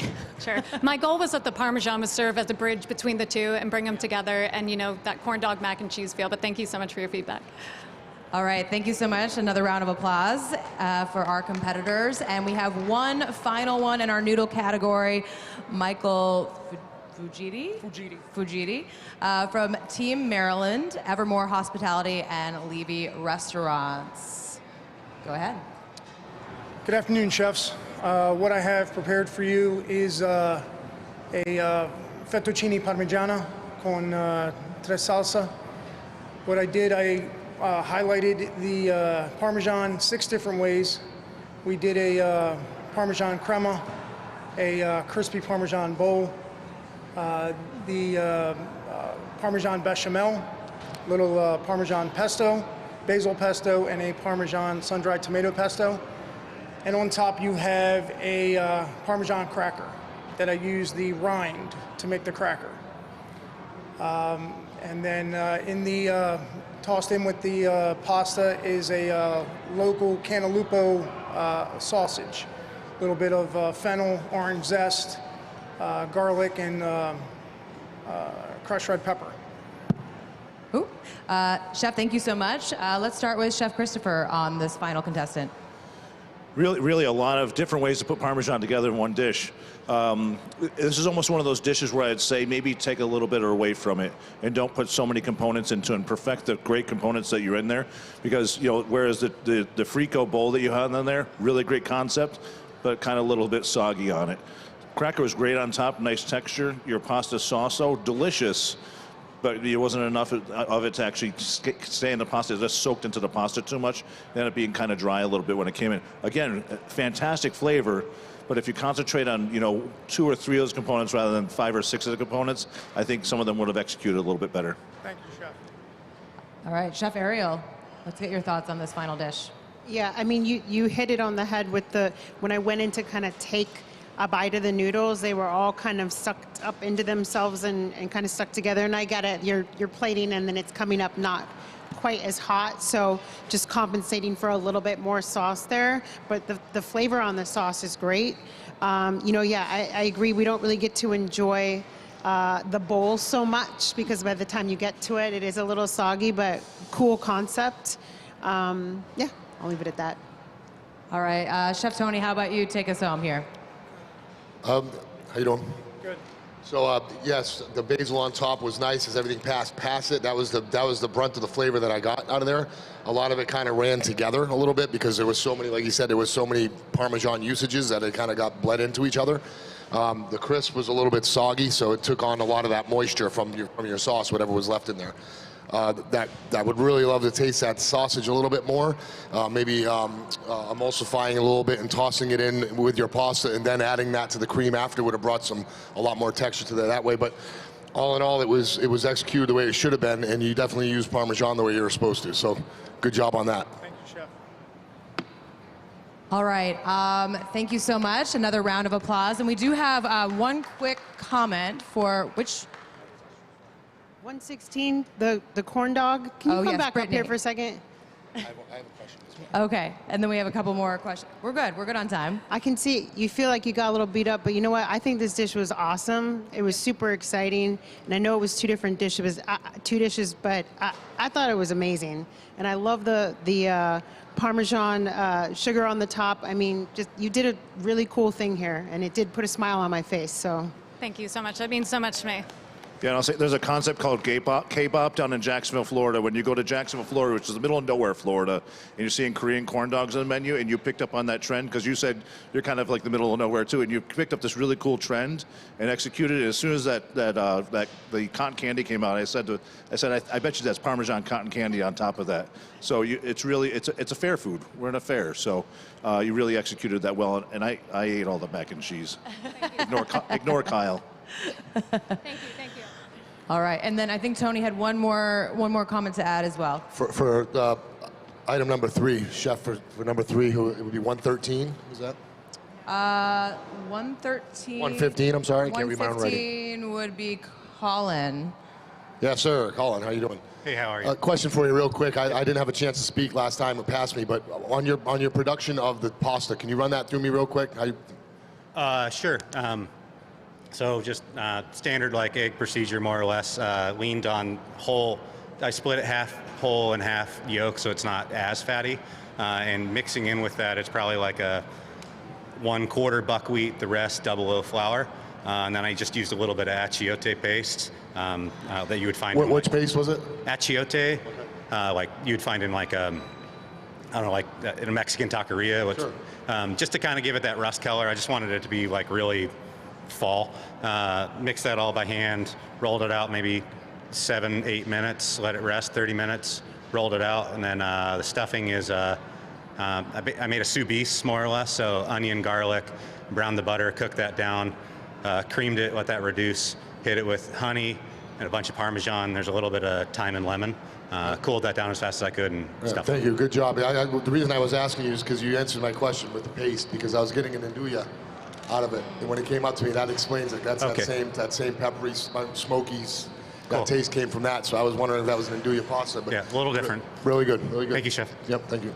All right, well, that is our time for this category. So once again, a big round of applause for all of our competitors and as well for our esteemed master judges as we're wrapping up the noodle category. We have one more category, which is barbecue, that's gonna finish off the day, and then we have a reward ceremony starting at 6 p.m. So for now, I'm gonna kick it back over to our center stage with Duff and Erica. And what did you guys think of everything you just saw? And did you get a chance to grab any samples in the back? No. Oh. No, we have had no samples. We are not going At to all. fight anyone in order to try been zero and get some tackling. right now. There was a love fest up there. It was a love fest. You know, Jamie, I thought that it was really awesome that everybody was able to really express their hearts on the dish and what they were doing and explain a little bit about their backgrounds and where they came from. And it was a really beautiful dialogue to have our master judge chefs talk to our chef competitors and get through such an interesting use of the Parmesan cheese wedge in the noodle dish. So I thought that was beautiful and I loved it. The creativity for me across the board is especially in the pasta category. You know, I think in the burger category there's a creativity level to that, but I think that it's more of an exploratory world when it comes to the burger because they're really trying things out that way. Pasta to me is so creative. There's so many opportunities for just an unbelievable amount of flavor between the pasta itself, the filling if you're going to go that direction, the sauce, what components are going to be added in. What, you know, there's so many opportunities for texture across the board, whether it's a crunch on top or a velvety sauce or the texture of that noodle, whatever it is. So I'm really excited to get those samples that Jamie's still walking down the steps without. I want to try that Parmesan cotton candy no I heard samples about. in her hand at all. I'm really into that. Nothing in her hand but a pen. So we still have a $450,000 purse that is up for grabs right now with all of these competitors. That is us. If you guys take a look right up on the big screen over there, you can see how much fun we had with your money Attempting to rob prior to. everyone. We actually ironed it all, ran it through the wash, and repurposed it directly into those things. So I think a lot of it went to duck pin bowling. it went to duck pin bowling, exactly. Somehow, I want somebody to get me this boomerang. I'd like this sent to me, please.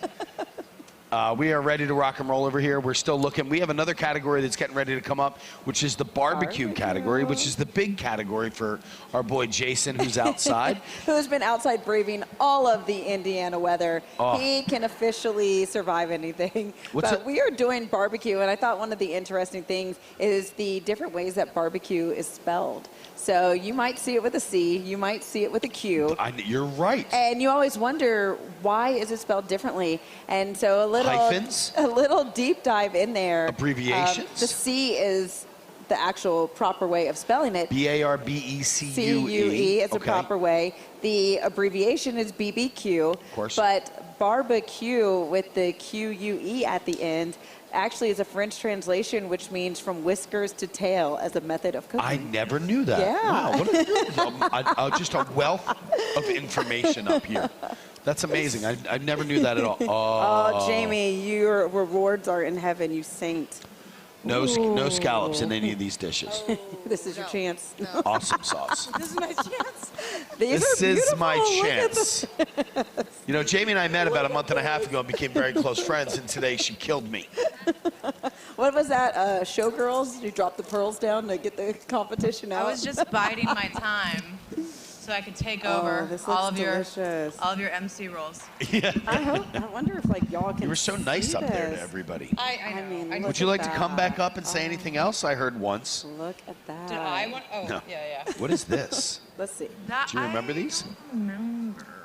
This one is like a ravioli that I saw that came out first, so it's. The noodles are great, but I'm about to show y'all some barbecue outside. Let's go. A lot of acid. Look at this. So for barbecue, we are sponsored by Famous Dave's, and they must use Tyson Cornish hens. So I think we're seeing kind of doing the Texas style where you're going to have the hen, put it down, make sure that every single side has crisp and that there's moisture Well, I don't in it like in that the at all. bottom, and beautiful skin, because that's what we care about in barbecue. And we see that he's just trying to remove everything from the breast, get that meat there. So I'm not sure what the final. Oh, this is gorgeous right here. What is that? Oh my goodness. And that porcelain, that rack porcelain just really makes things stand out. That is absolutely gorgeous. Thank you again, Rack Porcelain. We love it. So this is going to be a really interesting competition here for barbecue, because everything is going to be needing a kiss of smoke. The judges are going to be expecting that and seeing how well you can execute the barbecue on these Tyson Cornish hens. More importantly is going to be texture, because texture really sets barbecue pitmasters apart, and we are going into the finals. So we're really going to be looking at how the taste, how the texture is, because that lets you know whether the pitmaster was able to control the elements, since they are cooking outside, if they were able to master their fire and manage it, as well as adhering to the moisture and the cooking times. What are you expecting to see now that we're doing the Cornish hens? Oh, I'm all over this. Yeah, I just beat up a ravioli. Honestly, with those Cornish game hens, I mean, look, it's a really quick cook. So the opportunity, and it's a small bird. So there's a lot of an opportunity to really dry that bird out. Yes. Especially when you've got to hold it over, then carry it in and have it judged after a period of time. So I want to see the, that beautiful skin, that beautiful crust on the outside. I want to know, are they going to stuff it on the inside, which is going to help it that stay a would little stay bit more moist on the inside. Be smart. By the way, we have 2 of our ACF judges. Why don't you guys come on down? You guys want to hop up here with us real quick? Yeah. Let me give them. Do a quick I'm going to conversation. hand them my headset. It's notorious that chicken can dry out, hens can dry out, so it's going to be really cool to see what the judges say. Let's go ahead and give you mine.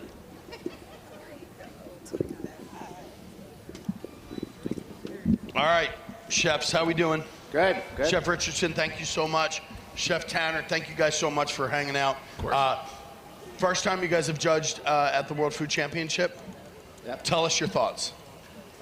This is absolutely amazing to see. So we do our own competitions that we have, but you watch people cook over 4 hours. It's kind of slow and it's kind of tedious, and great food comes out of it. But here, you get to see pretty much instantaneous. Yeah. See a lot of excitement, all the crowd here and everything, and to see them go from one run round to the next round and see the improvements that come through that, it's just really fun to watch. Nice, Yeah. Chef. Yeah, and especially the way that they rotate these kitchens. I mean, that's phenomenal. In and out and in and out. And they got a crew that comes in here, and it's really a great setup. We've taken a lot of notes on how we can incorporate some of those things in our big competitions that we do. But Well, we have Barkeeper's Friend actually is one of our sponsors, and they are the ones in the blue shirts. So the chefs each have to clean up their own kitchen. We're responsible for our own mess. But then they come through, Barkeeper's Friend comes through, they handle all the sanitizing of everything, making sure that everything is show ready again. So cheers. Let's give a round of applause to our Barkeeper's Friends who are over there smiling. Absolutely. Scrubbing down stoves and ovens. Great job cleaning up after everybody. And it's literally, it's an hour and a half. They're just rotating through these things and still getting them ready for that next cook. yeah, absolutely. The way they do it, the way they get the judges in, and the way that the 2 ladies up there on the stage right now, those 2 are superstars. Yeah. Those 2 are in and out, and they just keep everything organized. So it's an unbelievable competition, unbelievable the amount of chefs that they got through in those 4 days.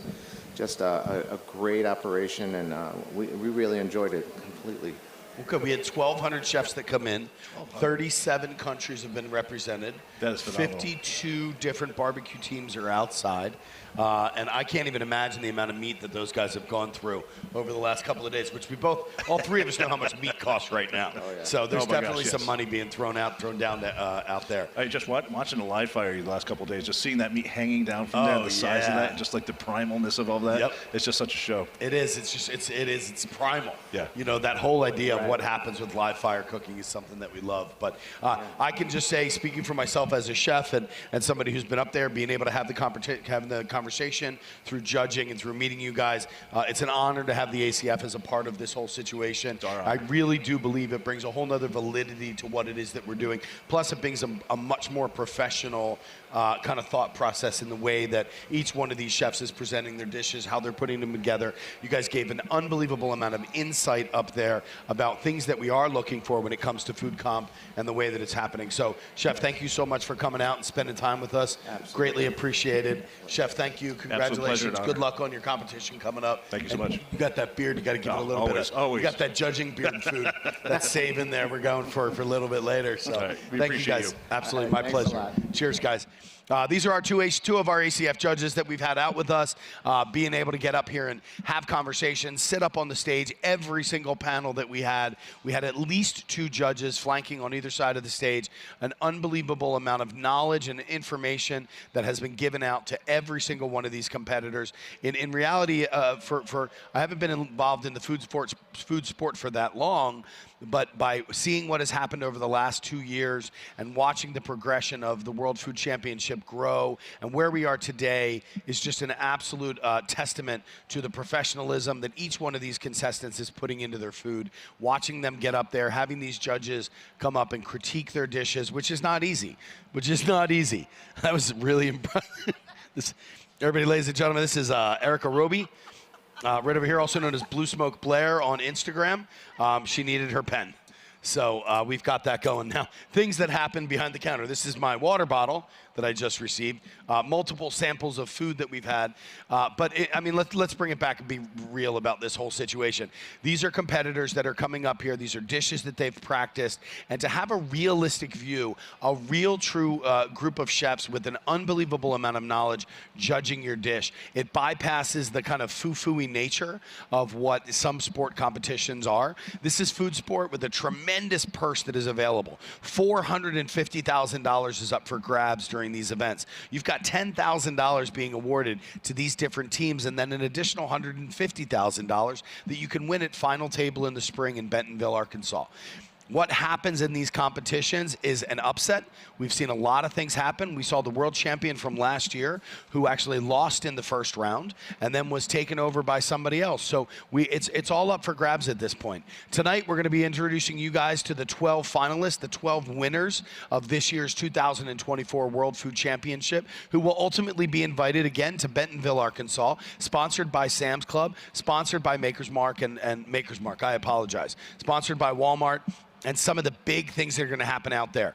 12 chefs are going to end up out there over a cooking period that happens over a couple of days. They are put to challenges of things that they have to do, and then that final table dish that they come up with ends up giving them the opportunity to win $150,000. Life-changing money, all for cooking some food. Let's check out and see what's going on outside again. Or now I've got Jason next to me. He and I can talk for a little bit. Good, the girls are gone. Let's talk boy stuff. Let's talk boy stuff. Yes, the girls left. Well, the boys' side of the table is a little bit of mess. Did you get any of the pastas? No, I did not. I think the girls left this way to make us look bad. Right, I agree. Yeah, I agree. Let's be honest. We're not like this. What were you seeing outside? I mean, we're talking about game hens. The wild card is going to be chicken ribs brisket, and the wild card, which is going to be that Tyson Cornish hen. What are you seeing outside? I saw some oxtails on a smoker. I'm all for an oxtail. I also saw some marinated Cornish hens, and they made me swear that I wouldn't tell what was in the bird bath. Right. But let me just tell you this: my nose and my stomach were in symphony. Really? Yes. And that was just the bird bath. I love that you call it the bird bath. I've never heard it called the bird bath before. I mean, It makes total sense. Yeah. It's a bird bath. Yeah.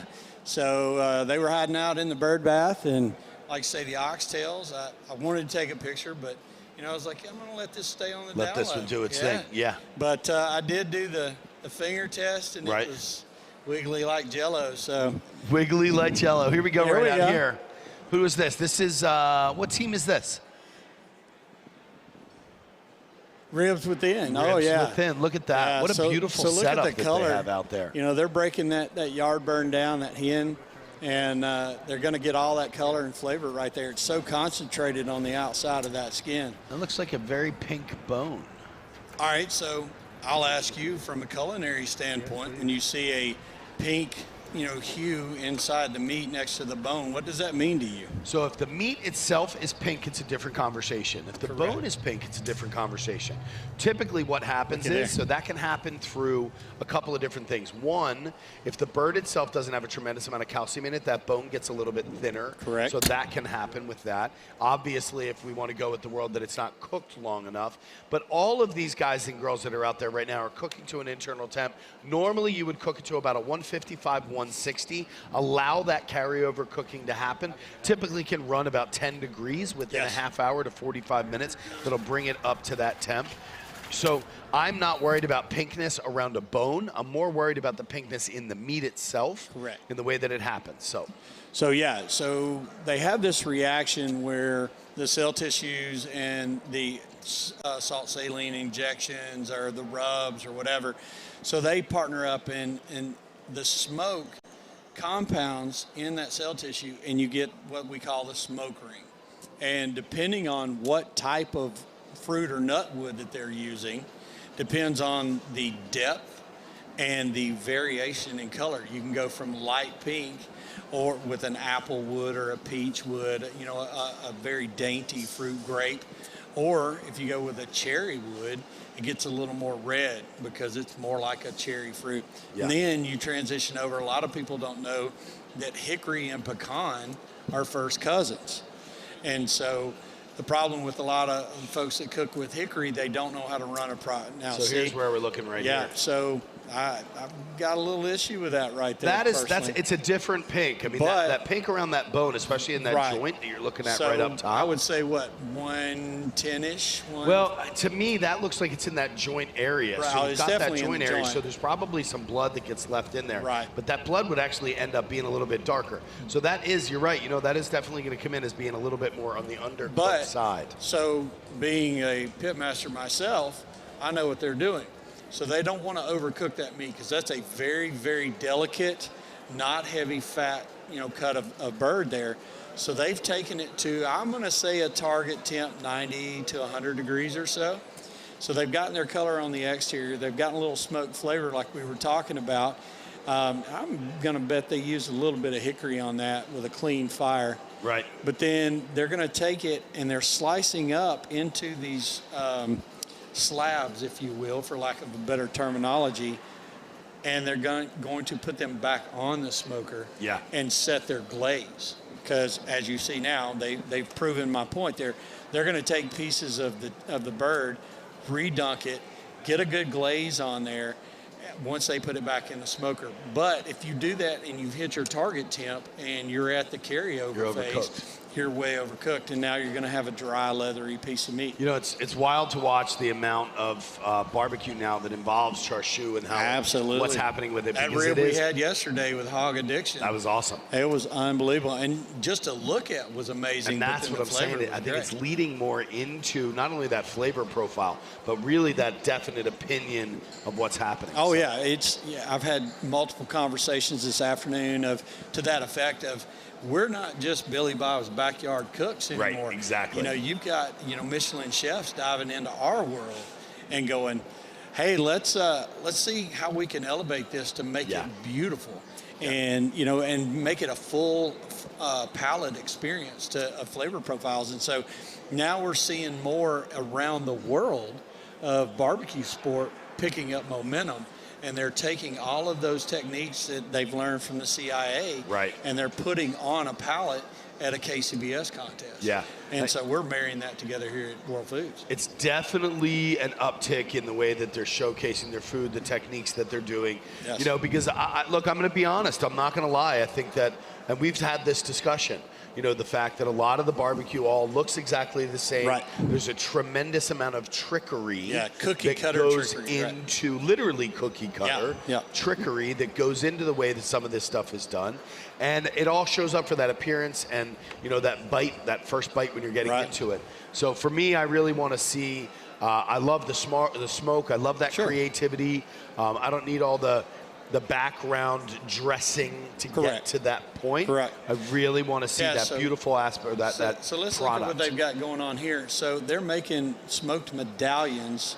I'm going to say that's some of the quail. It's kind of hard to see what they've got going on that cutting board, but I would say that that's part of that breast on that quail. The game hen. Oh, a game hen. Yeah, Okay, even yeah. better. And that So, Cornish game so hen. they've got the Cornish game hen there. Look at that. That's got some smoke a ring little is- garlic noodle they've got Yeah, going on out yeah. there.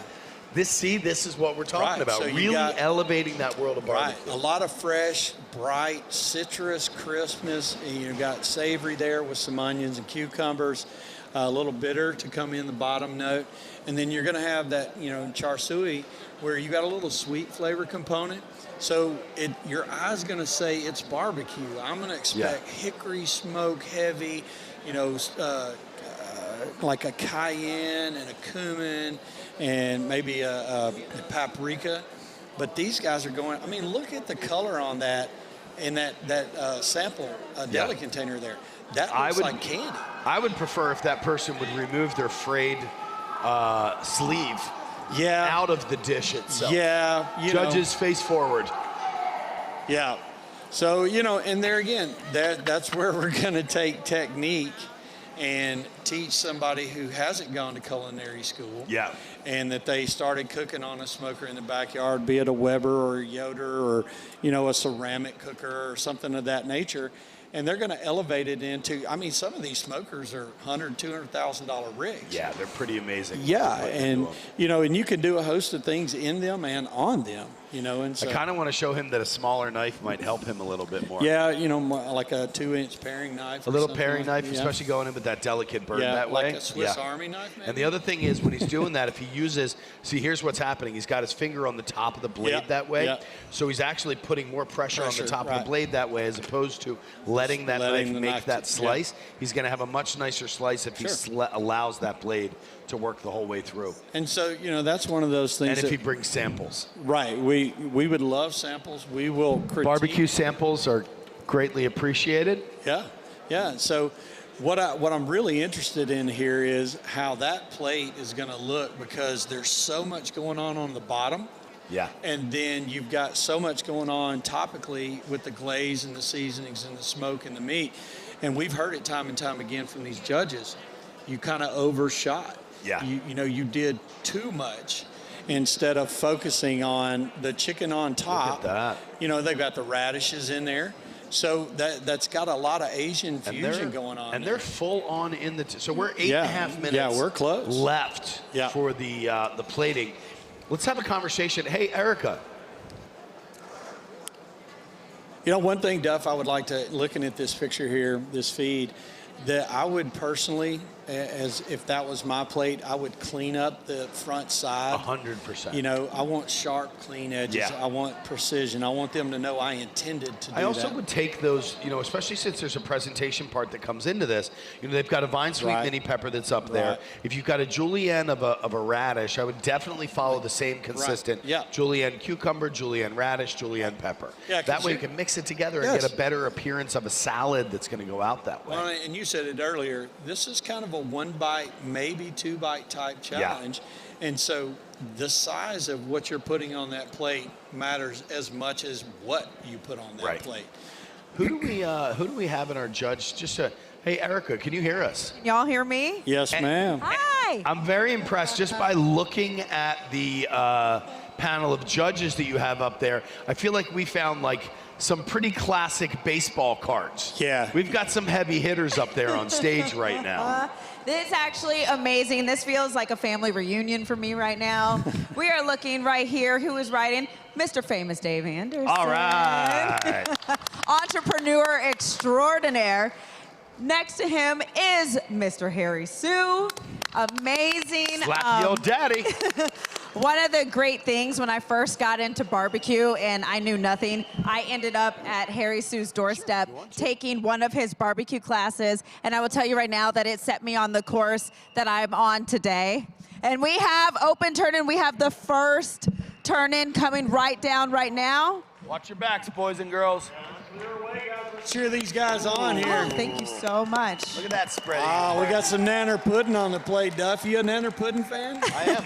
I love any pudding. Any kind of pudding. I'm a pudding guy. Yes, sir. As long as it's not here, from Bill here Cosby. comes Sean.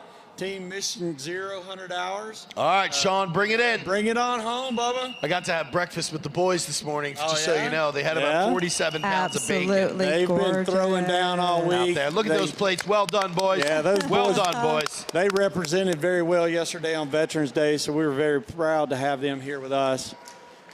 I have no doubt they're going to turn in something spectacular because they've been taking good care of us all week. Yeah, big time. And they better be able to stand up. Our next judge is Barbecue Hall of Famer Leanne Whippen, everybody. She's a little barbecue royalty there. Legit barbecue royalty. Absolutely. Next to her from Weber is Dustin Green. Well, you got to have the black sheep of every. No, I'm kidding, Dustin. Dustin, he get up and throw carries a some lot of bows on weight him. there too. And then I'm always going to mess this up, so I will try to say his Martorelli. Martorina. I can't. We talked about Martorina. this like 20 times. Martorina. Oh. And we are looking at really good comfort plates up here. I just saw what basically looks like Thanksgiving dinner, and I'm ready to dive in. That's our. That's Sean and the boys out there. Yes, sir. They were talking to us That about looks that this insane. morning while I was partaking in the bacon fest they had in the back of the truck. Well, I just can't wait. I can't wait. All of our chef competitors, our pit masters here, they will have 60 seconds to explain their dish, their reasoning to our live panel of judges. We have more competitors coming down right now. Our live judging will commence very shortly, where they will be able to ask questions back to our chef competitors to kind of suss out exactly what was going on in their mind and what's on their plates. Once again, our chef competitors, you have 60 seconds to explain your dish, the elements of it, and how you want it eaten, if there is anything that is a composed bite. Looks like we've got some of the whole birds being turned in up there. Very Texas competition style. Absolutely. I love it. Here we go. Ooh, look at this. Yeah. What is that? That's a nice little wrapped up little burrito. That looks like barbecue in a blanket right there. Oh.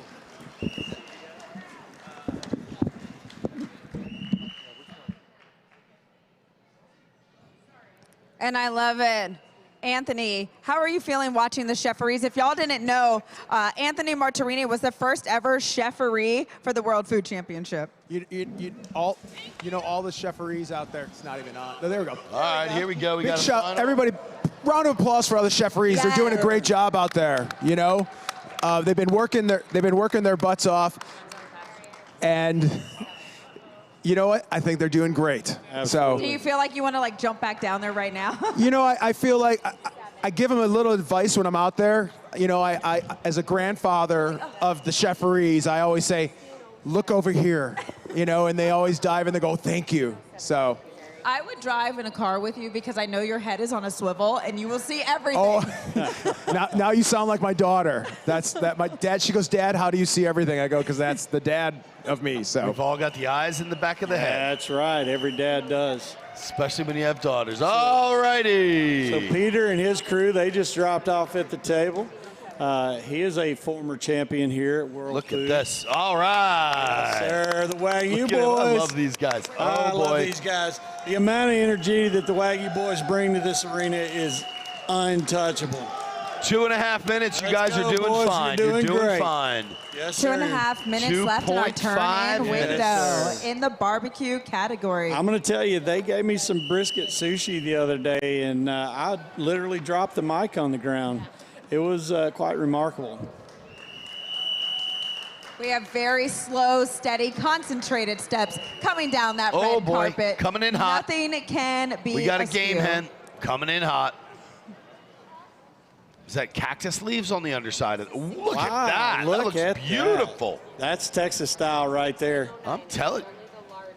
That says Thanksgiving in Texas to me. I'm seeing so many comfort dishes Oh, coming yeah. up here right now. Yeah. Look at the little Cornish pumpkins up there. Oh, that's beautiful. Yeah, they look great. I think this is a category we were most looking forward to, Jason, if we can be honest. Absolutely. We've got a minute and a half left, and I'm still looking at a plate over there. Okay. How many more do we have? Do y'all know? Chefferees, cuánto? How many more teams do we have? I see some running right Yeah, now. yeah, What's our time? Well, we're at 1 minute and 15 seconds left. We still have one more table, it looks like, to present. And it never Just fails. one. Barbecue, they bring the drama. So just one. It's always excitable, never a where are dull they going? moment.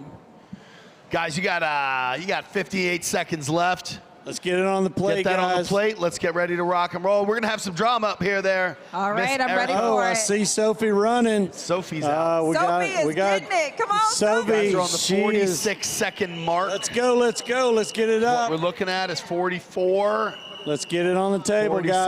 seconds. Well done, everybody. Well done. Outstanding. Way to put those plates together. Outstanding. You got 33 seconds, guys. You're going to be good. I believe that is it. That's it. Erica, it's all you. That was our last contestant. All right, we are just waiting to finalize some things up here, but looking at all of these dishes, they are absolutely epic. This is what I expect in a barbecue competition, searching for the finalists. Eric, are those wood chips on that platter that they're presenting right now? Let me see. I believe it is. Look Yes, at it that. is. Yes, it is. So they're showcasing what I have said all weekend is The wood is another part of seasoning. It's Meat perfume. Yeah, it's akin to salt or pepper, in my opinion. And so for them to be bold enough to put that on their platter, I'm impressed. I love it. Now I just want to know what flavor they are. Should I'm- I chew on one and scratch one? Absolutely. I'm going to guess pecan. Ooh, that could be. It's Yeah. definitely not hickory. No, it's not dark enough for the hickory. I'm going to say a pecan. Of course, I could be wrong. These old eyes have fooled me before. All right, so just letting our chef competitors know, when we call y'all to the microphone, it will be 60 seconds to explain your dish, what you put in there, and your reasoning why, and any relevant facts. At the 60-second mark, we will have to cut you off. We have 10 chef competitors that all deserve their time in the sun. So when you are ready, we are almost ready to go. 1 second. Once again, just make sure that you are cognizant of the time and explain your dish, anything that is relevant, any techniques that you may have done to it. Or if there's any flavors that might not be apparent that you want the judges to know about, make sure that you tell them in that 60 seconds so that they know and they're not trying to find something or not able to find something that you really want it to be out there for them. And once again, congratulations, y'all. You are the fiercest, you are the baddest of the baddest, and you are up here to compete for that purse, and you should be proud no matter what for how far you've come and how hard you've worked.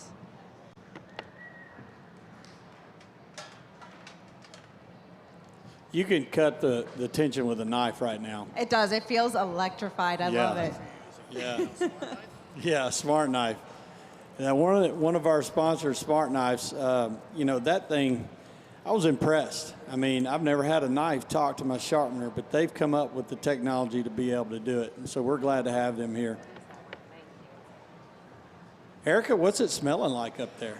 It smells like Christmas morning and Thanksgiving night all wrapped into one. And I'm glad that I wore stretchy pants. Yeah, well, in barbecue, stretchy pants are part of the uniform requirement. It's a must. Yeah, It's a must. yeah. The judges they've got their hands full today. As they know, they're very well seasoned, very quality judges that are on this panel. And the interesting thing is that, you know, they're going to have to get to the minute details because I'm seeing a lot of chef-style presentations today. This is not how it was back when we first started No, in ma'am. barbecue. This is like Chef-A-Q. Yeah, and I really love I it. like And that. What I really love is true to our barbecue community. Yeah. Is that there are amazing, generous portion sizes up here. Absolutely. They leave nobody wanting. I love that. So, Mike Eaton, are you listening? We got Chef-A-Q. That Chef-A-Q. may be a new category that we add on here. But yeah, there's no shortage on the service sizes here. If you, like my grandmama in Brooksville, Mississippi said, if you go away from here hungry, son, that's your fault.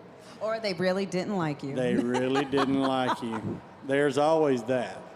Is that what that means?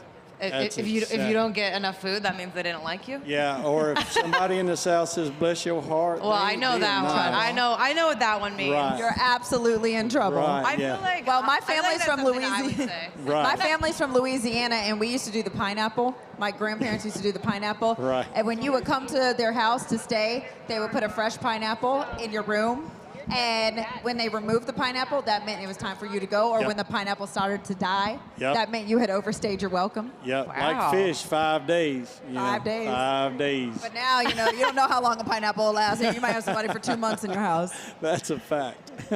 Wait, you're leaving fish for 5 days in your refrigerator? Oh, no. Families like fish. So my father-in-law tells me family are like fish. After 5 days, it's time to throw it out. Oh, yes. Yeah. I like that. Mhm. Yeah. Maybe earlier, though. Oh, yeah, well, depends on how much you like your family. I love my family. If y'all are watching live, y'all are my favoriteest family ever. Ever. Ever. I don't want another family. I'm perfectly happy with y'all.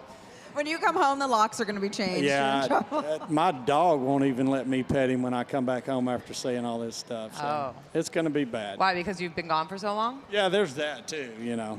Or because you didn't bring him any treats? Oh, I always show up with treats.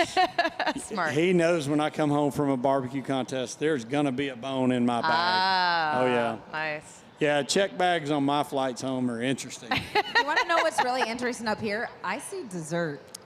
Yeah. There is dessert up here. So Chef-A-Q with the side of dessert. I'm digging it. I am loving this right now. I'm kind of watching the judges as they're tucking into some of their food, and just the skin, all the skin up here is looking like perfection. Yeah, it So looks very crispy These judges from are here. going to have a tough time. Thankfully, they are master judges. They are tried and true, hundreds and hundreds of competitions, because I don't know if I could judge this right now. They all look perfect to me. So my question is, do you start with the nanner pudding or do you finish with the nanner pudding? I'm starting with it.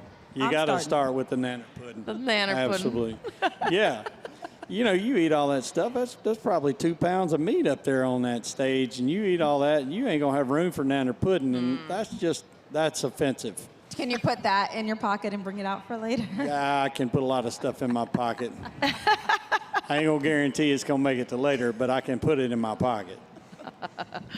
My boyfriend always, not always. Always puts his nanner pudding in No, his pocket? he always orders dessert first. So my wife's family, they always eat dessert first, and I asked her papa, who, rest his soul, I asked him, he was probably 87, 88 years old, and he was eating dessert before anything else. And I said, Papa, are you eating dessert first? I'm fixing to have dinner. He says, son, at this age, I may not make it to dinner.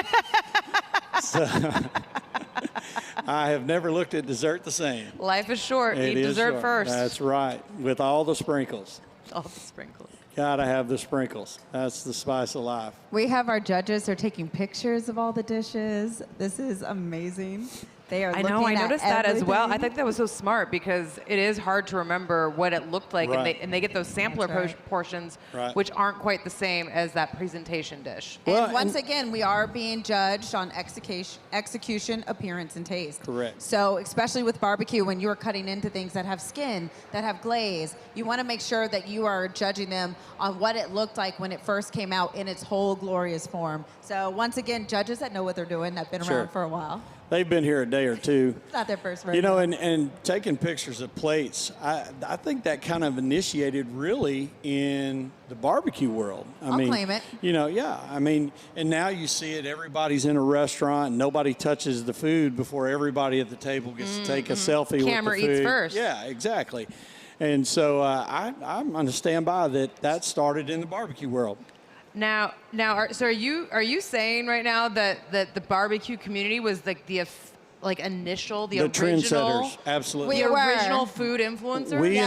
We pitmasters are the ultimate trendsetters. I Yeah. believe it. I believe We it. decided to go outside in parking lots and cook gourmet dishes. We travel around like carnies, and I would say we're trendsetters. Okay, all right. Yeah. You heard it here first. Well, earlier today, we were explaining the difference between barbecue with a C and barbecue with a K. Do y'all know why there's two spellings? I kind of heard a little bit of what you said, but I've completely forgotten it. So please tell us again. So technically, barbecue with a C is the correct spelling. Okay. And then BBQ, barbecue, is the abbreviation. But barbecue with a Q in it is actually French, and it translates from whiskers to tail, which is a method of cooking the whole animal. And we say here in the South, rooters to Rooter to tooters. tutor, baby. That's right. Rooters to tooters. We use it all. I love that. So down in Baton Rouge, Chef John Foltz does a boucherie at his culinary school, his high school culinary school. And they teach the young apprentice chefs how to use everything from start to finish, rooter to tutor, That's right. snout to tail. And it's amazing to me how the rest of the world, or a large portion of the world, doesn't utilize all of the parts of that hog. And so it goes back to roots from, 300, 400, 500 years ago, where you had to use everything on that animal. And so they're bringing these flavors and profiles and plates back. And so it's a renaissance, if you will. Again, being trendsetters, it's a renaissance in the barbecue world. Yeah, I had a chance. I was in Charleston for the Wine and Food Festival earlier this year, and I was like, I have to go check out Rodney Scott's place, of course. Oh, Rodney Scott's a And legend. so we ran into him at like the credential check-in. We're like, oh, we're gonna go down there, and one of his other employees was there, and he's like, when you go in, ask them to take you back into the pits, the pit ask for the room. pit Yeah. tour. I was like, okay, we just do that, and they're like, Right. yeah. And so we got to go back there right after they had taken a whole hog off the smoker and you shredded timed it it. perfect. Oh, it was so perfect, and I got to go and eat some of it right out, and it was. I think it ruined like everything for me after that, Absolutely. because we had our order came out and we got obviously some of the pork, and it just I mean it not was still same. delicious. I need it but I with had the just hog. had it straight off of the smoker. No, you get the cracklings mixed in with the belly, mixed in with the loin and the ham and the it was shoulder. so good. You know, now we're just talking dirty on stage. So All right, y'all. Well, we are about to getting get steamy down here. to time. I am going to be calling out our first chef competitor to the microphone. Remember, you got 60 seconds. Dave White of Great White Smoke.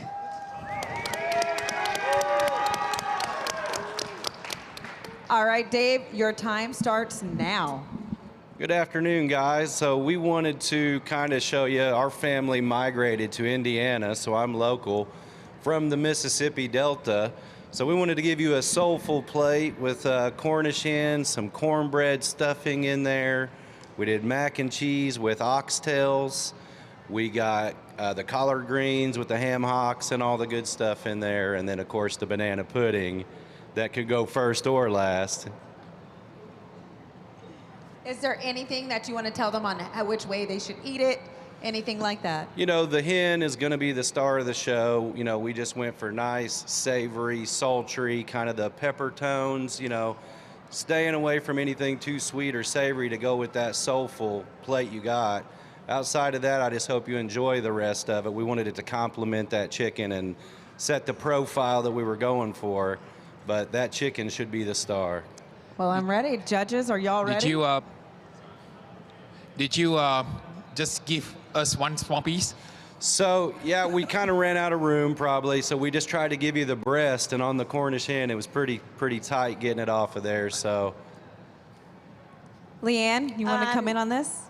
Can you hear me? Yes. Yeah. The hen was cooked perfectly. The Thank you. tenderness is there. The moisture is there. I love the spice rub that you used on the chicken skin. Your macaroni and cheese is great. I wouldn't have known there was oxtail in it, but I'm not going to, we aren't judging that. Right. The skin was a little rubbery for me. Okay. That's the only downside. Otherwise, everything, the collards were cooked perfectly as well. Thank you so much. All right, can I get Dustin? Just piggyback, same thing that Leanne said. Skin was just a little bit under crisp for me. I thought it needed just a tinge of salt, but I really do like the flavors you had with the collards and the mac and cheese. I thought that was a nice plate. Thank you. Thank you so much. Anthony? Really quickly, on the seasoning, what did you use? Because there was some nice heat on there. Yeah, so I used Heath Riles jalapeno garlic for the base of that, JDQ spicy rub, and Clark's barbecue, which is another just kind of, it's actually a brisket rub, but it's got really nice peppers in it. I just want you to know it was seasoned very well, so Thank you, good Chef. job on that. Thank you. Congratulations. Thank you Thank so you. much. All right, we are going to go on to number 2, which is Sean Young from Mission 0 Hours. Your 60 seconds starts now. Good afternoon. So when we saw we got Cornish hen, we decided, and it's going to be in the Midwest in the fall, we're near Thanksgiving, so that's Thanksgiving on a plate. So it's a butter, herb, roasted Cornish hen, cooked hot and fast on a drum smoker, sitting on top of a sage dressing that we use some cream and we use some egg and some Parmesan cheese in there with sage. And next to that is a cranberry gastrique that we reduced down to a simple syrup with fresh cranberries. We pureed that up and then added in deglazed with red wine vinegar. And then we used some of that gastrique on some of the cranberries that you see. We smoked fresh cranberries. We tossed them in the gastrique, put them back on the smoker to tack them up so a little candy-like. And then we have a cast iron potato gratin stack, stemming with a whole bunch of cream, 3 different cheeses, thyme, a little bit of cheese sauce on top of it, and you cannot have Thanksgiving dinner without pumpkin pie, so we made you a cream cheese pumpkin pie on a sugar cookie crust with fresh whipped cream, some nutmeg, and a little mint. That is incredible. All right, Mr. Anderson, do you want to take this one? I really liked the flavor of the chicken. I would say the skin was just a little bit chewy and tough for me, but I've enjoyed the flavor of the cranberry gastrique. The pumpkin pie was delicious. Overall, I think it was a tasty dish. I hope the potatoes weren't hard today. Mr. Sue. My skin was perfect, so good job. Thank you. Leanne, do you have anything you want to say? I agree with Dave. And the stuffing was a little flat tasting to me, but the texture of the chicken was outstanding, and the cookie crust on the dessert is very good. Well done. Thank you. All right, what do you want to say, Dustin? Honestly, Because you looked really happy while you were eating it, so I want to hear what you got to say. I mean, there's a lot going on the plate, right? But you got a little element of everything from your starch to your, well, you got two starches, but between the stuffing and the potato and the, I think the cheesecake was an awesome little touch on there because I'm a sucker for dessert. The only feedback is same thing with their little bit of the rubbery skin. I like the acidity and the gastrique. I thought it added a nice little element to the plate as well. Thank you. Anthony, go ahead and close us out. I found, it's hard to follow all these great judges right now because everything I had written down, they kind of said.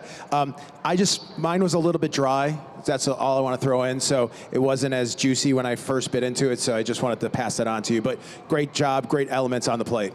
Thank you. Great job.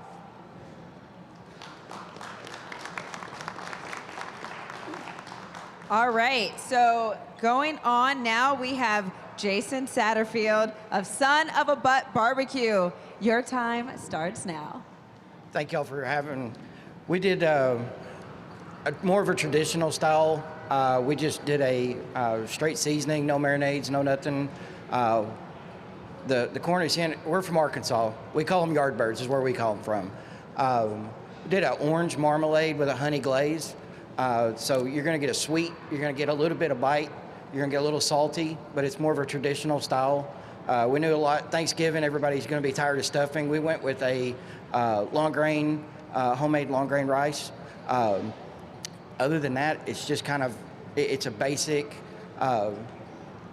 we use it at home all the time. It's a family recipe.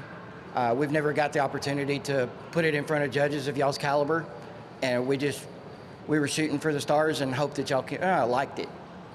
All right, I'm going to go first to Anthony. Give me your thoughts, and then we'll follow it with Leanne to close it out.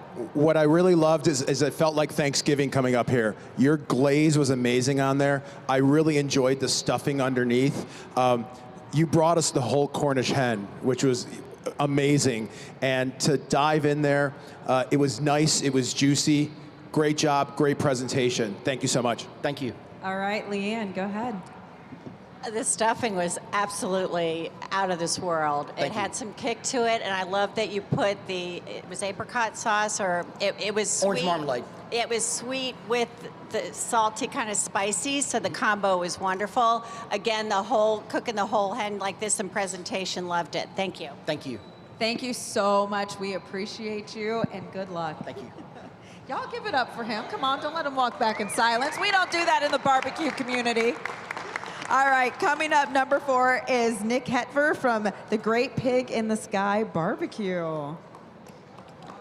All right, Nick, your time starts now. Terrific, thank you very much. Hi guys. Today you might see something on your plate a little bit different. We brought to you tandoori chicken wraps made with fresh-made naan out on our site. We used the white meat from the hen and smoked it after we marinated it for a while. Then we finished it in a pizza oven because that's about as close as you can get in a parking lot to a traditional tandoor. So doing what you can with what you got, right? So after that, chicken was placed in the wrap. It's garnished with lettuce, cucumber, red onion, and then it's topped with a homemade jalapeno cilantro chutney. Next to the wrap, you'll see that we also smoked and roasted tandoori chicken quarters, with the leg quarters, so that way you get a sample of both the light meat and the dark meat on the plate at the same time. And I did want to shout out, I think it was Jason that appropriately called out pecan wood chips on the platter. Absolutely crushed it. That's what I'm talking about. Woo-woo! All right, so we're going to Good open eye. this up first with Dustin. Dustin, what are your thoughts? And then we'll go to Mr. Anderson to close it out. I thought it was, I really liked it. I was going to ask you, did you make the naan from scratch? Because it had that freshness to it, that little puff that really kind of made me think that. I liked the flavor of the hen on the inside was nice. I would have liked to seen just a tinge more of that sauce in there because it's really good, and I think it would have carried a little bit farther if there was a bit more, but it was a nice plate. Terrific, thank you. My wife took up sourdough cooking, and I was like, you think we could throw naan in there at some point? And she put it back on me, and here we are. Made it in a parking lot in Indiana. It was fun. That is amazing. Mr. David Anderson, what do you think? I catch him right when he's taking another bite of it. Yeah, Dave's busy eating, so I'll speak for Harry, him. let's go He's in. enjoying himself, so that's a really good sign. You got a smile. That means a lot. I'll take that. Harry, can you tell me a little bit of what your thoughts were on this dish? I am a big curry fan, being from Southeast Asia, and the flavors that you introduced here were fantastic. I would have liked a little bit stronger on the curry flavor to kind of bring home the tandoori flavor. If you have this dish back in India or Asia, it comes out a little bit stronger. Also, it looks really pretty for more competition style, but it would be nice to see some nice char marks on your chicken. Very good. Thank you. All right. Well, thank you so much and good luck. And I hope there's some left over for me. Thank you. All right. Coming up next, number 5, we have Sean Williams of Rib Live. Good afternoon. Here we go. Long time ago, my granddaddy used to cook for me for barbecue, and he did a grilled chicken on the barbecue on a PK grill. And trying to recreate that and put a little different twist on it, that is a blackberry barbecue sauce. We also have homemade potatoes with spicy brown mustard, eggs, mayonnaise, and green chives on that. And then we have some bacon wrapped green beans with truffle butter and a pecan garlic sauce on the bacon.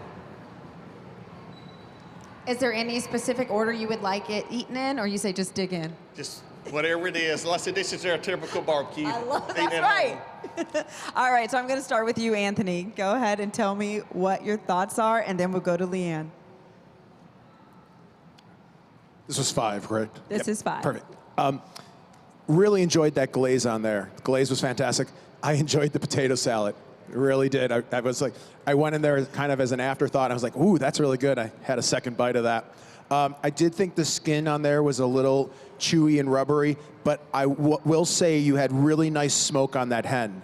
The smoke stands out so far over, I'm not comparing, but you definitely have a nice smoke level in the bird. So good job. Thank you. Congratulations, Leanne. I concur. The smoke was absolutely perfect. It leaves a great taste in your mouth. I enjoyed the glaze as well. My skin was not rubbery, but it still was a little, I don't know, it needed more char. The green beans, outstanding. I could actually taste everything in there. Loved it. Thank you. Thank you. All right, Mr. Anderson. I really loved the flavor of the hen. The glaze was beautiful and tasty. And I've judged a lot of contests where people have wrapped things in bacon. Most are raw. I believe you're probably the first one that really got a beautifully crispy chicken, or bacon. It had a beautiful crispy bacon wrap, and the glaze on it was very tasty. Overall, I thought it was a very tasty dish. Thank you. Congratulations. We hope to see you back. All right, number 6. Are we with Chad Whittington of Hog Addiction? Good afternoon. I did a little Cajun Asian fusion with a Cornish hen. Started last night, browned the Cornish hen in sweet tea overnight. Made a chicken sauce piquant with it. Finished the smoked Cornish hen with a fish sauce caramel sauce. It's also got sauteed scallions, green onions in it, and it's traditionally served over rice, but I served it over Korean rice cakes. Enjoy. Wow. All right. Who wants to take that one? All right, I'm coming in to you, Dustin. He couldn't get his spoon up to his mouth fast enough, so he got busted.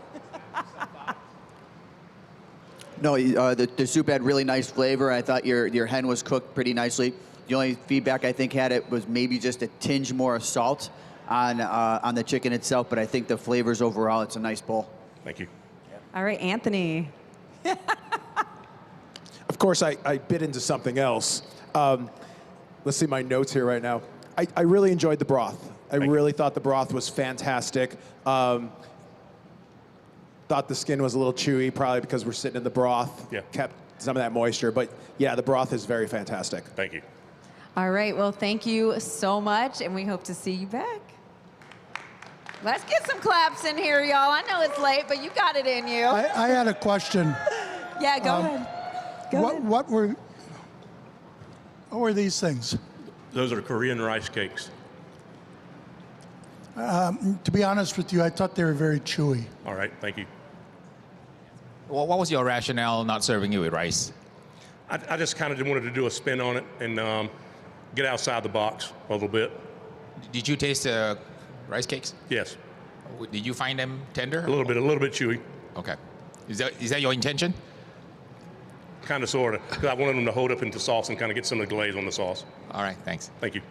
Thank you so much, Hog Addiction. Number 7, coming up, Atsushi Kimura.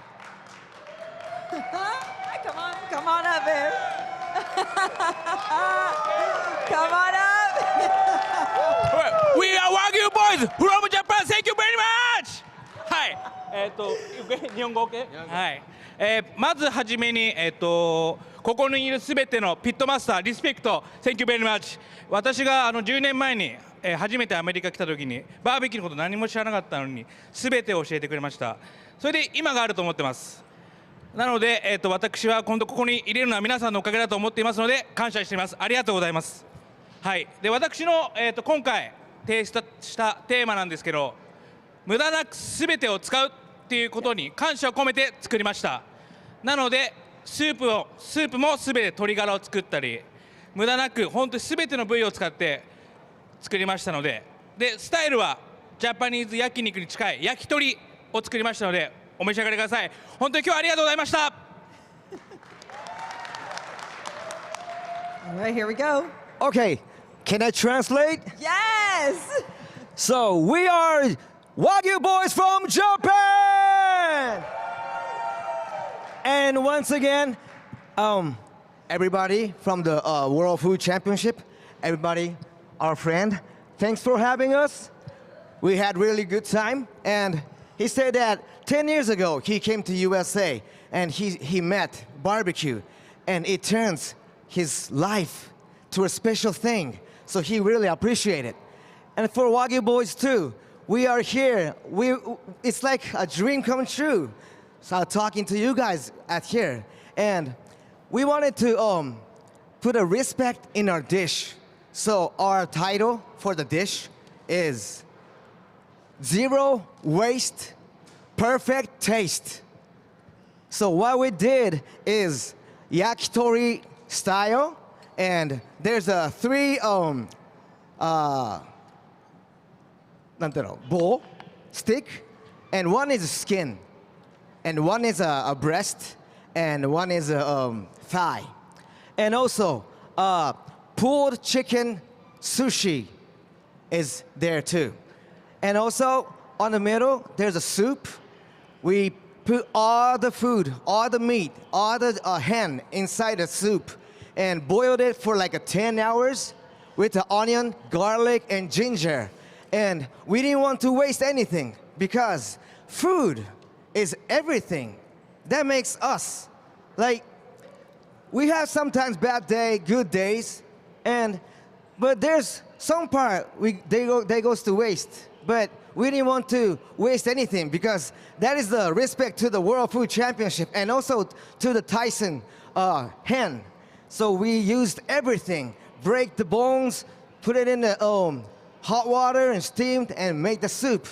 And we really enjoyed having time together with you guys. So please enjoy our Wagyu boys plate. All right, arigato. Thank you so much. Thank you. Y'all stay right there. We're going to open it up first to Leanne.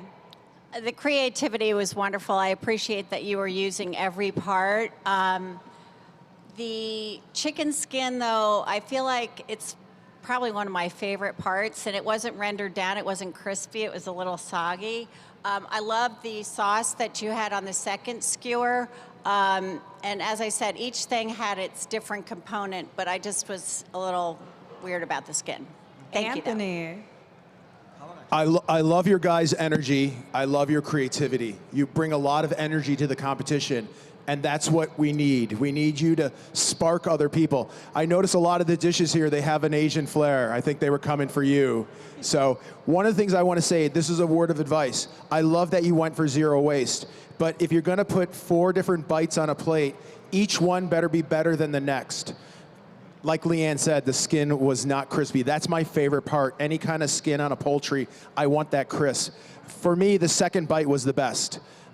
So make sure that when you put 4 things on a plate, each one is better than the next. So, but thank you guys so much for bringing the energy. Thank you. Harry and Dave, close us out.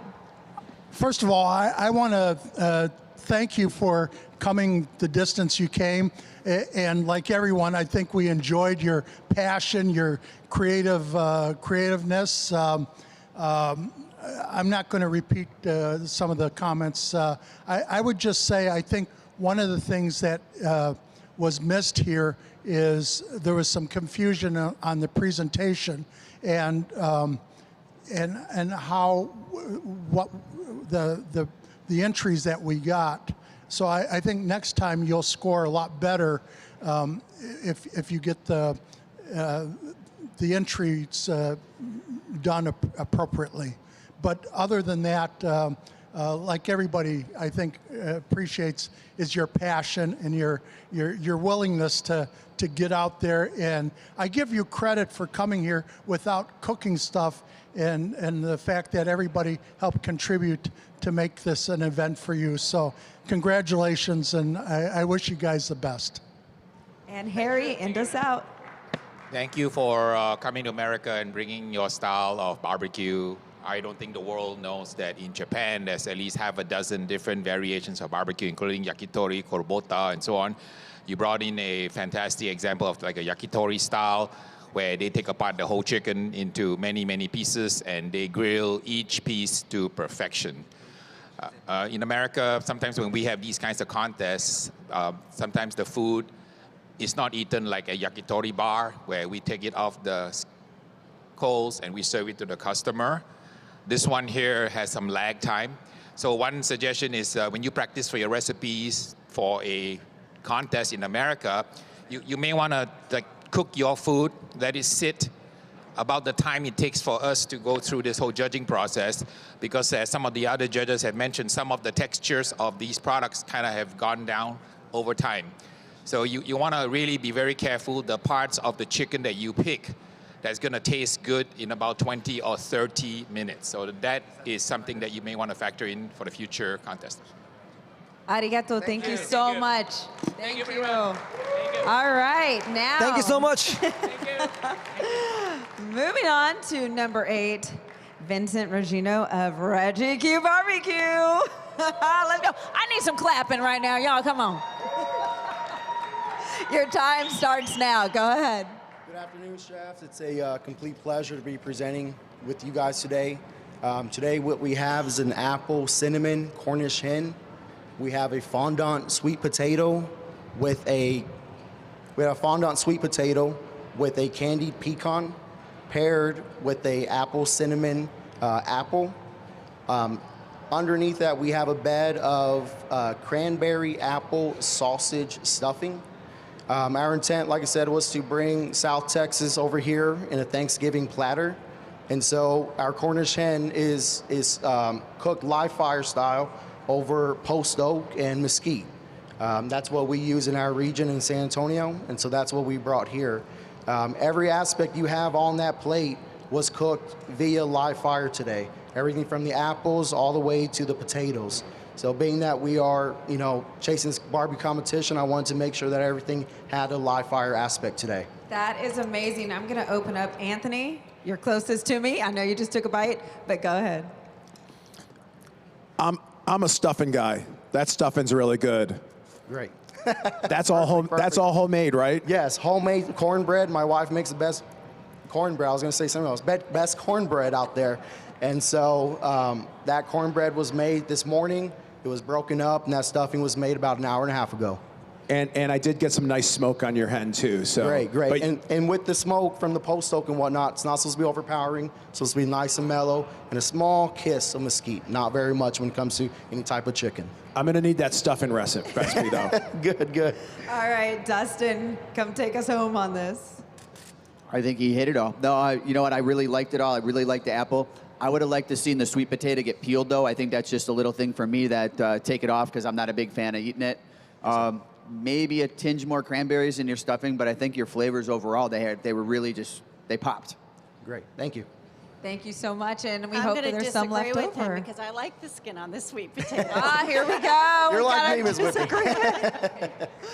I love the apple. I actually would have liked that even chopped up and thrown in the stuffing. The stuffing was outstanding. Chicken was perfectly cooked. A little salty for me.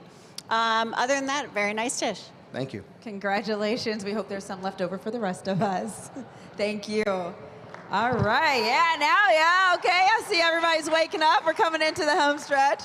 All right. Number 9 needs no introduction, but we have Mr. Doug Keels from Meat and Sweet Foods. Give it up for Doug. Short people. We had somebody kind of do like a squat the whole time. You can pick it up and hold it. Yeah. We're fine. No, you can take the microphone out. Now we'll go up this way. All right, there we go.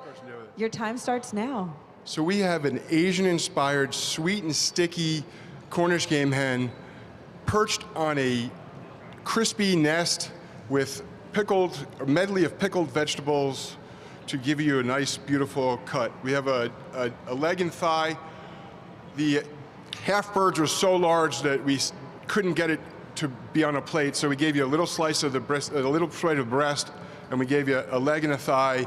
Really, really sweet, sticky barbecue sauce, coming from the heart, and that's what we got for you. Absolutely gorgeous. All right, Harry, start us out.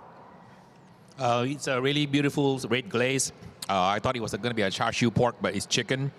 I think the piece I had was a little bit dry on my side on the breast. I'm not sure why, but the dark meat was pretty good. Mr. Anderson. I thought your glaze was tasty. Like Harry, the skin could have been better prepared. Were your noodles supposed to be crispy? Partially. It's a bed. Like a noodle. Like if you have a nest, some is crispy, some is not. They're all flavored though. It's supposed to be eaten. This is hard. Too hard to eat if it was just totally crispy. I liked the flavor. Good flavor. All right, Leanne, take us home. Kind of gutsy that you put those slices on the side, but they retain the moisture, which I really liked, and it was easy to bite, so that was a nice advantage. I did like the sauce. I didn't think you really needed the noodles, but I guess it's okay. But I like the crispy edges on the skin of your chicken as well. Nicely done. Very beautiful. That looks like food art, so congratulations. Thank you.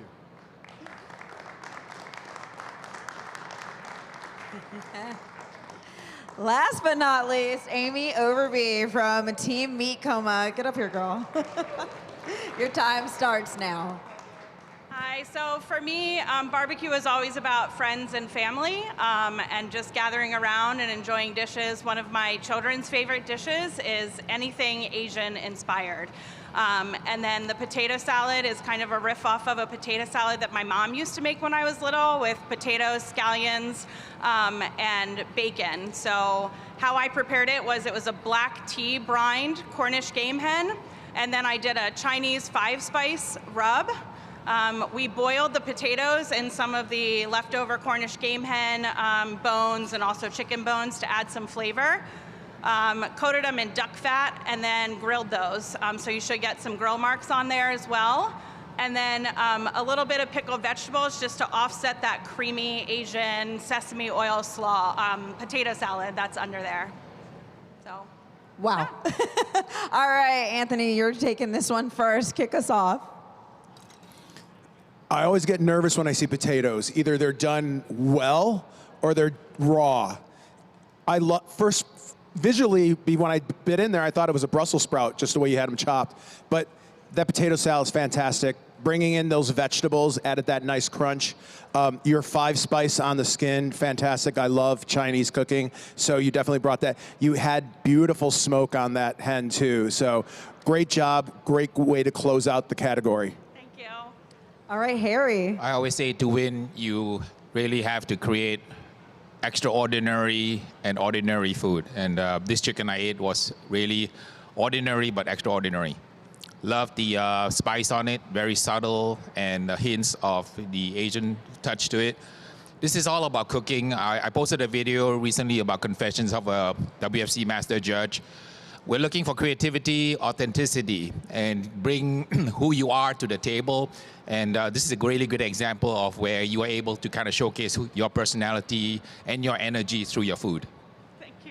All right, Mr. Anderson and Leanne, close us out. Take us home. I agree with both of what they said. That it was not, 5 spice is tough to work with. You can overdo it, but you did just the right amount. I love the take on the potatoes. They were perfectly cooked, and you had the acid from, you know, the vegetable. It was just very well done, and everything blended, so nicely done. Thank you. I thought that the chicken was very flavorful. It's a very unique. I'm a fan of Chinese 5 spice, and you were able to combine the smoke and the Chinese 5 spice very brilliantly. So well done. Thank you. Dustin, do you have anything, closing remarks you'd like to make for Amy? I mean, it's hard to follow that up. I mean, I thought it was a great dish. I thought the notes that I had too, I really loved the rub. You get the essence of it when you can smell it. It's the balance on it when you taste it. For me, I just would have liked to seen that a hint crispier on the skin, but I think it's something we've talked about a little bit with everybody. But overall, I thought the potatoes were cooked perfect too as well. It was a nice dish. Thank you. Thank you, judges. Thank you, chef competitors. Y'all are amazing, and I can't wait to see. I know it's going to be neck and neck. Good job, y'all. Are we allowed to enjoy our dessert now? You can enjoy your dessert. Okay, so now we're allowed to enjoy the dessert. So if you give us a dessert, we have to eat it at the end of the judging here. But thanks to the team. Dave, thanks for bringing a dessert for us. Appreciate it. Drinks also help, you know, next time. Congratulations, everybody. We are closing out. And now we'll be moving on to our award ceremony shortly. Taking it back to y'all over in the center. What do you have going on, and what are your thoughts? I think we just saw some pretty amazing judging going on. You know, these are some of the icons in the barbecue world who were able to really give some unbelievable feedback and information to some of these teams. So to me, that was a little bit of a schooling, in my opinion. Oh yeah, there was definitely some class in session up there today. Absolutely. You know, and it's interesting, you know, we were talking while they were judging about how the consistency of chefery, if you will, versus the barbecue pitmaster side. And, you know, we're seeing those two worlds collide. We've been talking about it all week. Yeah. And it's the upcoming trend in the food sport world. And so what these competitors, I think, need to hear more often than not is these judges are saying, bring the level, you know, put the intensity into it, but pay attention to the detail. The basic details. Right. You know, I mean, there's like in French culinary, there's the brigade, and there's a reason of order. And so in your dish, there needs to be a reason of order from plating all the way up to the top side. So when you eat down, it's an experience. Yeah. And I also feel that, you know, it's really important to understand that you're not only putting your dish up there for the judges to take a look at, but again, you've got that 60 seconds to describe what your dish is. Right. We've seen a couple of times throughout the week where we have a dessert yesterday that if it were told that you should eat this in this specific way, it's what that chef originally intended for it, rather than, well, I like this, but this didn't match up and this didn't match up. So we need to have that. So what I tell people all the time is when you're practicing for your dishes, practice that speech, write it down, make sure that it ends up in a 60-second or 55-second time frame. Eliminate all the stuff in the beginning of thank you so much for having me here. It's great.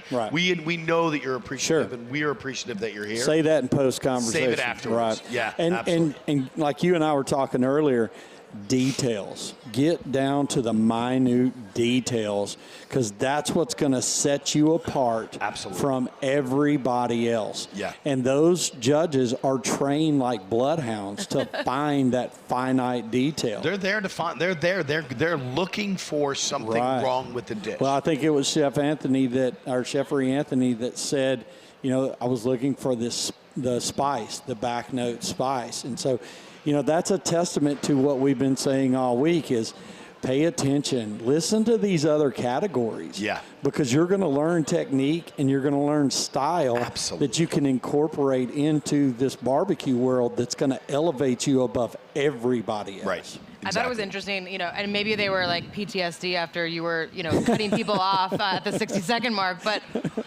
no. It's I'm the just kidding. rule. I know. You had to be the bad guy. Kidding. But I feel like the noodle category almost like overcorrected. A lot of them, you know, I had my timer going up there. Like there were some of them that only took 20 or 30 seconds to talk about their dish.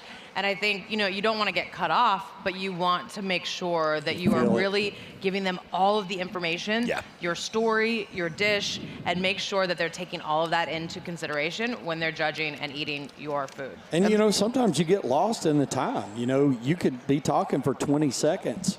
And then you feel like you've run over. And so you get nervous, you get in your own head, you're exhausted at this point, and you've created at least 3 dishes to get here.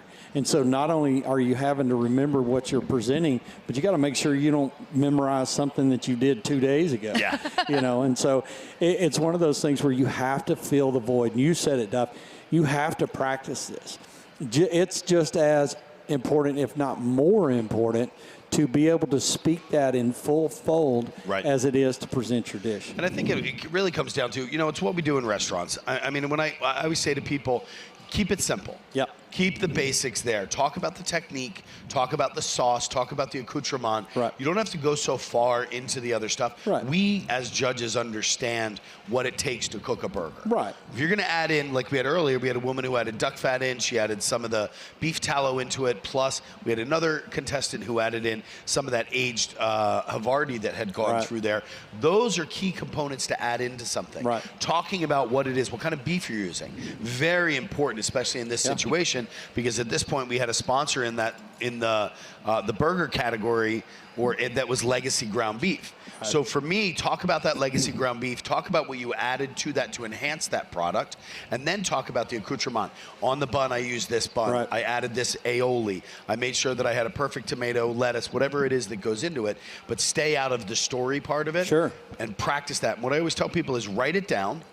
Read that over and over and over again, and read it like a menu. You don't need personality in that, any of that. And then if you've got that time left, thank you so much. I created this dish because my father, blah, blah, blah. Right, century words, right? Yeah. Yes. I would also say when I tell people the same thing, even if it's not necessarily for this situation, but just when you're practicing something like that, don't memorize it either, because if you actually memorize something word for word and then you screw up one word, that's a good point. Screws up because like you have now memorized what comes after what, and if you forgot, then the whole thing is just shot. So well, one of the chefs, you know, they presented earlier in the day, and the Hatch green chilies were a week and a half out of season. Yeah. So had he memorized that and not able to receive that one ingredient, that throws off everything he's practiced, and he's liable to mess that up right there in real time. Absolutely. So yeah, those are great ideas, great concepts, and again, you know, us from this side, we've got kind of a bird's eye view of what's going on, and being in the food world, you know, being in the commentary world, we're trying to extend these tidbits, these golden nuggets of information to get these chefs to the next level. You know, there's a lot of money on the page here, you know, from sponsorships and things of that nature, and so bring your A game. Bring the best dish that you can, and then reciprocate that in volume to the judges panel.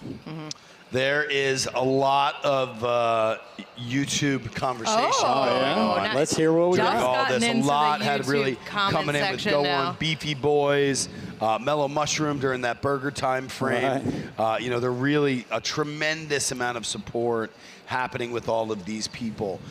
So not only is everybody in here rooting for all the teams that are here to win, but we've got a huge amount of people conversing on YouTube and all over social media. Make sure to follow us on social media, Instagram especially, World Food Championship. You can get all the information there, see some of the back end stuff, what's happening behind the scenes. Definitely check us out. We're up there. We've got a whole bunch of fun stuff that we've posted throughout the week. We've got Jamie Sire, Jaymee, Sire. Then we've got also Jason Perigin, 7 out there, and I'm Chef Bri Duff. We also have Blue Smoke Blair. We're some fun people to follow. So if you're out there on YouTube right now, check us out, see some of the stuff that we've posted on the back end. And just a reminder, we do have our awards ceremony, which is coming up at 6 p.m. Eastern. So just a little over an hour's time from now, we're going to be obviously announcing those winners. They're going to be collecting their big checks, which is very exciting. As we've been saying, $450,000 purse is on the line overall. So there's going to be some chefs taking home some money. That's some life-changing money right there. Yeah. I mean, you know, you could open a restaurant, you could buy an island. I mean, you know, whatever you go, you know, whatever you want to do. I mean, I would invest in bottles of bourbon, I think. I would invest in Bitcoin today if you could follow We're at the 89,000 mark right now. So I would definitely be dropping some crypto into that. All right, well, we are going to take a quick break because we have been going all day long, but we will meet you all back here a little bit before 6 o'clock. We'll get going on that awards ceremony, and can't wait to crown all of our champions. Exciting.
All right, welcome now to the 2024 World Food Championships. If we could ask everyone's attention, if you are sitting in the back, there are still room up front. Please start to move forward. Please start to move forward and fill in up front first and then cycle to the back. Don't be shy. Welcome once again to the 2024 World Food Championships live from Indianapolis, Indiana.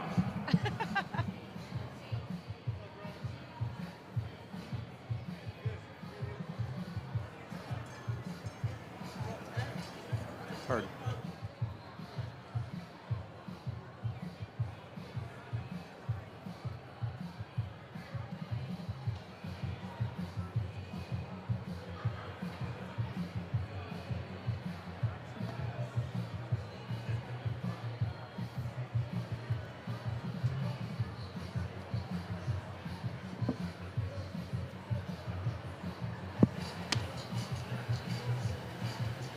All right, hey everybody, welcome back to the 2024 World Food Championship.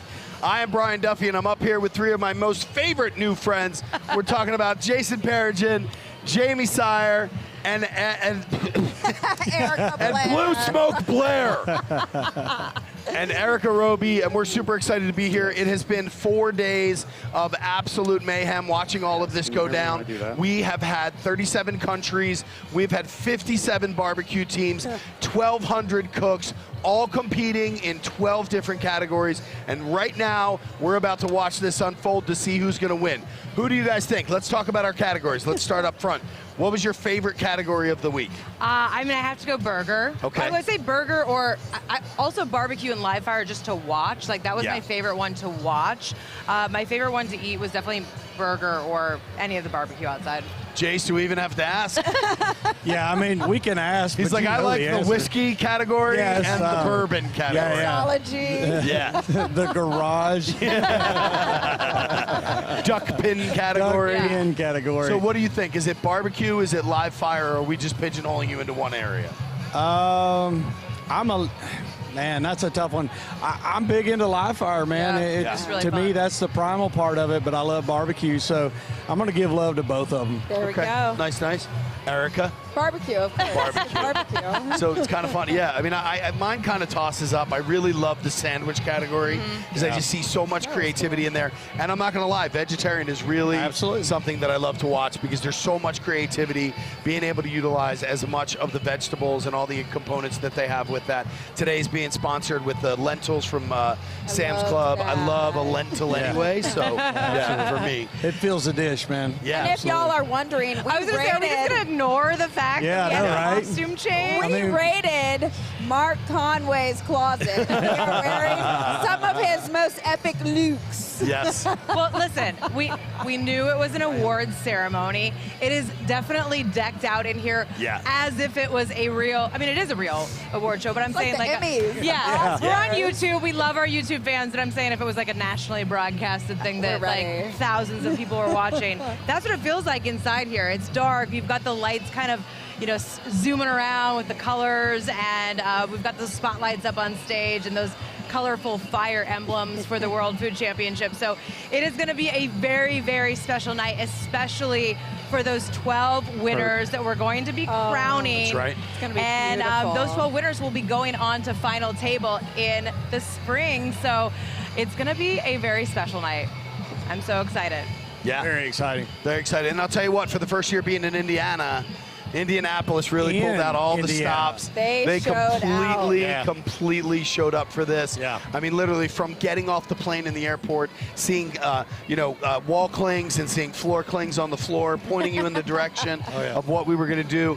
For all of our Airbnb hosts that we've had an unbelievable experience. We've been out to eat. We've had a bunch of great meals. We really stopped at White Castle the other night. We did. But you know what? That's that Midwestern hospitality, and y'all got to see it in force. Yes. Yeah, and the Italian spot, George, he took such good care of us. The Greek owner of the Italian restaurant. He was great. Big and Olive, or no, it was called something else, right? Rosemary and Olive. Rosemary and Olive. Rosemary and Olive. Yeah. I knew there was an olive in there. Perfect. Awesome. Yeah, even the contestants have been saying that they've been getting love at the hotels they're staying at. Really? So, yeah, they find out that they're here for WFC, and they're like, oh, we're so glad you're here. So, yeah, they really stepped it up. Uber now, drivers, you're just everything. so cool that you have to wear your sunglasses No, it's indoors? that we're right next to the sun. So, my glasses those are blue dirty. eyes, I know, those right? baby blues can't handle the bright lights. And we're going to throw it on up to Mark. All right, everybody, here we go. We are ready to rock and roll. Get this all set up. Ladies and gentlemen, let's bring back up to the stage. Did he change? Mark Conway. All right, everybody, Mark Conway. All right. How dapper is that jacket? Welcome, everyone, to the 2024 World Food Championships. Yes. Mike's I don't up. think they can hear Hey, you. there it is. There we go. Welcome once again to the 2024 World Food Championships. Yeah. We are live from Indianapolis, Indiana. We have brought food sports to the crossroads of America. And a lot of people have been a part of that tremendous journey. I'd like to bring to the stage the World Food Championships CEO, Mike Eaton.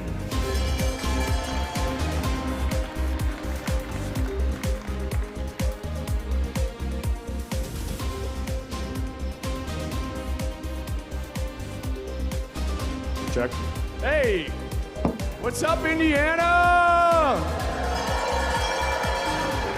Who loves this place, by the way? How great is this? So as you see, this was a big change from last year, and hope you guys enjoyed everything. As a number of you know, the way we operate, we've already got our list of 800 pages long of how we want to upgrade this next year. But we're super thankful for everybody coming, and really appreciate you all, especially as the competitors, because we do not exist without all of you. And I know a lot of you have taken a lot of time and effort and money to come and see us and be part of this operation, and we really do appreciate it. And I hope you feel loved and got a lot of positivity out of this week, even though not everybody can win, although we want everybody to win. I have a few thank yous that I need to get out of the way. I want to put out a huge thank you to the World Food Championship staff.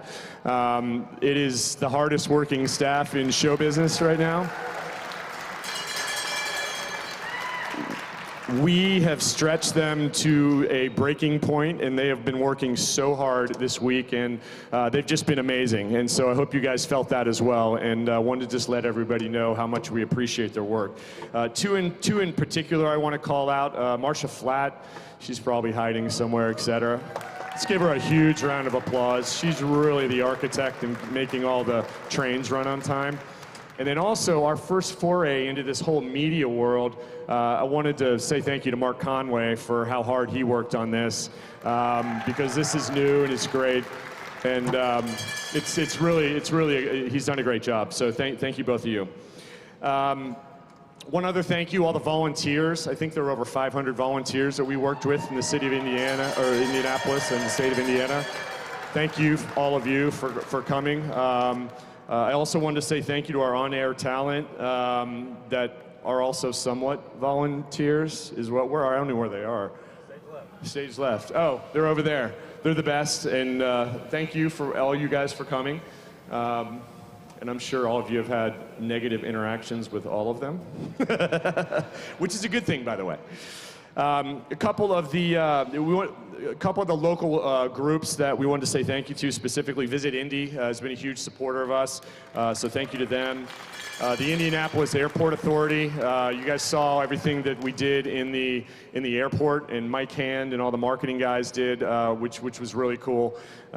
We wanted to do more this year, but this what's her name, Taylor Swift or something like that, was in a couple days before us, so she took up some of our inventory.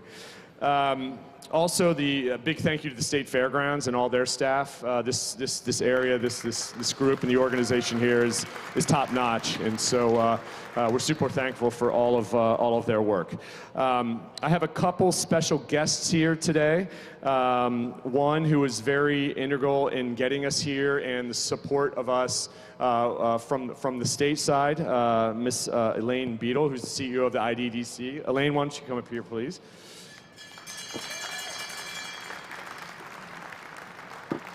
And if you'd like to say a few words to everybody.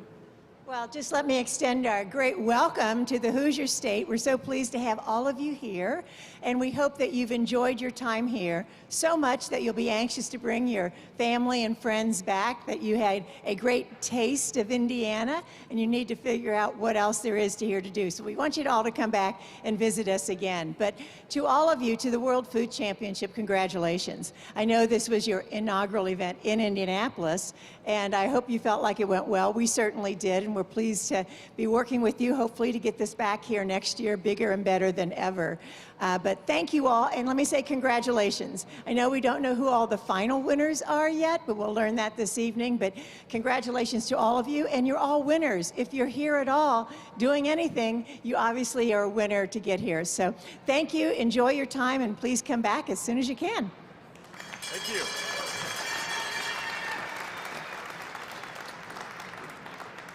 Our second special guest is the Lieutenant Governor-elect, Micah Beckwith. Micah, come on up.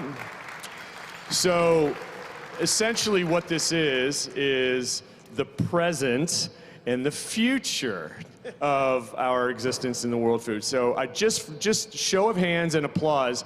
Who wants to stay in Indianapolis? Who thinks Micah should make that happen tonight? All right, it's a deal. It's a deal. We're doing it right now. We're doing it. Hey, World Food Championships, I just want to say you guys are awesome. We brought our family down here on Sunday, and I don't think my kids would have left. They'd still be sleeping here if we wouldn't have kicked them out, because they love the food, they love the energy, they love the vision, they love what you guys are doing, just making food exciting and bringing the world to Indiana. And we hope that you saw the Hoosier hospitality spirit as you've been here. I know as I've traveled the state and I've talked to people all around the state, they love the idea of the World Food Championship being here for many years to come and making it the Super Bowl of all Super Bowls. Can we do that? I think that would be amazing.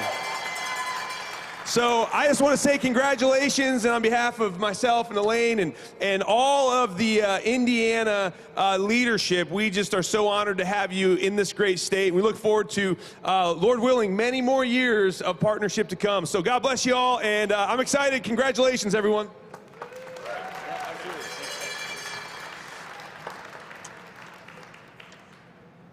So I'm gonna turn this show over to Mark and see who won some of the categories. Again, echoing their words, congratulations to everybody for even getting this far. And thank you again for your participation, and on to the show.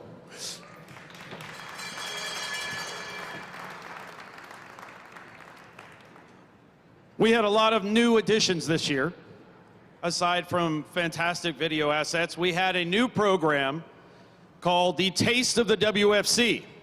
This gave us an opportunity to introduce you, the food sport competitor, to even more people, including a celebrity chef by the name of Chef Eric Greenspan. So we want to do a special thank you to Eric Greenspan, and I hope you all that took part in Taste of the WFC plan to do it bigger and better next year, which it's going to be hard to top because we've heard nothing but rave reviews. So thank you for all those that enjoyed it and for those who participated. Now I want to bring to the stage our founder, Mr. Mike McLeod.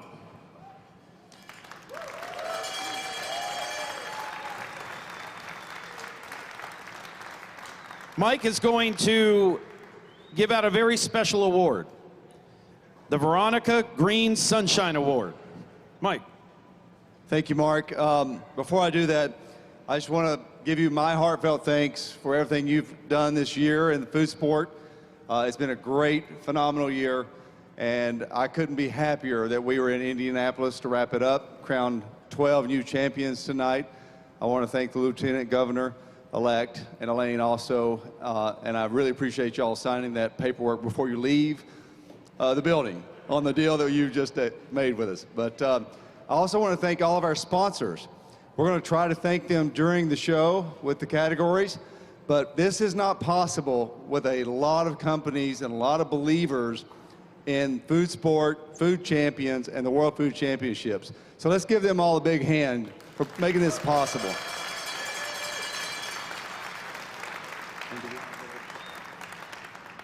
So the Veronica Green Sunshine Award is dedicated to a lady who's very special to me and a lot of you. She was one of the hardest working staff members we've ever had at the World Food Championships, and we lost her one night to unfortunate circumstances. And the thing that was special about her is that she could always make you smile. In fact, her nickname was Sunshine. And so every time we did the WFC or any other event under our umbrella, Veronica Green was the one person you could walk up to with any challenge, any question, any need, and she would not only answer it, but she would make it happen with a smile. So every year since her passing, we've wanted to acknowledge that spirit, and this year's winner for the Veronica Green Sunshine Award is Miss Terrell Miller. Terrell, come on up here. Come on.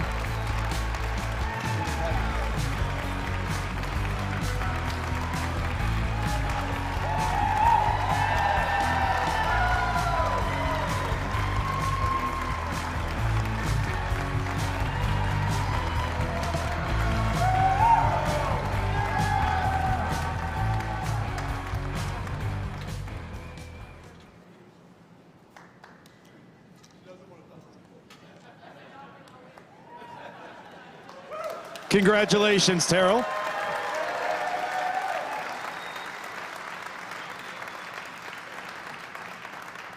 You know, when they told me we were going to have a budget for AV, there's a lot of bells and whistles, but wait, I have breaking news.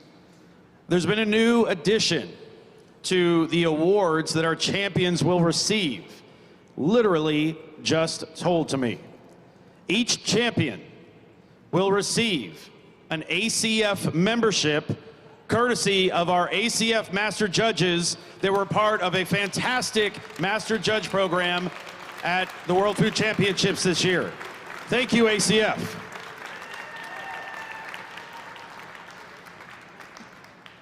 I assume you guys want to know who won some categories. Where better to start than first thing in the morning with bacon?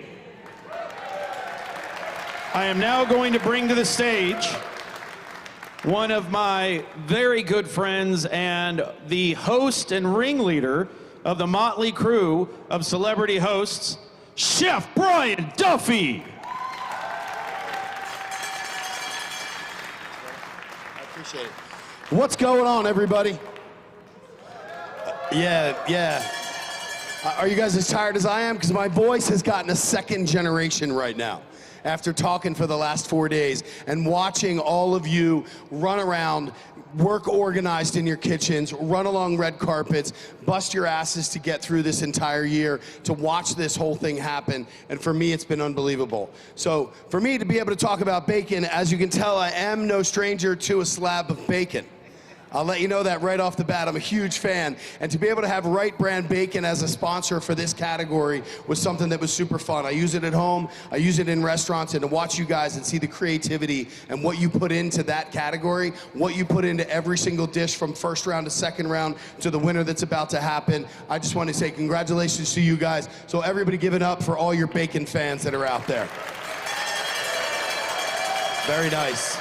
Very nice. Mark, thank you very much, sir.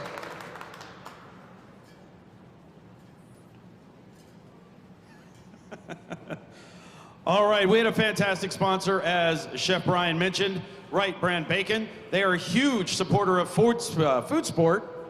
Apparently I need more bacon in my life. So, Now, if I can bring up all of our fantastic bacon competitors. Starting off. Lovely. Let's bring up, one at a time, Paul Allen, John Dye, Scott Carlisle, Holly Hubera, Jack McMurray, Jean-Paul Levoli.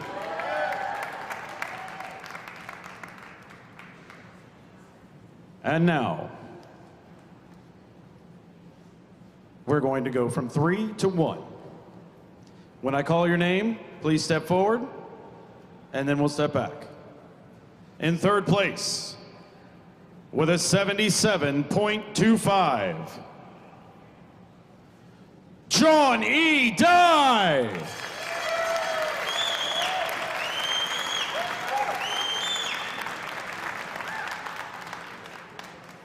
In second place, with an 82, Holly Hubera.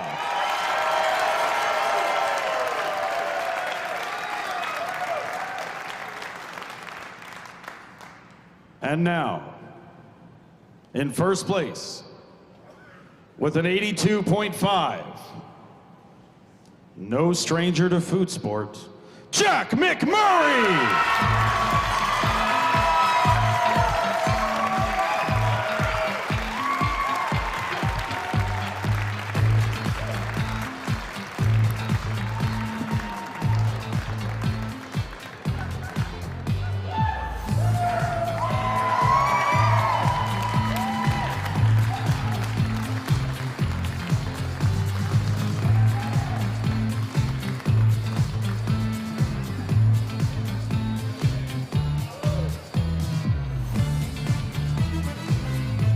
Big congratulations to all of our bacon competitors.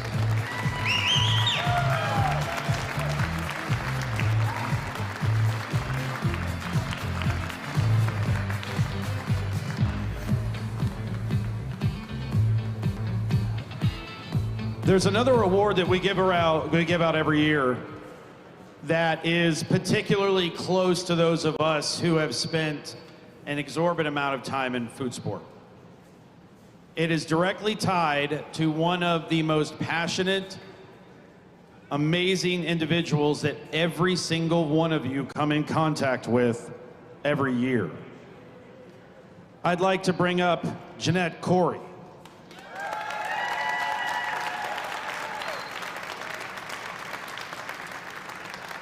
Jeanette is going to give away a very special award that is, it's beyond special, doesn't do it. So, Jeanette.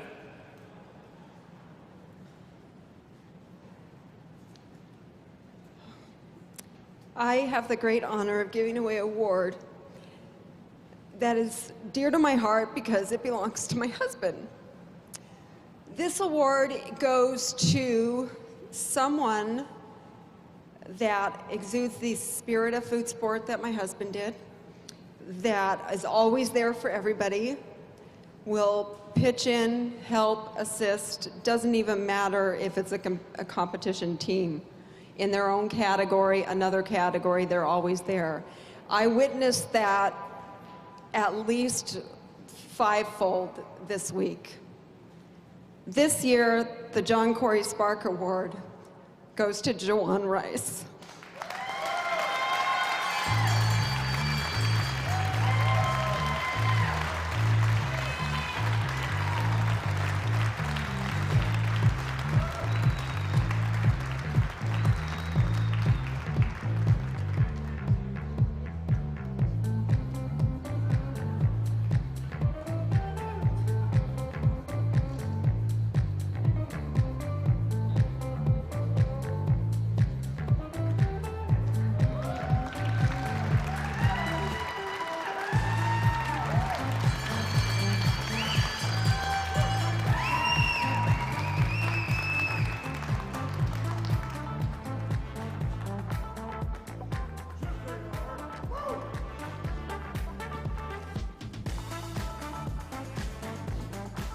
Thank you, Jeanette. Not to mention the fact that Jeanette is our lead chefferie. She ran around until her voice gave out, and we had to give her a bullhorn. I don't think she's ever going to let that bullhorn go. You want to find out the next category? That didn't sound very enthusiastic. There we go. That sounds more like a food sport call. I'm going to bring somebody to the stage to help me with this category. It's another of the motley crew of celebrity hosts. When they told me we were going to put an amazing crew together, this one in particular instantly came to mind because I don't think I've ever seen a bigger, more permanent smile in my entire life. I am welcome to bring to the stage Erica Roby.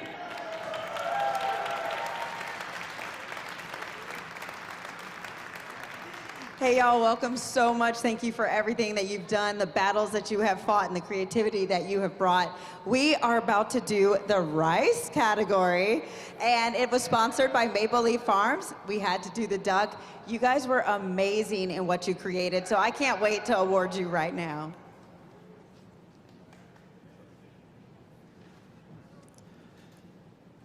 And now I want to bring all of our World Rice competitor finalists to the stage.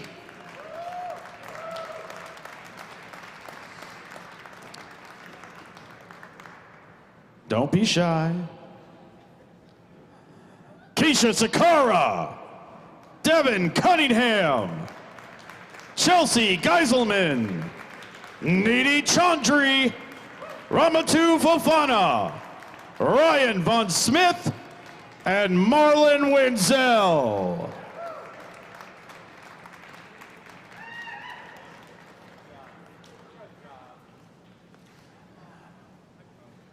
And again, we'll go from 3 to 1. When I call your name, please step forward. In third place, with an 87, Chelsea Geiselman.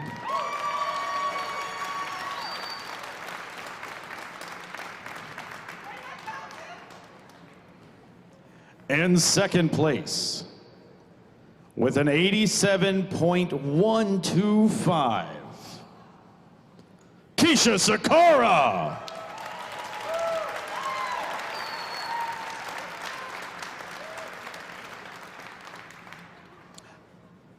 And in first place, the new World Rice Champion with an 88.25, Ryan Von Smith.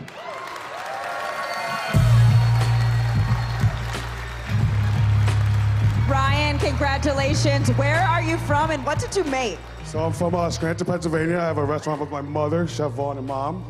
Yes, so I made like a lime rice with a coconut green curry with a seared duck, and I fried duck fat, sweet potatoes in there, and then I took the rice and crisped up the rice in the duck fat, and I made an Asian herb salad on top.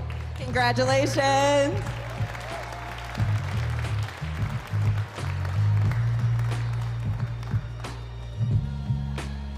Huge congratulations to all of our 2024 champions. Thank you, everyone.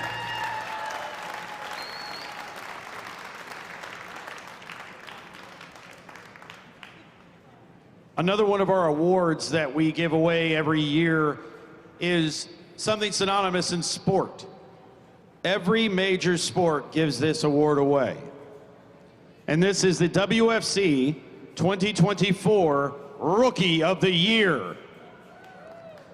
I am going to bring up someone who has helped many, many barbecue teams find their way into the sport, find their way to grow, promote, and has done so much for the barbecue community.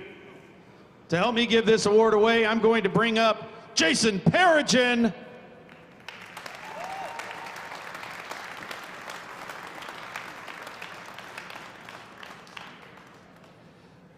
This is a pretty special one to me. We all have to get our start somewhere, and to be the Rookie of the Year at the WFC, man, this is a heavy class to jump into. So without further ado, Christina Dunyan, Sandwich Firewoman, come on up to the stage.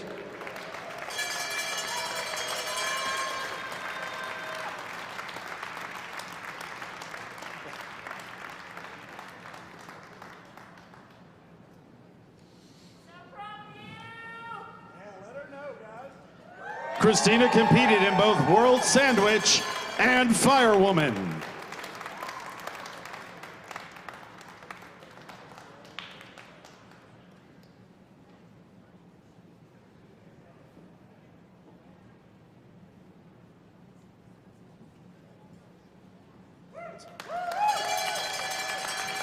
Congratulations to our 2024 Rookie of the Year.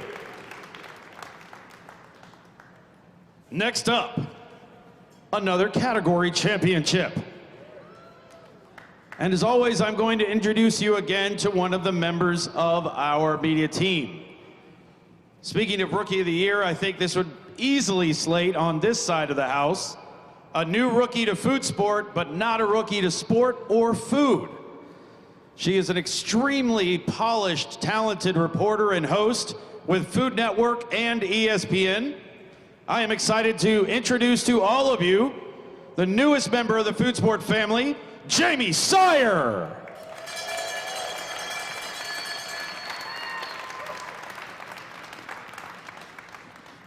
Thank you so much, Mark, for those kind words. Yes, I am brand new to this event this year, and I didn't know what to expect. And you all exceeded all of my expectations, even though I didn't have any. This was a crazy event, as Mark mentioned. I have a long history in sports and now in food as well. And to see these two worlds collide here with food sport, this is right in my wheelhouse, and I had the best time, so I hope you guys all did as well. As for, oh, thank you so much. Yes, as for our next category, it is the Seafood Championship category, and our sponsor for this one was Sam's Club. Our contestants had to use Atlantic salmon fillet, so interested to see who comes out on top. Thank you, Jamie. And we want to bring up another special guest to help us give away this award. The category sponsor was Sam's Club. And we are excited that we have a partner in Sam's Club that has been through final tables and WFC with us for the last couple of years. So I'd like to bring to the stage Chef Casey Higgins.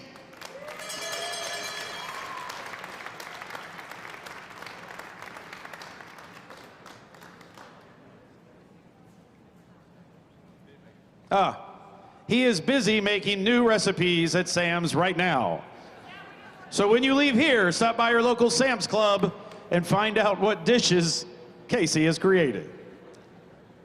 So now, on to the seafood category. I need some seafood competitors. I need all my finalists to the main stage. David Crabtree, Orlando Lugo, Carol Cotty, Josh Cooper, Yoshiharu Soji, Zachary Hazelev, and Princess Anne.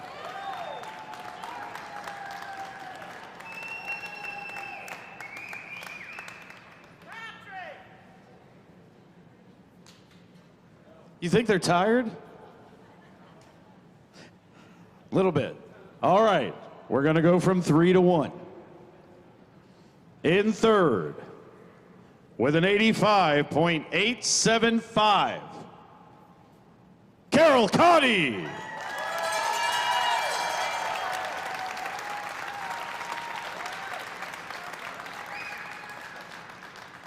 For those of you who don't know, Carol also won the Biscuit and Championships. And in second, Princess Anne.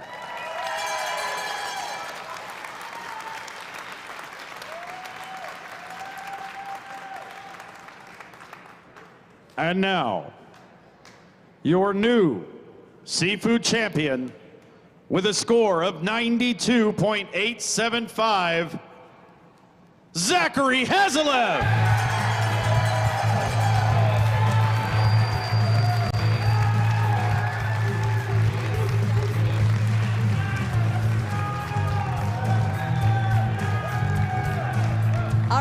congratulations. Tell us where you're from and what was that winning dish? The winning dish was a medley of salmon. I'm originally from Anchorage, Alaska, so I'm no stranger to salmon. Caught a lot of fish, so it was a delicate fish to play with. Did something very technical with it.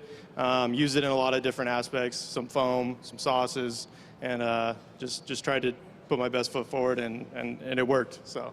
Well, congratulations and enjoy your winning. Appreciate it. Thank you.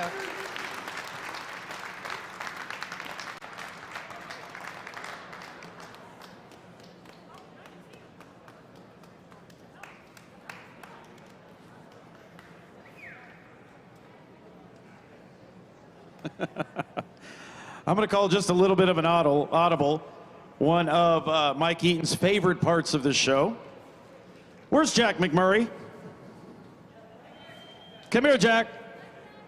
You're going to have to drop that call. Bacon! Jack and I have known each other for a long time, and I would be remiss if I didn't bring him back up here for a moment. Jack, you had a pretty significant journey from last year to this year. And I want you to take a minute and share that with all of us. Well, not easy to share, but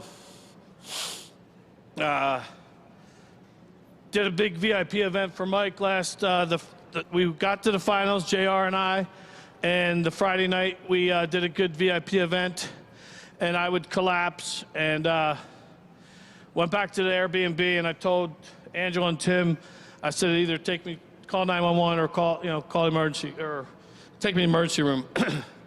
I would have, I'd be in the hospital 6 days. My sous chef and Paul Allen and Dave Elliott stepped up for me. They got second place last year by 2 points. They're freaking awesome.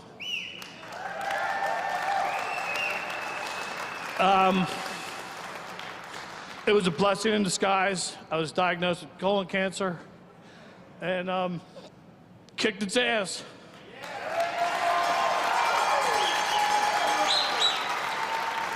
So I don't care how old you are, get a freaking colonoscopy, get your boobs checked, do what you gotta do.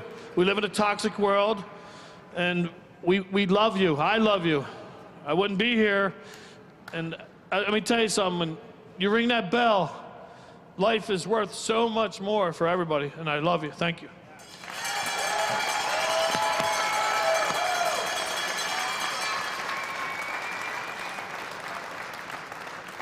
All Jack does is win. He's won bacon twice. He's kicked cancer once. I'm waiting to see what he does next. Next up, another award that is really unique to food sport. It's the food part of what we do. So you have Rookie of the Year for the sport part. Now we have the food sport part that is Sous Chef of the Year. I've been in restaurants for years. I'm going to bring up Chef Brian Duffy again. The sous chef is one of the most critical roles for all of us. And to give away that award, I'm going to welcome Chef Brian Duffy. Thank you, sir. I've opened over 115 restaurants. I've been in this industry since I was 14 years old. And the most integral part to all of that is always the team.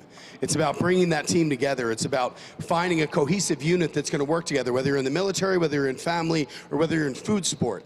It's one of the most important things is finding that group that will work with you no matter what it is. Jack falls, his sous chef steps up and his team steps up. Watching all of you work today as the chefs in your kitchen, the head of that brigade, and watching the people that are working with you follow through, taking those orders, leading afterwards when you step away to go do what you have to do. That's the person that we're talking about today. So we are going to be looking for, you ready for this? I'm reading that one right there.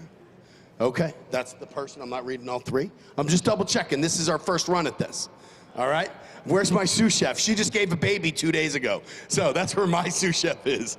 All right, so we are going to call up for the sous chef of the year. Are you ready for this? Jenny McCall. Jenny McCall, come on up here. Jenny McCall worked with 3 separate teams this year to make this happen. Oh, that's awesome. That's right. Jenny, you've been carrying everybody else. It's about time you got carried to get up here. I love your shirt. Congratulations, that big smile.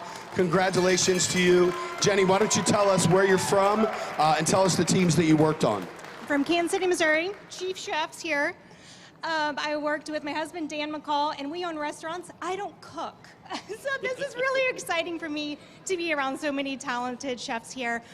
John Magno, who is our executive chef at home, and then Burger Champion of 22, Dave Elliott. Congratulations. Thank you so much for everything that you've done. Congratulations. That's awesome. We're going to go right over here.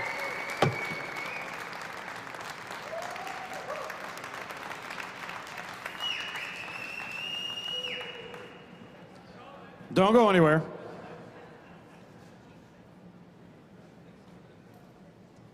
We have another championship to decide. And so next up, Chef Brian Duffy is going to help us talk about the chef category. There we go. I've been in this industry for 30 years. The chef category, this is one of my favorite competitions because we get to see such a tremendous amount of creativity.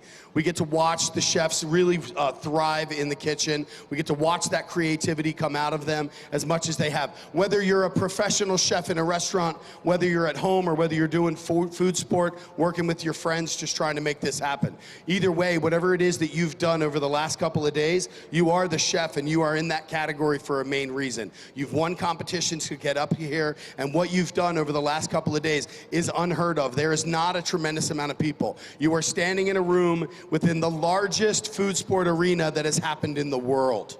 That's why this is the World Food Championship. So congratulations to all the contenders and all the people that are up here.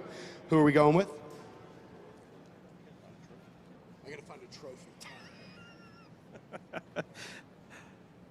We'll get the kinks worked out, no worries. All right, for us to give out the World Chef Champion, I need to see chef competitors to the stage. Jamal Amadou, Nikki Von Thong, Jonathan Cinto, Zach Treble, Andrea Malkinoff, Javon Brewer, Justin Reed, Robert Rose, and Travis Hitch.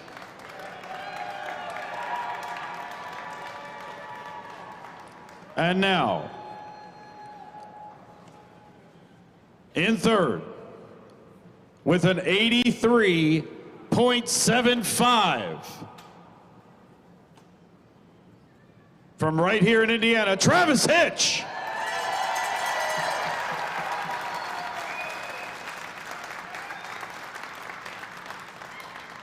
In second place, with an 85.5, from St. James, New York, Jonathan Cinto.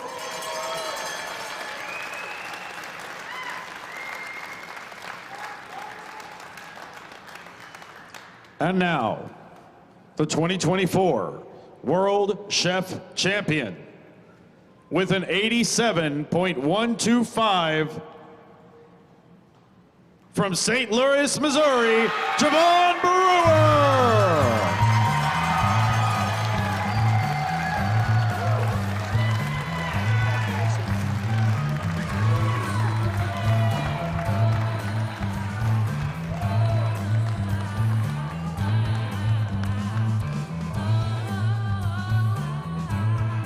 Chef, why don't you talk to us real quick? Tell us your name, tell us where you're from. Absolutely. I'm Javon Brewer, and I'm from St. Louis, Missouri.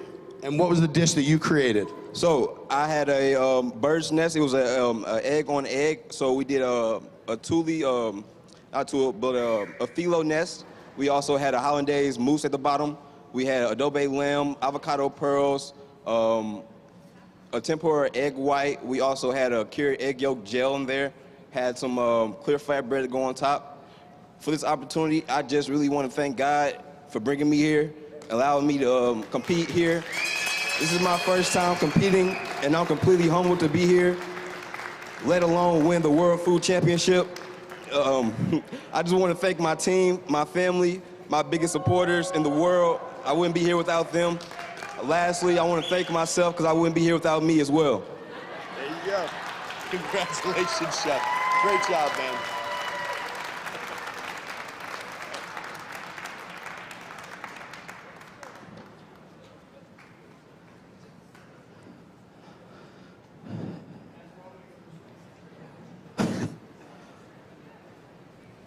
When we announced that we were going to come to Indianapolis and Indiana, there was a lot of things we wanted to do and see and become a part of. We didn't want to just hold an event in a new city. We wanted to become part of the community. One of the first stops on that journey was I came and spent a month at the Indianapolis State Fair. So I want to give a special thank you to the Indiana State Fairground for allowing us to come and be a part of your community, be a part of all of the tremendous events, the food, the family, the fun that you exhibited, because it's everything at the core of food sport and the World Food Championships. So thank you to the Indiana State Fairground.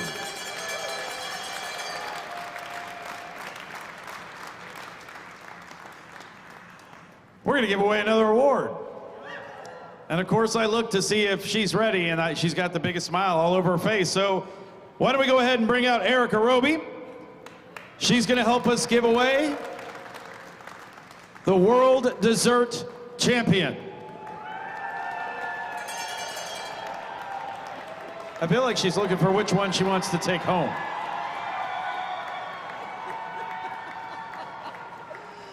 All right, thank y'all once again for having us here in Indiana. We are about to do the dessert category. This category was sponsored by Diversified Foods. It was amazing. Y'all were so creative. What you threw down in those kitchens in such a short time was nothing short of miraculous. So let's get this started. All right, I need all the World Dessert finalists to the stage. Jacqueline Seavey, Cindy Hawkins, Emily Bench, Brooke Silk, Mark Nakau, David Earhart, Darren Alt, and Misty Stowers.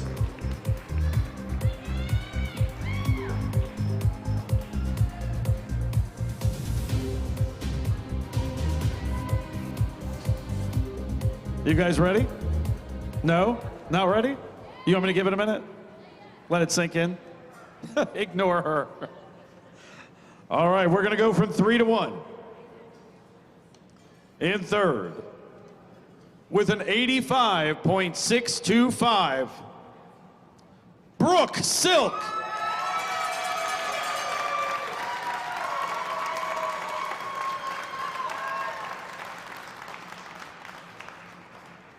Brooke is from Fig Tree, Australia.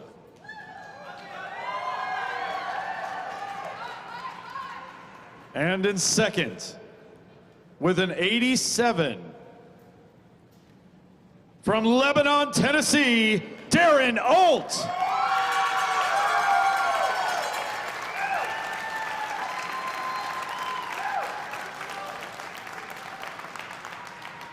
And now, in first place, and new World Dessert Champion with a 92.375,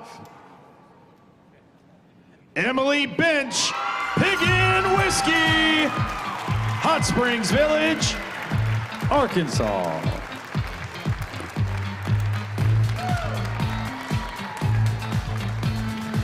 All right, Emily, you've got to tell us, what did you make? I made my version of a carrot cake cheesecake. That was just really special to my heart because it's something I've worked on for years and years to perfect. And so I want to give a big shout out to my sous chefs, which are Sybil Blair and Brant Williams. You are my people, and I love you guys, and thank you so much for this opportunity that is just beyond my wildest imagination, so thank you. Congratulations.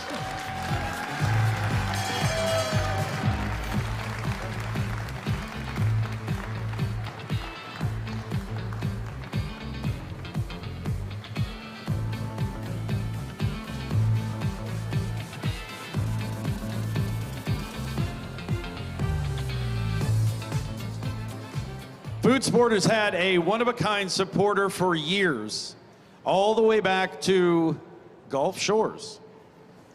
Every year they build and become a bigger and bigger supporter of everything that you do. So we want to give a very special thanks to our overall sponsor, Sam's Club. As you saw all around the arena, we had products and pantries of Sam's Club's best products for you to make your World Championship dishes. Thank you, Sam's Club. And now, I got to bring the big cowboy back. This guy knows a little bit about live fire. Jason Peregrine.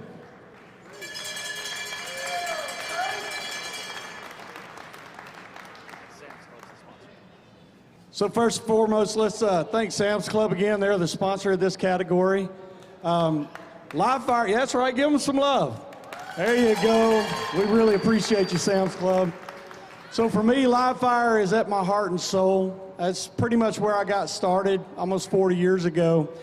And so it's an amazing skill set amongst many here, but for me, it is the most amazing skill set to acquire. And so I'm liking what I'm seeing in this culinary sport.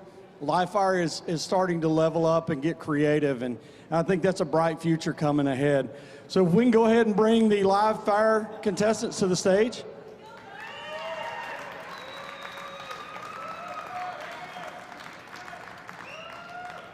And now coming to the stage, our live fire competitors. Ronnie K. Elser, Mark Hammond, Michelle Ogun, Shane Bagley, Sean Niles, Brittany Bozak, and Jeff Maynard.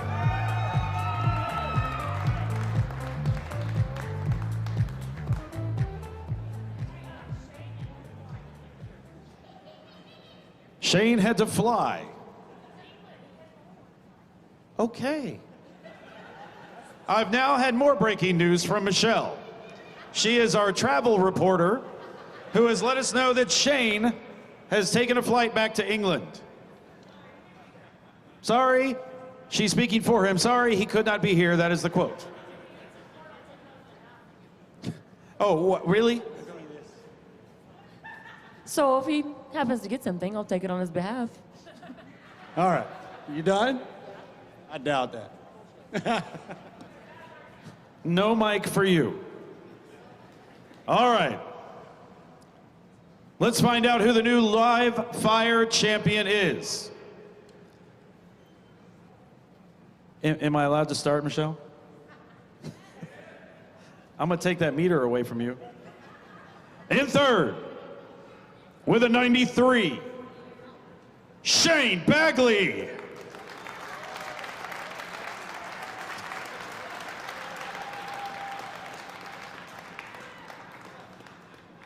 Thanks for that.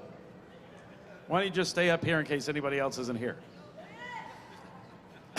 In second, with a 93.75, Jeff Maynard.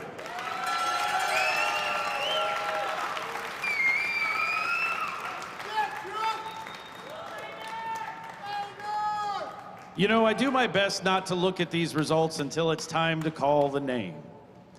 But there are just times when someone just inserts themselves into the conversation. with a 98.375, you can come up for yourself, Michelle O'Gwyn.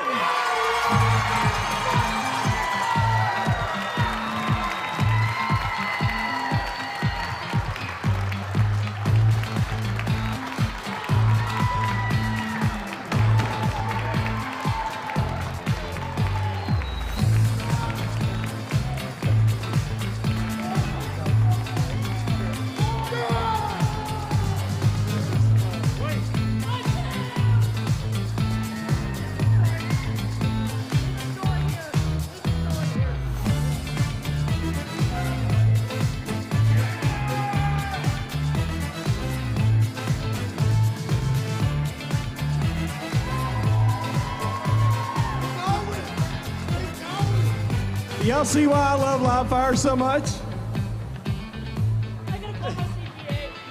CPA. Let's settle down, let's settle down. Okay, Michelle, it's like traveling with my sister's kids with you. All right, come here. So tell me where you're from. Oh, shit works. Hey! Sorry, Tennessee. I don't care what's in, not Knoxville. Now, this is pretty special to me because I was about 5 feet from where this thing went down, and there was a audible pause of breath across the entire parking lot. So introduce yourself, my friend. I am PJ Copperthorne. I am a very fast sous chef. All right. He's getting new shoes. He's getting new shoes. Okay, so quick story. PJ, as they're all turning in at live fire, the wind's 15, 20 miles an hour outside. They're meticulous. They're taking their time. I was going to give her a walker, but she would have just thrown it away. So the wind picks up one of their trays and flips it on the ground 5 feet from the turn-in table. 36 seconds from the end of turn-in cutoff. PJ instinctively sprints in these Jordans so fast that I saw smoke. And my son filmed it all. And so within 34 seconds, PJ shows back up. Now, they were at this end of the arena. Turn-ins were on that end. 2 seconds left. They put it on the plate, set it down on the table, and here we are today. That's right. Give them a little love.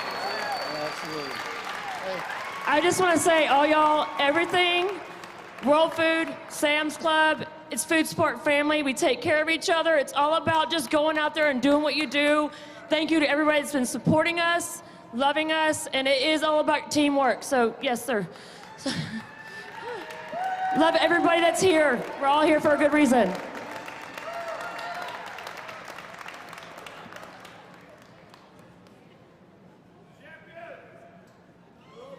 Thank you, guys. Congratulations.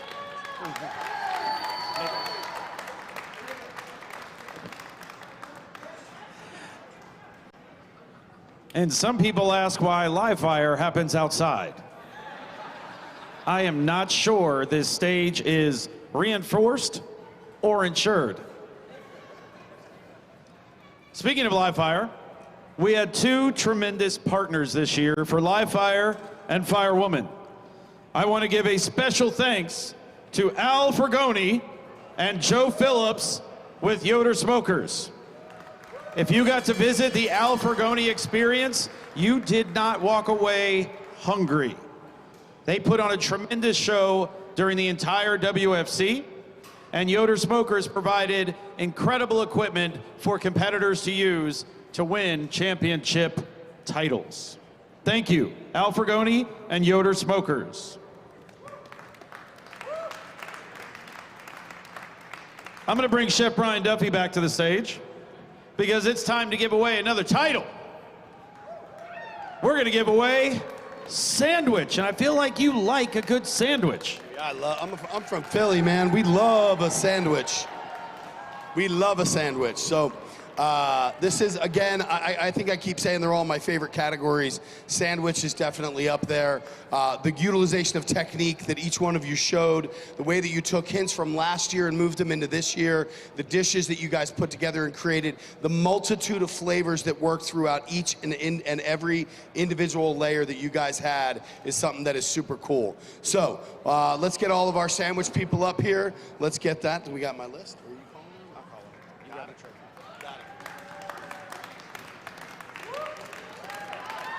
All of our World Sandwich competitors to the main stage. From Knox, Indianapolis, Indiana. I'm just going to give you 2 places to live. Jennifer Norum. Cambridge, Ontario, Canada, Rick Duffy. Indianapolis, Indiana, the mayor of Naptown himself, which I finally found out this year is a real place. Craig Baker. Phoenix, Arizona, Phil Johnson. Indianapolis, Indiana, JJ Boston. Hudson, Wisconsin, Damon Holter. And Irving, Texas, Daniel Alvarenga. Just before I name the top 3, Daniel already won something last year. A girlfriend that this year is now his fiance. This is another one of those WFC family stories. They met at WFC and are now engaged. So can we just go ahead and pencil into programming a wedding next year at WFC? Oh, there we go. We have a caterer. I think we have a venue here at the fairground. We're good. Okay, we'll talk later. In 3rd place, with an 86, from Indianapolis, Indiana, Craig Baker.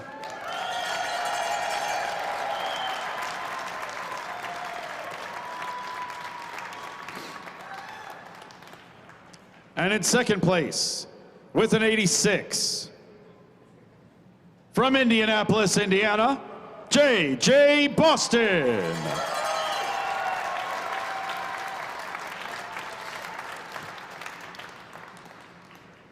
And now 1st place, and new World Sandwich Champion with a 90.25 from Phoenix, Arizona, Phil Johnson.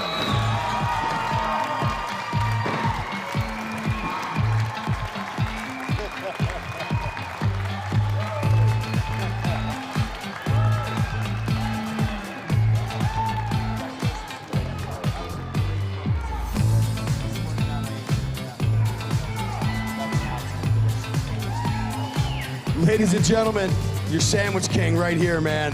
Why don't you tell us your name, where you're from, and what you made? You can take the breath. We're good. Yo, I'm Phil Johnson, Phil the Grill. I'm from the Bronx, New York. All I know is sandwich. I even had a food truck named Sandwich, and I made a roast pork, Cuban, Italian sandwich with all of the fixings, because sandwich is actually a culinary spot, all right? It's a meal. It's all about how you put it in between the 2 pieces of bread. Let's go, Smitty! Let's go, baby! Phil.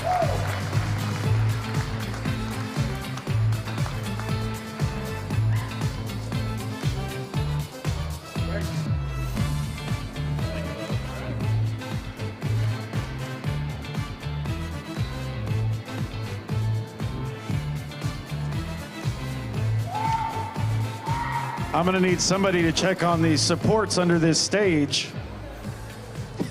If anybody gets any more excited, I'm a little concerned. All right.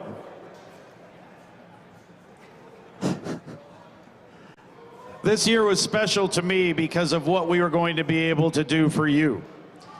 Give you an environment that celebrated how incredible you are. We always wanted this to be true food sport. Well, to be food sport, you have to build fans. To build fans, you have to build personalities. And to those personalities to blossom and grow, you have to have a presence. And I think we've done that this year. I was really excited to bring 4 people along this journey to help build that incredible presence. And these people are dear friends of mine. They were your hosts this WFC. Chef Brian Duffy, Jamie Sire, Erica Roby, and Jason Peregrine. I wanted to give all 4 of you a very special thank you from the stage for all that you've done, all that you continue to do. Get up there.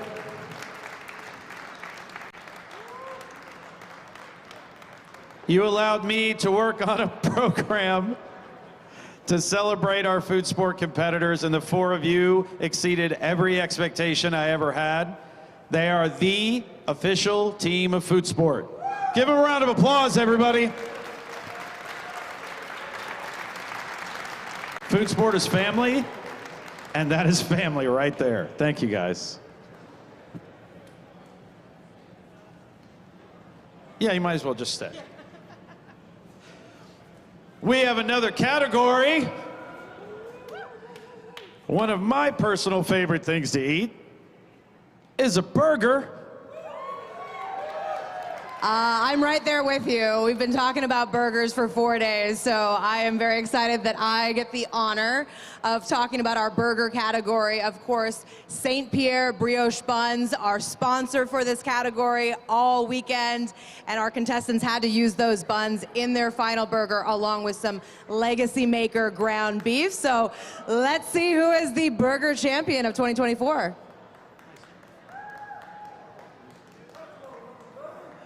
All right, burger champs, let's see you up on stage.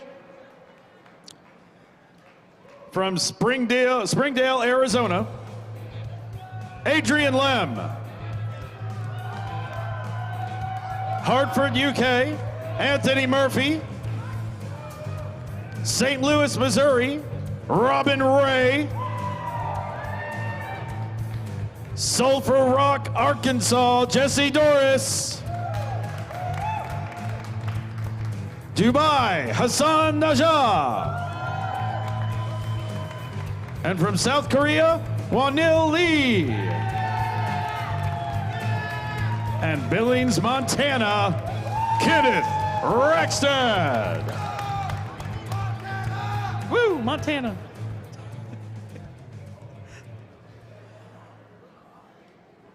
In 3rd place, with a 92,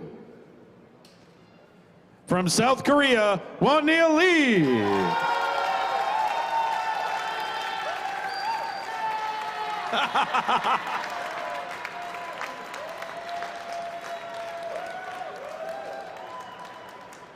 Pretty sure that's Randall's favorite dance. With a 92. I'm sorry, with number 2. You all get a 92, we're good. In 2nd place, with a 93.5. From St. Louis, Missouri, Robin Ray.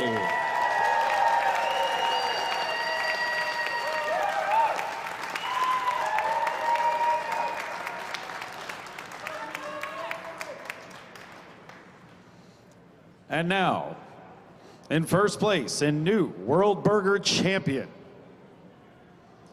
with a 94.625, puts the World and World Food Championship from Dubai, Hassan Najah!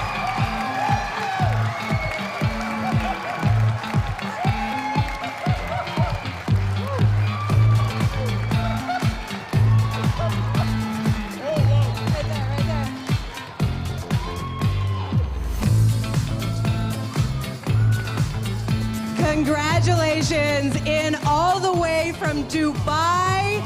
Tell us about your winning burger.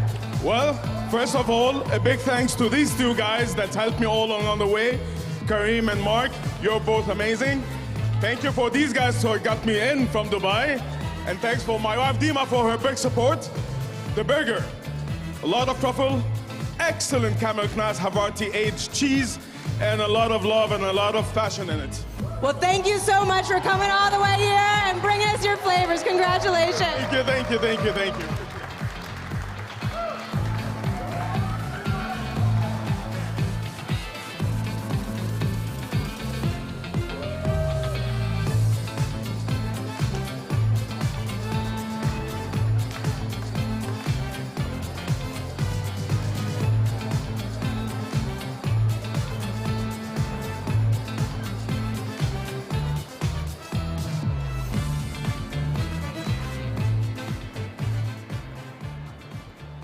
We had a very special presenting sponsor this year. That was part of an incredible team that helped us turn food sport into a global platform like no other. Gave us a home, which we'd like to stay, by the way. I'm just throwing that nod in there. I want to give a special shout out and thank you to In Indiana,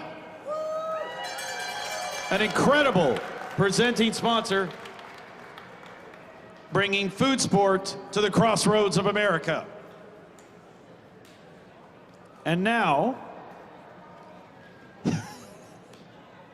I can't look over there without this gigantic smile. Erica, come on over. We're going to give another category championship. I swear it's like you're at a department store. She thinks it's a perfume bottle.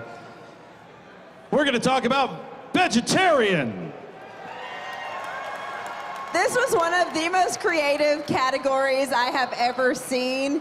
Our sponsor was Sam's Club. Y'all had lentils that you had to use. What you did was nothing short of amazing. So let's get y'all up here because you earned this award. Let's meet our competitors. Sumit Segal, Australia. Keisha Washington, Winchester, Virginia. Ricardo Gutierrez, Dallas, Texas. Lydia Haddadian, Pasadena, California. Marcus Daniel, Fort Wayne, Indiana. Jay Rolfling, Baltimore, Maryland.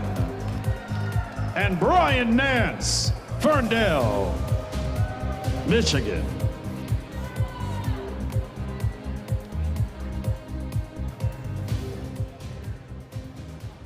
In third place,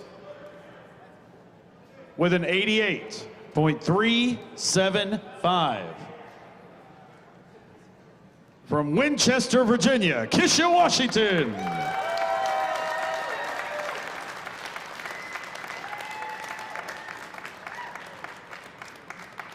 In second place, with a 90. From Baltimore, Maryland, Jay Rolfling.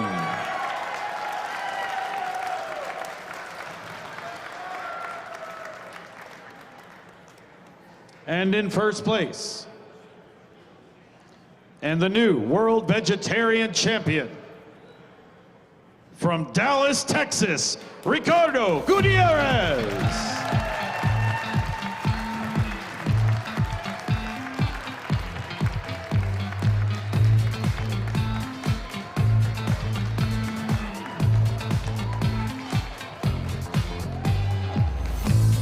My fellow Texan, I'm so proud of you. Why don't you tell us how you feel right now and what you made?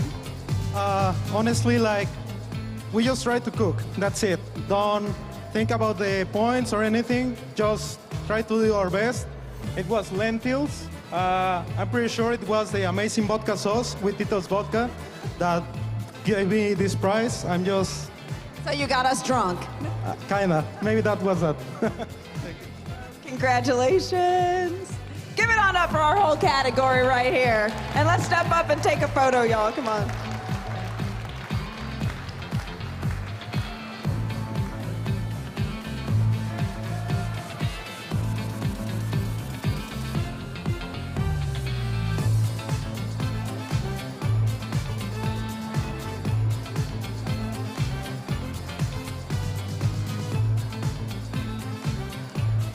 Our categories this year at the 2024 World Food Championships were specially made by our category sponsors.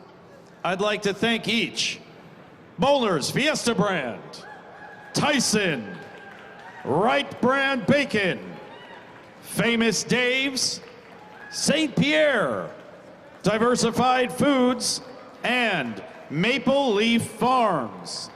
Let's give a huge round of applause for our category sponsors.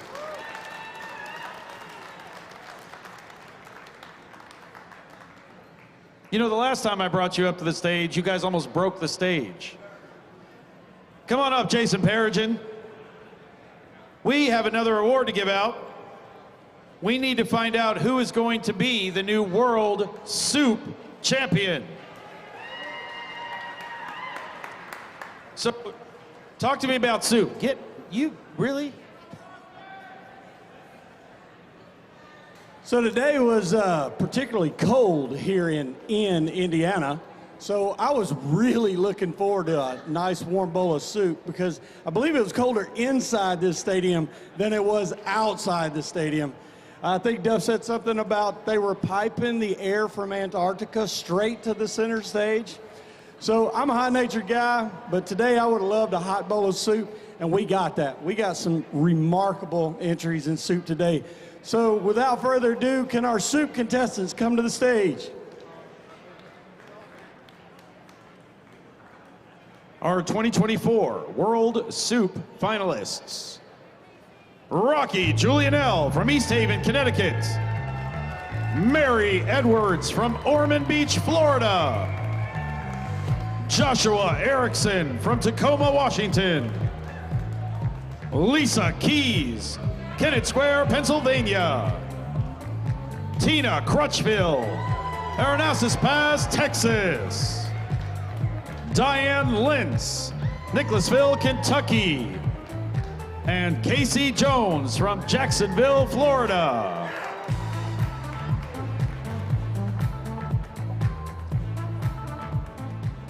In third place, with an 87.875, from Nicholasville, Kentucky, Diane Lentz.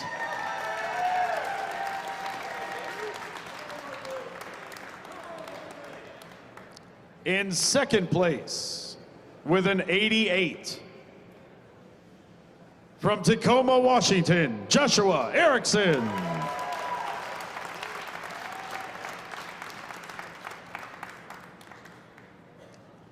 In first place, with a 91.25,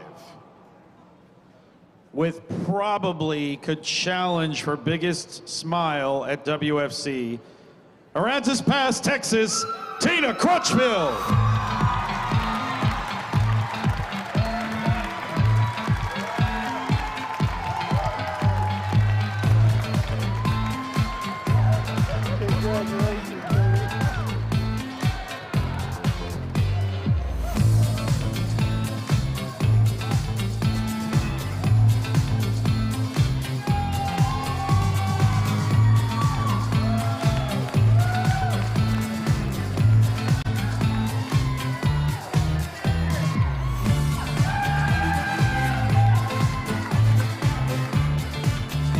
You can believe it, because it really happened.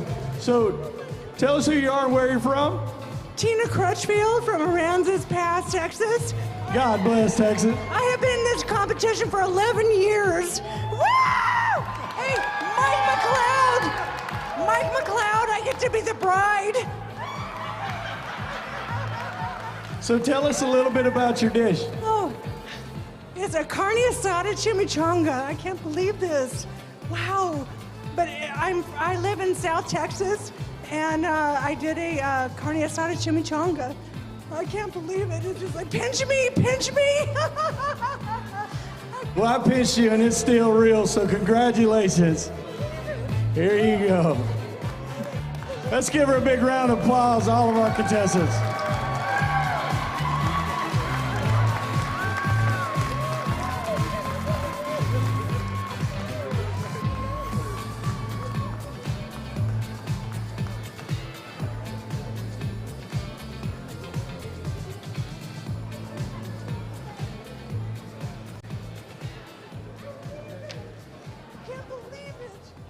belts thing.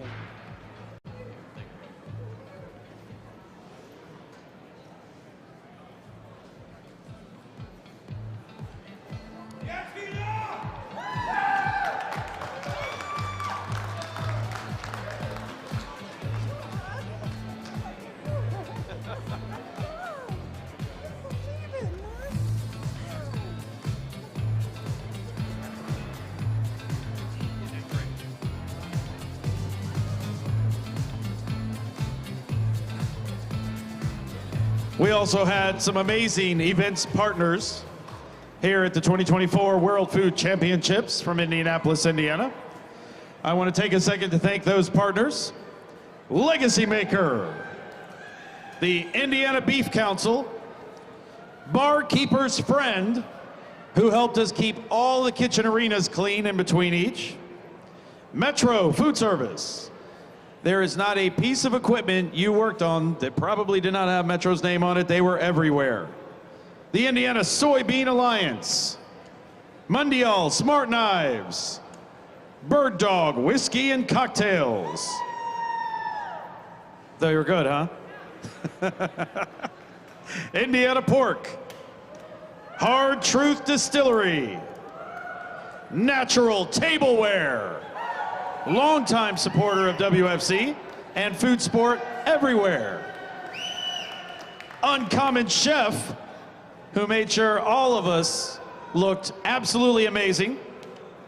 New School, Quality American. And wow, what a partner Rack Porcelain has been in their first year with the WFC, providing incredible plateware for all of the final rounds. Thank you to all of our event partners. All right, Jamie. I think we're going to talk about some noodles sponsored by Sam's Club. Thank you so much. Yes, this was one of our last categories of the day, the noodle category. As you mentioned, presented by Sam's Club. All of our contestants had to incorporate a Parmesan cheese wedge somehow into their dish. So the judges definitely looking at that, and as well as their noodles or whatever sort of pasta they decided to go with. So let's bring them out. Welcome to the stage, our World Noodle competitors. From Park Rapids, Minnesota, Elizabeth Trumpold. From Forest Hill, Maryland, Michael Fugiti. From Foley, Alabama, Fletch Miller. From Indianapolis, Indiana, Colin Hilton. From Morgantown, West Virginia, Brittany Furby. From Prairie Village, Kansas, Dan McCall. And from Indianapolis, Indiana, Alan Sternberg.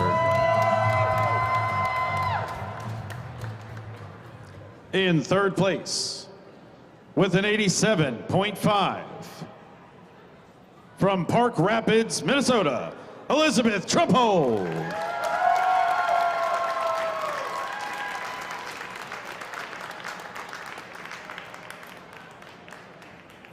In second place, with an 89.125, from Indianapolis, Indiana, Alan Sternberg.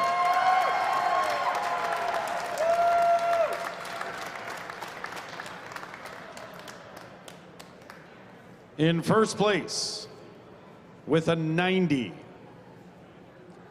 I feel like we need to reinforce the stage.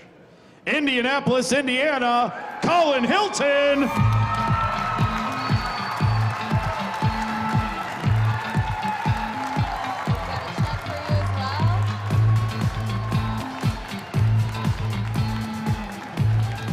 Congratulations, hometown hero. Tell us what you made.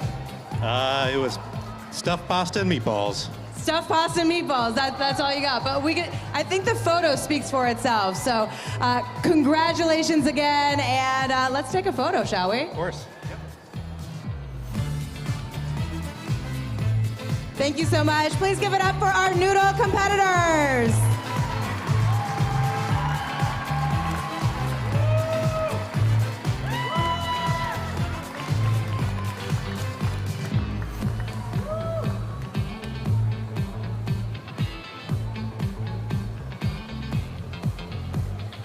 We can't put on the World Food Championships without community partners and sponsors, and also an incredible charity from the local area. But first, I feel as there is a word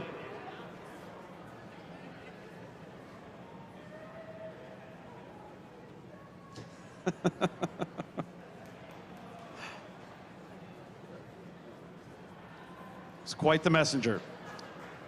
Before I announce all of our community sponsors and charity partners, I want to make a special announcement straight from the CEO. We need all category champions at the end of the show to go right here to my left.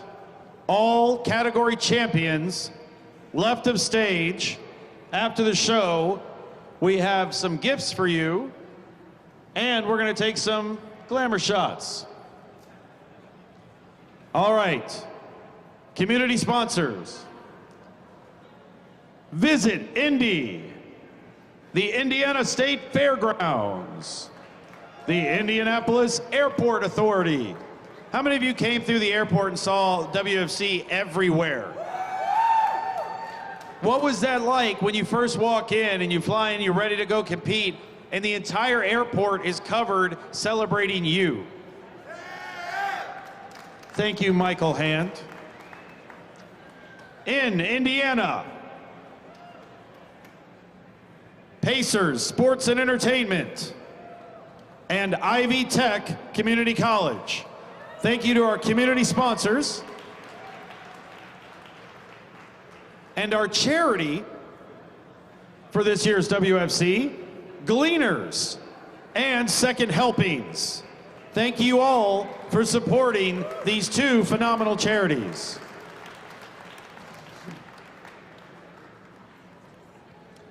All right, Cowboy, we got one more to go. There's one other thing I need in order for us to name our 12th category champion. The results. That's a cue for anyone that feels like walking to the stage with results.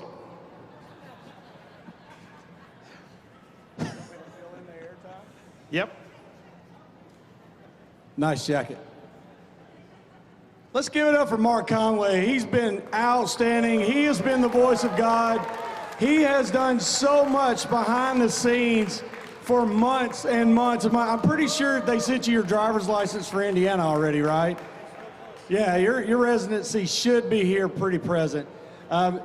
This event's amazing. It takes an incredible amount of teamwork, staffing, preparing, planning, sleepless nights, a little bit of bourbon, really audacious jackets, some amazing biscuits from Miss Donna and the Jams. We can't leave her out.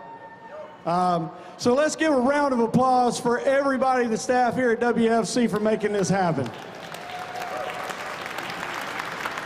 Come on, y'all can do better than that. Let's give them a big round of applause. There we go. We got a gentleman on the side of the stage here that he goes way back, Deep Root Barbecue. And I am privileged and honored to bring him on the stage with myself for this category, the famous Dave Anderson. How are you, brother?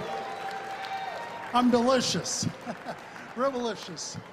I want to thank everybody that came out. Want to thank the wonderful folks at the World Food Championships and the vision and the dream that they had to create this amazing sport event for food. I was asked to share just a few thoughts. One of the things I wanted to share is that I love barbecue. Yeah. You know, and the one thing about barbecue is that barbecue is America's food. Barbecue is how we celebrate. And we all know that when you want to have a good time, we always tell our friends and family, hey, come on over this Friday. We're going to have a backyard barbecue. And Famous Dave's got its start actually way back in the 60s.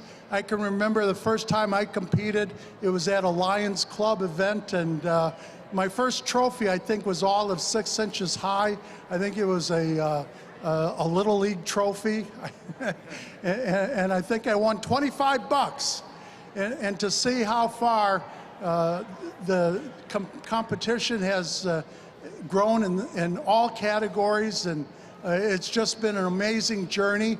Famous Dave's, we spent a little bit of close to 20-some years out on the competition circuit, so what has been going on this past week is in my blood. It's part of my passion. It's part of the story of Famous Dave's, and I just appreciate all of the passion and all the spirit and energy that every team that competed this week, and I understand all that you went through, the vendors and suppliers that helped support all of the events this weekend. You guys just did an amazing, amazing job. We're happy to be part of this. We're happy to support it, and we're going to do everything that we can to make sure that this continues to grow. After all, America's a great country. We've got great food. We've got great family. And what you guys do is to represent the best of the best from each of your communities. I'm just excited to be part of this great event. Thank you, and God bless. Well done. Let's give a round of applause for Famous Dave.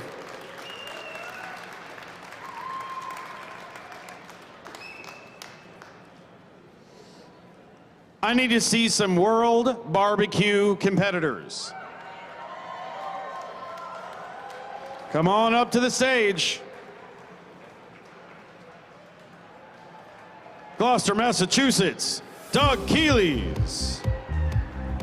Japan, Atsushi Kimura. Southside, Alabama, Chad Winnington.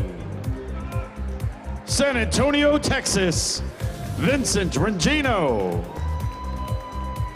Blaine, Minnesota, Nick Hedwer. Oswego, Illinois, Sean Young. Salisbury, Indiana, Dave White. Jacksonville, Arkansas, Jason Satterfield. White Marsh, Maryland, Amy Overbay. And Butler, Alabama, Sean Williams.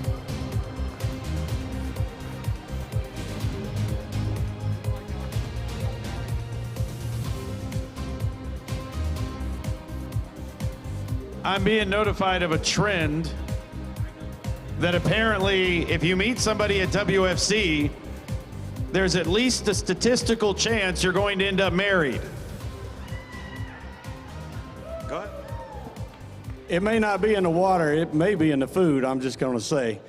Brother, tell us your story. Just quickly, 10 years ago, I met this wonderful woman over there, Lori Lufkin. That's right, give her a little love, guys. In Las Vegas, of course, at WFC, and last year, September, we got married. That's why we couldn't come last year to this. So she qualified in dessert, so she helped me this year, but we got married because of WFC also. So whoever got engaged, it's a great thing. Outstanding. There's love in the air, people. Never knew that WFC was the most successful dating app. I'd be real careful what you ate if you don't want to get married here. In third place,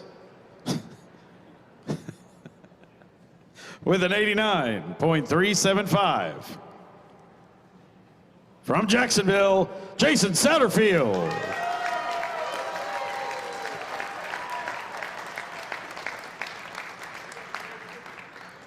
And in second place, with an 89.875, From White Marsh, Maryland, Amy Overbay.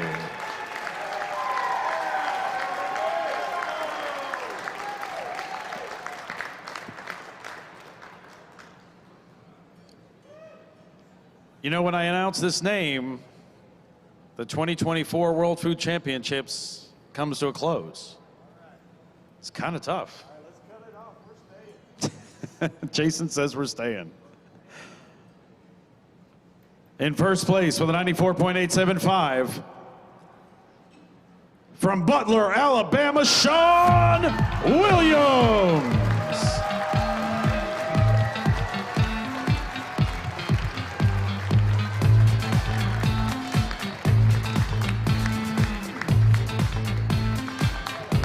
Sean,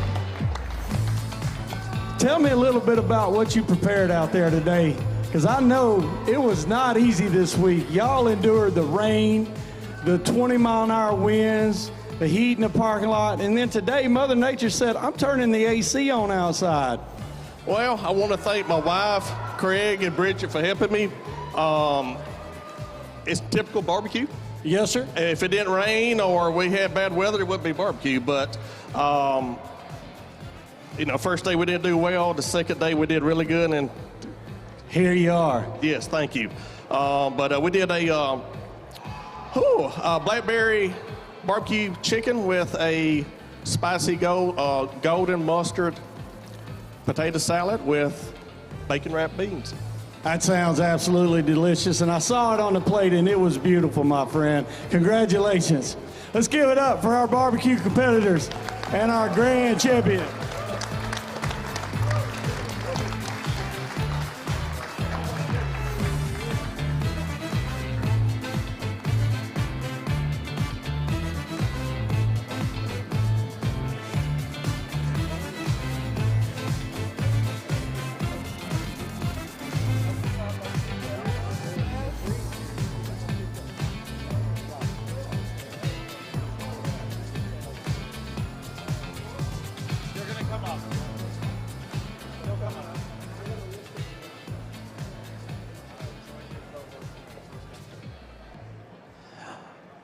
I need all 12 competitors that are new category champions to come up here on stage. All 12 category champions to the main stage.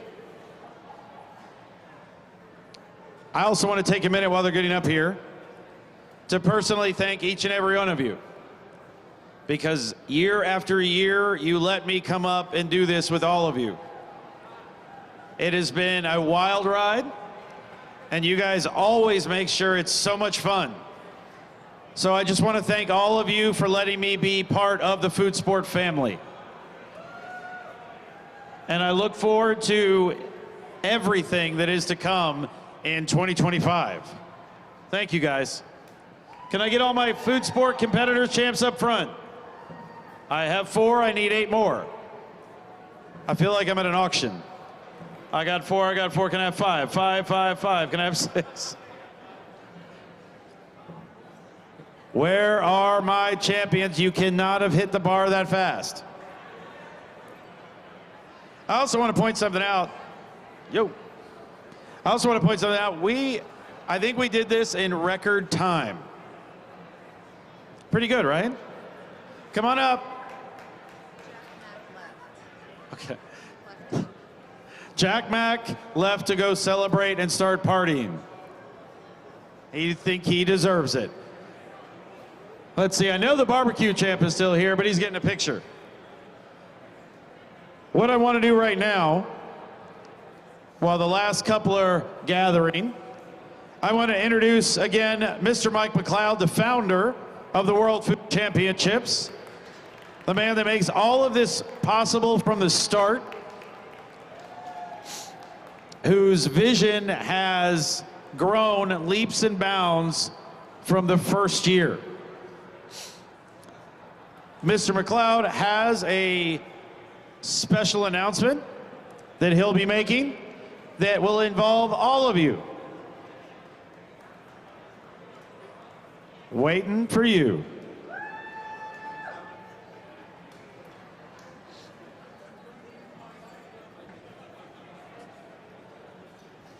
All right, we're waiting on one more champion to join us up here, the barbecue champion who's getting his last pictures made.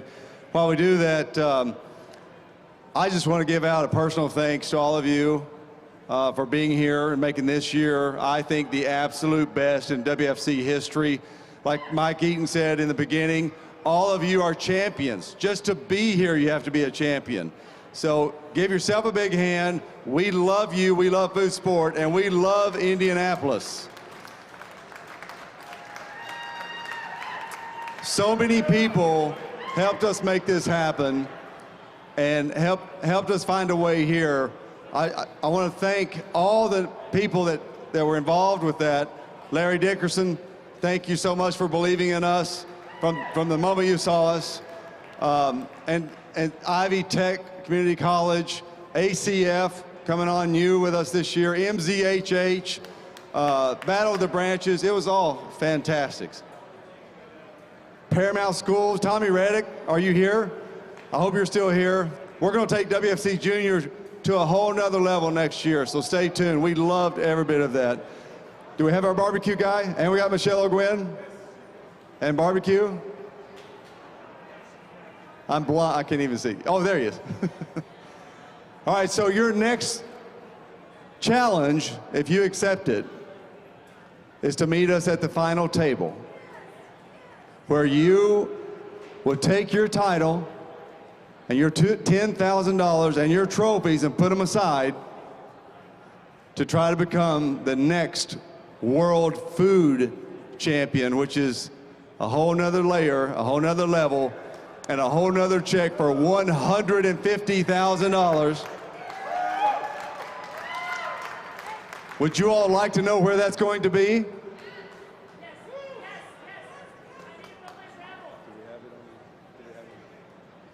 Well, our friends at Sam's Club would like to have us back in Bentonville this March 2025. Set your sights on Bentonville, Arkansas. Cue card. Okay, Bentonville, Arkansas is where we're going to be. We can't wait to see you there. It's going to be a fantastic final table. From all of us at WFC, thank you so much. Mark Conway, you did a fantastic job. I'm handing the mic back over to you, buddy.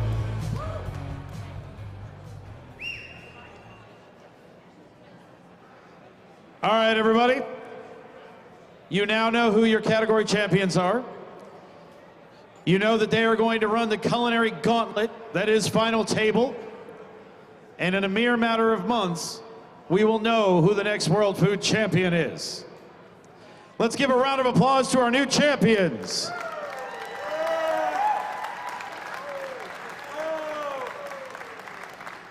And if I'm not mistaken, which I'm not, these are an entirely new panel of champions.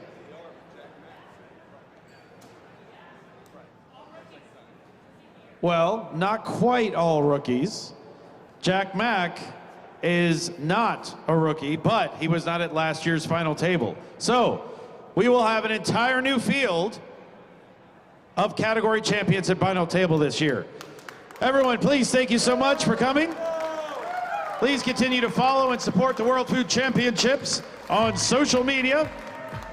Thank you to all of our partners here in the amazing state of Indiana, the city of Indianapolis, and we are looking forward to so much more because Micah is so excited to bring us back. Congratulations, everybody, and sign us off. All right, well, hey, we will see you guys back here next year. You guys ready to come back next year to Indianapolis? All right, we love you guys. Go out and keep doing your thing. You're beautiful. God bless you all. Good night, everybody. Kicking it over to our 4 celebrity hosts.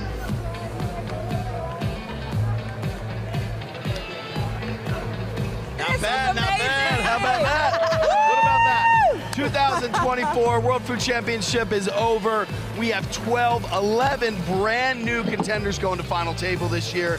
Excited to know that we're going back to Bentonville, Arkansas, Indiana, Indianapolis. completely threw out the red carpets for us. Actually, all week long, we've been on the red carpet in this entire town. I mean, this is just unbelievable. Looking at the brand new people that are up on stage, new opportunities for each one of them, the opportunity to win an additional $150,000 coming in. This is something that's unbelievable. Jamie, this is your first time here. Yes. What do you think? Wow. I mean, I'm a little bit like without words at this point because it has been a wild ride these last 4 or 5 days. It has been fun. It has been exhausting, and I'm just so grateful to be here. I'm so grateful that WFC brought me in. I'm glad that you, Brian Duffy, told Mark Conway to bring me in, and I am so thrilled to have 3 new best friends here on the Anchorman. So thank you guys so much for having me. Honestly, my 2 worlds colliding with sports and food, and I just feel so at home here, so thank you so much. You're welcome. Erica, you've been on the other side for a long time. I like it better over here. So much nicer at the curved table. We're having so much more fun up here. What do you think? amazing. I mean, literally watching it all unfold from behind the scenes. My heart was with every single contestant, Absolutely. and now I'm happy to see who's going to be with us in Arkansas. Very, very excited. Jason, my man, the man who's done events for years upon years, the barbecue master himself, the guy who literally has a back friend in, or a pocket in, a friend in every pocket. I got a back friend in my He got a back friend in pocket. his pocket. You guys, He's got new sponsors from CVS all the way up to Sam's Club. I'm telling you, this guy. I got front and back pockets, side pockets. I got middle pockets. I got pockets on top of pockets, chest pockets. I got pocketatorias. What do you think, man, being involved in this in the way that you were, being outside the whole time with your friends, families, everybody? Man, it's like a big family reunion up here, you know, inside and outside. And so to be able to expand upon that, you know, I'm going to reiterate what y'all said. We have had a blast up here. It has been phenomenal. And to be able to interact one-on-one with most every chef, sous chef, their assistant chefs, all their family members, front of house, back of house, middle of house, catering. Wait, no, wait. We didn't have We are catering. the caterers. I was the caterer. Yeah. Gas station. But no, this has been phenomenal, and I can't wait to come back. Congratulations to all the winners. From all Jamie, four are of you us. about to get something for us? Yeah. I'm going to go get good some interview. interviews. Jamie's going to get a little live feed on us for some interviews. But We're gonna pass no, it we're over. gonna we're gonna do that now. We gotta kiss now. We gotta we're kiss gonna now. say goodbye. We're gonna say Everybody, goodbye so I can 3, peace 2, out. 1. Thank you, Indiana and Indianapolis, for the 2024 World Food Championship. See y'all.